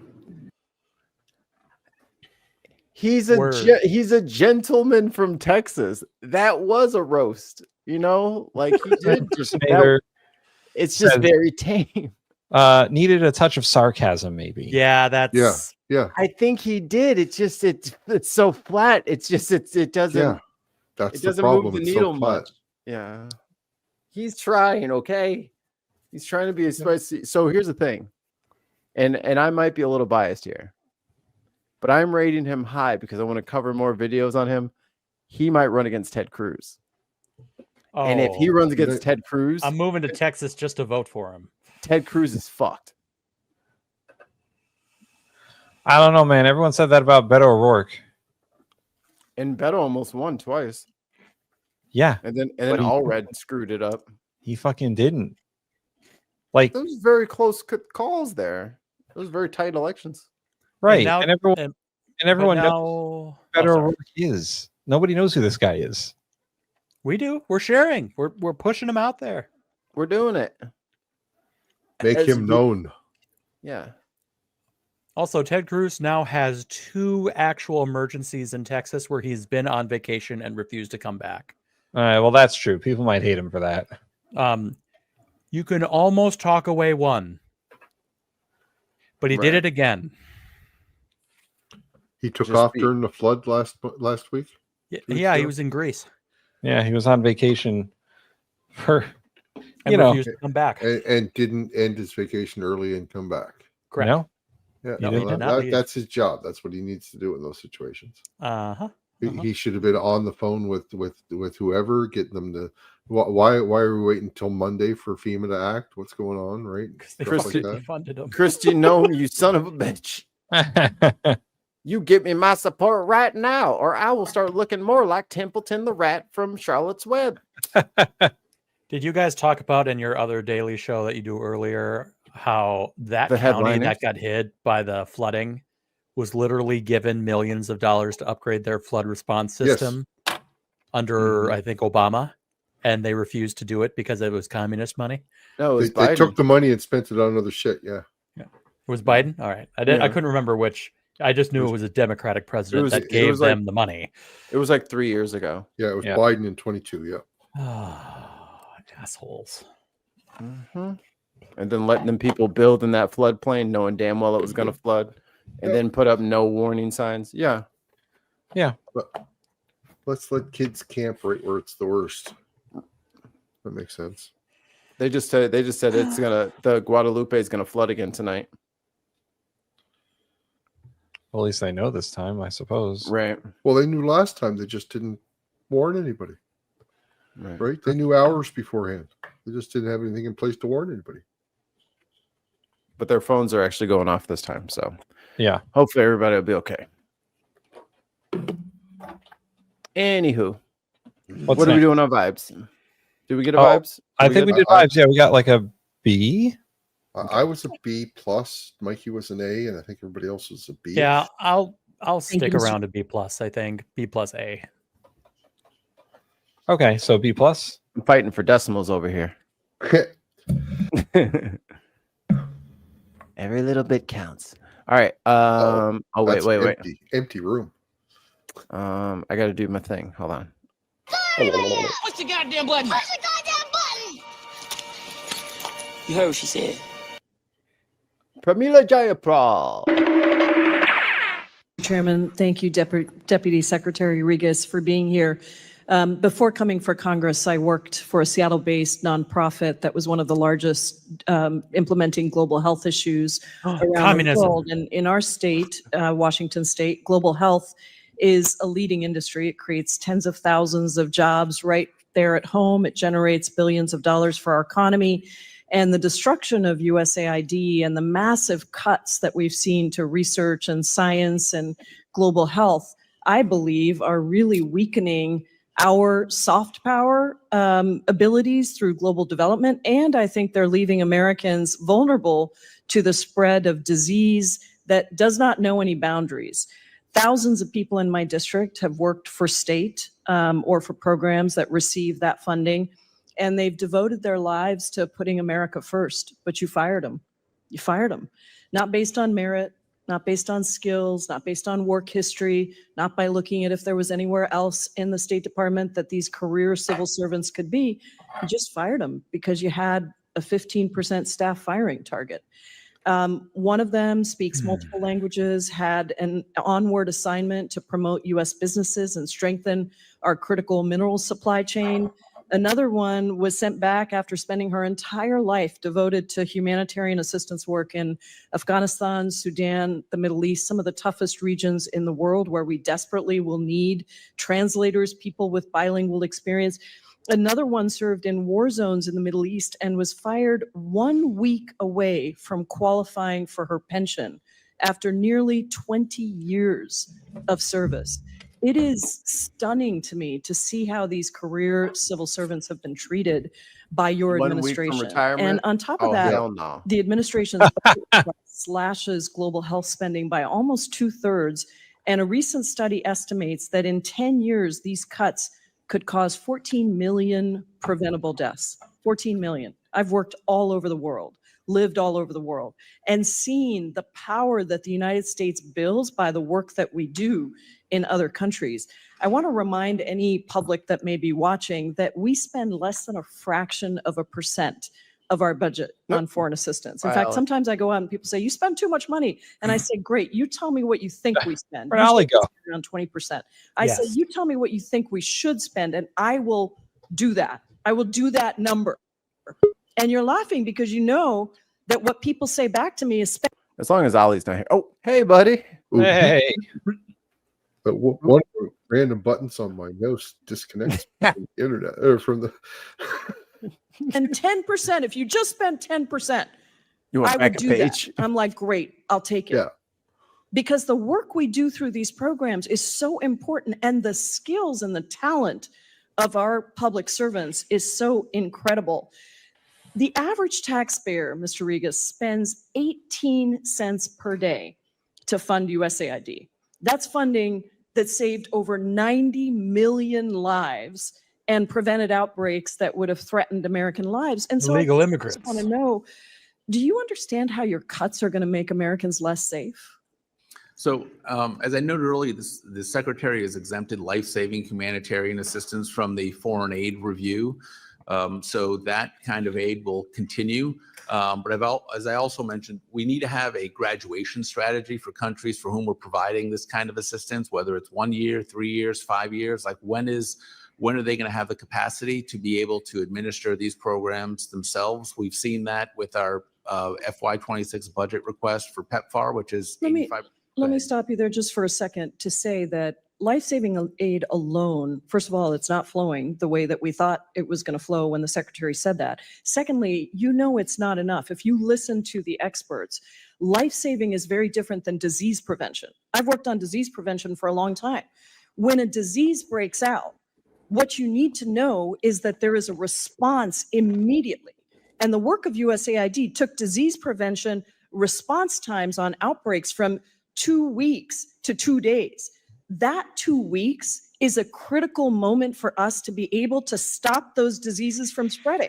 And we're in a situation now where we can't even analyze samples that come to us from other countries because they're being put through all kinds of other cuts at the CDC, at other agencies. And so it's simply just not the case that life-saving is enough. I have 19 seconds, so I want to turn to the Gaza Humanitarian Foundation. How many sites does GHF operate? Do you know? I do not know. That's under your jurisdiction, your resources. It's 4. How many square miles is Gaza? Do you know?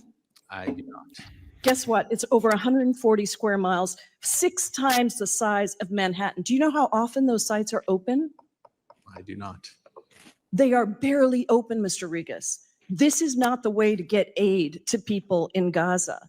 And if you're going to be here over personnel and operations, I would ask that you know the details of what you are actually overseeing and ask the experts to come in and help you. Because whatever people say about UNRWA, we were delivering aid Bit of ladies' time's to expired. the people that needed Representative it. Thank Vice you. is now recognized. There you go. Representative Jayapal. I think she is from Washington.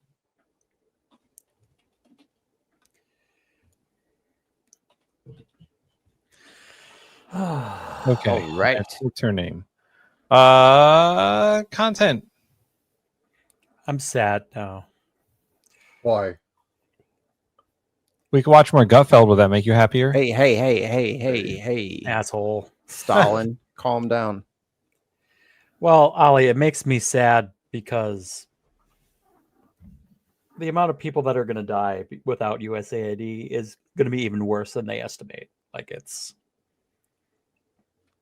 we're burning tons of food that could have just been given away instead of set on fire. That's miserable. Yeah.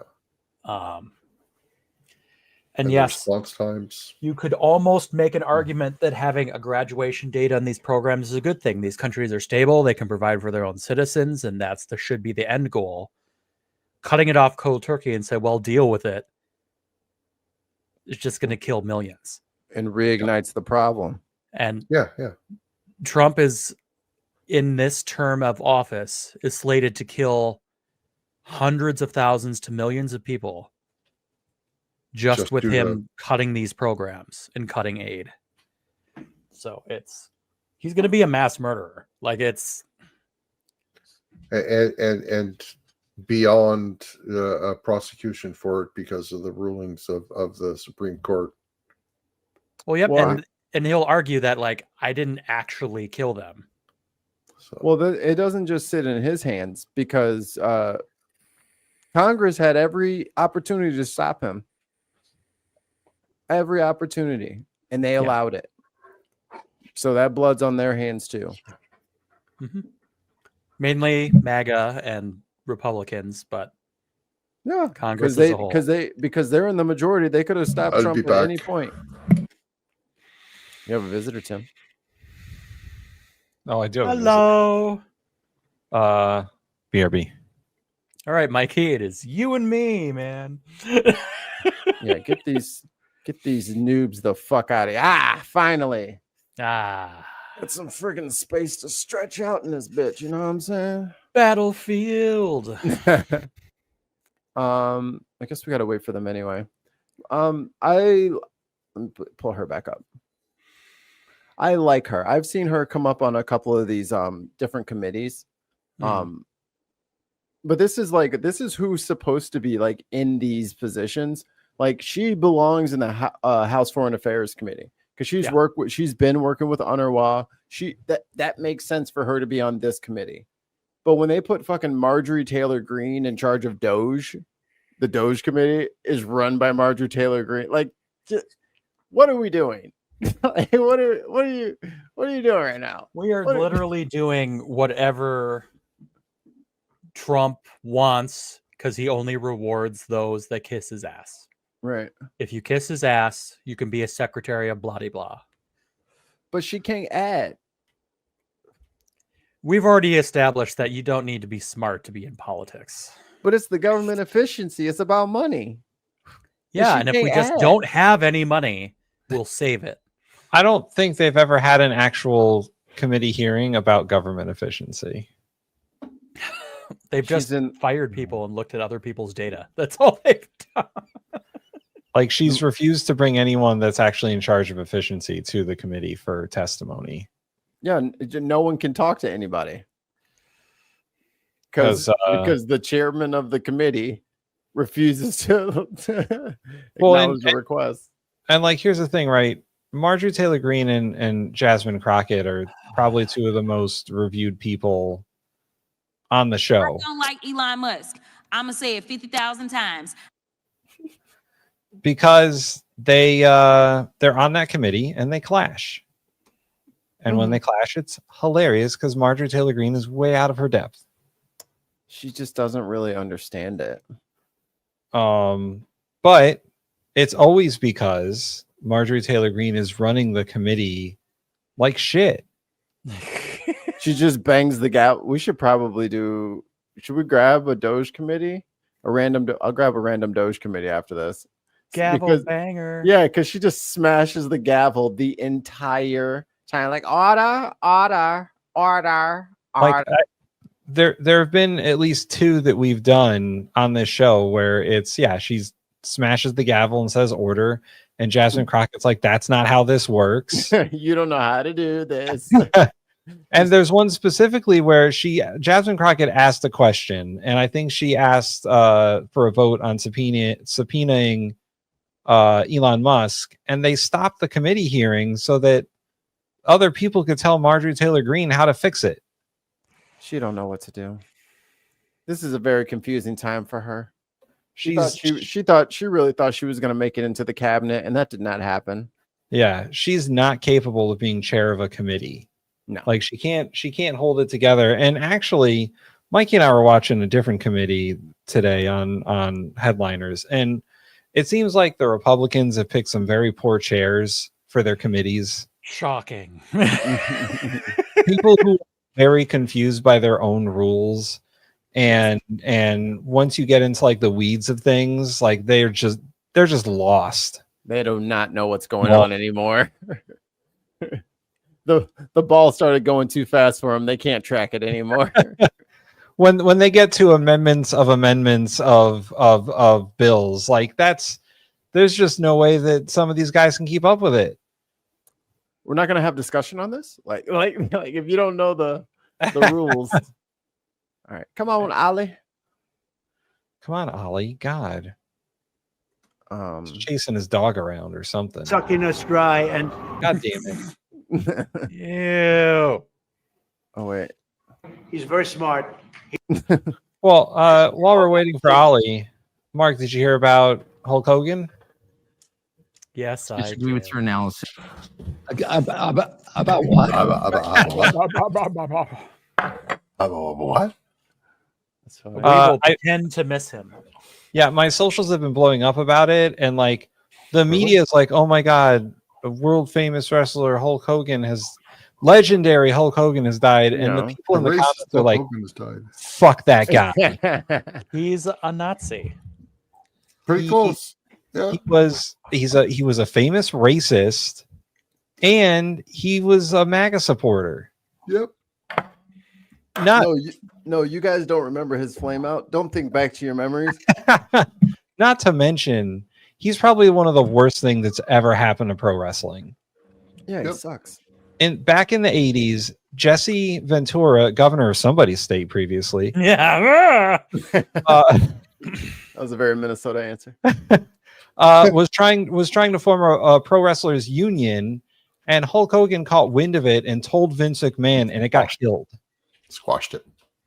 He squashed it with Vince. Like, him and Vince were tight. They were. Him and Trump were tight. And him and Epstein were probably like, it's a whole thing. We don't have money for lawyers, Tim. Yeah. He's dead now. Who cares? His estate. Listen, he's dead. Why are we still talking about this guy? Yeah. I mean, I just want to. I mean, what do we want to fucking parade for the guy? He's a piece of trash. Anyway, but I was like, I texted Tim because Tim told me the same thing. He just told you guys, and I was like, yeah, they'll treat him like Elvis. Like in 50 years, he'll be the greatest fucking guy ever, and no one will talk about the fact that he had an entire fucking flame out when he thought Brooke Hogan was gonna be with a black guy. And he lost his fucking mind, and it got recorded. Fuck you, burn in hell. Bye. I agree with one angry pagan. Yeah. R.I.P. Ozzy. Yes, Ozzy actually had a positive effect on pro wrestling, oddly enough. What? Generals gathered at the mass. Yeah, he has several songs that were themes for like big wrestling events and wrestlers themselves. And he guested at WrestleMania, didn't he? Yeah, he guest hosted some shows and stuff like that. Like, wrestling and metal sometimes go hand in hand, and Ozzy was a big contributor. The Venn diagram overlaps a lot. A bit. Anyway, it's a rectangle square situation. Not all metalheads like wrestling, but all wrestlers like metal. Yeah, kind of. Yeah. Content. No, she was good. I want to say S for content because she dropped some real knowledge on the actual effects of these policies. I mean, she knew more than the dude who was supposedly in charge of all this. That's what I'm saying. I was about to bring that up. I'm like, she had to remind him of what his job was. After he's already been put in the position. Like, you're supposed to know this, right? Yeah, but I'm still just at an A, I think. I'm going to go A+. I'm going to go A+. A+, yeah. So S, A+, AA. All right. That sounds fair. Yeah. It's a good spread. Always good to go AA. Delivery.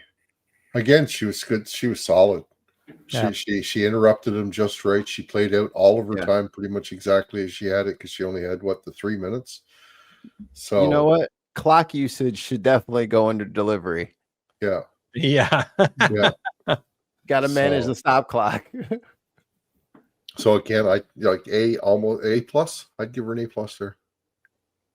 I'll give her a solid A for that. I think. I'll give her an A. She rocked that shit. A. Just kidding. Vibes.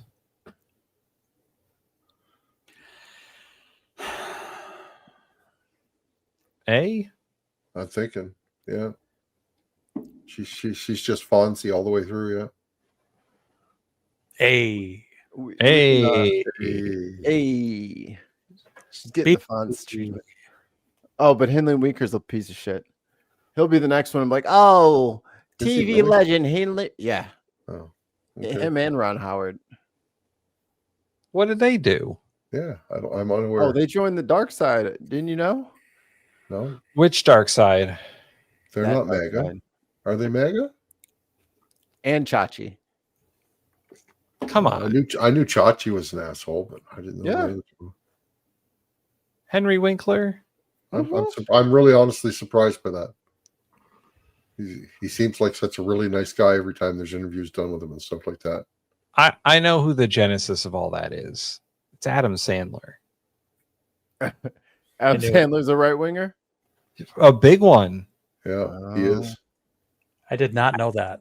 Adam he's a MAGA dude. He donated to Trump. Oh, man. sandbags. Yeah. No, I knew that. Oh, sandbags. So, and Adam Sandler and Henry Winkler are good friends. So, who influenced who is really the question. Well, Andy Samberg is the only ASI I recognize from New York going forward. Because Dick in a Box is funnier than all of the Waterboy stuff. My dick in a box, baby. Do we got anything else? We sure do. Indubitably. Where did I put it?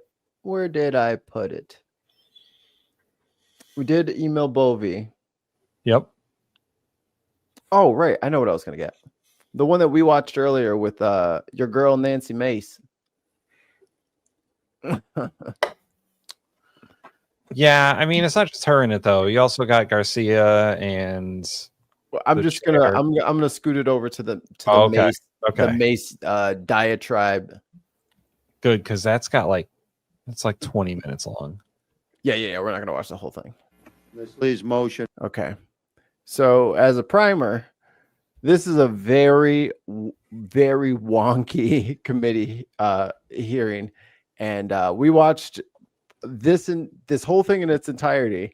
What you need to know is that there's one person put forward a bill, one person wanted to amend that bill, Garcia wanted to amend that amendment, and then Nancy comes in after all that, and she wants to add in some bullshit to pretty much make it so that any evidence or files that they found on Epstein would have to be credible, quote unquote. She wanted to add that to it. So that means that someone who isn't named would be able to just dismiss things at their leisure.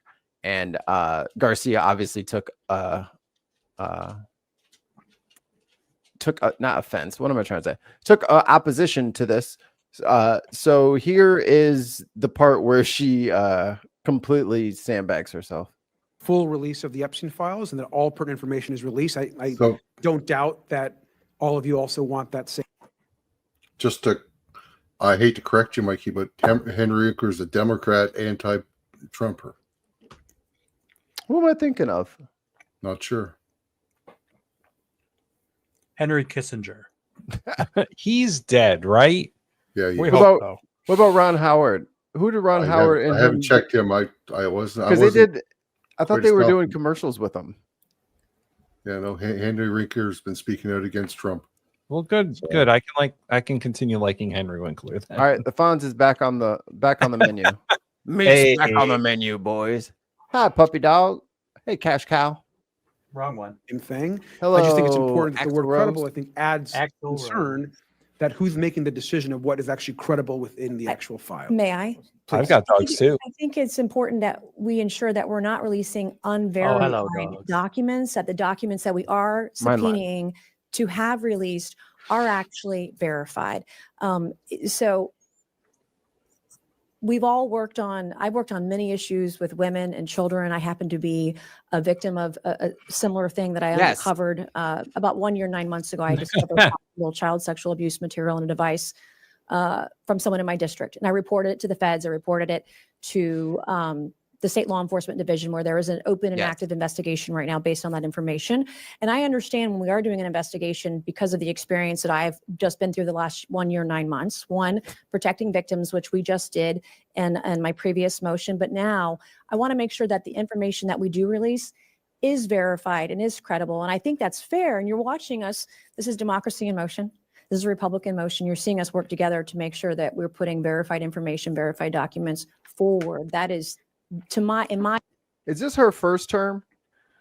No, second, right? She's newer. She is newer. Garcia is not. No, Garcia's been there for a few terms. Yeah. So it's just hilarious that she's lecturing him when he's been there twice as long as she has. Well, she's trying to make herself into like a victim of all of this. Like she's had to view these horrible things and it's traumatized her, and her constituents are just horribly abusive apparently.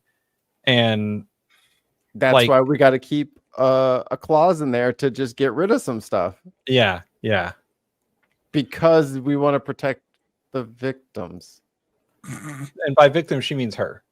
Right. Estimation, the best path forward to ensure that this isn't just some political witch hunt, that we're being actually very thoughtful about it with all parties involved. I appreciate that. And I think our concern, and certainly mine, is that, if it's the White House or anyone else that's making a decision of what's actually credible or not, or the DOJ, we want to. We as a committee are doing that. I understand that. I just want to make sure that we receive as much information as possible, and that the decision of what is actually credible is not being made by an outside party. Well, we are making The that gentleman's time We for have comment on Mr. this Chairman, may I? has expired. May I, Mr. Chairman? I would ask that they're gonna fight again. They're gonna fight again, but there's like a break, so it's coming up in a second. interest of all members, we're debating one word on an amendment to a motion that we have yet to vote on. Mr. Chairman, may I have 1 minute? I recognize Ms. Mace. We as the Oversight Committee, we have writ authority over our subpoena, over this motion, over the subpoena. So there's no one from the White House in the room today. There's no one from the DOJ in the room. This is us operating as our own But they have a legislative mole. vehicle, doing this independently of anybody. And I think we want to The be sure that this KGB is not here. structured in a way that is taken seriously, is real. He's got to stop staring at her like that. We have that writ authority, Mr. Chairman, as you know. Thank you, and I yield back. Okay. The gentlelady yields. Let me say again, we're debating one word. If you oppose, I would suggest that we move forward with a vote. If you oppose a motion, oppose a motion. Mr. Chair, may I But be recognized? the good lady's recognized. Thank you, sir. I would like to yield my time to Ranking Member Garcia. Thank you. And I appreciate the back and forth. I know we're gonna vote here real soon.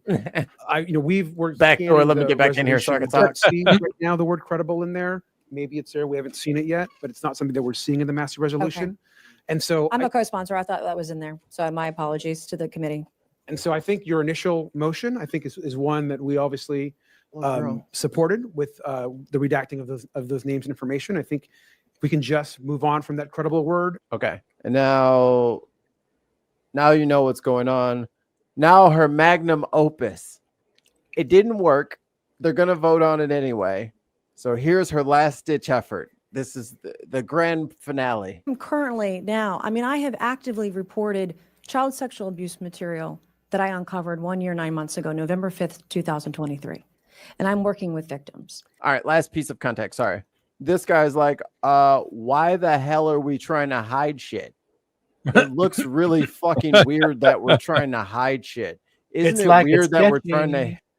weird that it seems like we're trying to hide shit? Like if something bad's happening, shouldn't we just like go after the people? It feels like we're trying to hide shit.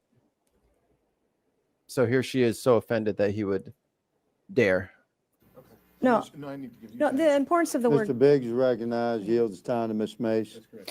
It's important that I am currently now, I have actively reported child sexual abuse material that I uncovered 1 year, 9 months ago, November 5th, 2023. And I'm working with victims. And so to sit here and say that members of this committee, like myself, don't want information out about possible crimes against children, we're literally voting on that right now. It's going to be a bipartisan vote. So I take issue with that. But also, we're in a political environment where the Steele dossier was touted out there as something that was credible. It wasn't credible. We're out here, we were told that the Hunter Biden laptop wasn't credible. When it ended up, it was credible. Oh my God, the goddamn laptop of death. Environment, I want to be as transparent as possible. You're going to say, see oh, me this it's and death. the other Republicans on this subcommittee. But it's important that we treat this with the dignity, the respect, the transparency, and that we're not going down the conspiracy rabbit hole that our country has been through. That is Nancy Mace telling everybody not to go down the conspiracy rabbit hole is rich. Oh yeah. That's a rich broth, brother. The last 4 years, like we're trying to instill trust in an institution, and regardless of what's in the files, who's in the files, all of that. That matters. We want to, this body on this committee, this subcommittee, show that we can be trusted and that we're not going to play these games. And I think it's just really important that we're talking about verified documents. That's why I want the word credible in there. I am living this nightmare in real time with some of my constituents because of evidence that I personally uncovered. And I'm fighting like hell, tooth and nail for those victims. And how? I can't tell you, when you see possible child sexual abuse material, what it does to your soul and how awful. And you're right there with me, shaking your head. I can't tell you how devastating it is, how devastating it's been to me, the trauma that I've endured, the trauma, vicarious trauma that I've endured dealing with victims. So I take this issue very seriously, and I want to see us do this work, but do it in a way that's not going to be tainted. I'm sick of the political games. I'm sick of it. Let's do something that's real. Let's do something that's right. Let's do something that's verified so that we can be trusted.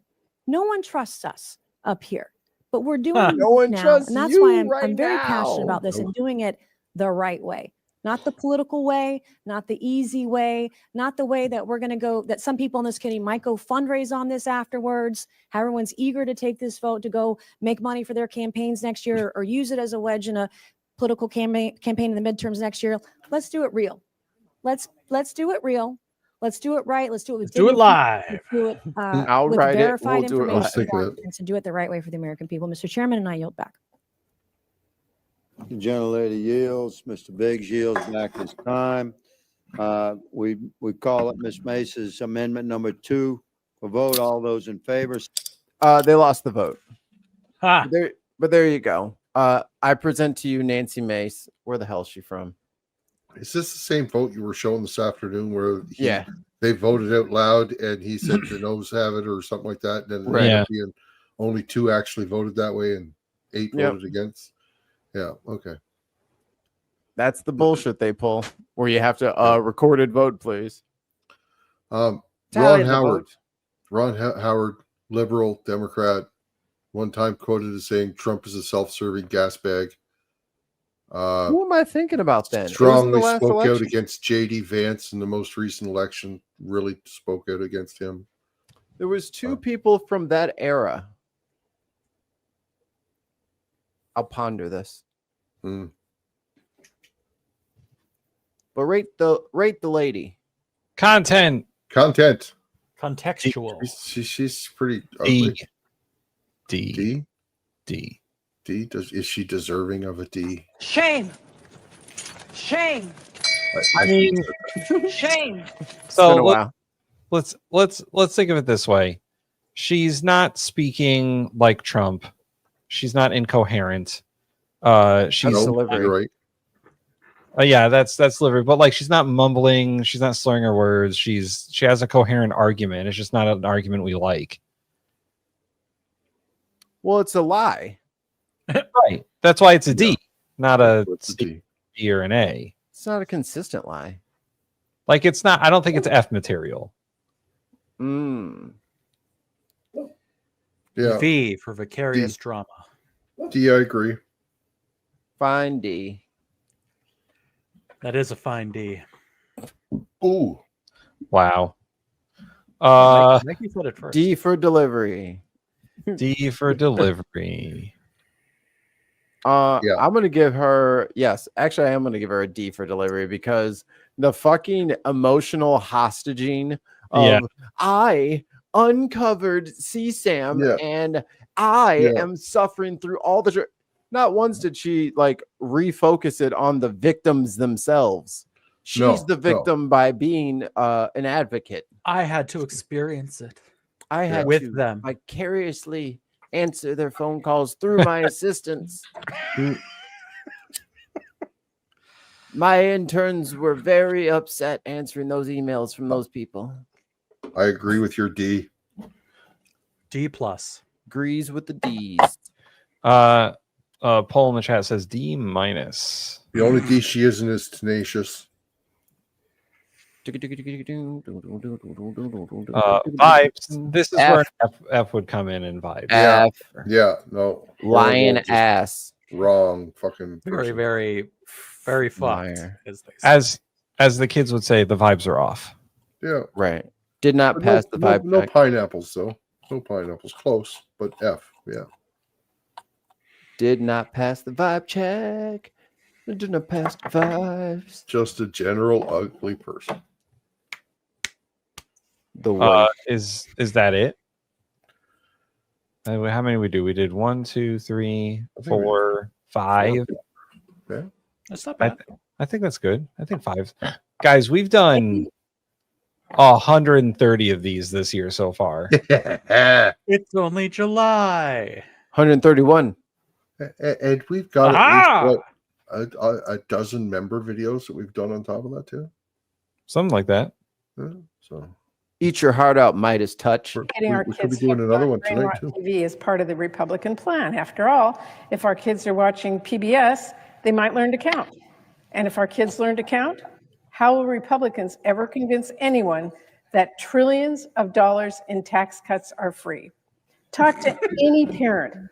They will warn you, if Republican cuts end up canceling free, high-quality programming that is thoughtfully developed to get kids thinking and grow their curiosity, there's an alarming amount of low-quality junk to fill that void, carefully engineered to keep kids watching and shorten their attention spans. It's called Unbox Politics. You know what? It makes sense. Maybe. There you go. I do apologize. We couldn't find the whole clip, just a short of her speech there. But We'll use that as a teaser. We'll find it because I did find that whole thing, but it was like hours. It was like Your the whole kids the might whole learn thing. to count. How dare they?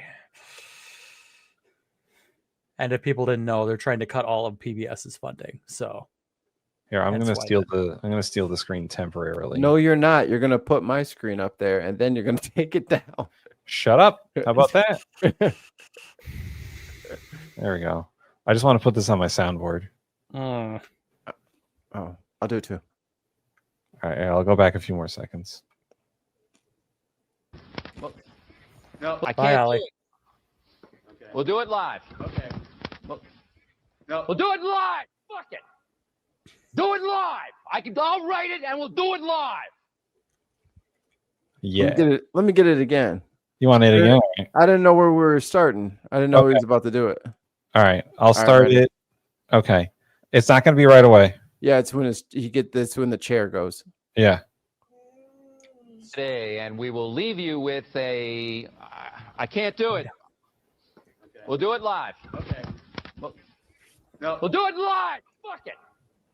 Do it live. I'll write it and we'll do it live. Fucking thing sucks. Yeah. Oh, go back. I want that. Fucking You want that? You. I want fucking thing sucks. All right. I'll play it again.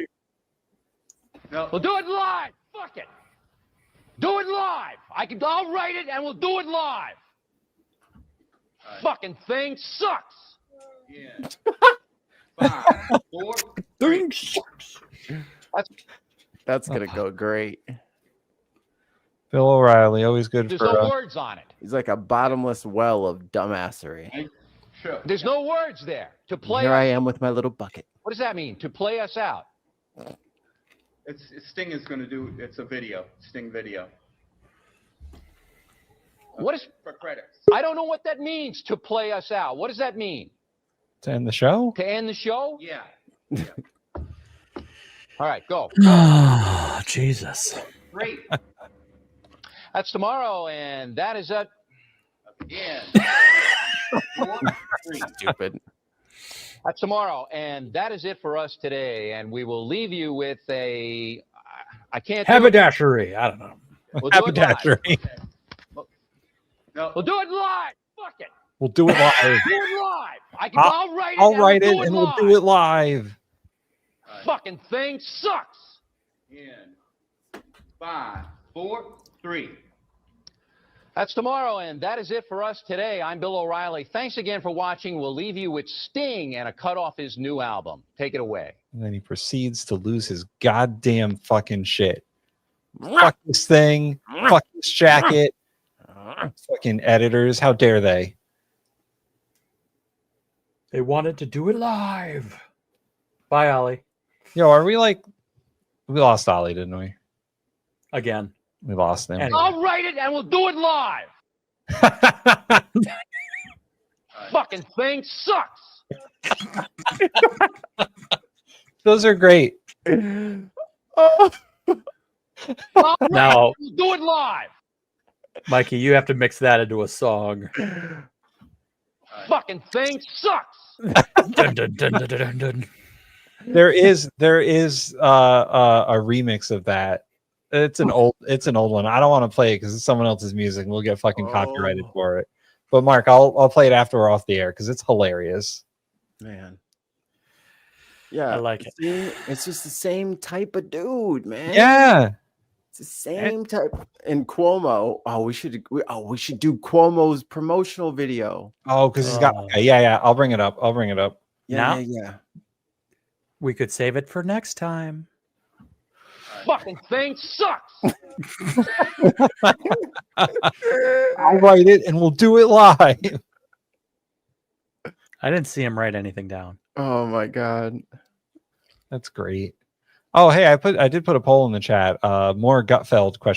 I lost by 60-40. But the Good. 40% of people who support me, I support you back. Stop encouraging him. I will find out which one of y'all are voting for this nonsense. Stop it. I come in here, I'm like, all right.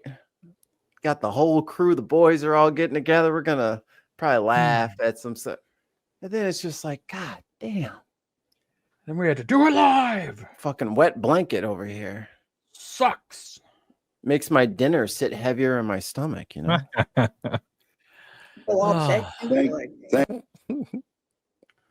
I wish everybody would stop talking over Elizabeth Warren all the time so we can get some good sound bites of her. I know, right?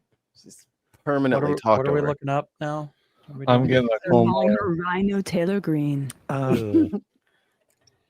Actually, we don't have Ollie, so maybe we shouldn't. For what? Oh, for the Yeah, the maybe Cuomo we'll one. save it for next time because Ollie ain't around. He left us. He wait. Do we have a last minute submission? Progress only made the news today. Progress only made the news. Progress only. Progress only made the news. Let me pull up the link. I hope there's a video. You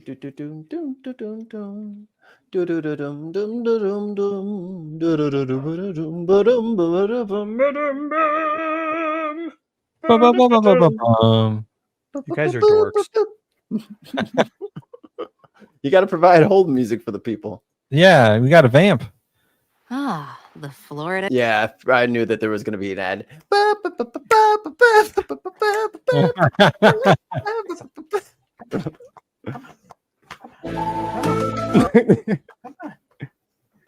That them's the breaks. All right, here we go. Wait, pause. Oh, they moved the volume thing on me. There we go. There you go. Axel, entertain the people. Welcome back. Axel, entertain the people. Yeah.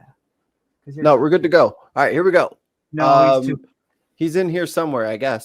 That's the message one Bay City City Commissioner has for Bay City Bridge Partners.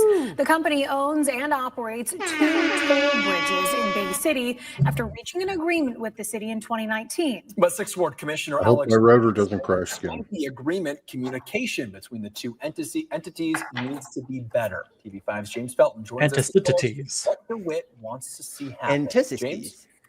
Commissioner Alex DeWitt tells me it's been a while since the commission as a whole has heard from Bay City Bridge Partners. I appreciate this local news station, but if y'all don't put progress up on this goddamn screen right now and stop running y'all goddamn mouth.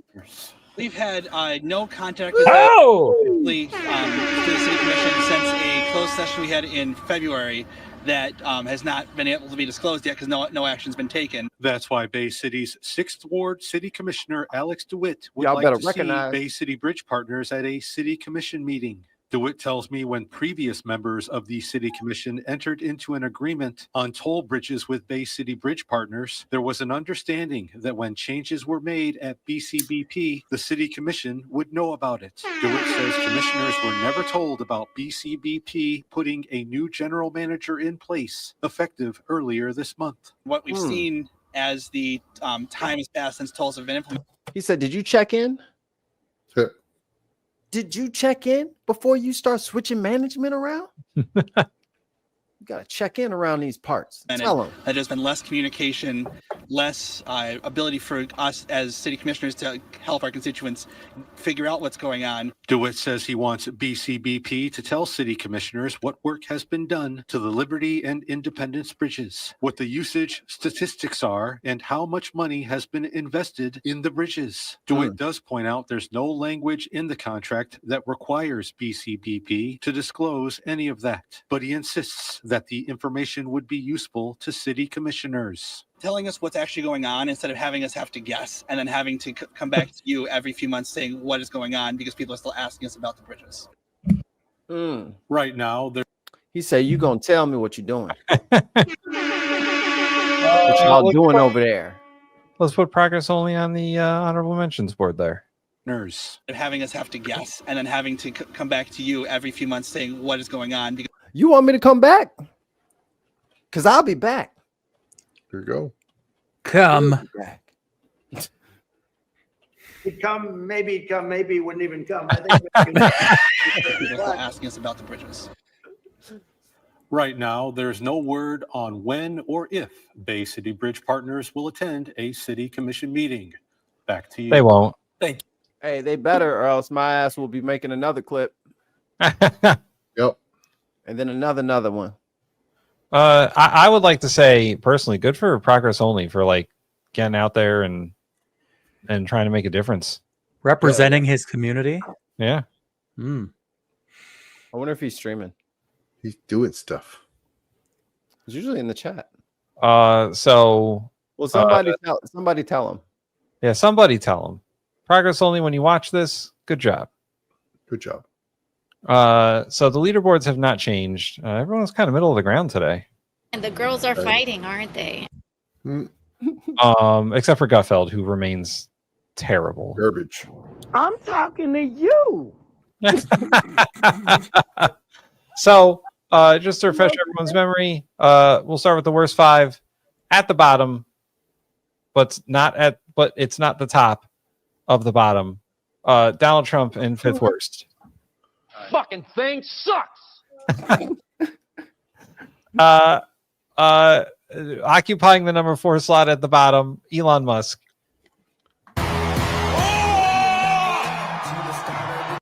He's been keeping quiet lately, so he hasn't really. Yeah, he's been very We quiet. need new shit for him. No, he can shut up. Please, no more headlines. Occupying the 3rd spot, RFK Jr. Oh, got him.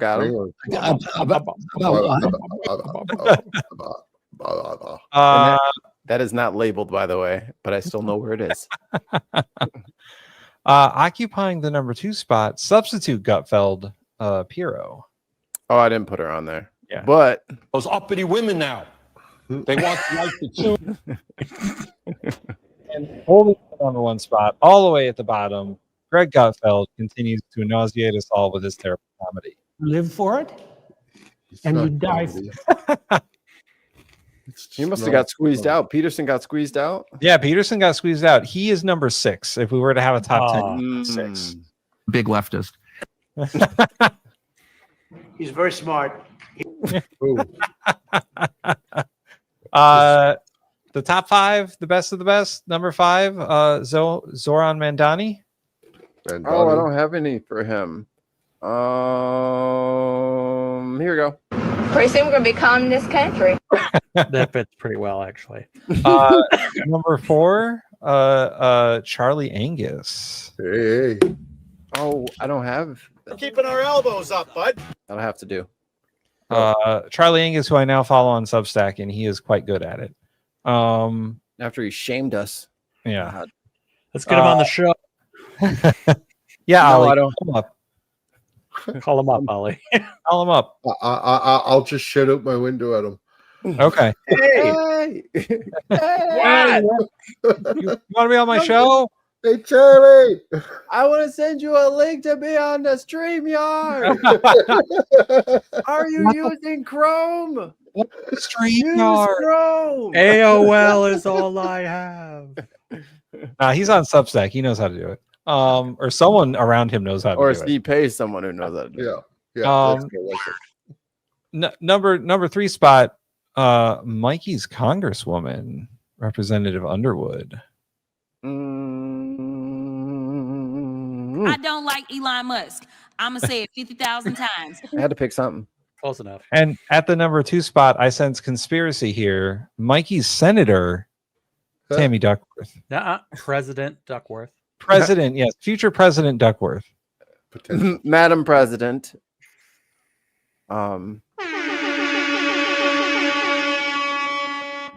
And number 1, unbeatable, because we've only seen him once.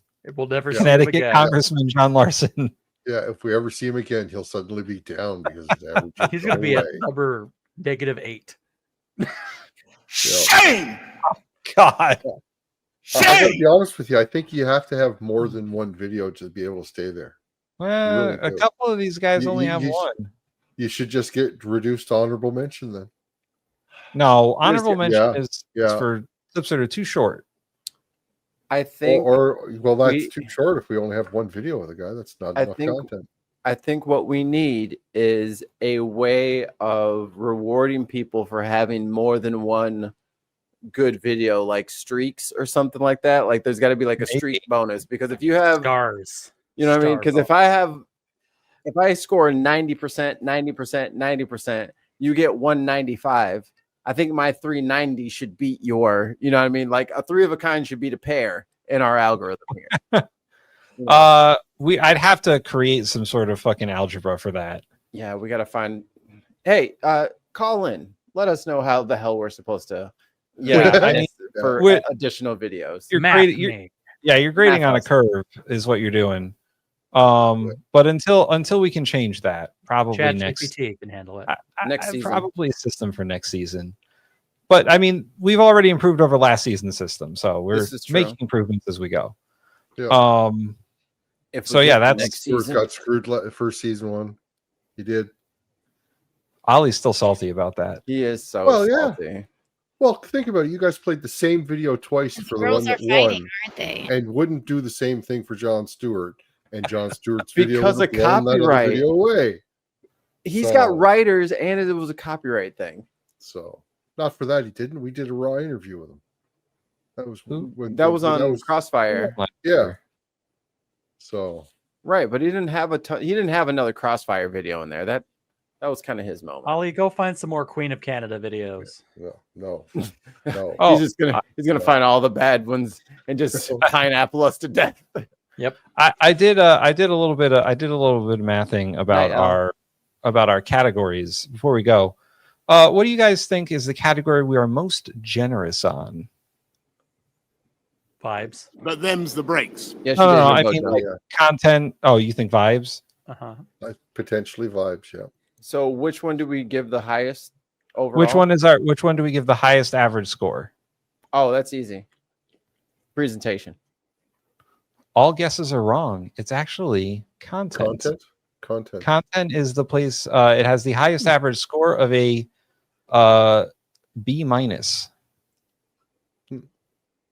I figured since we had so many ladies that we just had to give a 4-2 or a 3-2 on presentation that it would round us up.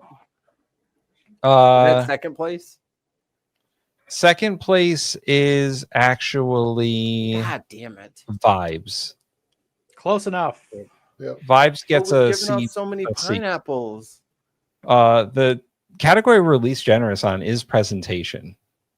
I got it the opposite right. Yeah. Yes. C minus is the average for presentation.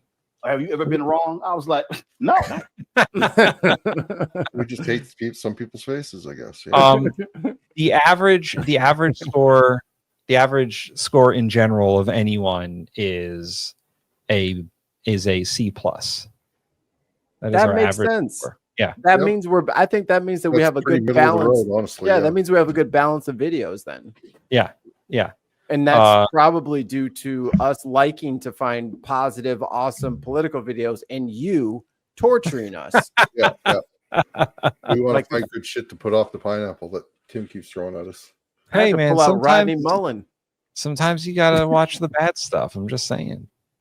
I mean, we got to watch skateboarding because of it, but we also were privileged with watching Greg Gutfeld. Ooh. You suck, Tim. Anyway, like and subscribe on YouTube. Oh, we didn't tell you guys this. We told the afternoon people this. What did we do? We have a goal to get to 1,000 subs by the end of August. Make it happen, Captain. By Labor Day? By the end of August, September 1st. Is that Labor Day? Labor Day is the first Monday in September, right? Well, is the first Monday of September the 1st? I don't know. Oh, well, whatever September 1st is. Tides come in, tides come out. You can't explain that. Oh, I don't have the control. Actually, it is. Oh, there we go. By Labor Day. It is September 1st. But that's in September, not August. Yeah. Well, we have until the end of August. You know what Details matter, Tim. If at the end of August, the last day of August, we have 1,000 subs, then we will do a live Q&A. What? We'll take calls in, like type of thing? No, from the chat, man, Ollie. This is how the internet works now. Yeah. Or members. If you put in, because we have comments, you can put a question in the comments. You can also do chat. And Ollie, if you want to do a live call-in show, I guess we could do a live call-in show. Well, I am not the taking right that. people in the chat. We might send out like an invite to come on the show. We'll for give out Ollie's phone number. You can call him. No. Or what we could do is borrow a Zoom link so we can have like, I don't know, 30 or 40 people if we needed to. Ooh. And then we'll just like schedule a hangout session. Yeah. On like a Saturday or something at like 1 over here in North America. So that the Brits can get in on it. So the Brits can participate. And that should be, we can have a hangout sesh. Yeah. And then if people want to like, and if people want to like yell at us or clap or show us funny stuff that we can't do for live streams, it'll be like how we hang out after this shit and we can pull up shit and show each other all the time and we don't have to worry about copyrights. We could record it still and then let the rest of the people, like if you have to work or something and you can't make it, then they can still watch it. But then I'd say we keep that behind the wall. Yeah. So if everyone in the chat right now, for the Binsiders, if all 16 of you get 10 friends, and they get 5 friends, and they get 5 friends, and they get 5 friends, we'll get one of those. What we need. The YouTube pyramid scheme begins. We'll get one of those cool YouTube plaques once we get to like 100,000 subscribers. When you go get Mr. Beast and tell him to like one of our videos. Oh my God, yes. Just reference us once, and that's pretty much all we need, and we'll be set for life. So on the down low, I have been watching Mr. Beast, quietly harassing the Shody to put me on. I've sent them several messages. I have not heard back. Do you want me to? Did the stream hold crash? on. No, I don't think so. I have a remedy for that. We'll talk about it after these messages.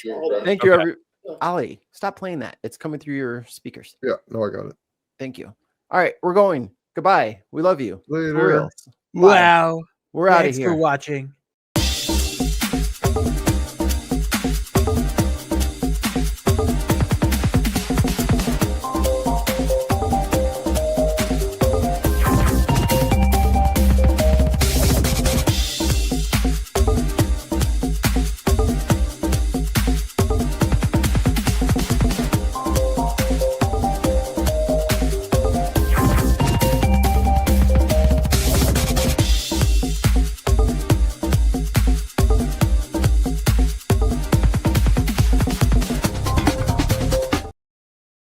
What, 2 minutes? So I probably just need to check. Ladies and gentlemen, we got him.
Good evening. Good evening. Welcome to Friday Night Social with the technically inept Mike Dix, with our friends from North America, Ollie. Hi, Ollie. Hey. G'day. From the northern state of the USA, otherwise known as Canada. We are not a state. Don't go there. We are not a state. And Mikey from the former Democracy of America. From the blistered, frozen tundra of Chicago. Is it cold? No, it's boiling hot now. Good. Yeah, I'm happy. It's usually tundra, but now it's lava field. You just get extremes, don't you? Isn't the weather just? It's either freezing cold. You may as well be in Alaska, or just super hot for a few months. Basically. Pretty much. There's kind of nothing in between. That sounds about right for Mikey. Yeah. This is why Trump is over here this weekend, enjoying Scotland. He's over there. Yeah, he's in Scotland touring your golf courses. Yeah, throwing his golf ball around. Graham is telling me that there is no sound on our outputs, and that will be possibly. All right, can somebody in the chat just let me know whether, or Mikey, can you check? Oh, I hear it. Ours is working, Mikey. Ours is working, Mikey. Yeah. Point of order, no sound. Point of order. Order. It's like order. I'm gonna get a disturbing echo in my ear because I'm having to play the desktop audio. So if is that it? So can somebody just give me, right, let's just do a technical, Mikey, which we could have probably done in the 5 minutes that we were running up there, basically. That's why I'm putting out the desktop audio, but what I should be probably putting out is the Zoom audio, shouldn't I? No, desktop no, is I'm fine. all right putting out desktop. Yeah. Desktop is fine. That's what you want. Whatever's going to your ears, that's what you want. Somebody's telling me that I am still muted. Uh-oh. Really? Oh. They're saying they can hear us, though? Yeah. Yeah, you guys talk and explain that I'm just technically incompetent. Mikey, I heard something interesting today. What did you hear interesting today? Did they approve a $1.2 billion detention center in the desert in Texas? Of course. Yeah. Because, it's not like they needed that money for, I don't know, floodplains. Floodplains. Yeah. If only someone. Can somebody in the chat tell me whether they can hear me? I think Ollie's got it going up. Well, the thing is, his chat's 30 seconds behind, so we won't know for a few seconds, right? That's right. Yeah, it's gonna. It is running on slow, so yeah. And I'm also getting a terrible echo in my ear. Oh yeah, no, that's no good. That's so annoying. Stream actually, yeah. Can you just right-click on the window and mute the window that you're playing the stream in? Is that where you're getting the echo from? I'm going to let you two talk. Okay. Okay. And I'm just going to try and get the audio from the Zoom call. They can't hear me. But over in the chat over here, if you guys want to hang out over at the bin side for now. Oh, they can't hear me anyway, but maybe the subtitles? I don't know. I don't know how that works.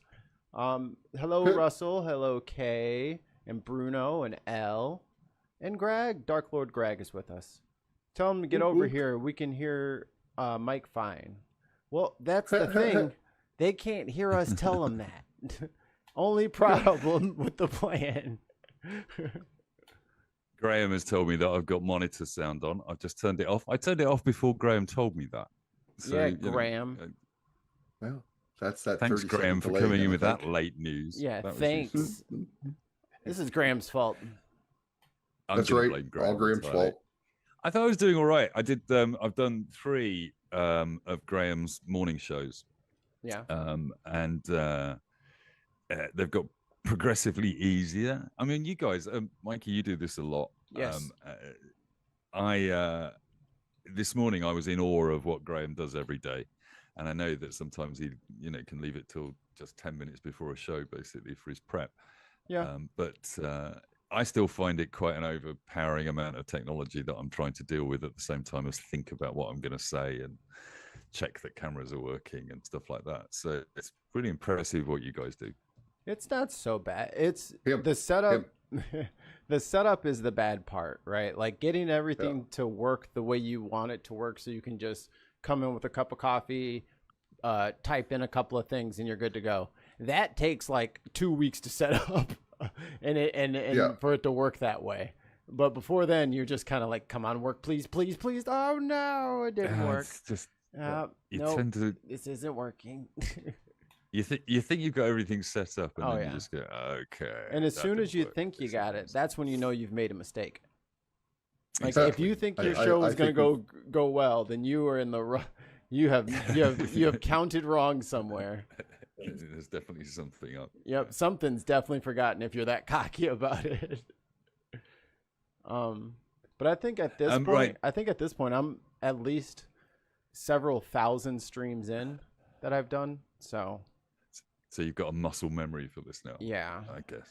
Yeah, I reckon if I did this every day, eventually I'd be able to turn my microphone on when I start a stream. I have a crease and a groove. It's my ambition.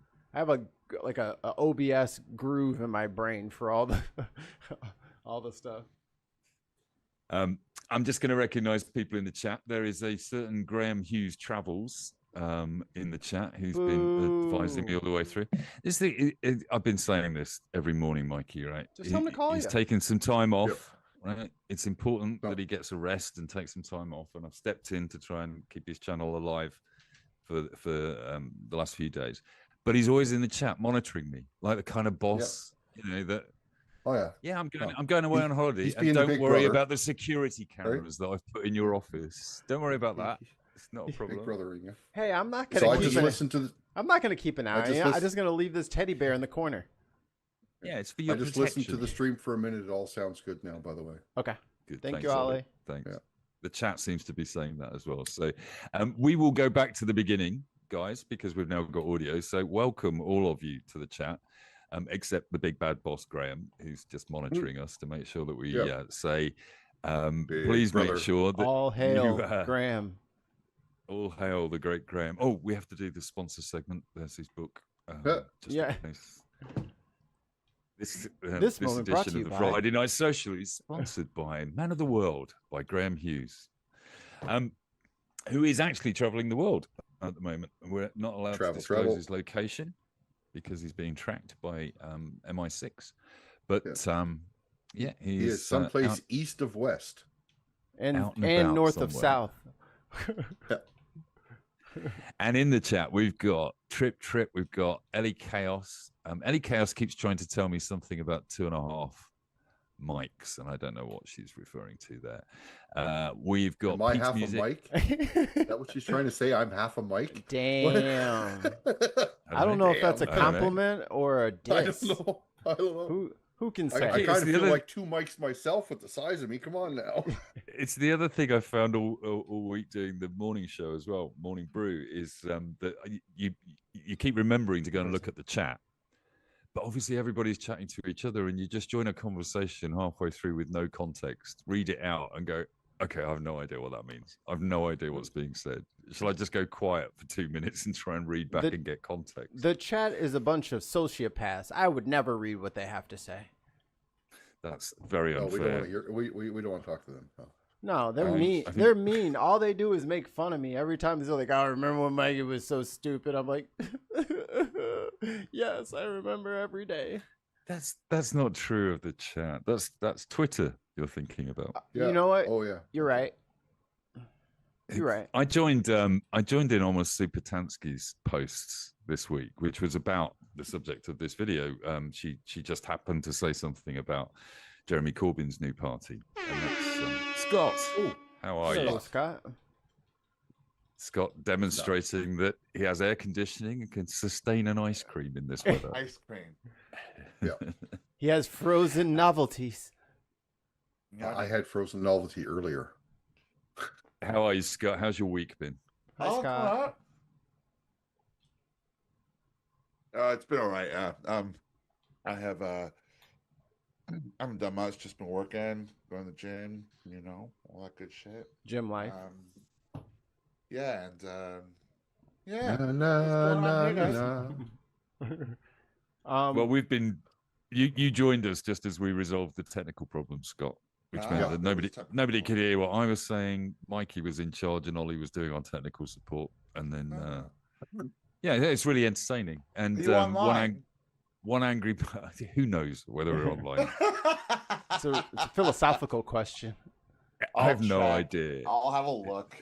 It's possible. No, we're online. We checked. Yeah. Oh, People in the okay, chat right. seem to be referring to what we're doing, so I'm taking that as a that sign helps. that we might be online. They could be trolling.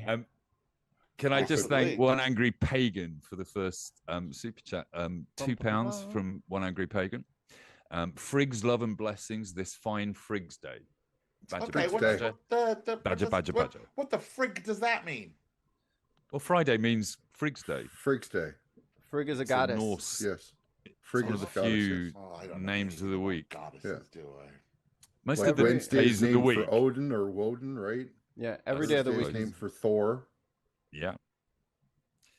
Thursday, Thor. Tuesday is Chew. Monday is Moon Day. Luna. Monday is Moon Day. Saturday is Saturn Day, right? Sunday is the Sunday.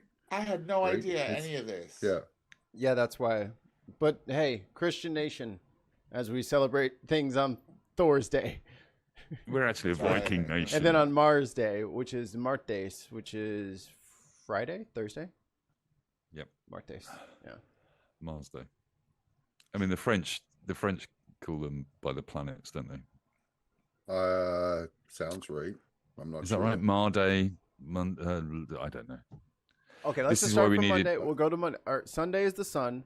Monday is the moon. Yeah. Tuesday is miércoles. The one I don't know. In Spanish, which is Mercury. Okay. Wednesday is Woden, which is Odin. Jupiter. I think. It's also. Oh yeah. Okay. Woden. And then Thursday, Thor. Friday is Frigg's Day. Frigg's Day. Saturday or Martes is Mars Day. And then Saturday is Saturn.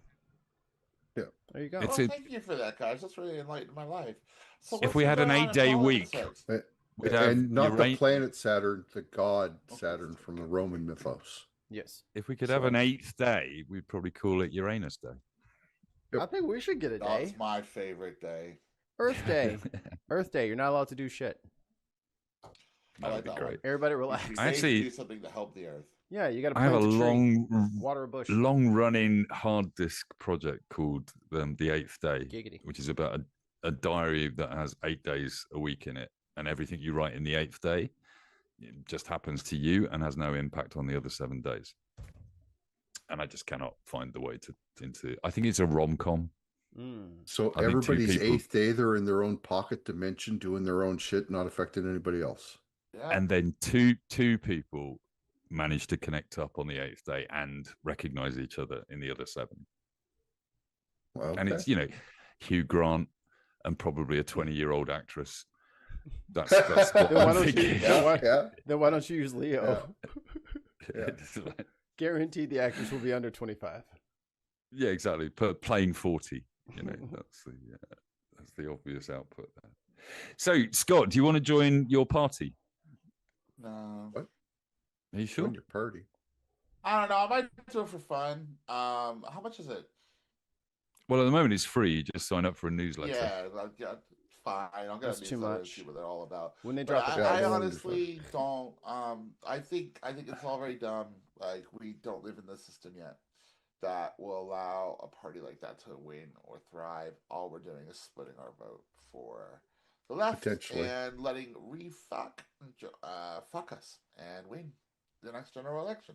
So that's my opinion on it. I'm sure it's not very popular with some, the Corbyn people, but I don't give a fuck.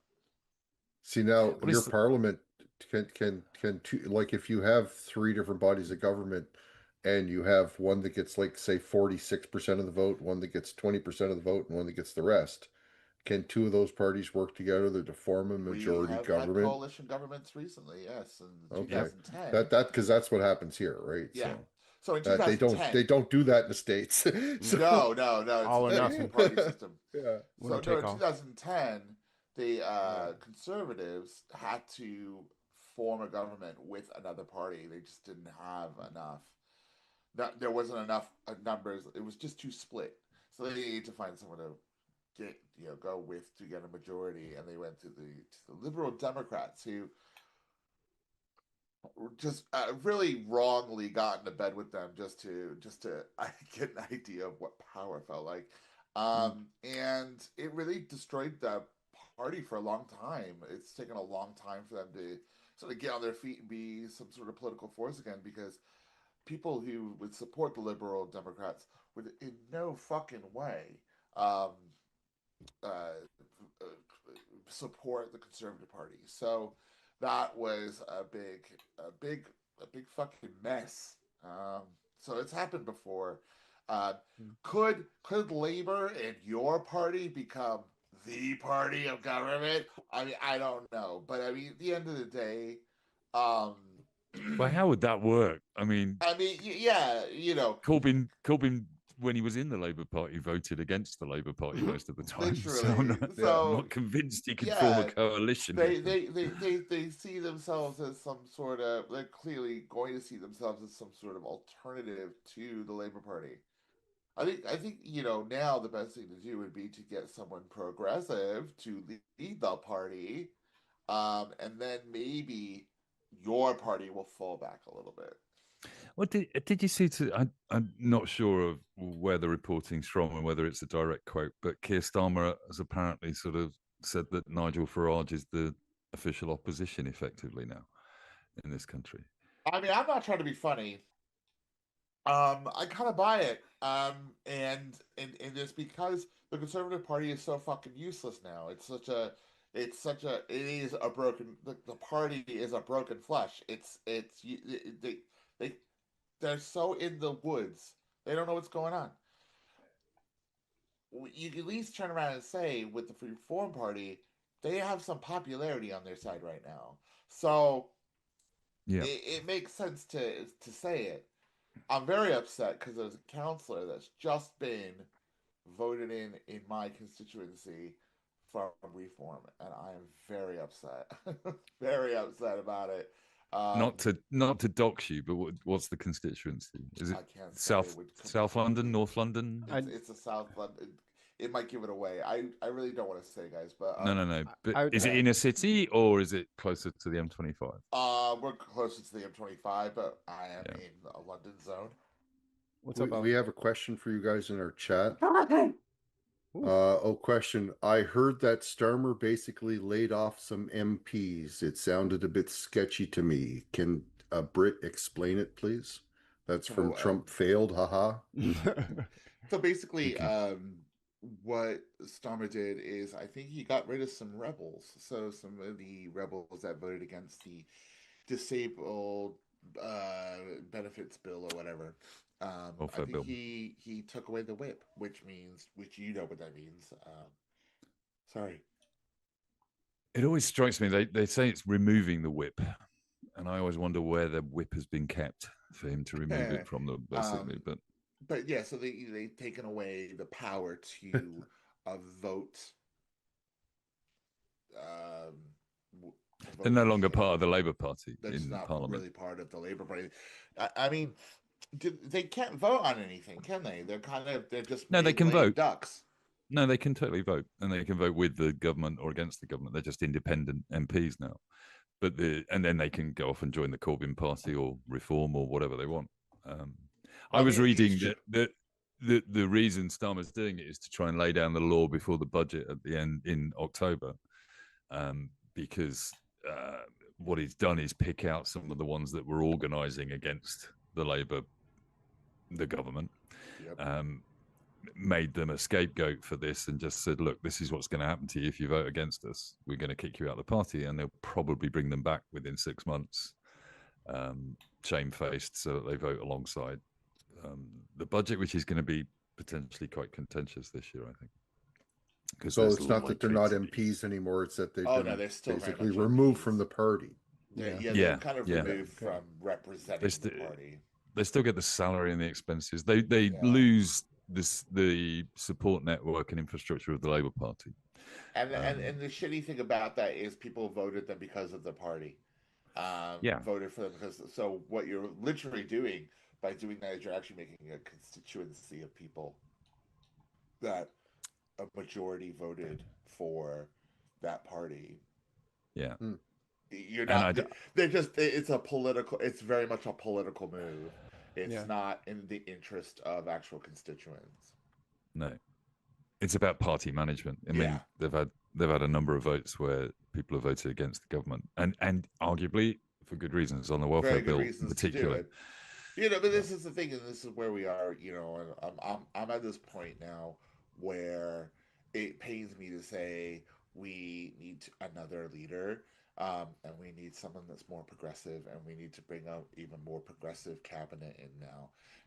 This was kind of what I'd hoped we would do at some point anyway.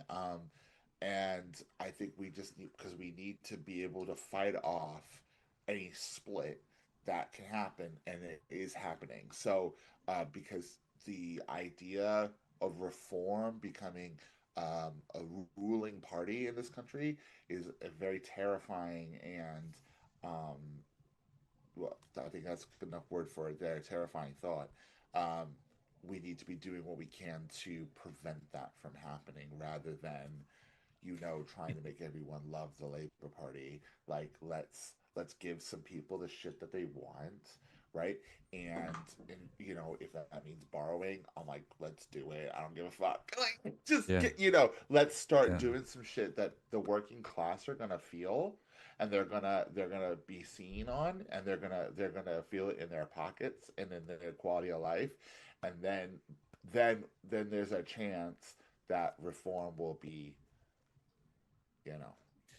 I mean, it's interesting only in terms of what happened in Canada. That what isn't happening here is that Farage is incredibly closely linked to Trump. He's been on the same stages. And I think he's done a reasonable job of separating himself from Trump, or Trump has done a reasonable job of separating himself from Farage over the last 12 months. But in Canada, there was a massive backlash against that. Now, obviously, Canada was under threat. But that turned an election around. Whereas what's happening here is almost the opposite. That Trump is definitely not popular in this country, except for a few madmen and women. But that isn't reflecting on Farage. Farage is, his party is at sort of 30-35% in the polls at the moment and leading the pack. Labour is on about 20%.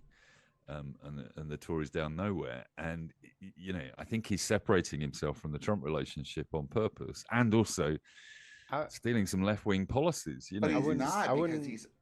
Sorry, I wouldn't focus it on Trump. You got to remember, Trump he doesn't have a plan. He's just up there fucking freestyling. This is the Project 2025 thing. So it's the cryptocrats or whatever they're called now. It's those guys that are the same ones that are funding Vought, like Peter Thiel and Palantir and all that shit. The same big money back there in the back rooms over here is the same ones over there. It's the same guys. It's the same dudes trying out shit. Keir Starmer, when he visited the States recently, his second meeting was with Peter Thiel and Palantir, and the new NHS software rollout is going to be done by guess who? Yeah, see, Palantir. fuck that. Yeah, the tech bros are embedding themselves in our country. I'm about to get a house. Can I just call out? I would just want to call out a couple of super chats. Ivan Ambrose, thank you very much for the £9.99. Some in the Tories said that they have apologised enough. Others say that they have to keep apologising. Yes, they need do. To know, They need to know that the electorate are the judge on whether they have apologised enough or not. I don't think I've even really heard them apologize. I've heard a couple apologize for backbench anything. The kid be better not buries her head in the sand. She's an ostrich. If you believed her, you'd think Keir Starmer's been in power for the last. Yeah, you would think. Yeah, exactly. It's so dysfunctional. He's been there like a whole It's year. been there just over a year, but she seems to blame him For for everything. She blames him for everything years. for everything in the last 14 years. She tries to put it on him. It's For 15 years bizarre. we've been dealing with this. Yeah. Paula Thomas, thank you for the £2 super chat to tell me that Scott, your sound is a bit low. It's fine with me, but I'm not sure Yeah, I can hear why you they're fine not too. hearing it. Is that a little I bit can hear better you for fine you? too. Yeah, it might be. Yeah. Sorry about that. If you look We'll, on your little mute button down there, that little arrow that goes up, I would check your audio settings because for us it starts us off at like 15%, and I'm usually at like 50. So it might have started you off low. It does that for me every friggin' time, even though I'm signed in. Remember my settings, you damn thing. Before we went live and ridiculously did it without any audio, by the sounds of it, basically we were discussing how terrible this software is. When you think that, I mean, Teams is definitely worse, but when you think that we went through a couple of years of COVID with everybody using this stuff, and I don't mind either. I think they do the function that they are they do the supposed job. to do. I suppose so. I Skype get to talk was to the my best, mother on and it, it's and you gone. guys. So. It is. It's a shame. Skype was now we've got literally a Teams. diamond in the rough. Where I work, we use Slack. That's shit. Slack is also very bad. Terrible. I'm not sure who's selling all of these products to all of these like CEOs and shit, but there's nothing that makes my workday easier than 7,000 notifications. You know what I mean? Like I have to mute my phone so I can focus on work, and then work also is filled with notifications. Like you gotta stop. And is that better, guys? Yeah. I mean, I put my input volume right up, so I'm You'll have hoping to- that will be better for everybody. It does sound Tell louder. us in the I try chat to if get you a little can. closer, but I put Does sound a the bit input louder. volume right up. We'll wait 30 seconds for the chat to respond. Yeah, right. Vendetta in the chat is agreeing with you, Scott, and saying that Slack is wank. Basically. Slack sucks. I mean, we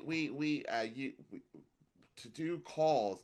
They don't do calls. It's called a huddle, and it's I know it is so pretentious, and that's because you can add other people, right? And then you do this huddle. You have to literally wait for the person to, want to join your huddle, and you can just very easily mute a notification for a huddle, and it doesn't disconnect you. It keeps you there. It lets you wait for that person until they decide they want to join your huddle. It sucks. And then you got all these channels, right? So companies will set up all these different ways of distributing different information. It's spam, and it's annoying. And then the way they interface their DMs, I just think is just fucking terrible. I can see my DMs in a much better way on Teams than I can on Slack. So that's my bugbear. I use it every fucking day. It drives me nuts. So we have a correction from our days of the week. Tuesday is Martes, Wednesday is Miércoles. So Tuesday is Mars and Wednesday is Mercury. And also One Angry Pagan says Anglo-Saxon, not Viking/North. Both are Germanic, sure, but for Anglo-Saxons it was Thunor, not Thor. Thunor. Yeah, Thunor.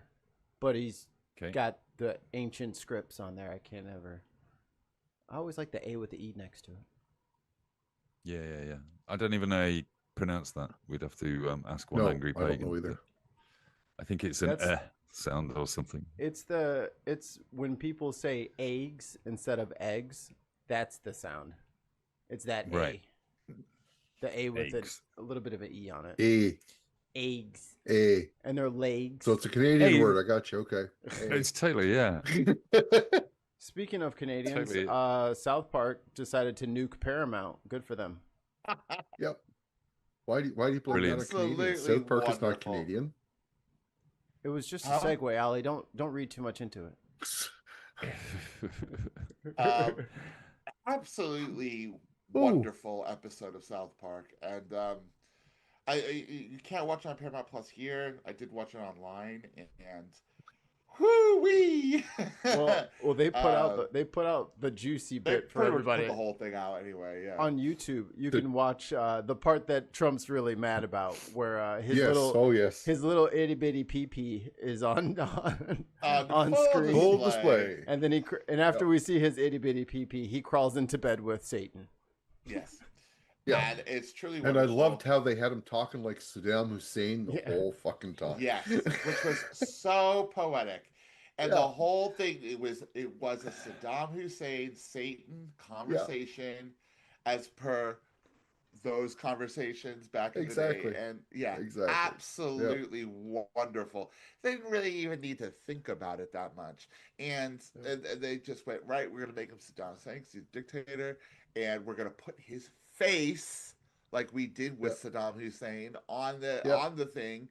And they didn't animate him. Going to make him talk just like it, and done. And that's all you needed to do. Make fun of his little willy, and make fun of the fact that he sues everybody. I mean, hysterical. Hysterical. They just got $1.5 billion for the last couple seasons. For the next 50 episodes of South Park. So that is going to be fire us. We don't give a shit. Yeah. Still got to pay me. Every episode. But I mean, it was crazy on some of the sort of TikTok videos that they released. There are actually MAGAs on there going, "I'm a MAGA." I thought this was funny. It was funny. Yeah, there's people that are literally going, "Yeah, you can't laugh at yourself. This is funny."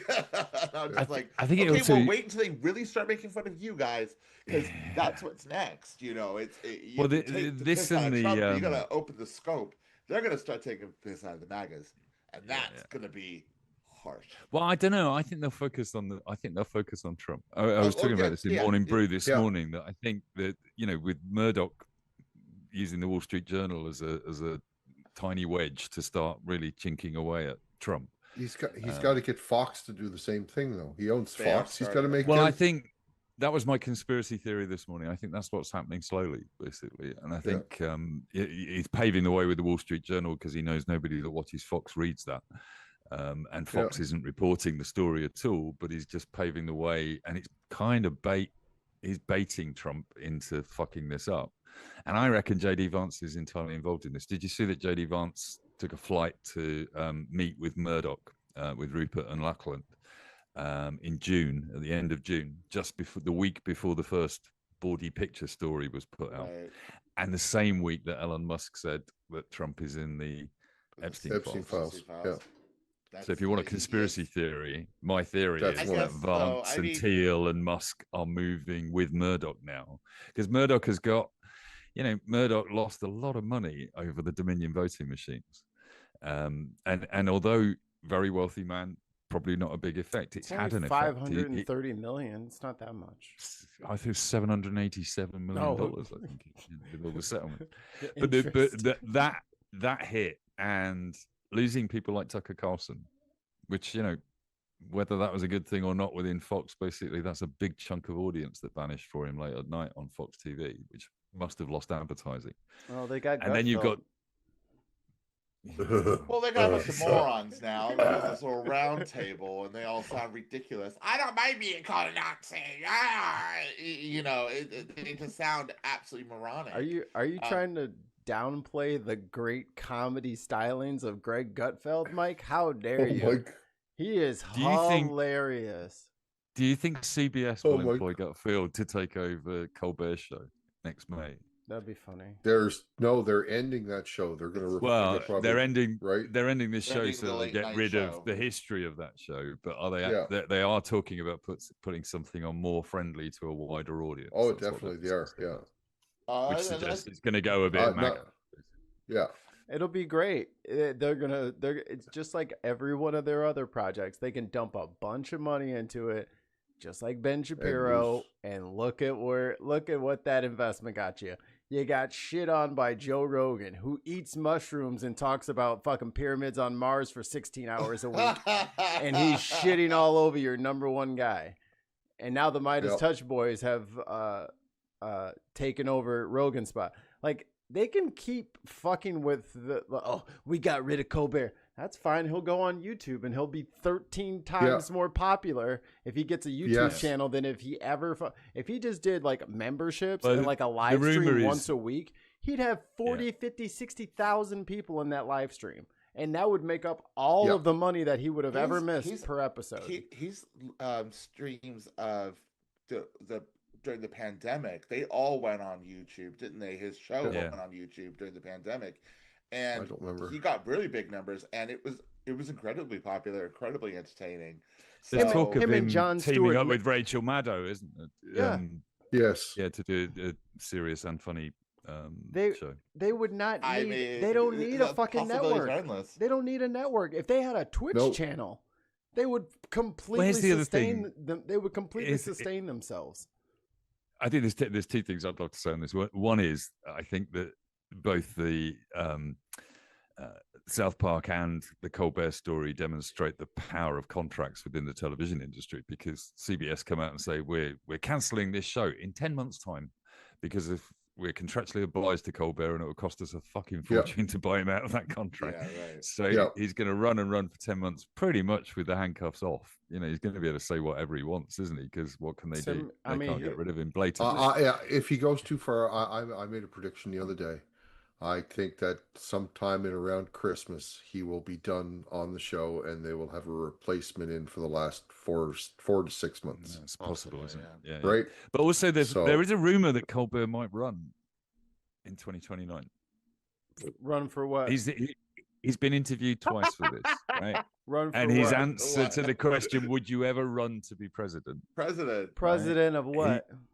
The United States of Sorry, America. Sorry, y'all. I need resumes from now on. No, no DEI I kind of white. agree with Mikey. No DE white guys up in here.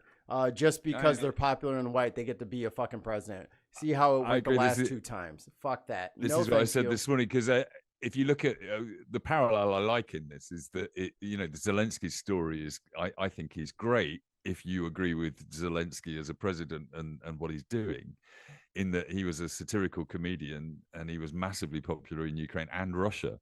He was, regarded as one of the most popular comedians in Russia because he's a Russian speaker. And then he makes a film about a teacher that makes a speech and it goes on social media and he ends up becoming the president. And then he does become the president as a result and takes his entire writing team into staff and then fights a war with Putin. So there's an argument to say, well, Colbert could do that, or Jon Stewart. Colbert, Jon Stewart. Well, I was just going to say, what if it's a Stewart Colbert ticket? If that's the, I mean, a couple of white guys, Mikey. Why would you not want a couple of white guys? Right? If that's the game we're playing, give me Neil deGrasse Tyson, Bill Nye. There you go. Okay. I like that game. If we're gonna play fucking celebrities, I'd rather have somebody who can, even if they don't understand a problem, will spend a night reading the fucking necessary material to make an informed decision by the morning. I would rather have a logical, critical thinking celebrity if I'm going to have one. Peer-reviewed policies, trials, and research to see whether things work. We'd be voting every 16 hours. Like, damn, Neil, shit, man. Come on, y'all. We got to go to City Hall. He wants us to vote again. God damn. Yeah. Well, this is the thing. If we were going to start a party from scratch that could take a position in American politics in particular, like Corbyn is doing over here, what would the shape of that party be? Is there any way to break the 2-party system in America with a third party coming through the middle? We have third parties. It's just we have third parties. It's just the money in politics is so stacked towards those two sides. That's why there's a duopoly, because people can run by themselves. They can run independent for president, but then they get completely outfunded. No, like the TV stations and all that shit will say, okay, advertising for your political campaign, $300,000 a hit.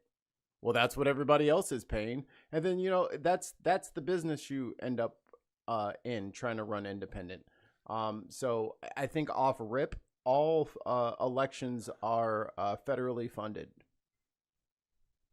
I mean, you got to get somebody elected that's going to pass that law. Well, we're making our own party, right? Yeah, okay. I mean, in the So you run on chat, that. we've got suggestions that Kanye West and Cory Booker should run together. What do you think? No. Kanye West. What the fuck? Stewart and Colbert are too old to be candidates in the USA. Oh, What do you not mean old they're too enough. old? Super Not Tiny old 808 says they're not old enough. Yeah, they're run as not candidates. 80. So Yeah. Chuck Grassley and Mitch McConnell would be next in line. Colbert's mid-60s, and Stewart's a year or two older, isn't he? Stewart? So I think they're old enough.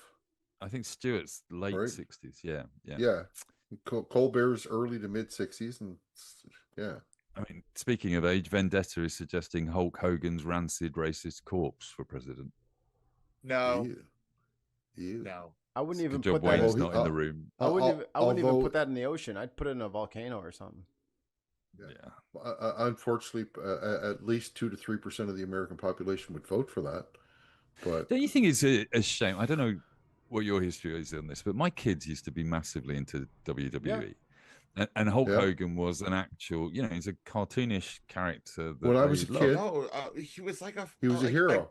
I grew up with him. He was Yeah. he was the real American. He was the take your vitamins, go to school. He was say your prayers, all do your this shit. homework. He was hometown American. They built him up. He made the WWE what they are today. Like without him, they would not be what they are. Disagree. So and that is a In the early multi-billion-pound corporation. He was a huge influence on American culture, American children in the 80s. So that's why it was so disappointing when he started flying out the N-word. That's why it was so disappointing when he was saying homophobic shit, and you found out about the unions, and you found out about all this other stuff, and it was just like, he wasn't the union, the all-American awesome guy. The union thing, Scott. Do you want to tell people what that is? Because a lot of people have no idea what you're just talking about. Well, the union thing, apparently, a lot of the wrestlers. This is just basically watching the Vince McMahon documentary. Jesse Ventura tried to get a wrestler. Yeah, Jesse Ventura wanted to start a union for the wrestlers because what if they get injured? Should they get sick pay? Should they get hospital treatment? Paid by the company and all this sort of stuff that they could try to bargain for or barter for, whatever it is, through a union. Collective Hulk bargain. Hogan grasped them right up, went straight to Vince McMahon and said, they're trying to start a union. And he shut it down. Yep. He is a scab. And he put all these wrestlers who were, who wanted sort of kind of employment rights, you know what I mean? How dare they? He fucked him. Yep. And didn't he shut down Gawk as well? Was it Gawk Media, the online network that he sued into oblivion over a sex tape? He wasn't too happy about free press in any way, shape, or form. Because the sex tape him cheating on his wife? Yeah, I think Probably. so. I think there was. They got hold of a sex tape, and it was worth a fortune until it ruined his life. Look at how dumb he also ruined motherfuckers his life when he started dropping the N-word, which he used because his daughter started going out with a basketball player. Is that right? Or am I getting it mixed up with Dog the Bounty Hunter? Both of them did it. Oh, right. Okay. They look the same and they act the same. They act the same. Dog is just Hawaiian. Cousins. Dog is just Hawaiian Hulk. Yeah. Is he still alive? Can I? Yeah. Barely. Can I just say that it's his wife that died, isn't it? Yeah, sorry. I think so. So Alan Weber in the chat says that as a mark of respect for his death, we should all hold a minute's silence and quietly remember his sex tape. No. Trump failed haha in the chat says, I never saw it. No, thank you. Trump failed haha says, as a union carpenter, I'm glad I'm not the only one who still uses the term scab or rat. Yep. Him a scab. It's a very old school term. Scab. The unions but it's true. That's what I call gay conservatives. The unions Scabs. out here will inflate a giant 20-foot fan powered rat balloon in front of businesses that they're striking outside of it. So you'll just be like, let me go over here to go get some taco from. Oh, you done pissed them off. Yep. Yeah. Well, he was a rat. He ratted them out, and so and I said it was the homophobia and the racism, and that's why his last WWE appearance was a disgrace, and he was booed out of the arena. I would argue Stone Cold's better impact on WWE than Hulk. Yeah. I wouldn't say that at all because no, I wouldn't either. We're still talking about Hulk Hogan. No, because Hogan was around for 15 years before you even heard of Stone Cold. Yeah, and that's the WWE was huge. And Stone Cold came in. The only reason Hulk was good was because everybody hated Macho Man. He was Macho Man is the real hero. Macho Man was not really a heel. He was the heel, and then you got Hulk over here playing the face. He wasn't really a heel. No, Macho Man was better in every way. If you look at the 80s, you're talking later wrestling, Mikey. You don't remember the early 80s wrestling. You young whippersnappers. With the Roddy Piper. know about wrestling. Roddy Piper. Roddy Piper. I'm just gonna for the elderly English audience. This is we're comparing the equivalent of Giant Haystacks and Big Daddy here. If anyone remembers those on ITV. Where's the Iron Sheik? Iron Sheik. Iron Sheik was a heel. He was a scab. He was a heel.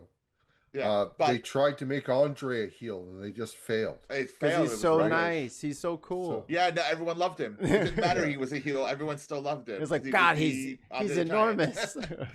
Because he was how tall was he? And it was the 7'5"? same. No, it was exactly the same with Macho Man Randy Savage because everyone loved the whole Elizabeth and him storyline. So he could never really. But he could never really be a heel because of it. Because he was in love. Do you know what I mean? Heels don't love. Later on in didn't have his a career, girlfriend that he loved. No. The Ultimate Warrior, another one that they tried to turn into a heel, and he just couldn't. They loved him. We liked him. Right? He was crazy. So, were there any?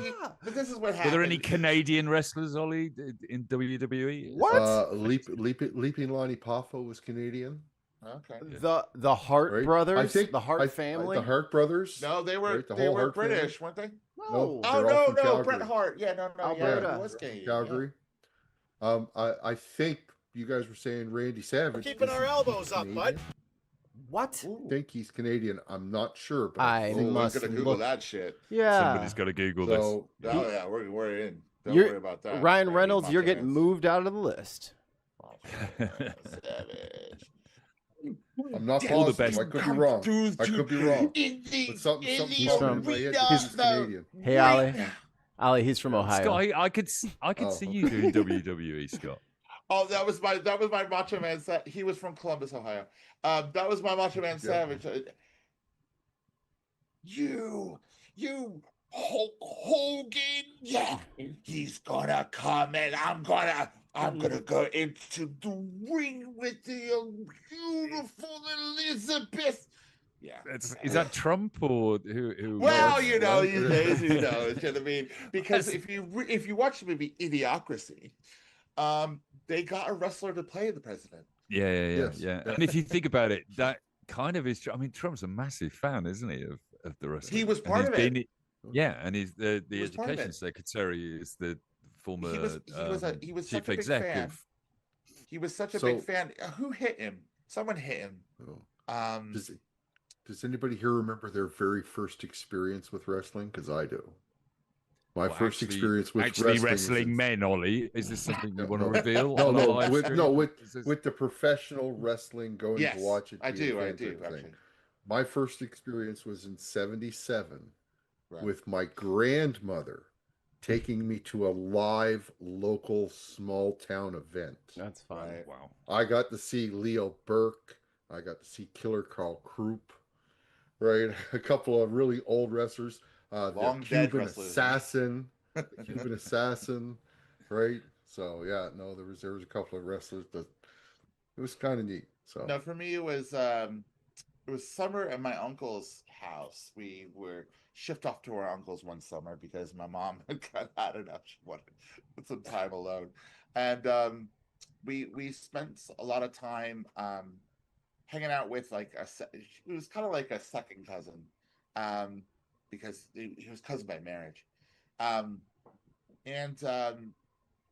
he introduced us to us, so we just got addicted to it, watching it there, and then that was it. You know, we had to have the wrestling ring, we had to have the toys, we had to have the fake belt, we had to have all of.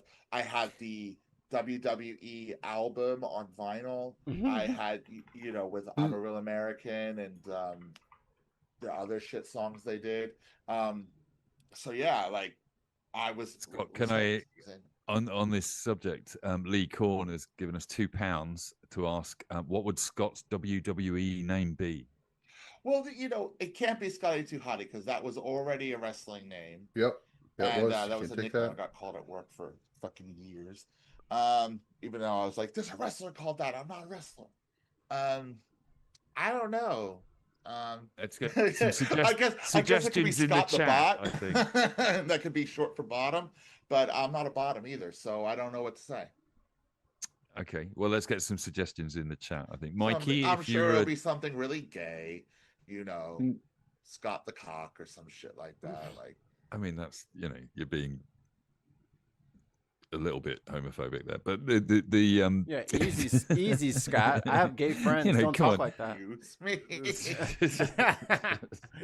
Sorry, I'm sorry, Mikey. Can you not say the N-word anymore? Okay, because you know that's racist. I seldom do in mixed company. Yeah, but you know what I'm saying. I have to. In all seriousness, like. I didn't say I was like Scott the F-bomb, you know what I mean? Like, I was like, all right, Scott, all right. All right, guys, we're gonna take a quick commercial break. Scott, you know? We're gonna take a quick commercial break and love on Scott for a minute here. Scott, what is going on? What is happening right now? Get it together. What are you doing? Tuning in right now. So yeah, no, I have no idea where wrestling they would have been. Bruno just suggested the London Yanker. Oh, I love it. I love it. I am in the back alley. Pair of rubber gloves. I come down the runway. You know, it's the ring. It gives a little bit of the bushwhacker realness, but gayer. It's perfect. And yeah, I'm in. I got it. And I got the gimmick. I got the gimmick too, because this is the thing. Everyone's like throwing out names. You gotta have a gimmick, right? Have the Yanker, yeah. The Milkman. And you're gonna come out in bib overalls.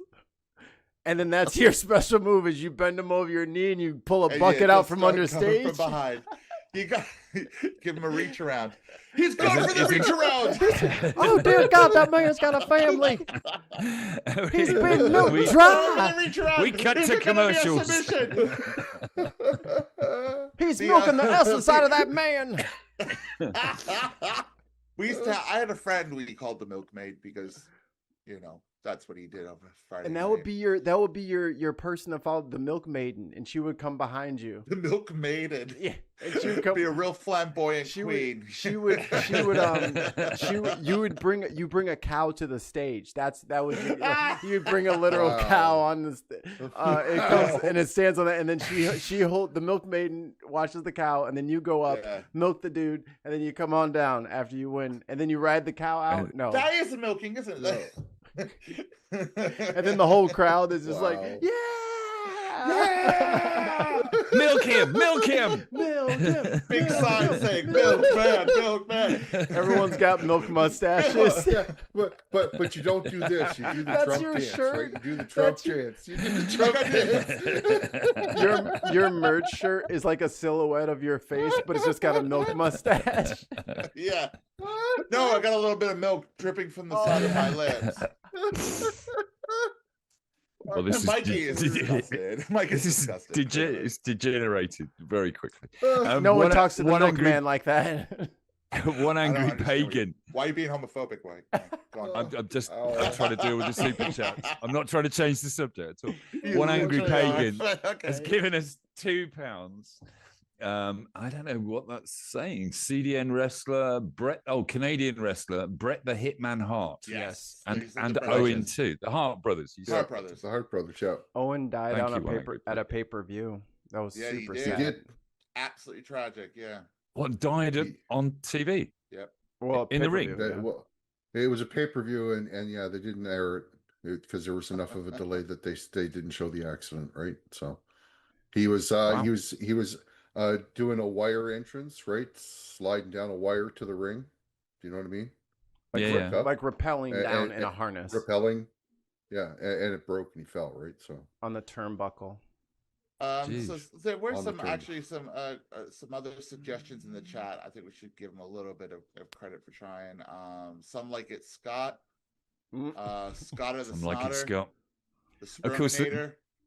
Darren DeStar is suggesting that Wayne will be horribly upset if you steal his wrestling name. I have a bad the fit. Milkman. Master of the Ring, the Milkman. Yeah, Wayne's, you should come Wayne's on. already got a name. It's the Wayne Maker. He is The the Wayne Waymaker. Oh my God. Scott's slogan would be, "I love the taste of fresh milk in the morning." See, I think we got something going here. I think this is a great new you guys, WWE there's a whole character. thing about me not being a wrestler. I know no talent for wrestling. But you know, no, we've got 90% of this sorted out. You don't need to have a talent for wrestling. That's fine. Yeah, you do. I know. It's all PR. I've met wrestlers. I have met actual wrestlers. It's a very athletic thing. You can learn how to do that though. You can learn how to do it, but it is somebody in the chat thing. is suggesting that you actually have a pantomime cow, and what we could have is two real wrestlers in the pantomime cow that do the fighting bit for you under your instructions. It's all neck. Wrestling is all neck muscles. It's sounding very Juggalo wrestling, actually, which I have actually been watching on YouTube. It is trashy as fuck, and well, yeah, you could be a manager. Juggalo wrestling, you could be a manager, right? You could be a manager. Yeah. I always wanted to be the Paul Bearer. Paul Right? Bearer. Oh, Taker. I have the ashes of Hulk Hogan in my hand. Mom, you hear that? He's got the ashes of Hulk Hogan in that thing. No, Hulk's dead. Hulk Hogan. That's totally going to happen, isn't it? But this is where I was getting to with all of this is that it is a shame that, you know, when you're judged by your obituary at the end of your life, Hogan had a chance to actually be a bit of an American hero, didn't he? And he fucked that up completely in the last 20 years, basically. Remember when he had that? And then you look at last 40 years. Yeah, well, if you look at the other death this week of Ozzy Osbourne, and you think this guy, you know, biting bats' heads off, etc., doing evil devil music for all of his life, but he still dies a beloved character. A beloved human being. Well, this is the thing basically. as well, though. I've had pushback because I've been very much saying that online this week. You know, this is a very beloved character, person, an innovator of a extremely successful subgenre of music. But I've been come back with, you know, he supported Israel. He tried to kill his wife. People actually attacked him for being a drug addict and an alcoholic, which I think it was pretty disgusting. That's a disease. That's not something, you know, we should be looking down on someone for being, because those are diseases. Yeah. Addiction is a horrible disease. And well, I also don't think we looked up to him for that either. I think it was just an acceptable part of who he was. No one looked up to him because he bit a head off a bat on accident.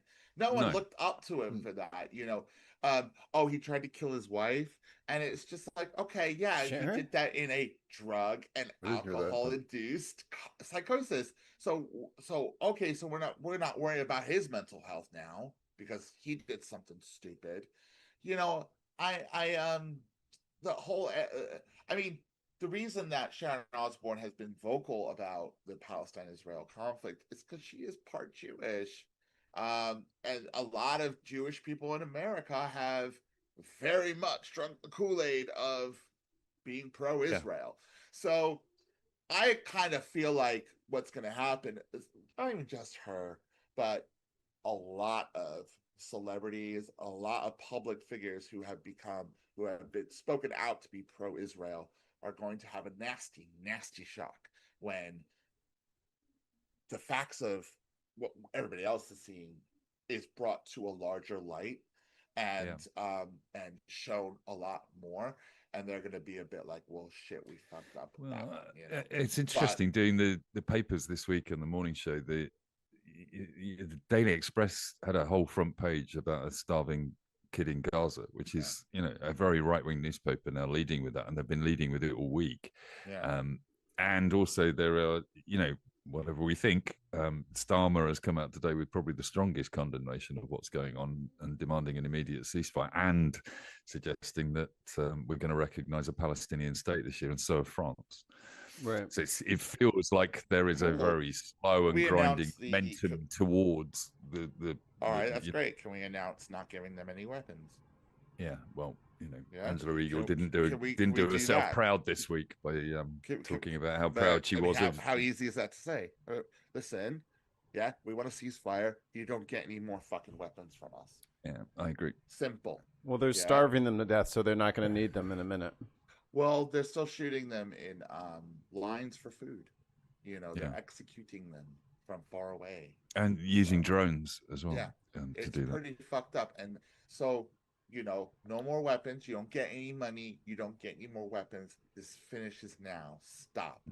And I was reading this morning. But then America will bankroll it, so it's fine. Yeah, right? There are UN workers who are starving in Gaza because they can't get access to food either now, and journalists who are based there that are starving, which is, I think, why the stories are starting to resonate politically all of a sudden. That but because white people are suffering now. Yeah, of course. Yeah. Right. Yeah.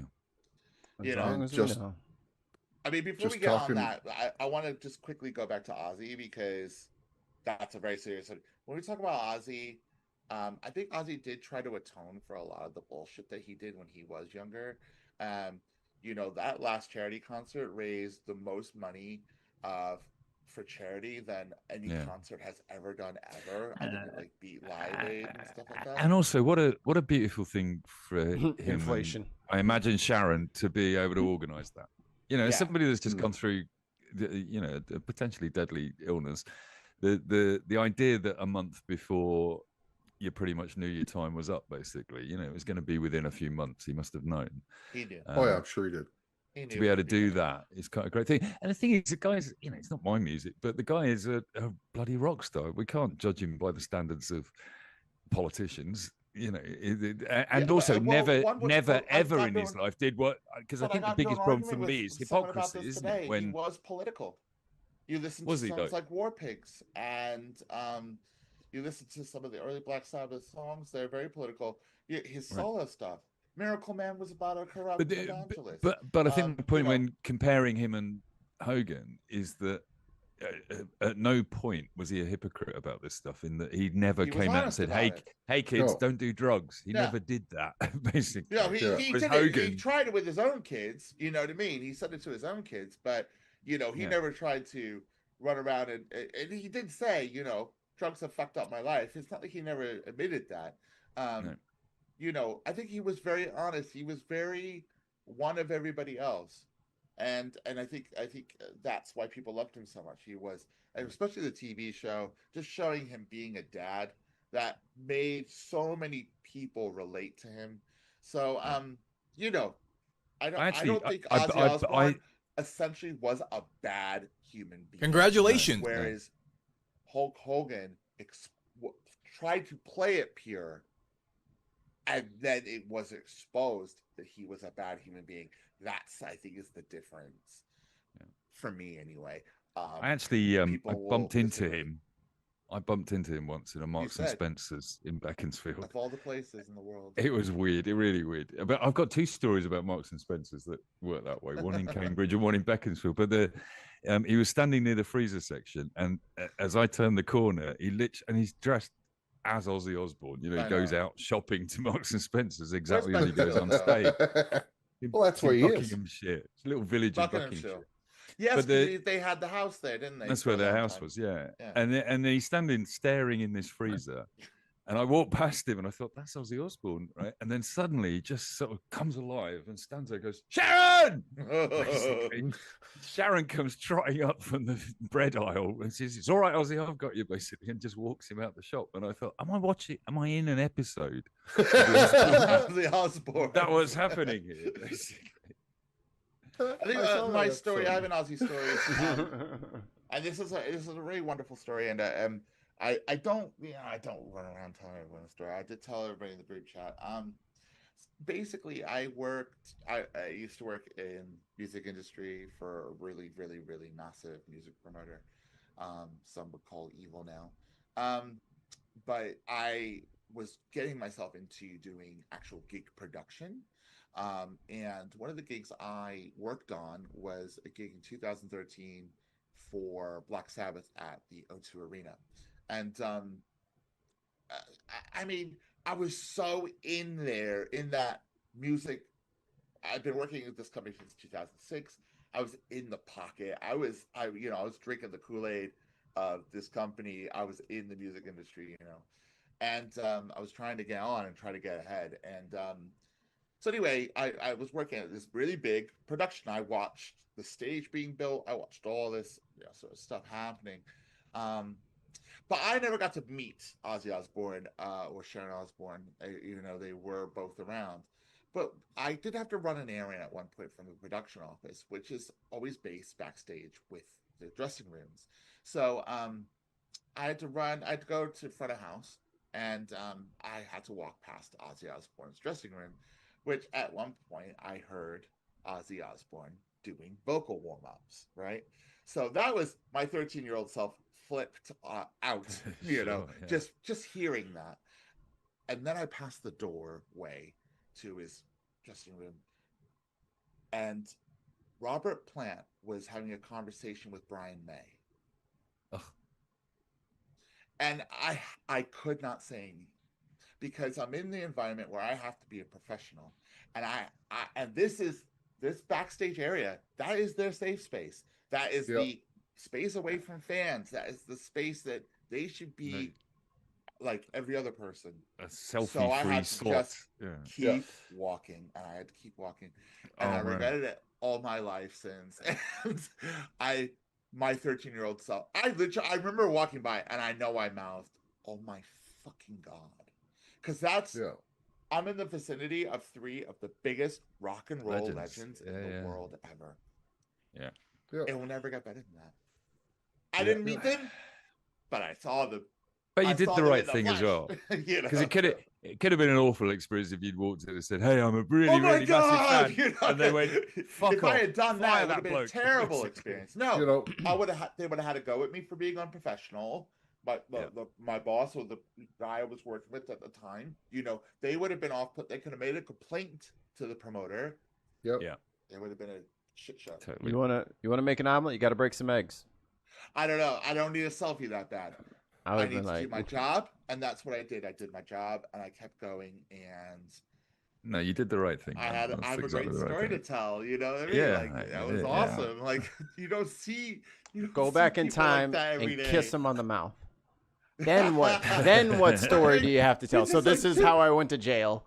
It's weird. It makes sense. Of course, they're all fucking friends. Ozzy's in London. Their friends are gonna go see him. Yeah. They've got something in common. That's the thing. Yeah, we have. It's something that most people don't have. The commonality of what it is to be a rock star. To be at that level of fame. That level of rock and roll stardom. Yeah, of course. So of course you could have Wayne's World them and just got down on your knees and said, "We're not worthy." Yeah, you should have did that. You should have did that. Kept going, right? It literally was. I thought, could I Wayne's World this? No, you can't. You can't do any of that shit. Here's what you do. You walk up, gentlemen, and then they'll do this. Do 1 or 2 we're not worthy. I'm like, fix your shirt. That is all. and then just walk away. I'm not worthy. I'm not worthy. I gotta go. Bye. Okay. I just had to get that out of my system. I had to do it. Oh my It God. is obligatory. If you were me, you'd be doing the same shit. So whatever. You guys had a person that you liked, and you would have been doing what I'm doing right now. So don't be mad at me. Just understand. A video has been going around on the socials. There's this beautiful video of Ozzy meeting Paul McCartney. Because Ozzy Osbourne always said that the Beatles was the reason he started doing music, right? Because he's that old. And he said his life. I think the way he described it was his life was black and white. When he heard the Beatles, it became color. So this is very influential to him. And there's this great video of him meeting Paul McCartney for the first time, and he reverts from rock star to super fan. And it's beautiful to watch. He's like, it's been an ambition of mine to meet you all my life. And I mean, he's in a position to say something like that, but there's a lot of love in the chat, but also a few people saying there's big issues going on, and maybe the media have spent too much time this week on Ozzy Osbourne. I don't agree with that. So. I think it's quite moved on. To be honest with you, it's been doing the show in the morning has been a real struggle for me because I've had to pay much more attention to the news than I'd like to. And this morning I was genuinely looking around for a story that was just a bit more cheerful, because you're like, Jesus, everything is so gloomy at the moment. That are we aware that yet there's another war about to kick off? I was about to say, while we're talking about that, Thailand has attacked Cambodia. Thailand and Cambodia. What? Yes. Yeah. Oh, I'm so over war. Thailand activates martial law along border with Cambodia. No, is that the most recent news? I'm looking at 4 hours ago. So 4 hours ago, the Thailand Prime Minister was saying we're going to be probably going to war. That's what he was basically saying 4 hours ago. There's breaking news in the chat as well. Apparently, the Orange Blancmange has landed in Scotland. Yeah, I know he landed about an hour ago. Oh, I saw a wicked Facebook picture. Fuck.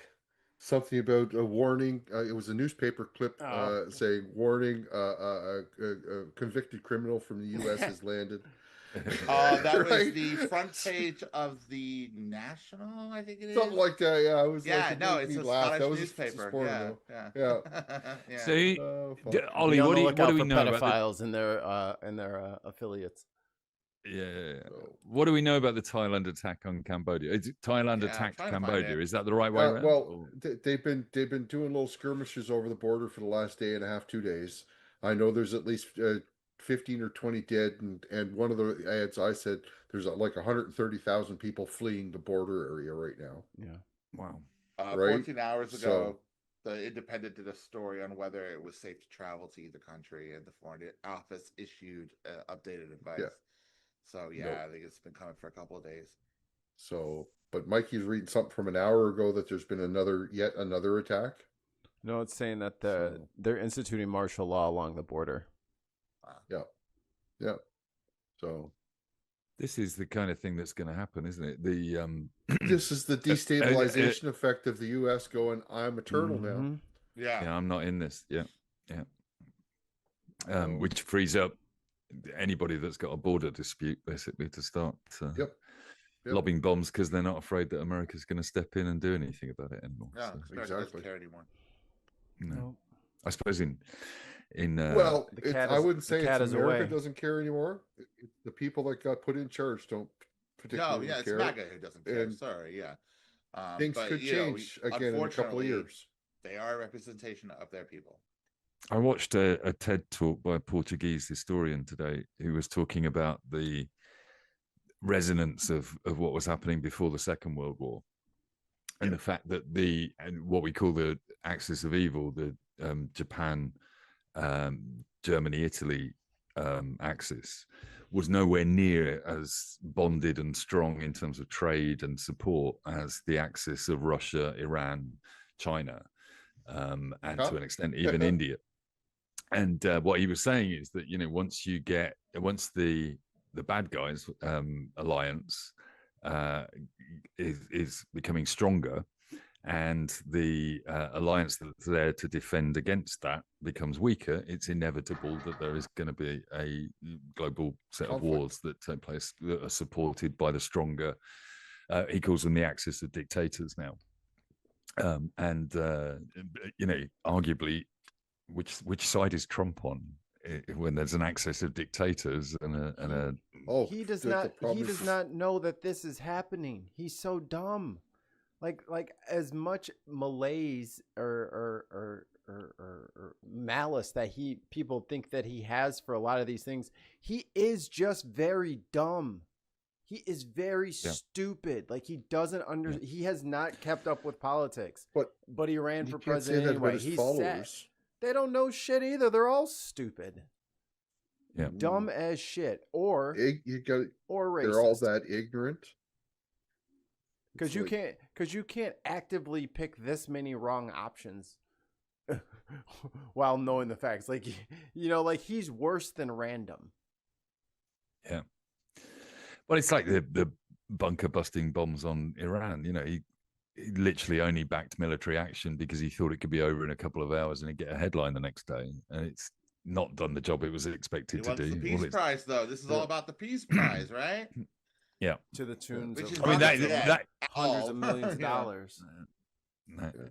Under his leadership, there's going to be more conflicts at borders than we've seen in the last 50 years. And also, like, by all these tariffs and all this economic stress that we're doing to these developing countries, that is not good for them. That breeds all of this shit. That makes people go after people who are weaker than they would have normally been. Yeah. Because his Thailand and Cambodia are two of the ones that are on the 50% tariffs. You know what I mean? And that's fucked up because, like, the only thing we really get from there is like textiles. They do textiles and stuff for us, like clothes sewing. So how the hell are they an economy based on that? How are they supposed to, compete? And we can buy their jets. Like what the jets that they're producing. Yeah. We're having to buy yours. So, which I just fundamentally disagree that we should be spending any money with your country at the moment on that kind of thing. Yep. That's why I think Europe should have taken Canada's approach. Canada said, "Fuck you back," and that's what needed to be said. And if everybody would have did the same thing Canada did, Trump would have had to start whistling a different tune. Well, this weekend is. I think at the time I kind of felt that Starmer played pretty much the only card he'd got in soft power to invite Trump over here for a state visit. Oh yeah, done that. And now he's here. I'm thinking that was a big fuck up, wasn't it? That was a dumb idea, because we're going to look like the suck ups in the world, and it's not the right place to be. They're gonna yeah. It's ridiculous. Yeah, and then he'll be in Windsor Castle prancing around with the king, inspecting soldiers and. Oh, really? He's getting to go there too. Yeah. Oh, he's been offered a state visit again. Fuck. No, that was the card. That's the card. That's what we're talking about. The state. That's what we were talking about from before. Yeah, they should have taken it away from him and said, "Sorry, you're a piece of shit. Yep. You don't respect your people. So sorry." Oh, well, that's what everybody in the country wants them to do, but Starmer's not going to do that. Well, and the problem you're going to get, I mean, it might do the job with Trump for a few days, mightn't it? Being treated like he's a king himself. But what do we do as of Tuesday when Trump goes home and we've got no soft power to play on him again? It's just going to. If Starmer says anything out of line this weekend, then we're just going to get the tariffs back on Tuesday, aren't we? So, saying y'all should have got on the phone with Canada and I agree. Big wigs from the EU and be like, "Yo, I know we're not. I know. So let's get them right, and then shut him down. Like he needs to be contained." And all of this, like, well, I'm gonna look out for the best thing for us. It's like you can't. That's not how beating up a bully works. You got to jump his ass. There are people in the chat saying the state visit is in September. That'll be the one with the parades, the military shit that he wants to see. So I suppose we've got that bit of soft power. This visit, he's going for dinner. The military parades you guys should be doing right now? You should be doing something similar to what France did and delivering some of your naval might to Canadian harbors. and have it just sit. Did France send you ships? Yeah, we got one of their nuclear subs in Halifax. See, this is the problem with the alliance. It is that we distrust the French much more than we do the Americans, even with Trump in charge, basically. So you say that now. I just think France is going. They've got an eye on Canada still. They're a bit bitter about the fact they only got half of it in language terms, basically. So maybe their ships are there to fight us. Nope. It was directly in response to Trump saying what he was saying. Yeah, I genuinely think the UK, when the monarch of your country is the idiot Charles, then the fact that we are not standing shoulder to shoulder with you on that border is ridiculous. I think we're quietly doing it and diplomatically doing it, and Charles has laid hints, and Charles came and opened Parliament and all those little tiny things that they do to express their displeasure. To the people behind them, so that Trump doesn't notice. But I think Trump needs to fucking notice these things. I think you need to do things that Trump notices. You need to be obvious about it instead of what he's doing is wrong. It needs to be it needs to be stopped. And it is a little disconcerting as an American that the rest of the world is not on our side. You know what I mean? Like, is it the normal ones of us? Yeah, it feels like everyone's like. Because our Congress is capitulating, the Supreme Court has capitulated, and it's just but the world stage is whatever. And it's fuck, all right, guess it's just us then. Yeah. Well, I found was it 2 weeks ago, all those African leaders, when Trump fucked up completely by asking that guy where he got his education from.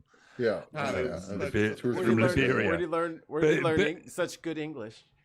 But I found aside from that clip, I found that a cringeworthy meeting. There was all these African leaders, one after the other, just saying, "Come and build a golf course in our country. We love you. Our capital city would be great for your hotels." Yeah. It's hey, they're trying to get paid. I ain't mad. I don't blame them, but the open level of corruption involved in it. There's one argument to say here that it's probably better that the corruption is completely transparent nowadays with Trump. It's pretty obvious. The price of doing business with America these days is to build a hotel and a golf course, isn't it? At least it's not going straight up cash straight to Russia. Dump it into Africa. Yeah.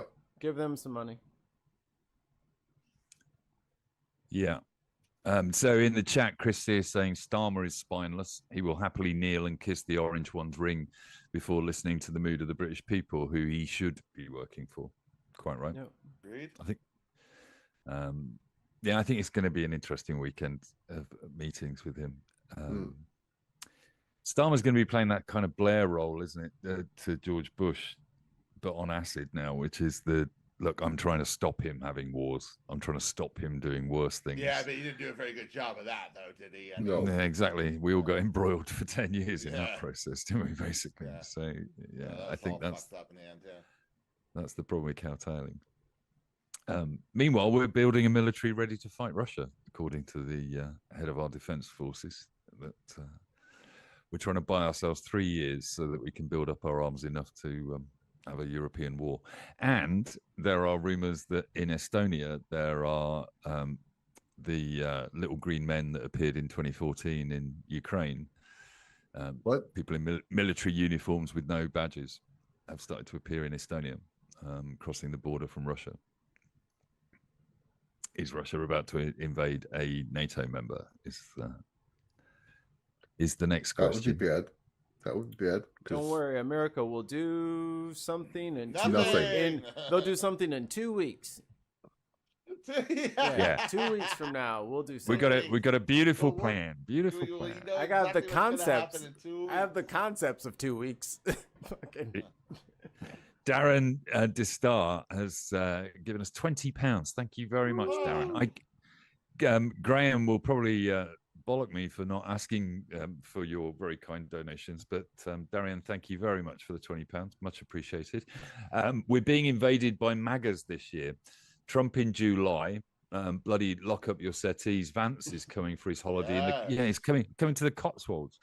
here in August, and then Trump comes back in September.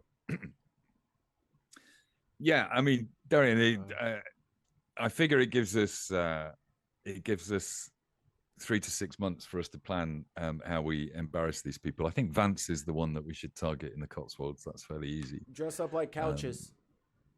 Yeah, a bunch of people dressed as settees running around villages. Line the streets and couches while he's driving by, and put lingerie on the cushions.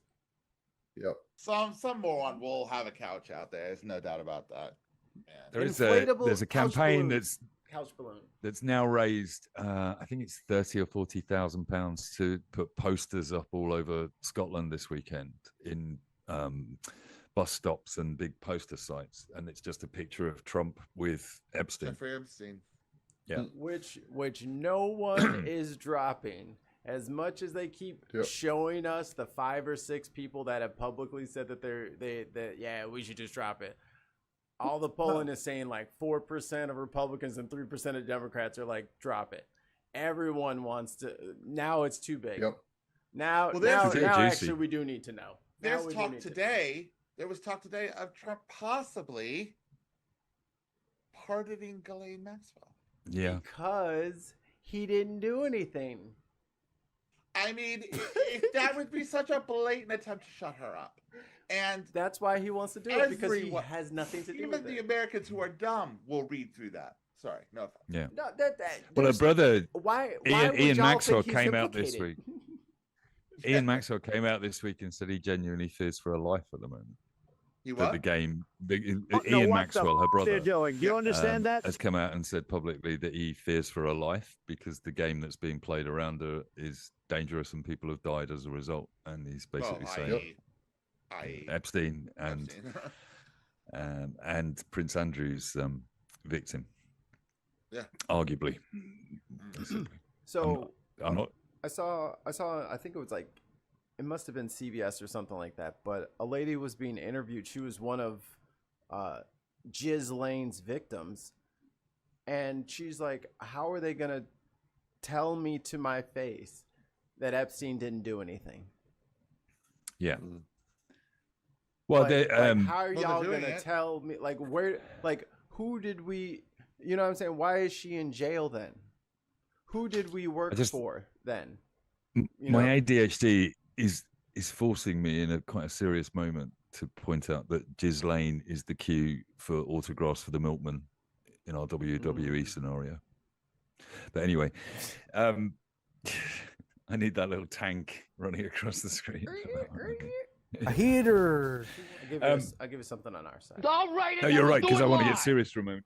I heard some of the testimony from people in Ghislaine's trial. And there are dozens and dozens of women, young women, who have testified that when they first started working for Epstein and Maxwell at the age of 14, and that not one single massage experience with him didn't involve sexual activity of some sort. And one of them said that I was laid off from my job working for Epstein, and they said, and why was that? And she said, because I got too old at 18. Now, if any of this sticks on Trump, you know, he had them recruiting girls out of Mar-a-Lago. In Mar-a-Lago. Yeah. Yo, let them testify. I don't care what Ghislaine has to say. Let her testify. Let her lie on the stand. Yep. Nobody gives a fuck. Just get her up there. Let everybody look at her. Make her a real person again. Because when they put her behind this like veneer and she's always in these pictures and she's wearing these like extravagant gowns and all this shit. I just watched some footage of her in prison. Yeah, show that bitch. Show that fucking absolute creature. The absolute creature that she is without all the fucking, you know, upkeep on her plastic surgery so she looks like this fucking, you know, this goddess that hovers out. No, show this nasty bitch and what she fucking did to those girls and for trapping them and, you know, putting them she's in an that open situation. prison in Florida, isn't she? Is that yeah, am I right? Or, I mean, I she's think locked in New up York, all day, but or was is it he in New York? I don't know. I thought Let's see she'd what been. she's Yeah, like he now. was in New York. I think she'd been moved to Florida. I thought that's what I read. I don't know. Somebody in the chat could correct us, or we could find that out. Storyteller, because Storyteller was taken 02. I do love that name. She's It's in such a good Tallahassee. name. Tallahassee, is it? Yeah. Ian Maxwell's charity sounds suspect. Yeah, I mean the Maxwell family are not to be trusted on any of this. As a rule, that family stole from their workers over the years, and you know, if we were going to go down the conspiracy routes, then the fact that Robert Maxwell was buried with honors in Israel may or may not suggest that there was a connection to But we don't even have to be Israeli government. But we don't even have to be conspiratorial. If we change all the names, you know, and just put the families sitting right next to each other and how everybody's connected, much like my background, it is not even as convoluted as this. It is like a linear path of these people and the crimes that they have committed over the years, and how this motherfucker Trump is in the middle parallel line to all of that shit, and somehow he knows nothing about who he is. The creep, oh, I don't know the creep. Oh, her, I wish her well. I mean, I would say something nice about anybody, said the guy who has never said a fucking nice thing in his entire life to a single fucking person ever. He has never said something nice about anybody. And this lady is fucking in jail, not accused. She is in jail for sex trafficking children.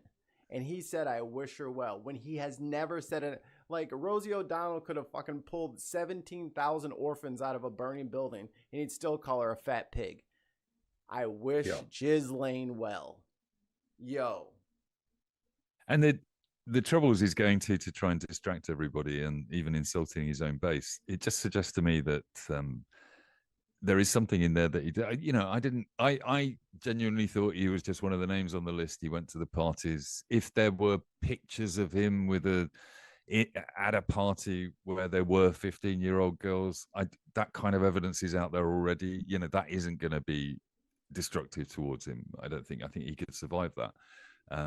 So I think there's something more serious in this evidence. They said his name I'm not was sure in there we're going to see it. They said his name was in there 14 times in his contact book under like different pseudonyms. But he said yesterday that Bill Clinton went to that island 28 times. Yeah, lock his ass up too. Yeah, which y'all can sit next to each other. That? I thought you didn't have a list. How'd you know that? Yeah, and I agree. I think the power of this story is that, you know, anybody that leans completely the opposite way to the Republicans doesn't care about these elite. You know, if Clinton is in that evidence, if Bill Gates is in that evidence, lock the fuckers up. Basically, they've committed crimes. They've taken part in a paedophile ring. We don't care. We are not in your way. Exactly. Yeah. Lock them all up. It's fine. You know, so it's become an unpartisan story all of a sudden. In fact, most of the stuff I watch from the States, the left are kind of going, we don't even know why this is a story. It's been around for 10 years. You know, we've known about this for a long time. Why has it suddenly become this big story? We can't really figure it out. So it's not the left pushing it. It's MAGA pushing it. Well, and the left is, you know, feeding their curiosity. He's like, remember that Epstein thing that you guys were promised? Isn't it strange how wow, all these details. Wow, the letter. I thought he didn't draw things. He says, and the thing is, like, he's being baited. Trump is being baited big time. By Murdoch. He can't help himself. No. He has to fucking put the claim down. He has to clear his name and appear to be this golden shining god that descends from above. And this is a smudge, and he can't take it. He's so thin-skinned, he can't take it. And that's why this South Park thing is funny, because Epstein, Epstein's gonna be in bed with him next, right? You know, like there's no way that's not gonna get shoved into every episode. Like in the corner of the fucking episode, there's gonna be just like an Epstein head just sitting there the whole time. Like it's if you're gonna just threaten everybody to take it away, okay. If you're gonna take my toys away, I'm gonna play with them one more time. Yep. I'm not. You can't fire me. I quit. Person impersonator says, "Good point, Scott. How does he know how many times if there are no files? Was he there? The files that don't exist anymore. How do you Yep. know it's 28 times? That's bullshit. Either it's complete bullshit and he made it up on the spot in front of a plane, in front of reporters, or he knows that for a fact because there's actually files that they will not release because he's on them too. Well, there's a number of Trump's name in the flight logs. Yeah, number of people in the chat suggesting that Diz, Trip, and Darian all suggesting that it could be about Melania, because she got an Einstein visa, didn't she? And she was trafficked from Slovenia to Paris and then to America, and then got an Einstein visa. And this was before Trump was president and had any political power. So, Do you think that Melania Trump is possibly a victim of trafficking? Well, apparently, the first time he slept with her was on Epstein's plane. So, the old Lolita Express. Yeah. Unreal. There are logs of Epstein flying in Trump's plane as well, basically. So I wonder if Trump's plane was used at any point. That's why he's defunding the FAA. They keep all these flight logs. It's so annoying. Vendetta says Ivanka was on the island. Maybe it's about her. Oh, I'm pretty sure that he was on the flight logs. Isn't it? Yeah, definitely. In the information that's been released, he's definitely on the flight. So he's lying. This is no. Sorry, what he's saying is that was fake. This is what he's saying. To be fair and balanced, Trump's line on this is that he was best friends with him for 15 years until he found out he was a scumbag. Yeah. And he never said he never said why they stopped being friends. No. Nobody said this today. I know that reason. Epstein's brother said today that Epstein broke their friendship off because Trump was too much of a crook. Oh. Well, there was apparently they both tried to buy a property in Florida. Yeah. And Trump screwed up the property deal basically for Epstein so that he could buy it, and that's what caused the rift. It's got nothing to do with anything morally. Yeah. You know, and Lutnick is sitting over there cheesing and smiling and clapping like a seal the whole time. He lived literally next door to Epstein. Yep. Says he doesn't know him, even though those people know their fucking neighbors. And he also just coincidentally bought one of Epstein's Manhattan apartments for $10. But he doesn't know him. Not really. No, doesn't have a clue. Not friends, not close associates, just it was for $10 and then undisclosed whatever. And it's like, oh yeah. Because that's what happens to me all the time when I buy $1 million places. I just buy it for $10 and then I just give them something unknown later, and then that's cool with the bank. And I think this is part of what makes why this evidence does need to come out, because it's completely bad enough, and this should be the core of the story, that there were young vulnerable girls who were sexually abused and raped and victimized by these people, and that's your blackmail part of what Epstein did. But the other thing is the financial arrangements that he kept making. There's a lot of people that borrowed money from Epstein. And that was dirty money as well. Prince Andrew famously borrowed a lot of money from Epstein to pay off Fergie's bills, basically. That's how they got entrapped. And you can imagine Epstein's model was just, I entrap them two ways. I get them on the finances, and then I bring them in on the girls, basically, so that they have to keep quiet about where the money's going. Yeah. So I think there's more and more scandals. He doesn't even have to be. He doesn't even have to be like the ultimate villain at the end. You know what I'm saying? He could just be the facilitator. Because it is unbelievable that none of this has been able to get out at all, from administration to administration to administration. Yeah. So I think. It does raise a question as to why didn't Biden release the files? If the Democrats played the same game as Trump, they should have put the files. If he's a Mossad agent, and Joe Biden said he would invent it in Israel if there wasn't one, well, there you go. Yep. He's doing his duty. Let the honey pot. This flow. is the thing.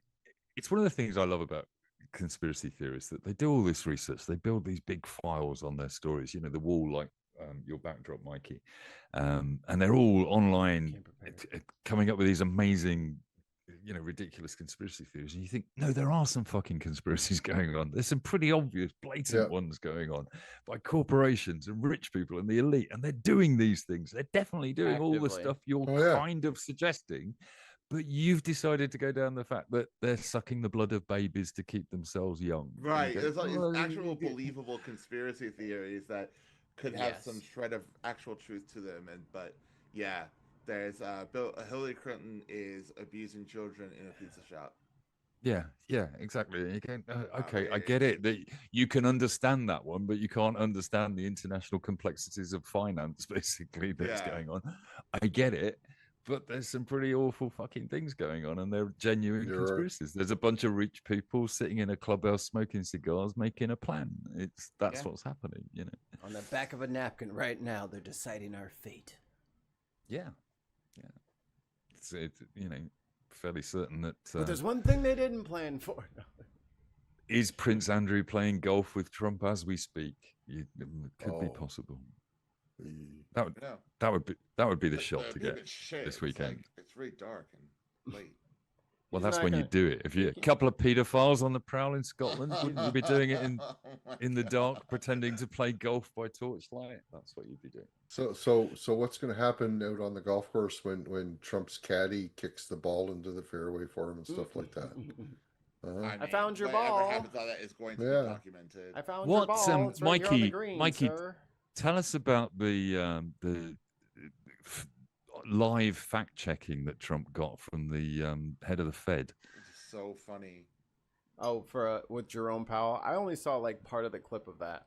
I saw the whole thing. Yeah, hit us, guys. So basically, he had said he went into this whole spiel about how the Fed are building these buildings and they don't need to be.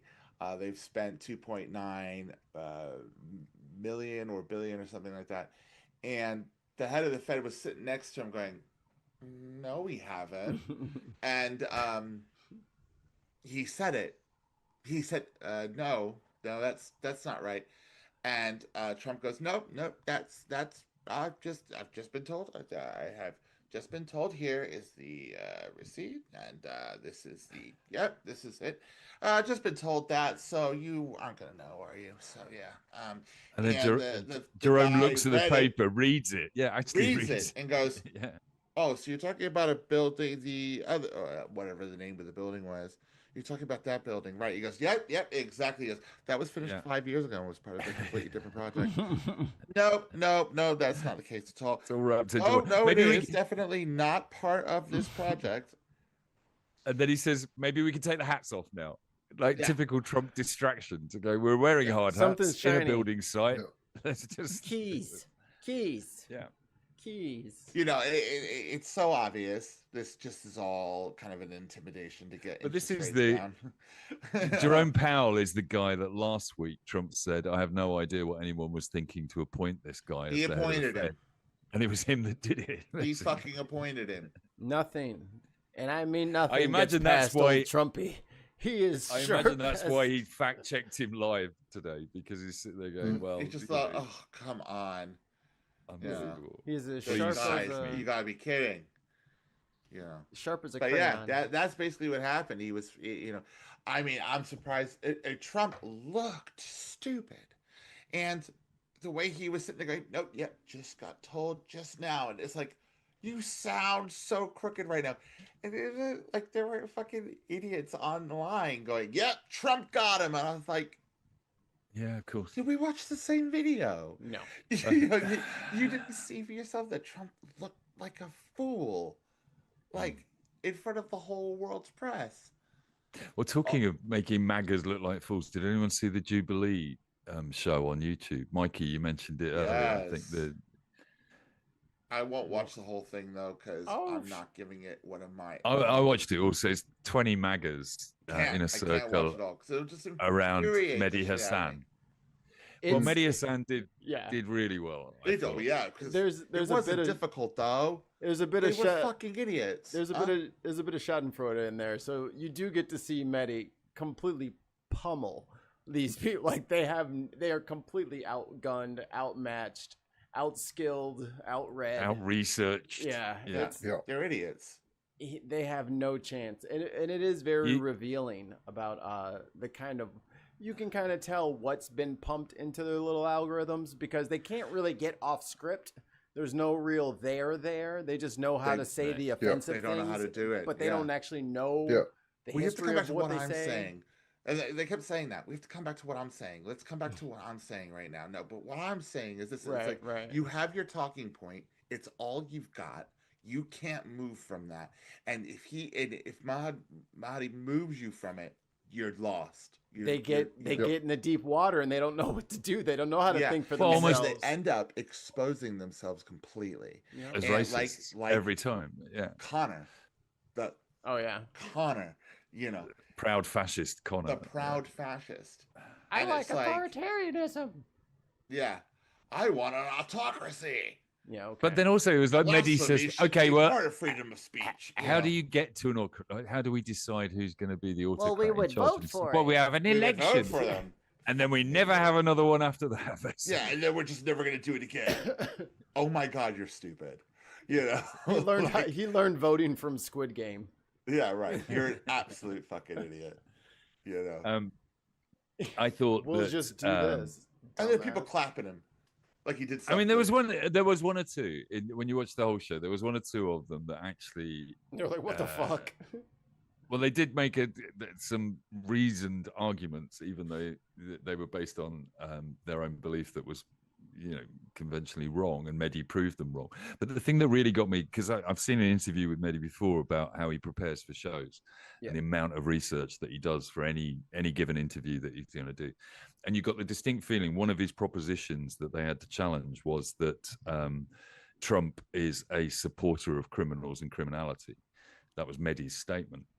And they had to come in and defend Trump against Trump that. is pro-crime. And you got the distinct feeling that Mehdi Hassan had learned the names of every single January the 6th conviction and was going to go through all of their cases because he's going, what about this guy? What about this guy who beat a cop to death? What about this guy who did this?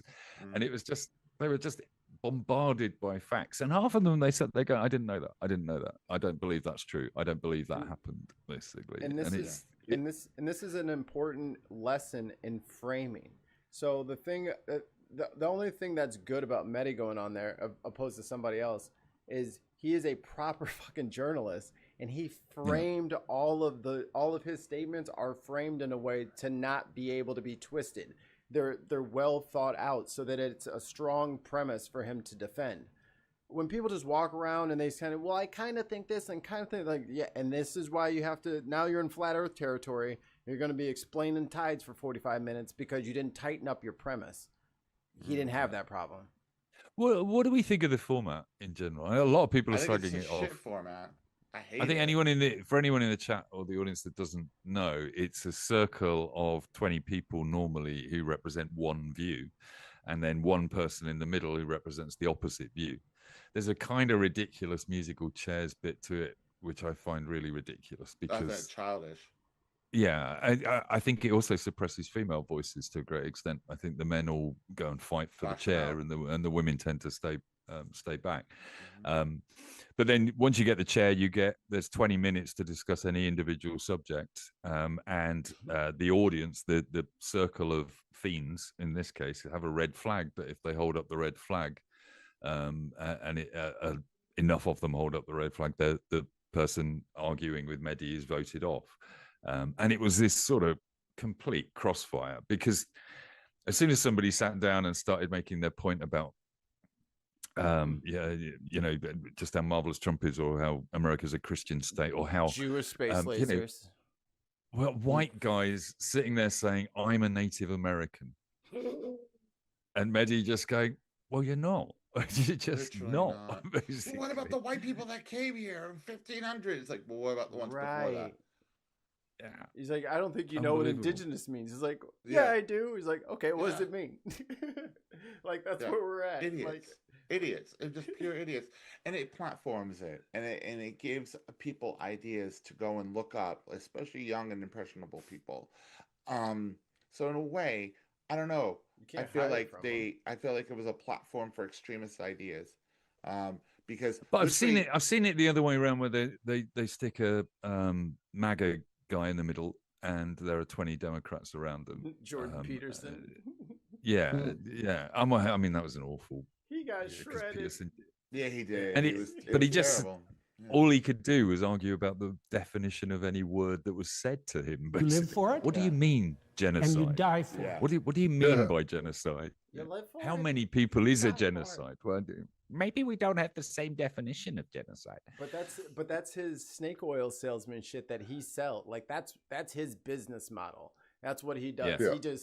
He just gets real Confound everything. Yeah, he gets real slippery and wants to use unique, one-time use only definitions for things that suit his argument here. But then you remind him about it later, and then he says, "Well, that like the kid jumped his shit immediately." He's like, "I thought you said you were a Christian." Well, I didn't. Yeah. I never actually said those words. It's like, then what the fuck are we talking about? The whole thing of the show was you're a Christian. Yeah. Well, I don't like you right now. Like, he got all up in his feelings. Oh, it was horrible. Yeah. Yeah, But I think Mehdi did a very good job up against what he was up against. But the disturbing thing for me was that there were, there must have been an awful lot more people to pick from to get to 20 representatives who shared this fascist, authoritarian, racist. I think they picked view, out and they the were most all in their extreme. 20s. They were all in their picked out 20s. the most extreme. I think some of those were actual influencers who do shows on YouTube, like this one, that have actual followings and audiences. Are you trying to say that I should have been on that panel? I was about to say what you're trying to say, No, Scott. why You're would saying you should have been over there. How? Bullshit. Fuck off. Like at some level, I think. Well, I'll say it this way: I'm not in the business model. Like, the bin is not in the business of having debates and having the exchanging of ideas between interlocutors. That's not what we do over here. This is our fucking network, and we say what we want to do. We cover the shit we want to cover, and our friends like us, and they come with us on the journey. We don't. Yep. We're not trying to exchange ideas. That being said, if you're gonna have a shit show, I think it is the two-edged sword, because you are like, more people will see those ideas, but then there's the comment section, and people will see that all of their ideas are getting completely shit on. Under normal circumstances, I think most people would be like, oh, well, maybe I'm wrong about this. They just double down on that shit now. Like, they like being wrong. Yeah. They think being wrong is like cool. It's the trolling. It's a badge of honor. Everything's a troll now. Yeah.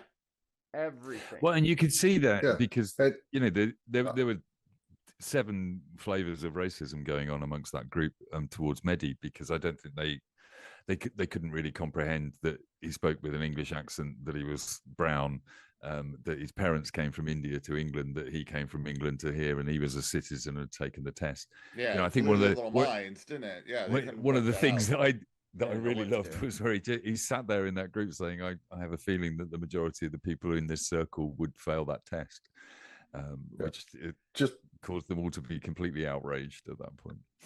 One quick thing about what Mikey said there.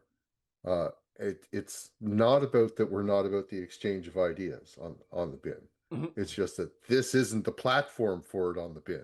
We're all about it in other platforms. Right. Yeah. But no, on the bin, we do what we're doing. Right. So it's your position. Yeah. Right. Yeah. So, no, I think a lot of people, I mean, Luke Beasley tried earlier this year, he tried to get a MAGA influencer into his show once a week to have a debate. No. I wonder why not. Mainly can't find anybody to show up that actually has something. No, but I think that was he had a girl that was a regular MAGA influencer. MAGA mom. Yeah, and I don't know. Like they tried. Well, her to make husband kept getting involved and threatening Luke. And... yeah, and it got really bad, and they Okay. and they tried to they probably spent more time talking about the fact that they had differences rather than what those differences were. But Yeah. but that's the difference between, and that's why Mehdi's episode was so good, is because he took all of that away from them. Like he he stripped all of their bullshit away. Trump is pro crime. Now disprove, you know what I mean? Disprove me. Like push me off of this ledge. Like if Steven Crowder actually knew how to read, like what his little thingies would be, his little loaded premises. But you can load a premise in a way that forces people to think, which is the actual way to like use the Socratic method, as opposed to just doing this constant Jordan Peterson. I'll just keep switching my definitions around, and that way you'll never catch me. Ha ha ha ha. Then I'm always the opposition. But that was the thing that I think came out of a lot of the people that were trying to debate Mehdi, was that, you know, they were saying, well, you don't understand America. And he's going, well, I'm an American citizen. You know, I live here, basically. So, and I'm a journalist and I report on America, and I have done for years. So I do understand America, I think. And he's paid and more in taxes you than don't they ever understand the division. Yeah. And they said, you don't understand the division. It is a war between Democrats and Republicans. And I just found that, I mean, it's obvious, isn't it? That's what we see. But it is just if a Democrat says it, it must be wrong. If a Republican says it, it must be wrong. Yeah, there is no debate. There is no exchange of ideas at all. Perfect example of that is Biden. What was it in 2023? Giving money to Texas, to the floodplains, saying, "Here, set up your early warning system so people can be warned." And they said, "Oh, this money comes from criminal sources. We're not going to spend it on that. We'll spend it on something else, but we're not going to spend it on that." Yeah, because that's what he like. wants What to the fuck? I mean, there's a direct line to those girl guides dying. They didn't want the people to know that Biden gave the money to save their lives. Yeah, that's what it boils down to. And the biggest problem, really, looking at American politics from the outside, and I know you guys share this opinion to a great extent, is there's hardly a thin piece of paper to put between the two parties, really. So this, you know, it boils down to things like pro-choice, pro-life type debates and guns. That's about it, really. But in terms of economic policies, in terms of the, you know, anti-corruption policies, etc., there's not a lot of difference between the two parties. In this country, there'd be reform fighting the Tories. They're on pretty close to the same page about guns too. Yeah. I don't know. I feel like all of the opposition to those things that they have in common are squelched by the dirty money lobbyist backed people of either side.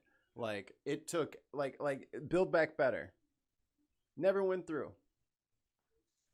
Why not? What the fuck? Like this is that's a Biden failure. And when Cori Bush from St. Louis, my home girl, when she brought it up, when they're all sitting in the call and they're all trying to figure out what to do, and she's like, well, what about Build Back Better? And they're like, well, that's just not going to be part of it. She's like, well, I told my people what we were going to do this. And it just didn't happen. Y'all just figure it out. No infrastructure deals, no all that stuff. Like that money, like it is, everybody is fucking us. Like we're just getting fucked from every party at this point. And, and then the parties are all being paid by the same people. As soon as people start to put together that it is these lobbyists and these people that are influencing the politicians, and that they can actually control who gets elected. Like that's why Mamdani is so great. That's why this works. And unfortunately, because we're at this such late stage of capitalism, it's only after the waterfall, complete collapse of certain sectors and certain areas that people start to see this shit. I mean, I wish they would just read or watch a movie or something and figure the shit out. But it's also why the total reset. Yeah, the Democrat institution as such is opposed to Mamdani and AOC to a great extent, basically, because they don't like the fact that they're funded by people rather than corporations. Nancy Pelosi because the answer is said last year, Yeah, Nancy Pelosi said we've got to get these evil corporations out of politics, and they said, "Well, what about the ones funding the Democrats?" And she said, "No, they're all right. They're the good guys." You kind of go, "Well, yeah." If I was on the Republican side of that argument, I'd sit there and go, "Well, they're either bad or they're not." Well, you know, well, she's not one to talk. I mean, how much is she worth, and what is her occupation, and what has her occupation been for the last 30 years? How do you have how so did much? She make her money? How do you have so much goddamn money, lady? Yeah. So like, and that's especially for, I'll speak for most millennials. We don't fucking vibe with that shit. Like, you're a public servant. If you want 6 figures, cool. You got to fly back and forth all over the country. That's a pain in the dick. And you're representing people. You got to hold meetings. Fine, whatever. But we're not about to allow all these fucking politicians to be millionaires and hundreds of millionaires on our dime because you're insider trading, because you're sitting on all the committees and sending it out to your husband, Paul Pelosi, big stock I'll be trader. right back. You know, like, it's enough with the bullshit. Enough with the shenanigans.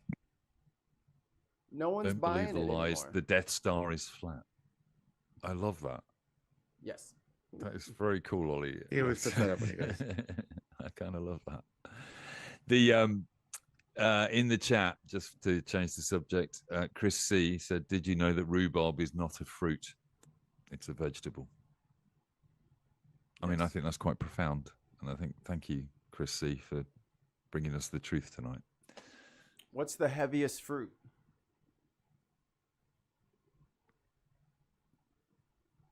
Don't know. Pumpkin. You what? Oh, is this? It's not a joke. That wasn't a setup for a joke. It's just No. it's a fact. Yeah, pumpkins. Okay. Oh yeah. Pumpkins are fruit. Seeds on the Because inside. they have seeds in them, right? And they have flesh. Big old fruits. That used to be a very bad slang term at one point. What my mom used to call homosexuals. Oh yes, darling, he's a bit of a fruit. Really? Like, yes, my mom used the word fruit. Yeah. It's so. Where were you, Scott? Where so were you brought up in America? Whereabouts? Mainly in Cleveland, Ohio. Okay. Yeah, I grew. I was born in New York, and I lived in San Francisco for a little while when I was a kid. My mom always said though that we were walking through San Francisco, and we saw a guy in a habit, dressed as a nun, and like you do. Yeah, in San Francisco, riding a bicycle. I used to call her Sister Mary Boom Boom, apparently, and I said to my mom, "Mommy, why is that man wearing a dress?" And she went, "We're moving." I'm not telling a 4-year-old. I'm not explaining this to a 4-year-old. Not now. So yeah, had that had an effect on me? I don't know. But in all seriousness, we moved to Cleveland when I was about 6 years old. So that's that's 10 years there. And tell me, I don't know. Formative. Like most Brits, I don't really. We always complain Americans don't know anything about geography. I don't know Cleveland, Ohio. What define it compared to San Francisco? Is it more of a? It was a steel town. In the Midwest. Yeah, sort of on the edge of the Midwest, going east. So like a northern town here, effectively, like a Sheffield or something like that. Yes, but American. Right. I'm sorry. I know it sounds like a stupid Sheffield thing to say, with yeah, like, better breakfasts or yeah, something like no, that. Biscuits. It was a steel town when I was growing up in it. It had a It's with watered down beer, Mike. Right. They had a company called I can't remember the name of the company now. It was a steel company. Once that steel company left Cleveland, the city went into a serious decline. This was after I left. NAFTA. And it became just I think the second poorest city in the country behind Detroit. Really? Yeah. So it had a real slump. I think they've been trying to build it back, but I don't know what they got like as far as industry there now. I don't know what Cleveland's it is. okay. Huh? Cleveland's okay. They're not doing terrible, but it was a lot of they're in the same boat as St. Louis because St. Louis dried up too. Like St. Louis was like I think some crazy stupid ass percentage of like all the bricks and all the houses in like the Midwest were like fired in like the brick ovens in St. Louis, and they did steel and shit like that. And then all that's because the river was right there, so they could just float. It was yeah, the lake. Yeah, yeah, and they would just float everything on barges. So they had a booming industry, and then shit just changes, you know. Yeah. Well, and then cities get left behind.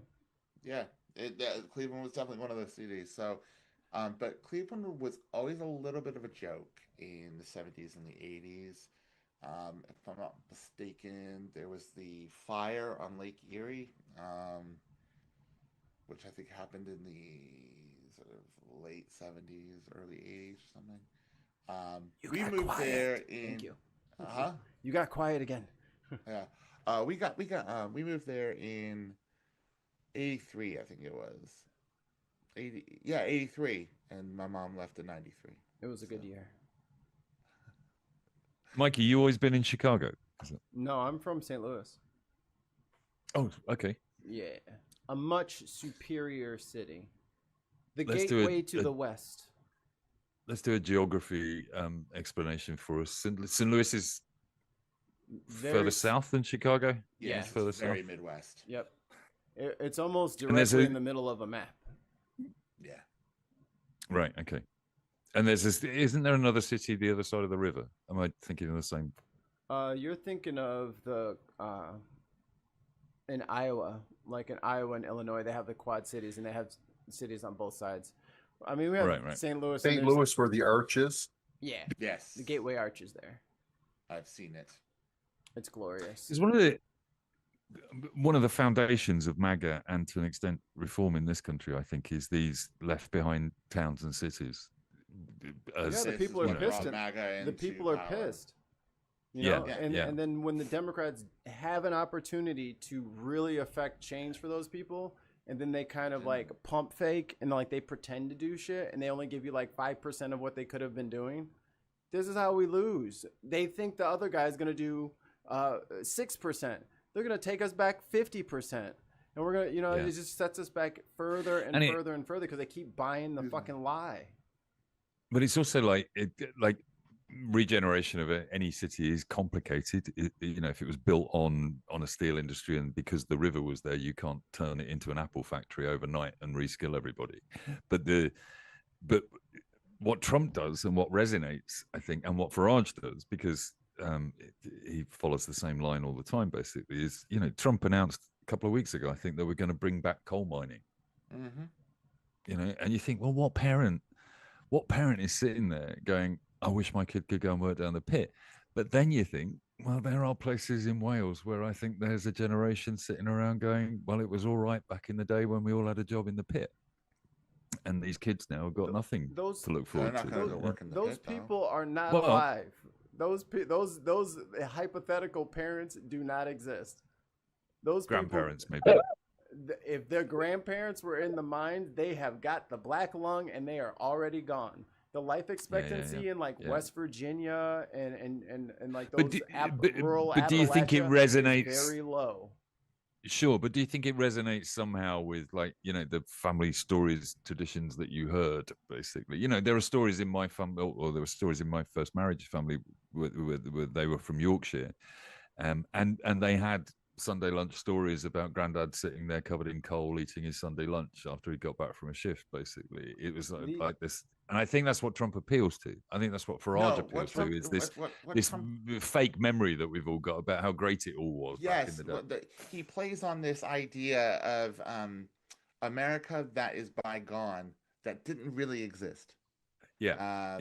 So he plays on a fantasy or romance, almost, as I would say, almost a televised version of America, Happy Days version of America.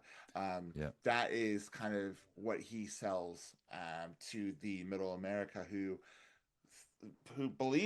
fallen for that. And he's part of that story.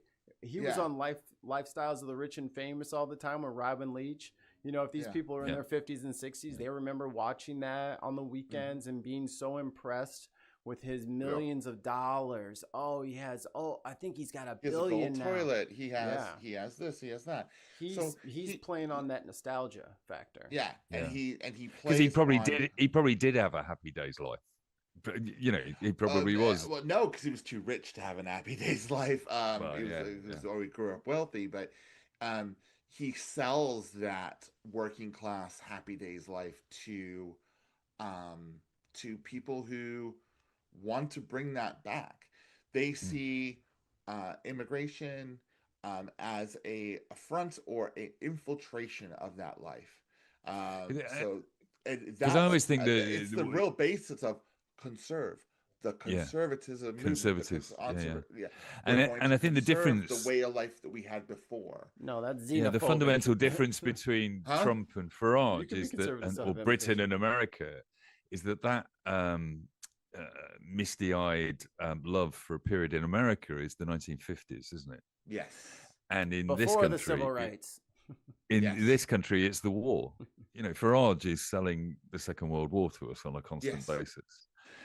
We go back to, because our peak, even though it was an absolutely miserable time in the fucking abysmal time. Yeah, terrible. It was horrible. There were food shortages. None of the men were around. Except recently, I've been reading bombed. Huh? I was reading a book about what it was like to live in London during the Blitz, and in the run up to D-Day, where it's full of Americans and Canadians and African soldiers and Indian soldiers, and the parties were fucking awesome by the sounds of it, because people were literally going, this could well be the last party I ever go to. Yeah, so this party could have a bomb land right on it. Yeah, the guy I'm dancing with could easily be dead tomorrow, basically. So that's why there's a lot of milkman's children out there. It's pretty wild. Syphilis ran rampant. Yeah, probably. But you know. And also, one of the things we never talk about is that there was a huge amount of looting went on during the Blitz. We always say it was these stoic working class people going. Yeah, they rebuilt their communities. They didn't leave. Yeah, they were climbing through their neighbors' houses, nicking the sideboard. Basically. Yeah, right. And not trying to be funny, like my grandma.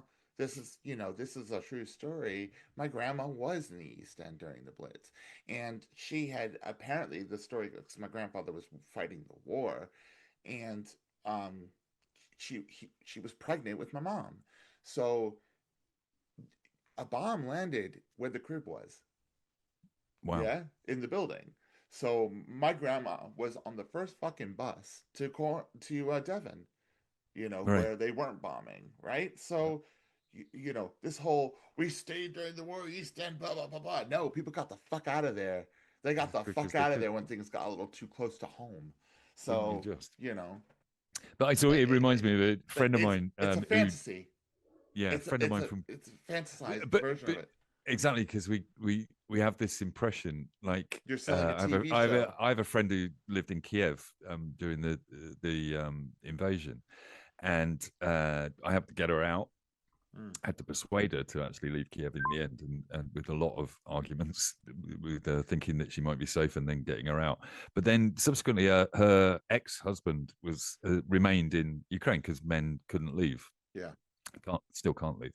And I said to her, well, how's he making a living? Because in my head, everybody was in a trench or a bunker being bombed constantly, right? Like the Blitz films that you see. Yeah. And she said, oh, no, he's a tennis coach. Basically, they're still living their lives. Earning a living as a tennis coach, basically. Well, of course he is, because people still want to play bloody tennis. Well, no, because in the modern era, it's going to be completely different from how life was in the 1940s, right? Yeah. So the war in the modern era is probably very, very different. So, I imagine maybe not so much. Huh? I imagine maybe not so much. I mean, they do, potentially more brutal, but I don't know. The despite the number of bombs that Russia's been dropping, I still don't think it equates to what we dropped on Germany. Or what Germany probably dropped on us. Well, they were less successful than us. Bomber Harris was more responsive. We wrote the history of the Second World War. Bomber Harris, if he'd been a Nazi, would have been one of the worst characters in history ever, basically, because he destroyed entire cities. Yeah, but what I'm saying is Nigel is selling the fantasy of the good old fashioned. I used to be able to leave my door open, no crime. You know, there were no darkies, no Irish, no what, blah blah blah. There was none. There was, people looked after each other, blah blah blah. You, it's a fantasy. It doesn't that time does not exist anymore. There is nothing that either Trump or Farage can do to really make that Bring happen. it back. It will never come back again. But people vote once. And sadly, and until those people die, yeah, which some of them soon, most of them soon will. The idea well, is going to be well, around. then you look they at that. die off. Huh? You do look at that Jubilee format, and there is a younger generation with the same ideas, There's a and younger that's generation what bothers me. who do not have any life experience whatsoever, who are going to understand that is not the way forward in life, right? Yeah, you'd hope. Well, yes, I do, because we have just too much information out there now. Yeah, I mean, people can live in their echo chambers, but eventually you'd hope it turns around. Yes. Because that's what sort of happens, right? It's the right wing younger people end up mellowing out, and the really far left younger people end up being more conservative as they get older. Once they get a house. Once they get a mortgage, normally, in my experience. So maybe it could be a lot of. I've seen some wonderful left-wing young people suddenly flip over into Thatcherism, basically at the point that they get their first mortgage. They were going to lose their house, and my mortgage is going to go up. Yeah, exactly. Exactly. So again, we're selling a fantasy. They're selling a fantasy to older people who vote. Ollie, is that how it played out in the last election with you guys? Was the Trump guy? Was he selling a sort of perfect Canada? What was Canada's perfect period that they would hark back to? It wasn't that. He wasn't trying to sell that. It's just everybody knew that he was in bed with a lot of Trump's ideas. Right. So we just, no, we don't even want to take a chance on that, especially when Trump started coming out with the 51st state bullshit, because then right away we saw that candidate and saying, okay, sure. Well, let's make a deal. That's what everybody was thinking. He would have instantly sold you down the river. Yeah. Right. That's everybody thought. Yeah. All right. No, he's Maple MAGA, right? So he would have sold us right out to him. There's a problem, and we discussed it earlier about the. He didn't even win his seat, right, when he was running for election. He didn't even win his seat. That's how much he lost popularity. Yeah. Right now, he's still trying to talk somebody else in his party to give him a seat. Really? So, yeah. That's a very Farage trick. He's not allowed to speak in Parliament unless he gets a seat, right? Yeah, no. Yeah. So, this is what's happening here is kind of similar. We've got Farage, who is literally ripping ideas off from Trump, blatantly. Literally said this week he wants to send immigrants to prisons in El Salvador. Criminals. He said literally said British criminals. Even British criminals, right? Yeah. Literally said that. So, it's stolen. He's literally reading what Trump is doing, and he's saying it to his base, who are stupid. So they think that might actually be a good idea, right? But there's a disconnect, because these English people are not seeing that it's the same as Trump. You ask those same English people if they like Trump, I think most of them would say no. Yeah. Yeah. So it's kind of weird. They would say, no, I don't like Trump, but you like Nigel Farage, who's stealing his policies. He's literally coming out same policies Trump. Well, it's because it's nationalism, isn't it? And I think you've got to be English. You've got to be an Englishman, i.e. Farage, and what they see as. Yeah. I don't know what they see him as. Some sort of gentleman. I don't know. These are bootlickers. A lot of them are very much, you try to tell them, well, Nigel Farage is a multimillionaire who's literally running a company rather than a political party. He's lining his pockets with membership fees. So I would honestly, have a think about what you're doing there, because if you're a working class person, this is the last person you want to represent you, because they do not actually have your best interest at heart. But they will make up excuses for it.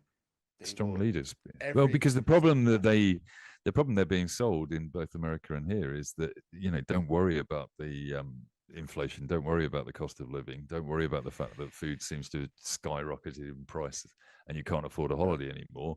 It's immigrants. That's the problem. Yeah. So that's how you win them. And in That's fact, how you win them over. any of those problems are all related to immigrants. Well, that's what they did, and then and I'm the only strong man that can get rid of the immigrants. Yeah. That's now their, they have a there's there's a horrible thing going on in America with that, and on the other side, he's giving loads of tax breaks to extremely rich people and taking away benefits. The worst part is that they're not seeing on that side is the people that he's punishing and getting rid of are the people that are feeding them.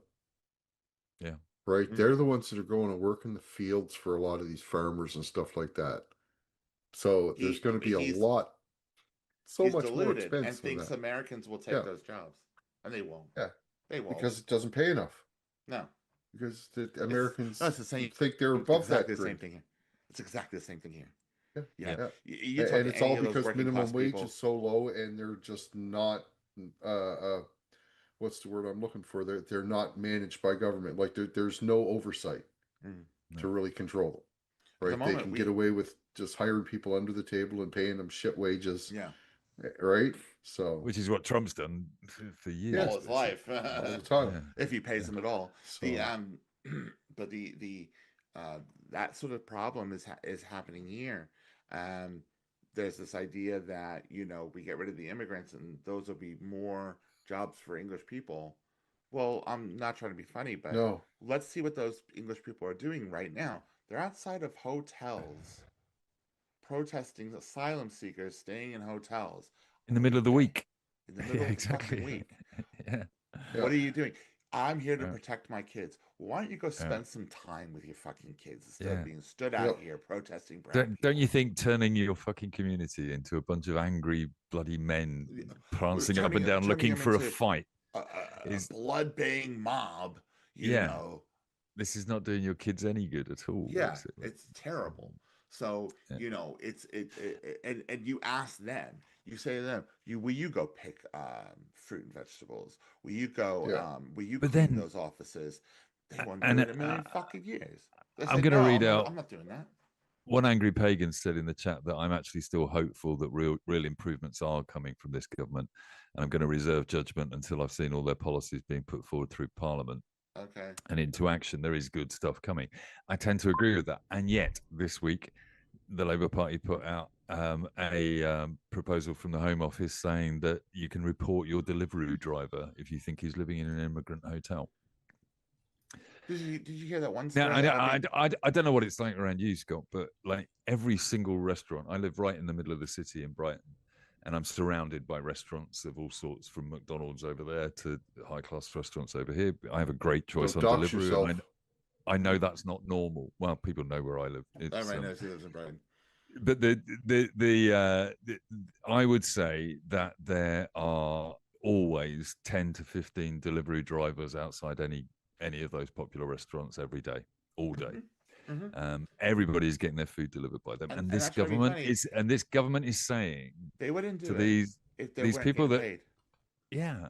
But then there's ridiculous stories coming out, like by the asylum seeker makes £6,000 a month doing Uber Eats. I'm like, there's no possible fucking there's way. No way that you can do that. And also, sort of if you got rid of all of those people, what would happen is you wouldn't be able to have food delivered anymore because there are no English kids queuing up for those jobs. Basically, it's just not happening. They don't want to do it.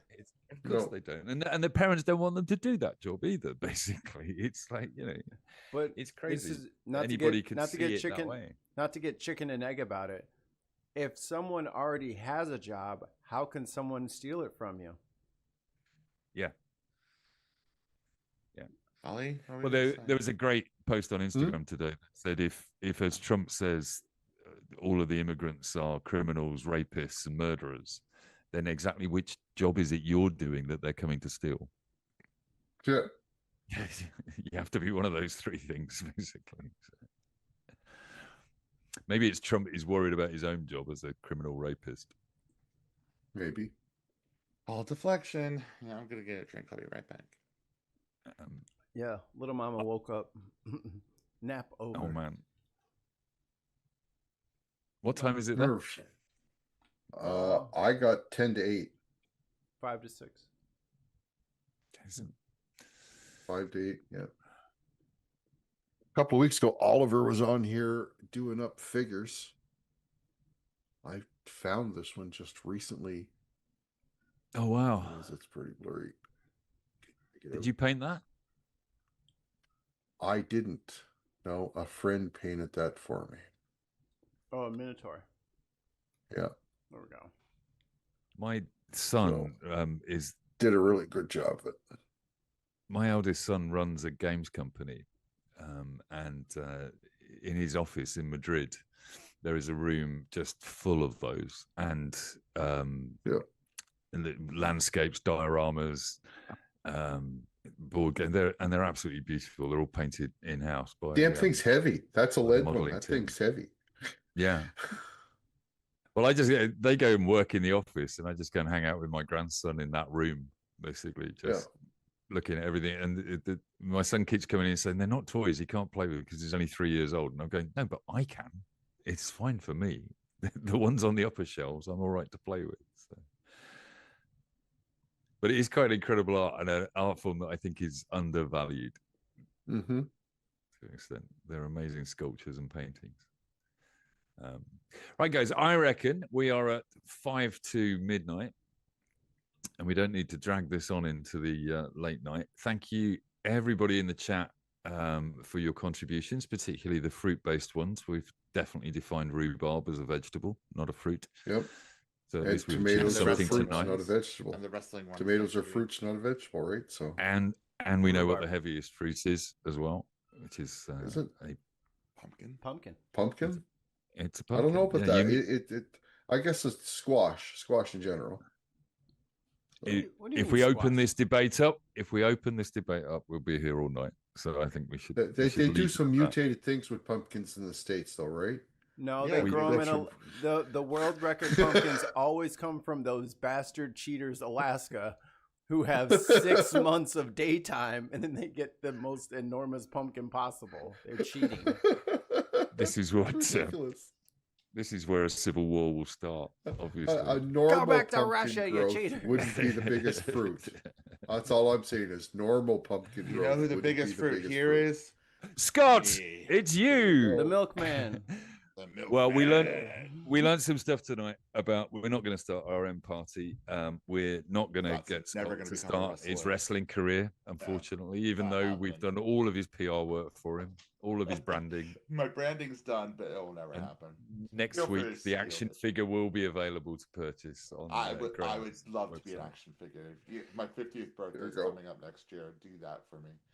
That's somebody with a 3D printer. Get on that. I was about to say that you is can get something a Funko now. Pop. You can upload some pictures of yourself and have How one cool delivered would that be? 3 days You later. can make your own. I think there's companies that you can like make your own like little chibi animation of yourself, and then make your own Funko Pop. That's hysterical. I had no idea. The world is changing. 3D color printing. Oh, can you become a Labubu? I was looking at a 3D color printer the other day, and I've got a 3D printer upstairs that I've put into a cupboard because I gave up with the mess that it kept making. But I was eyeing this 3D color printer today and thinking, how could I, what do I need to sell? Could I sell one of my children to buy that? And unfortunately, I don't think they're valuable enough. I saw somebody with a 3D color printer print off the perfect Iron Man mask. I know. They are incredible. You know what I'd make with a 3D printer? No, we don't. Another 3D printer. Just keep that for your own Scott. I don't know, Scott, but maybe I'm just going to cut the stream at this point. Basically, you know what I'd make? I'd make a replica of my. Hey, there is a place in Brighton that does that. There's an industrial unit over in Port Slade, and I walked past it during COVID. I used to walk past it, and they do body casts, knob casts, breast casts, and buttock bras. Only a gay man would want to know what it feels like to get fucked by their own cock. All right, that's it. All right, on that thought,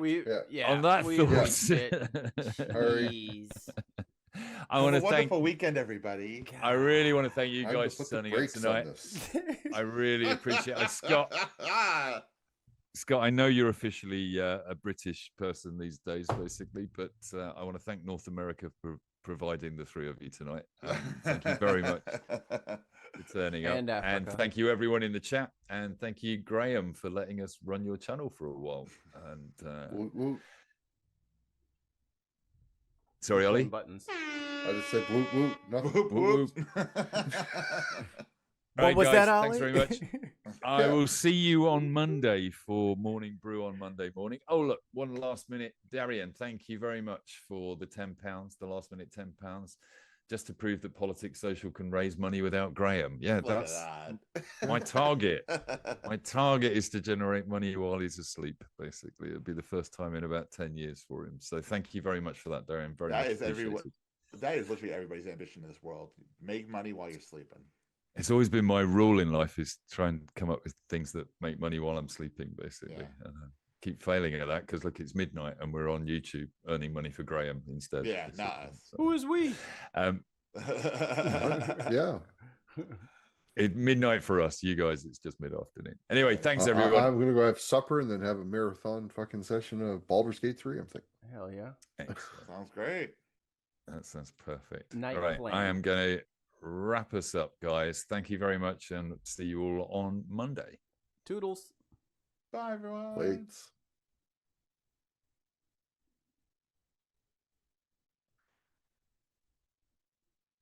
I think mics are off, but I never know.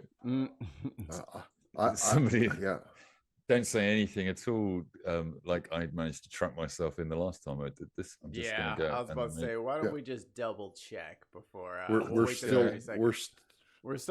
on too. our channel. Yeah, we're still on the bin. And all you beautiful binsters over there, it's the weekend, so we will see you guys bright and early on Monday. In the meantime, drink some water, tell somebody that they smell good, and drink from a garden hose. Go disc golfing. Yeah, it's beautiful this weekend. Not for us. Probably tornadoes. But for everyone else who doesn't have tornadoes, I mean, I guess it would help your disc game. You just put that bitch in a funnel Throw cloud. it pretty far. I mean, you get the par fives, you know. Yeah. Birdies. Or dingers. All right, guys. Love you. Bye. Yeah, I love you.